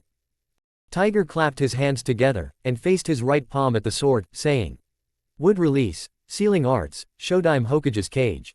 Wood poles flew out of his palm and converged on the dangerously humming blade, covering it entirely and forming a wooden cage. The blade banged and clanged inside, unable to free itself, and Naruto hummed, impressed. I don't need a sword to cut through all of you, he said, holding his sheath in his dominant hand right hand and whacking it down at a Black Ops kunoichi that had tried to pull him into the ground with a tunneling earth jutsu, cracking her skull. Kakashi signed to his subordinates. No jutsu. Hand-to-hand and long-range support only. Watch out for his destabilizer. At that same time, he saw a warning alarm in his goggles. I typed down. Overheating destabilizer fans and speakers. 5-minute cooldown required. Naruto's eyes ignored the warnings and lowered himself into his fighting stance, holding his black sheath with both hands and glaring at his incoming opponents. As they poured on Naruto, Kakashi raced around Naruto to Minato, holding a sealed tag filled to the very brim with the Yondaime's chakra, intending to use it to force open the incapacitated man's chakra core. Naruto wasn't having any of that. He thwacked the sheath against a random head, crashing his elbow into someone's nose and swept his foot on the ground, felling 2 ninjas and shooting them down with unsuppressed photon beams, killing them. He never ventured more than a foot from his father. 3 punches found their place in a ninja's abdomen. He spun on his foot and dislocated the taller ninja's jaw with a roundhouse kick, throwing his sheath at Kakashi as he neared his father's downed form, idly controlling it as it homed in on the copy ninja. He bent under a clubbing blow that certainly would have taken his head off, from Anbu Operative Wolf, and the boy raised his forearms over his chest to deflect numerous clawed strikes, purposefully aimed to push him back, but the boy dug his feet into the ground and endured it. His goggles screamed and glowed bright white and the Inuzuka ran away from the photon beam. Naruto turned his head and the deadly light carved death and destruction around him, until Naruto blinked twice, feeling the goggles heat up ever so slightly. Meanwhile, a trail of smoke kept rising up in the sky, gradually passing through the air and off the earth. He hastily lowered himself onto the ground and placed his palms on the grass, muttering, Earth manipulation, slick sand. The grass and the ground immediately softened and gave way, sucking in the few that were not quick enough to jump into trees. Naruto used the screams of suffocation and agony to run a quick personal inventory, idly shooting those trapped in the thick, soupy ground. 10 magnetics and bond in a case in his left back pocket. They were shorter and not really standard issue but no less saturated with poison. 5 explosive homing kunai and shuriken on holsters on his right and left thighs. 2 more chakra-attacking drones, which were little pieces of technology that doggedly chased any trace amount of chakra Naruto keyed into it via its goggles. Naruto mostly used it as the core or heart of his more sentient nature manipulations, like the false phoenix that had drastically reduced Kakuzu's masks. He could only use plasma and photon beams from his goggles sparingly, to ensure not to overheat or overload Ai's system, but his gloves and boots had inbuilt cooling systems to ensure nothing bad happened if he used, say, a plasma beam from longer than 5 seconds, which was unlikely with how effective the cell-destroying beam was. As long as the sun was still up and his solar cell batteries were full, he could blast plasma and photon beams to his heart's content. Though plasma was always reliable in ending lives, from Naruto's astute observation, he used its slightly lesser and more refined form, photon more because it was faster and cleaner. He popped out a bolt of photon energy, ripping off an ANBU's leg and used his other hand to bathe the man in dark purple fire, using his shin to block a Tonto strike and searing off his attacker's stomach with more purple fire. Naruto's nature manipulation was as dependable as his other 2 energy attacks in the sense that it took less strain and the results, though usually successful, varied from time to time. One manipulation by itself was good but combining them would increase its effectiveness, and it was the combination of fire and lightning that Naruto made his purple hellfire. The inventor fell back into a crab from a jab to his chin, flicking his legs up to block a katana blade with his soles and jamming both feet to push back his bladed oppressor. Cat hastily stepped aside before the tussle could become top drawn out and Naruto spun on his hands, his hellfire burning legs windmilling about and striking at random, without bias or remorse. Fire and lightning manipulation, Sunset Inferno Blizzard. Give me my chakra, Kakashi. Minato roared, feeling the heat from his son's hurricane building up with each dexterous hand spin. The purple fire soon rose up into the heavens in a warbling, wailing column of hellfire. The short sleeves of Naruto's shirt fell off in black clumps and the man below him howled at the impossible heat in the fire. Naruto wasn't resistant to his own fire, not completely, but since it was with his power that he manifested the fire, its effects were limited to only heavy sweat pouring down from his face and a burning sensation in his chest. The fire caught those around and their tormented screams rent through the air.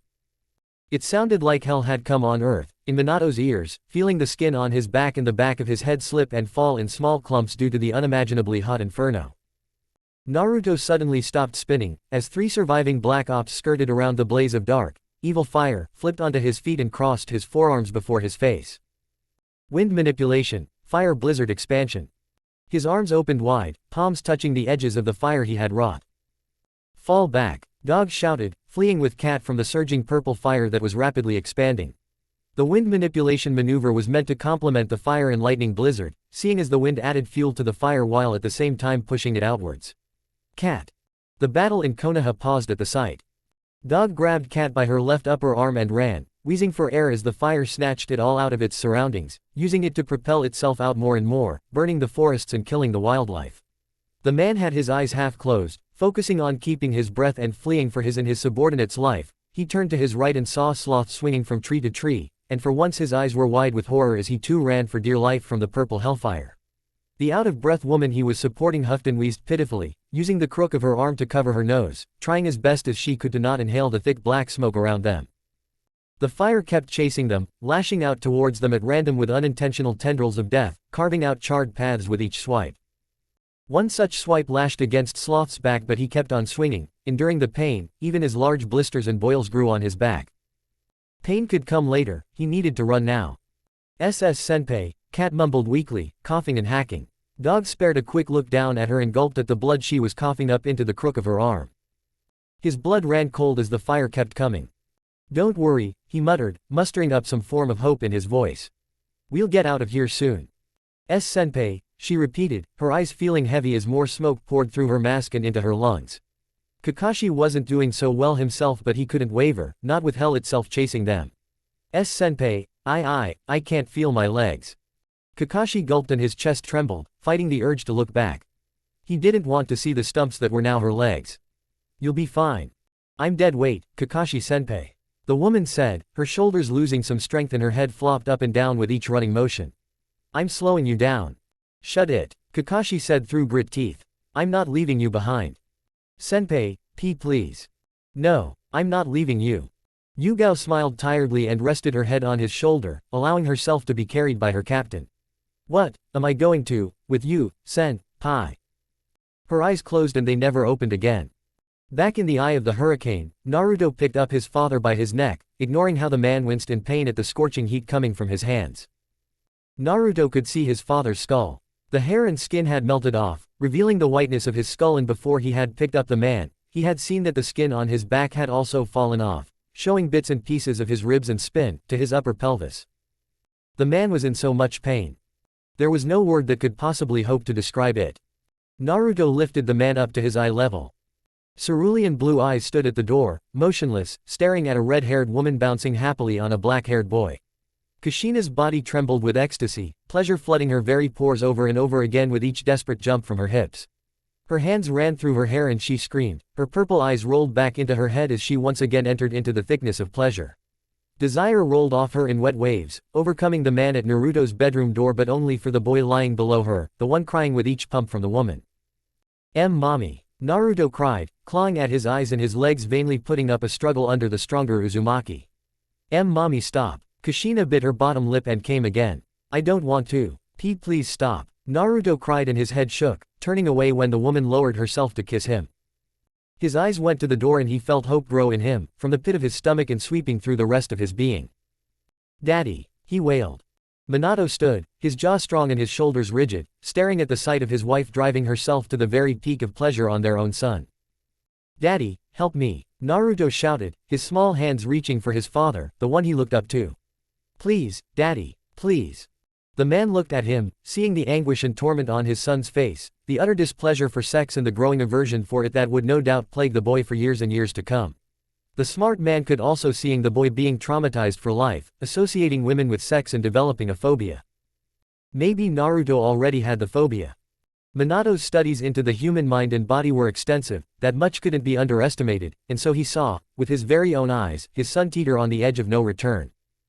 Daddy. The boy's fingers clawed at the bed, trying to run to the man he idolized. Help me. His decision would change his son forever. Cheating on him aside, Naruto had been showing rapid progress in his studies and training. He could guess that this incestuous relationship had been going on for a while. Minato turned around. Kushina knew what she was doing, then. What time is dinner, babe? Amid the pleasure, Kushina turned to her beloved husband and answered. At 7, honey. He nodded and proceeded to walk away. He could hear Naruto's heart shatter as he plodded down the stairs. Love you, Minato. Love you too, he said back, in a subdued voice. Naruto's wail broke through his mind as he took his seat at the head of the table, ready to riffle through a late newspaper. Daddy, no. Before I could shock Naruto back into reality, the blonde gray-haired boy yanked himself back and snarled at the man. His goggles slowly began glowing white, squealing lowly at first before it increased to just about loud enough to join the purple fire crackling about him. The light was focused directly over Naruto's spinning red eyes. Naruto, stop, Minato said, cursing his helpless state. Don't do this. You could have helped, and you didn't, the boy whispered. I asked for your help, I begged you for help, and you did nothing. I see Ko couldn't say anything. The man blubbered. Kushina, you see. I don't want to hear it. Naruto said with finality. Naruto, no. The plasma eye beam shot forward and slowly dug its way into Minato's head. The man's body trembled and quacked as the plasma made its way past his eyes and into his head, shooting through his brain and setting the cells on fire. Naruto took his sweet time making his way to the back of his father's skull, a sick grin etched on his face as he did so. It was when the plasma broke out of the back of Minato's head that the Yondaime Hokage finally fell limp in Naruto's hand, his mouth gaping, his eyes black and hollow and thick brain matter seeping out of his ears and nose, dribbling out of the corners of his mouth. Naruto tossed him forward without much thought and closed his hands, dragging back the lightning and in the hellfire, which in turn forced the wind and fire to return to him as well. He didn't have the tech to instantly extinguish his hellfire and he wasn't too keen on using his chakra, so he did the next best thing. He swept his hands up to the sky and the hellfire roared, flying upwards. From his calculations, the fire would curve towards the south some 100 miles above the ground and then crash in the ocean, which would extinguish it. The boy looked around with grim eyes, at the devastation and death in the training ground. If only they left him alone, none of this would have happened. The forest was burnt to a crisp by his fire and the animal life there was long dead now. The village would struggle to return the ecosystem back to normal, an unfortunate result of their own single-minded devotion to their now-dead Hokage. Naruto wasn't much of a fan of taking out his aggression on nature itself, especially with the amount of untapped potential he could safely harness from it, but if that was what he had to do to prove a point, then so be it. Naruto sighed and his shoulders relaxed. "Let Conan go, he said in a quiet, solemn voice. Throughout his battle with his father and the upper-ranked Black Ops, and even before his arrival, Pain in his paths had been in active combat with his mother. The Rinnegan holder spared nothing for the Uzumaki princess and utilized the village without hesitation. A video feed from one of Naruto's surveillance drones, deployed since before he sent Nagato on his mission, played the fight. As far as he could see, Nagato had lost his human, Naraka and animal path and the rest were struggling against the powerhouse lady. Their chakra level was low and Kushina used sealing methods unseen since the time of Uzushio's shinobi dominance to whittle down the Shinra Tensei and Bansho tenon of the godly power of the Diva path, her brute strength to neutralize the mechanical power of the Asura path and her almost inexhaustible chakra to overwhelm the chakra-draining abilities of the Preta path. A golden chain found itself inside the Preta path's head and it swung the path around, using it to break off two of the Asura path's arms and smack the Diva path away as it made to forcefully bring the woman to him. The village was in shambles. Dead bodies littered around them. Blood soaked the ground and the intruder siren still wailed, ushering civilians and genin into protective underground bunkers far away from the devastating battle. The same chain in the Preta path's head sealed it away into a small pebble and Kushina broke the pebble under her foot, grinning madly at the corpses. Somewhere in the outskirts of AIM, Conan heard a chilling click on the bomb vest over her torso and the red blinking light stopped. She quickly took it off and ran as fast as her legs could carry her to AIM. Naruto swiped away the video, looking at his mother from this distance was close enough. White energy buzzed under his feet and he prepared to take off, but then Naruto felt her chakra presence wash over him in overbearing waves before he even heard her voice. "Naru baby," she called and his body froze, standing ramrod in the center of the decimation caused by his own hand. "I missed you, honey." Petrified. He felt a hand on his shoulder and I frantically sent bolts of electricity into his body. Boss, snap out of it. Boss please, snap out of." Kushina scoffed and removed his goggles, throwing it over her shoulder without hesitation. The tech goggles bounced off the ground, away from its master and its master's viciously possessive mother. "No more of those kind of toys, baby." She turned him around and held up a black collar with obsidian black and ruby red gems studded on it.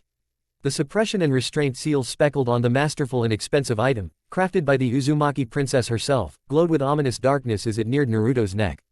"And no more running, okay? You made mommy worry." The woman smiled lovingly and ran a gentle hand through his mixed-dyed hair. "You've been a very bad boy, Naru honey, bad boys need to be punished." Somewhere in the back of his mind, the scared child in him curled up into a ball and accepted his fate. The choker closed around his neck and he felt his body weaken as his chakra was sealed away. I became frantic as it lost sense of Naruto's chakra and the solar chakra mode turned off.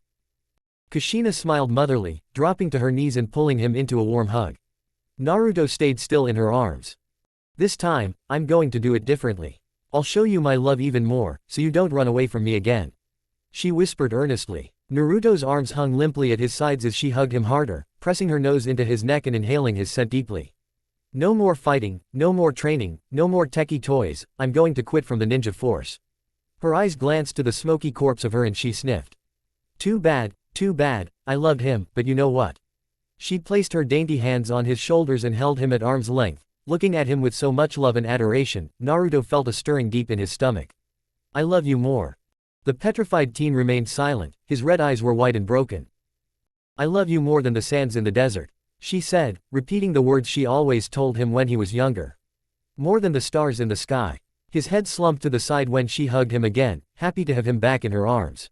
"More than the fish in the sea." Her voice became lower and her ruby-red lips touched his ear, whispering, "More than Kami herself loves the earth." His breathing became shallow, almost unnoticeable.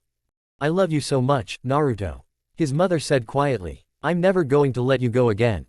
Her lips twitched up when his arms flexed, rising up and returning her hug. She felt tears stain her own shoulder as Naruto buried his face into her neck, mutely crying. "I love you, mommy." With those words, Naruto felt his soul crumble into dust. He flicked his right hand. SSS's Shing. His hidden kunai slid its way into her back, between two of his mother's ribs and impaled her heart. Kushina felt her eyes tear up even more and her smile shook sadly. Naruto, she pulled away from her, holding him by his shoulders. Naruto looked back at her, a small smile on his lips and tears cascading down his eyes. His arms held her sides as the kunai pulsed and ebbed blood out of her back, stabbed right down to its hilt and puncturing a hole in her heart. Stabbed in the back, by her own son. Of all the ways to go out. Survived the Third Ninja War, gained a notorious name for herself and was a force to be reckoned with. Her angel was too good for this world anyway. The woman sniffed and Naruto brought her back into the hug, slowly calming her down, stroking the back of her head and swaying from side to side. The Uzumaki began, feeling her vital life blood seep from her back. Blood dripped onto Naruto's shoulder as she silently sobbed. Let's go to heaven, together. Naruto remained silent, only holding onto his mother harder, bracing himself. Boss, no. Bomb. Epilogue. Death. It wasn't like anything he thought it would be. First he felt heat, an excruciating fire that bathed his whole body, tortured wailing and petrified screams, none of which sounded like him, echoing around him as he felt himself burn and fall, falling deeper and deeper into blackness. Then he felt peace. Deafening, ringing silence. Perilous, empty nothing. Long sticks poked around in the blast zone, pushing aside massive clumps of rocks upturned by the bomb. The search party covered their lower faces with bandanas or their elbows, protecting their lungs from the thin smoke permeating out from the ground and flitting around like a stubborn phantom, an effigy of the death that had taken out nearly more than half of the village. Ashes littered where there used to be trees and lush grass, silt covered where there used to be soft, fertile soil, and charred bodies, bent and crippled into painful positions of death, were what remained of most of the black ops that couldn't get away quick enough from the hellfire, not to talk of the hyper-powered kunai. A small cabin made out of wood crashed down into pieces of burnt black wood and the corpse inside, curled up in a fetal position, creaked as wind users tried to sweep fresh air into the environment. Yamato did not know that his wood construct could only protect him from chakra-based attacks. Naruto's hellfire had no chakra and his bomb certainly had no chakra. Not a drop. He died and curled up in himself like an insect before he could realize his own mistake. Some in the search party prayed for the unfortunate, presently unidentified victim of the blazing bomb. The skeleton was too warped and disfigured to be given a definite identity. The fact that there was no chakra in the air clued them in on who had set off the bomb. The power and blast radius of the bomb also clued them in on who it had been used on. The point of the explosion was obvious, a deep depression in the ground with solid black, earthy spikes jutting out from the edges. The remaining shinobi went about their search in solemn silence, hesitantly watching their step to ensure they didn't trigger another chakra-less bomb from the dead Yondaimi's son. They first looked around the blast zone, offering silent prayers for the dead they found, gnarly black hands poking out from the ground, silently screaming vaguely humanoid-looking heads, burnt ninjas curled up in a fetal position, long dead, and various body parts scattered here and there, hardened by the flames of hellfire and crackling on contact from the heat from the bomb. A soot-covered ninja slowly slid into the deep crater, where the bomb had blown up, and his eyes widened at what he found. "I've found someone." His yell alerted the rest and a good portion swarmed towards him. As Naruto descended into the abyss, somewhere at the back of his head he wondered who would cry when the news came out that he was dead. Faces flew by behind his eyelids and he exhaled tiredly, not feeling the air leave his lungs. He felt cold. A gradual chill, starting from the tips of his fingers and toes and spreading to his whole body, his hardened down into the empty chasm that used to house his soul, and he shivered. "Get that thing off him!" Shizune barked, roughly shoving Katetsu, the one that found Naruto's body, aside and grabbing hold of the black-studded choker on Naruto's neck, the one blocking his chakra and standing in the way of the boy's natural regeneration kicking in. She felt his pulse and panicked. It was weak, slow, as if it was receding into the arms of the Grim Reaper. She tried with all her might to rip off the collar but to no avail. She saw the whirlpool tag at the front and yelled, "Lady Tsunade." Naruto wrinkled his nose as he smelt rotten, decaying corpses. Naruto's whole upper right side was gone, Tsunade observed as she removed the collar by swiping her blood across the whirlpool tag, which authorized her by sensing the trace amounts of Uzumaki DNA in her blood. From the crook of his neck, curving down to his lower abdomen. Gone. A massive chunk was taken out from his legs too, his right thigh. His lower jaw had been blown off, his whole nose and left cheek were gone too. Yet, she could still feel a small pulse from his neck, but he wasn't breathing. "How are you still alive, brat?" The Senju muttered and began healing whatever she could heal. She found a piece of cloth to cover his lower face, hiding his hideous disfiguration, and hurriedly went on working, trying her possible best to revive the broken boy. He still wasn't breathing. The same could be said about Kushina.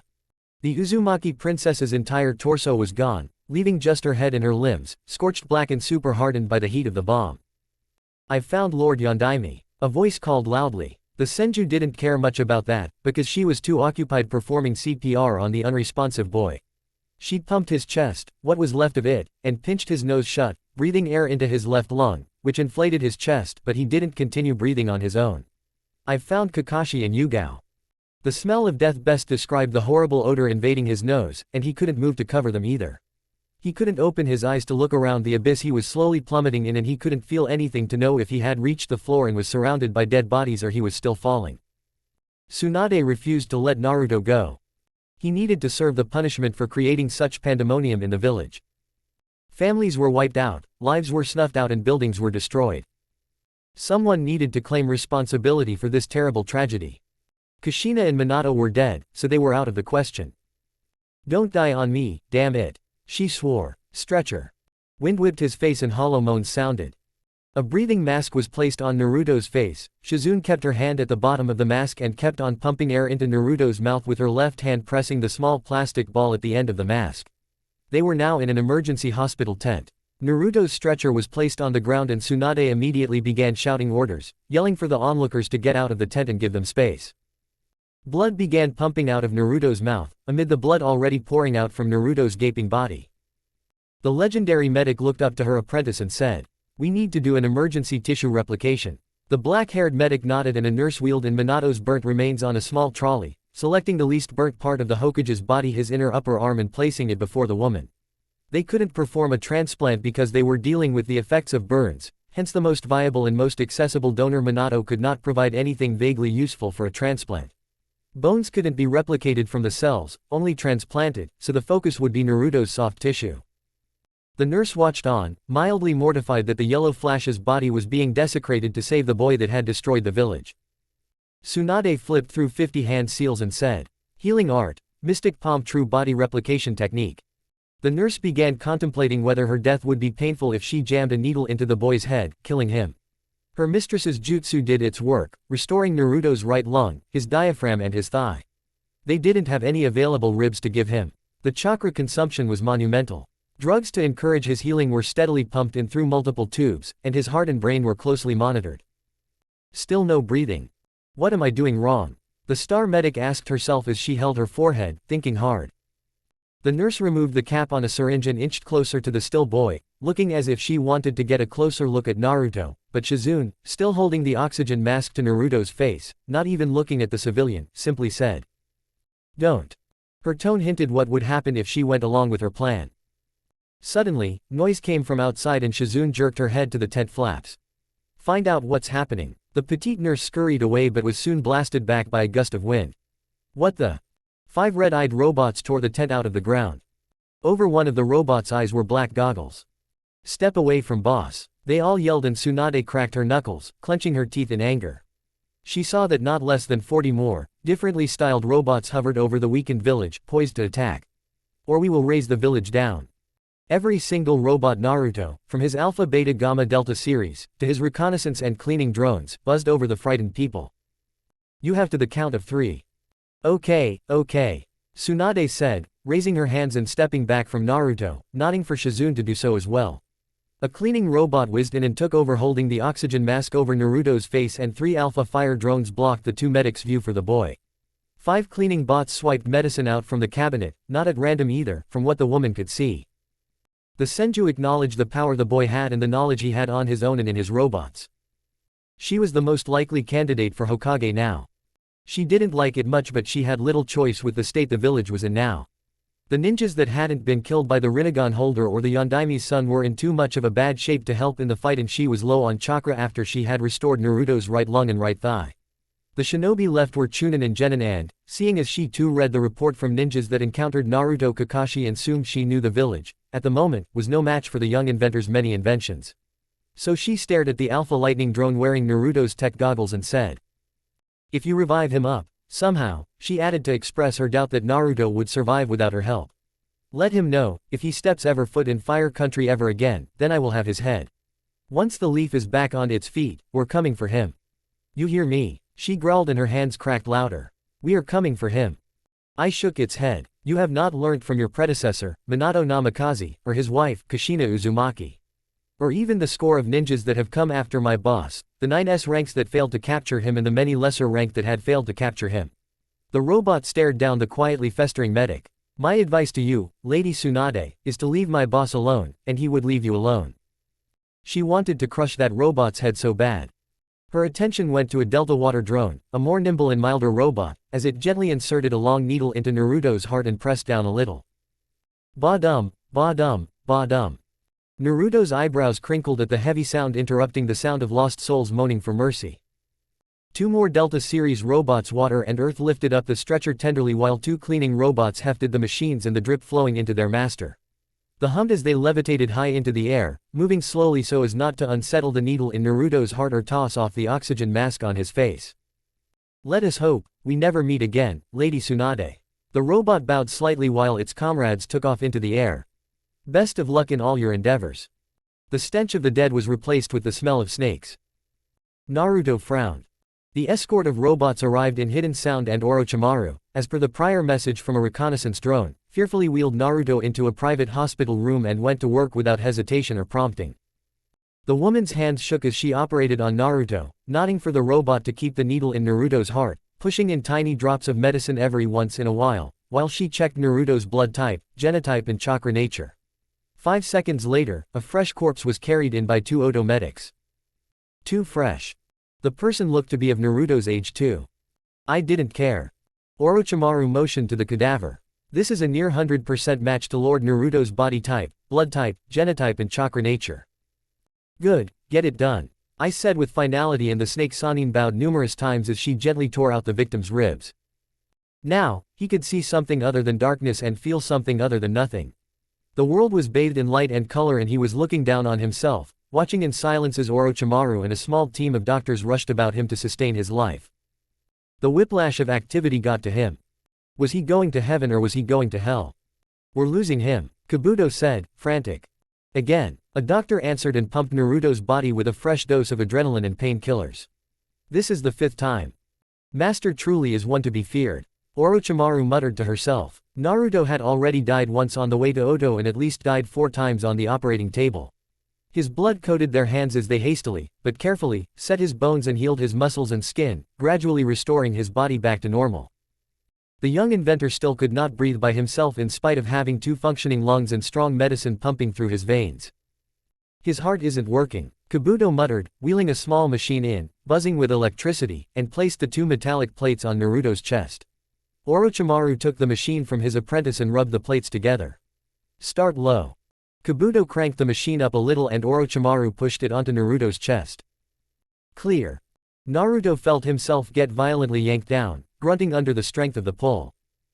Orochimaru checked Naruto's heart monitor and cursed. I looked to the doctor and said, his heart is working. Then, 30 seconds later, Naruto's heart stopped pumping blood.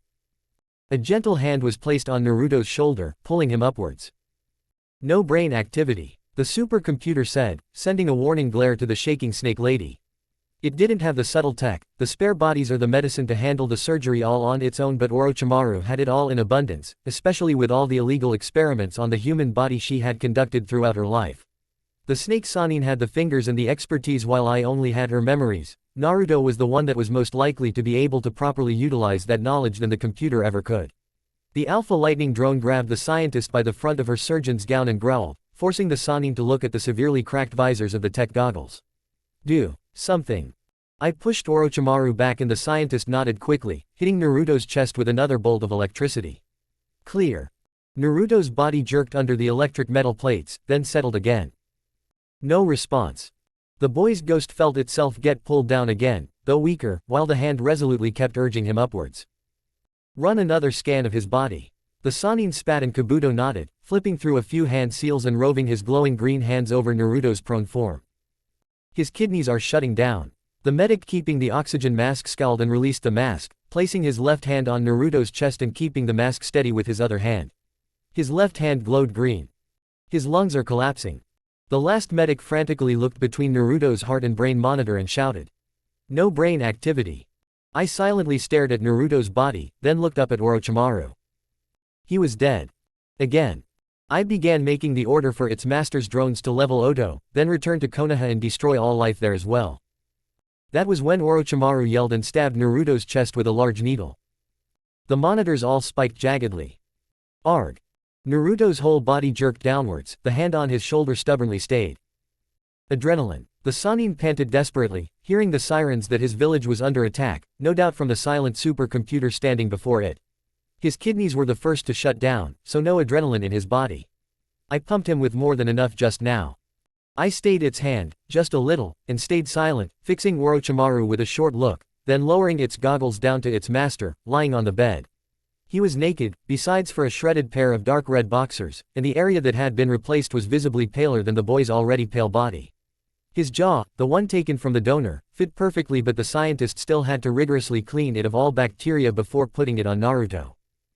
Orochimaru cut Naruto's stomach open and gently pushed aside his small and large intestine, reaching the kidneys all the way at his back. They couldn't flip Naruto onto his front because the boy still couldn't breathe on his own. Right kidney is a lost cause, the black-haired woman muttered, but I heard. Left kidney is damaged. They performed a quick transplant, replacing the right with that of yet another fresh donor. They worked on the damaged kidney.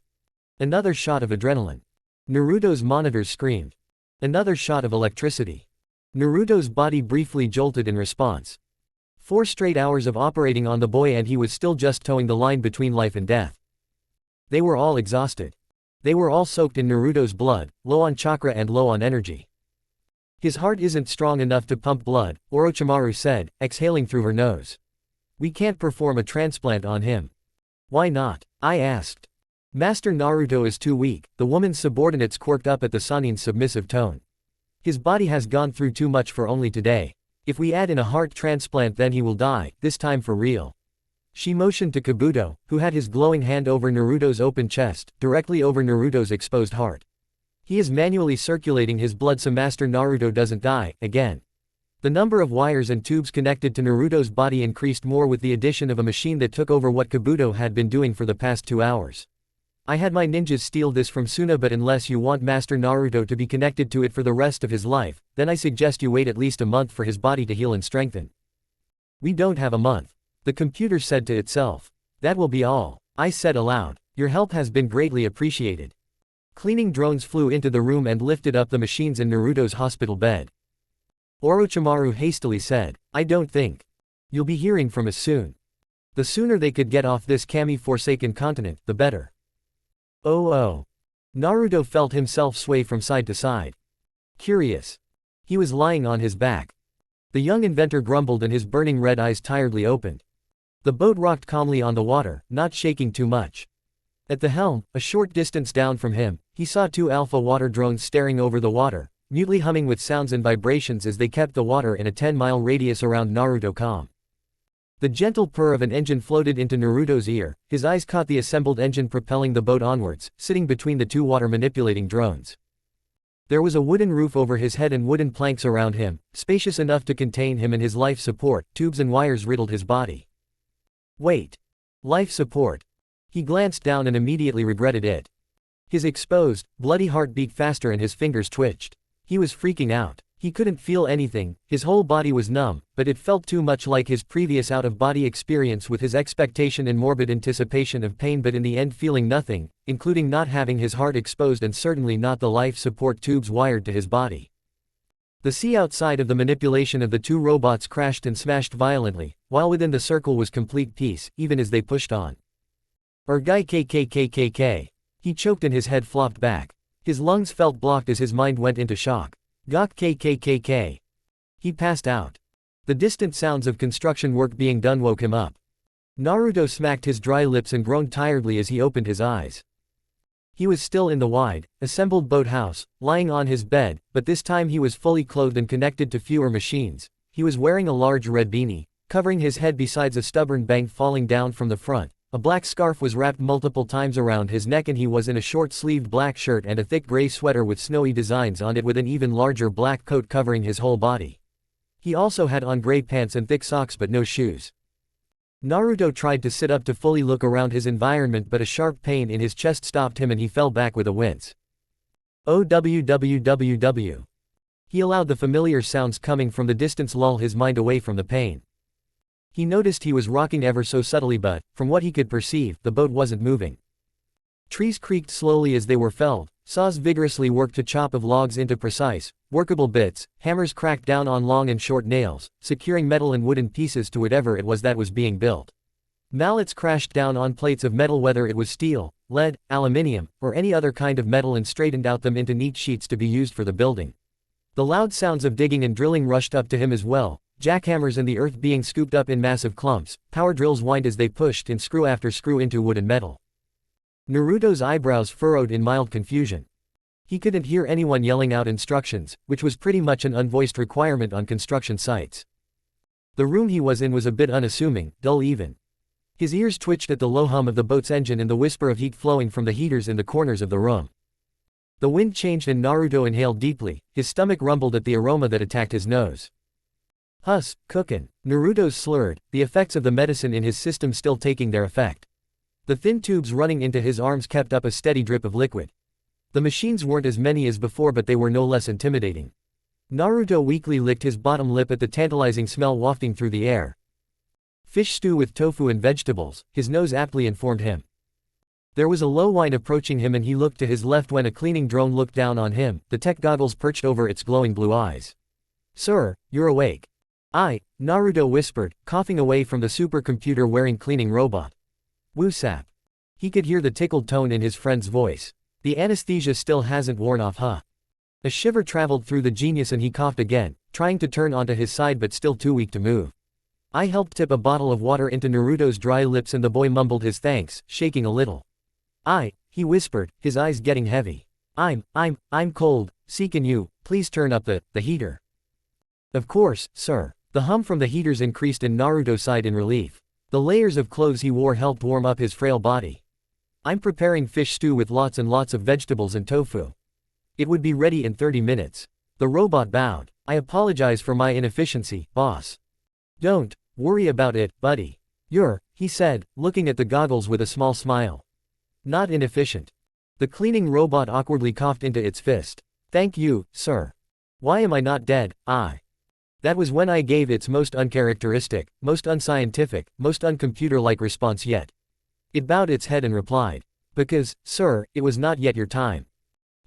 Is that so? "Anyway," I said quickly, wanting to duck away from the conversation on Naruto's brush with death and oblivion, not wanting to entertain the thought of losing its master. The bomb in the kunai had enough power to take out half of Konoha and Naruto had just barely gotten away from the effects with his life while all I sustained was a cracked visor, which the computer had fixed by itself some days ago. "You are currently on a boat I assembled with the aid of your cleaning robots a few days ago." "Days?" Naruto asked with a jolt. "Yes, days. You have been unconscious for the past 14 days, sir." It went on. "The fresh ocean air and the natural sunlight is doing wonders for your recovery, and as per what I was able to recall from Orochimaru's memories, I have been inserting plenty of vitamins and minerals into your drip 3 times a day." It saw the confusion on Naruto's face. "Your body is in need of those essential nutrients to increase the speed and effectiveness of your healing." "What about my heart?" "Your heart, sir, is still unable to function by itself, so I have to give you a small dose of adrenaline and a mild shock to your heart every 6 hours. This is until I am able to design a device that would perform this function indefinitely." I then hurriedly added, "Not that I am not prepared to cater for your heart, and your whole being, for the rest of eternity." "Thank you, The sentient computer felt embarrassment and the cleaning robot coughed into its fist. "It is an honor, boss." "Where am I?"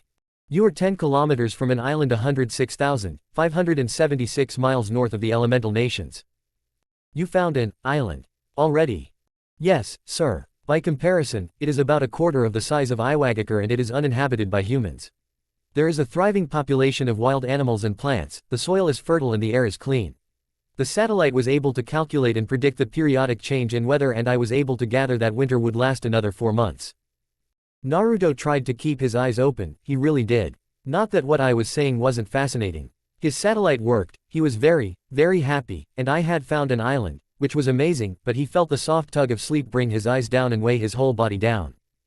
The computer noticed the boy doze off. It leaned down and gently whispered, "Boss, I'm really tired. It's okay, sir. I will ensure to keep your food hot and tell you more when you wake up. It instinctively checked Naruto's vitals with a quick scan from the goggles and confirmed that its master wasn't in any apparent health risk. Sleep well, sir. The boat gently rocked on the still water. Naruto's eyes popped open and he yawned widely, hiding his gaping maw with the back of his hand and licking his lips at the wonderful crackly movement of his limbs.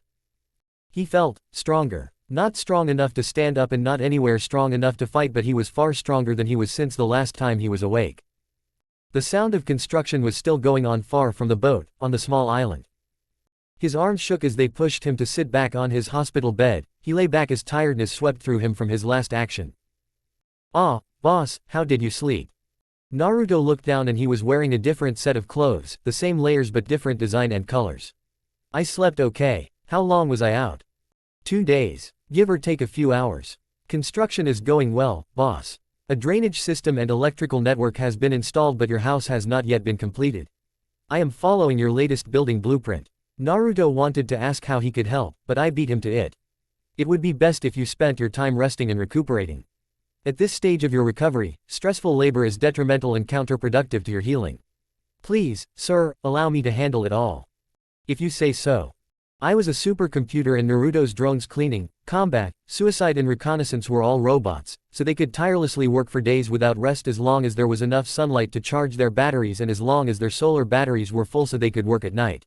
They didn't need lamps to see at night, because they had night vision and a hive-like coordination so as not to interrupt or disrupt the work of another, and though they had lesser self-awareness, I was the one that mostly gave commands and/or controlled them. Naruto's friend, from the last few updates, also had processing power and speed to handle multiple tasks at the same time, so Naruto wasn't too worried of overburdening the eager-to-please supercomputer. What of the animals on the island? Have they been disrupting the construction? No at all, sir. I have your Gamma Earth drones watching the surroundings. They have been wary to approach but there was a time a bear wanted to attack but it was dealt with promptly. The cleaning robot gave its boss a bowl of hot food and a spoon. Animals defer to those at the top of the hierarchy, and now you have arrived they would respectfully leave you alone. A large sweat drop grew on the side of Naruto's head as he slurped the delicious dish. There is a silver mine on the other side of the island and a gem depository some miles west of the silver mine. I have been able to gather limestone and sand for the cement from an island exactly 600 miles from this position and there are precious metals on another island 49 miles south of this position. The robot pointed behind Naruto, past the wooden wall, as if to say that if Naruto could see through walls he could see the island of metal some miles away. The trees used in the construction come from your island, sir. There is an abundance in trees and I have had an alpha water drone dive underwater yesterday and it discovered a pocket of natural gas. I am currently having your alpha water, fire and earth drones construct an underwater pipeline so you can harness the natural gas. The water manipulating drone would emit a unique extremely high-pitched whistling sound that would force the water under its control. Then it would control the water to not touch the fire and earth drones as they worked underwater. Your island would be ready for you in exactly 9 days. Naruto mumbled into his bowl of food. Sounds like you're building paradise, buddy. Nothing but the best for you, boss. I said proudly, both at Naruto's unconscious compliment and at having the honor of doing Naruto's work for him. The gray blonde-haired genius had initially planned to steadily build his island paradise by himself, with his own hands, but with his incapacitated state I had taken charge of the situation. Can I at least see what you're building? His blueprint had specified only a 1-story house, which was more like a humble cottage, so Naruto wasn't sure what I was doing that would take 9 more days to finish. Sure, installing the electricity, the drainage system, the gas line in the wall to keep wild animals away from the building efforts. The goggle-wearing robot bowed deeply. With all due respect, boss, no. My humblest apologies for denying you your current wish but I want your island, paradise, I quoted Naruto's words. To be a surprise. A gift, of sorts. Naruto raised an inquisitive eyebrow, and at the uncertainty I displayed in picking the last word. Why a surprise? You have worked too hard for too long, boss. This is my gift to you for persevering. Naruto slowly smiled and tipped the bowl into his mouth, finishing the soupy remains and licking his mouth happily. I can't thank you enough, buddy. I felt warmth spread through its circuits as it bowed numerous times, again and again, and taking the bowl to serve Naruto more food. Again, sir, it is an honor. The computer finished in its mind. I only live to serve you, boss. Unknowing of his friend's thoughts, Naruto merrily ate his food. Boss. Hino has called to inquire about your health. The Yakuza had used the deactivated drones to send the message, kicking and punching until she got an answer. She wishes to know if you are fine. I'll call her later. Cassie too. She informed me that the attack on Konoha was all over the Kumo network news weeks ago and that you were at the center of it, according to the spies in Konoha. She wants to know if you are okay. Naruto scratched his chin, then answered. Her too. I'll call her later. And, Naruto moaned tiredly and I positively glowed at the entertaining discomfort Naruto showed for anyone other than I worrying about his health. Shein called, through Hino. To tell you that she is convincing Demon Country allies, Kiri, Fang, Marsh, T, Darkness and Tree, to withdraw their alliances from Konoha, until they offer a verbal apology to you and all of Demon Country for the Yondaimi's actions, invasion and abduction of one under their protection. They also demand consolation funds for the trauma, I quoted Shein again. They put you and the people of Demon Country through with Minato's reckless actions. It was more than that. More than what I was saying. And Naruto could guess the rest of the aftermath. Konoha's own allies were re-evaluating their stance with the village. Villages and countries didn't want to associate with the village that was getting negative attention. Several digital documents, uncovered and sent by Itemmost nations, had uncovered Minato's ties with the Kumogakure underworld, specifically its organ and drug trade. It helped explain how he was able to become a millionaire in his early 20s. The rest of his legal accomplishments, real estate, trading, farming and the rest could not have come about if the dead blonde Cage had not taken the bold step into darkness. The Godime, Tsunade Senju, had been forced to quickly sell off the Yondaimi's properties outside of the village before their market value dropped down to less than zero and use the money to help rebuild and rehabilitate the village. All of the Namikaze and Uzumaki wealth had been withdrawn from foreign accounts before the nations could crack down and confiscate them using shady though legal means to do so, and it too went into remaking Konoha. The village was suffering. Only Suna stuck around, but the Sandy village was not in any state to supply funds to Konoha. Naruto held out his bowl for his fourth serving. No country had his name in the wanted section of their bingo books, though still listed him as SS rank and to be avoided at all costs. Orochimaru had come through and had coerced a good number of countries and villages to drop Naruto from being wanted dead or alive. Amigakure had come out of the shadows, a little, and had built an alliance with Kiryagakure and Waterfall Country. Naruto would later find out that Nagato, retrieving his paths of pain, hunted down Zetsu with Konan and set the plant man ablaze. They were moving on with their lives as best as they could. The recuperating boy slumped back and patted his full stomach, finished his last serving and shaking his head that he didn't want any more for now. He felt at peace. The quietness of the ocean, the low sound of work being done kilometers from him, the warmth of the sun amid the winter chill. He was content. Finally. The 9-day mark came by and Naruto stood on wobbly legs, alighting carefully off the boat and placing his legs on the sandy shore of his island. His island. That sounded good. You will still need 5 full months of rest, but as long as you don't overstress yourself. Naruto interrupted with a slight smile, walking slowly on the sand to a paved road. The drone stayed back to unload the boat, passing the tech goggles to another drone, a Beta Earth robot. I'll be fine. 2 Beta Earth drones came to escort him, walking him through the thick forest as Naruto plodded on the solid pavement. The created pathway and the reassuring protection of his computer friend had him relax his shoulders. There was no wall between him and the forest around, as it lined both sides of the somewhat thin paved road, so he could see eyes peek out from the darkness and the sounds of animal chattering as he passed. He saw the light at the end of the road. He stopped at the end of the road and marveled at his new living quarters.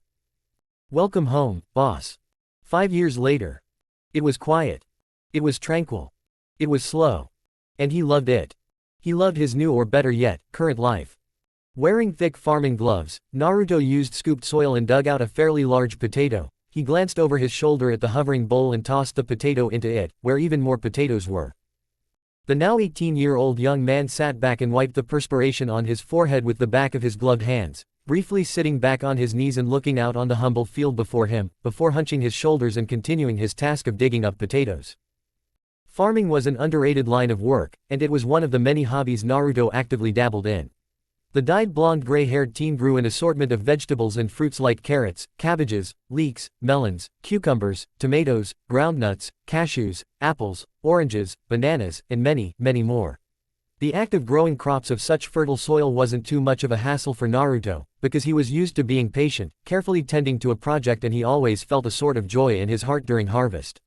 He farmed for himself, for the most part, but at the end of the month, When he was taking inventory of his crops and he realized he had too much in his store to be adequately preserved, he flew to the elemental nations and sold them in the demon country market.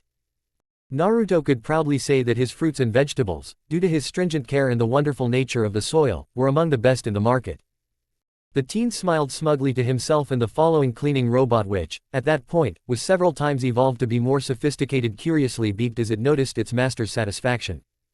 He also tried his hand at carpentry but he wasn't as serious with the craft as he was with farming. Then he went on and tried masonry, and built a small enclosure for some animals he was domesticating. Hobbies kept his mind active and his body healthy.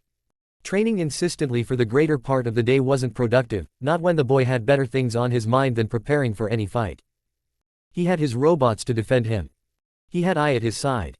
If the supercomputer had anything to say about it, Naruto would never raise his fists in combat ever again.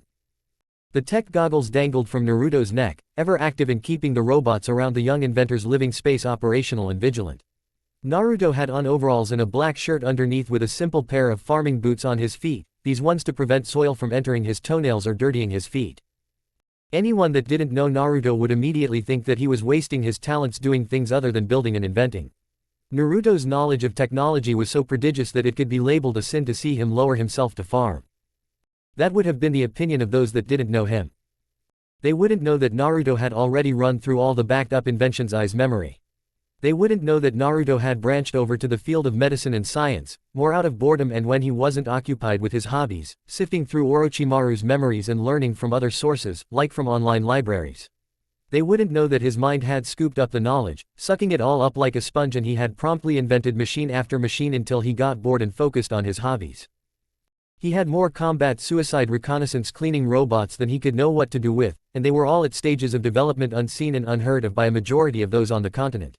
Naruto had also been keeping himself fit, not only with his many hobbies but with regular jogs around the island and light exercise, so he could say that he was somewhat stronger than when he was 13. The man placed his hands onto his knees and huffed, getting to his feet and stretching his back, wincing at the sharp crack and laughing to himself at the worried beep from the cleaning robot. He ambled to a shed and entered an installed bathroom, washing off the muck and changing into lighter clothes. He exited the shed, wearing a light gray shirt and sweatpants with flip-flops on his feet. He said to the robot, "I'm thinking of having potato chips and roasted pork this afternoon, with ketchup." "I, on his neck," answered. "On it, boss."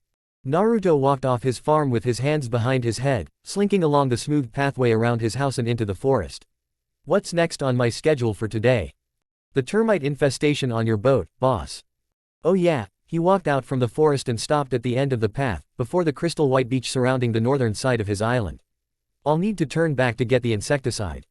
"Not to worry, sir, it is already on the way." "Thanks, Ai." "You're very welcome, boss." Naruto plodded down the beach to his boat, a rather large vessel sitting on the shore, and he retrieved a canister of insect killer from a cleaner bot in his half mask, fixing his tech goggles over his eyes, and he started fumigating his boat. The device on his heart did its role. Naruto's heart still had not been able to work on its own, so the inventor had bent down and designed a small, watch-sized device that would be placed over his heart that would send a small, hardly felt jolt to his heart every 6 hours. This jolt jump-started his heart and, in case that was not enough, Naruto used his morning jogs to warm up his heart and his whole body. He still wasn't sure how he survived the explosion at point-blank range. But never once did he question his luck, not anymore. This quiet, tranquil and slow life was the one he had always wanted. The solitude and silence was something he had always desired. Naruto smiled lightly under his mask and ventured onto the ship to intensify his work.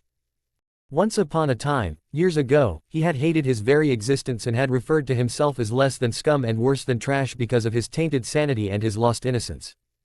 Now was different. Now was very different. Naruto loved his life now. The young man finished fumigating the boat and sat down on the beat, watching the sun make its way across the sky and collecting a plate of chips from a robot. He saw a twinkle in the bright blue afternoon sky and he smiled again, a bit wider than before, and his eyes closed with a sigh. He didn't know why he didn't die in the explosion and he didn't know why he didn't die on the operating table, but he was grateful to be alive. His father was dead. His mother was dead. Both died at his hands. He could relax in the silence of solitude.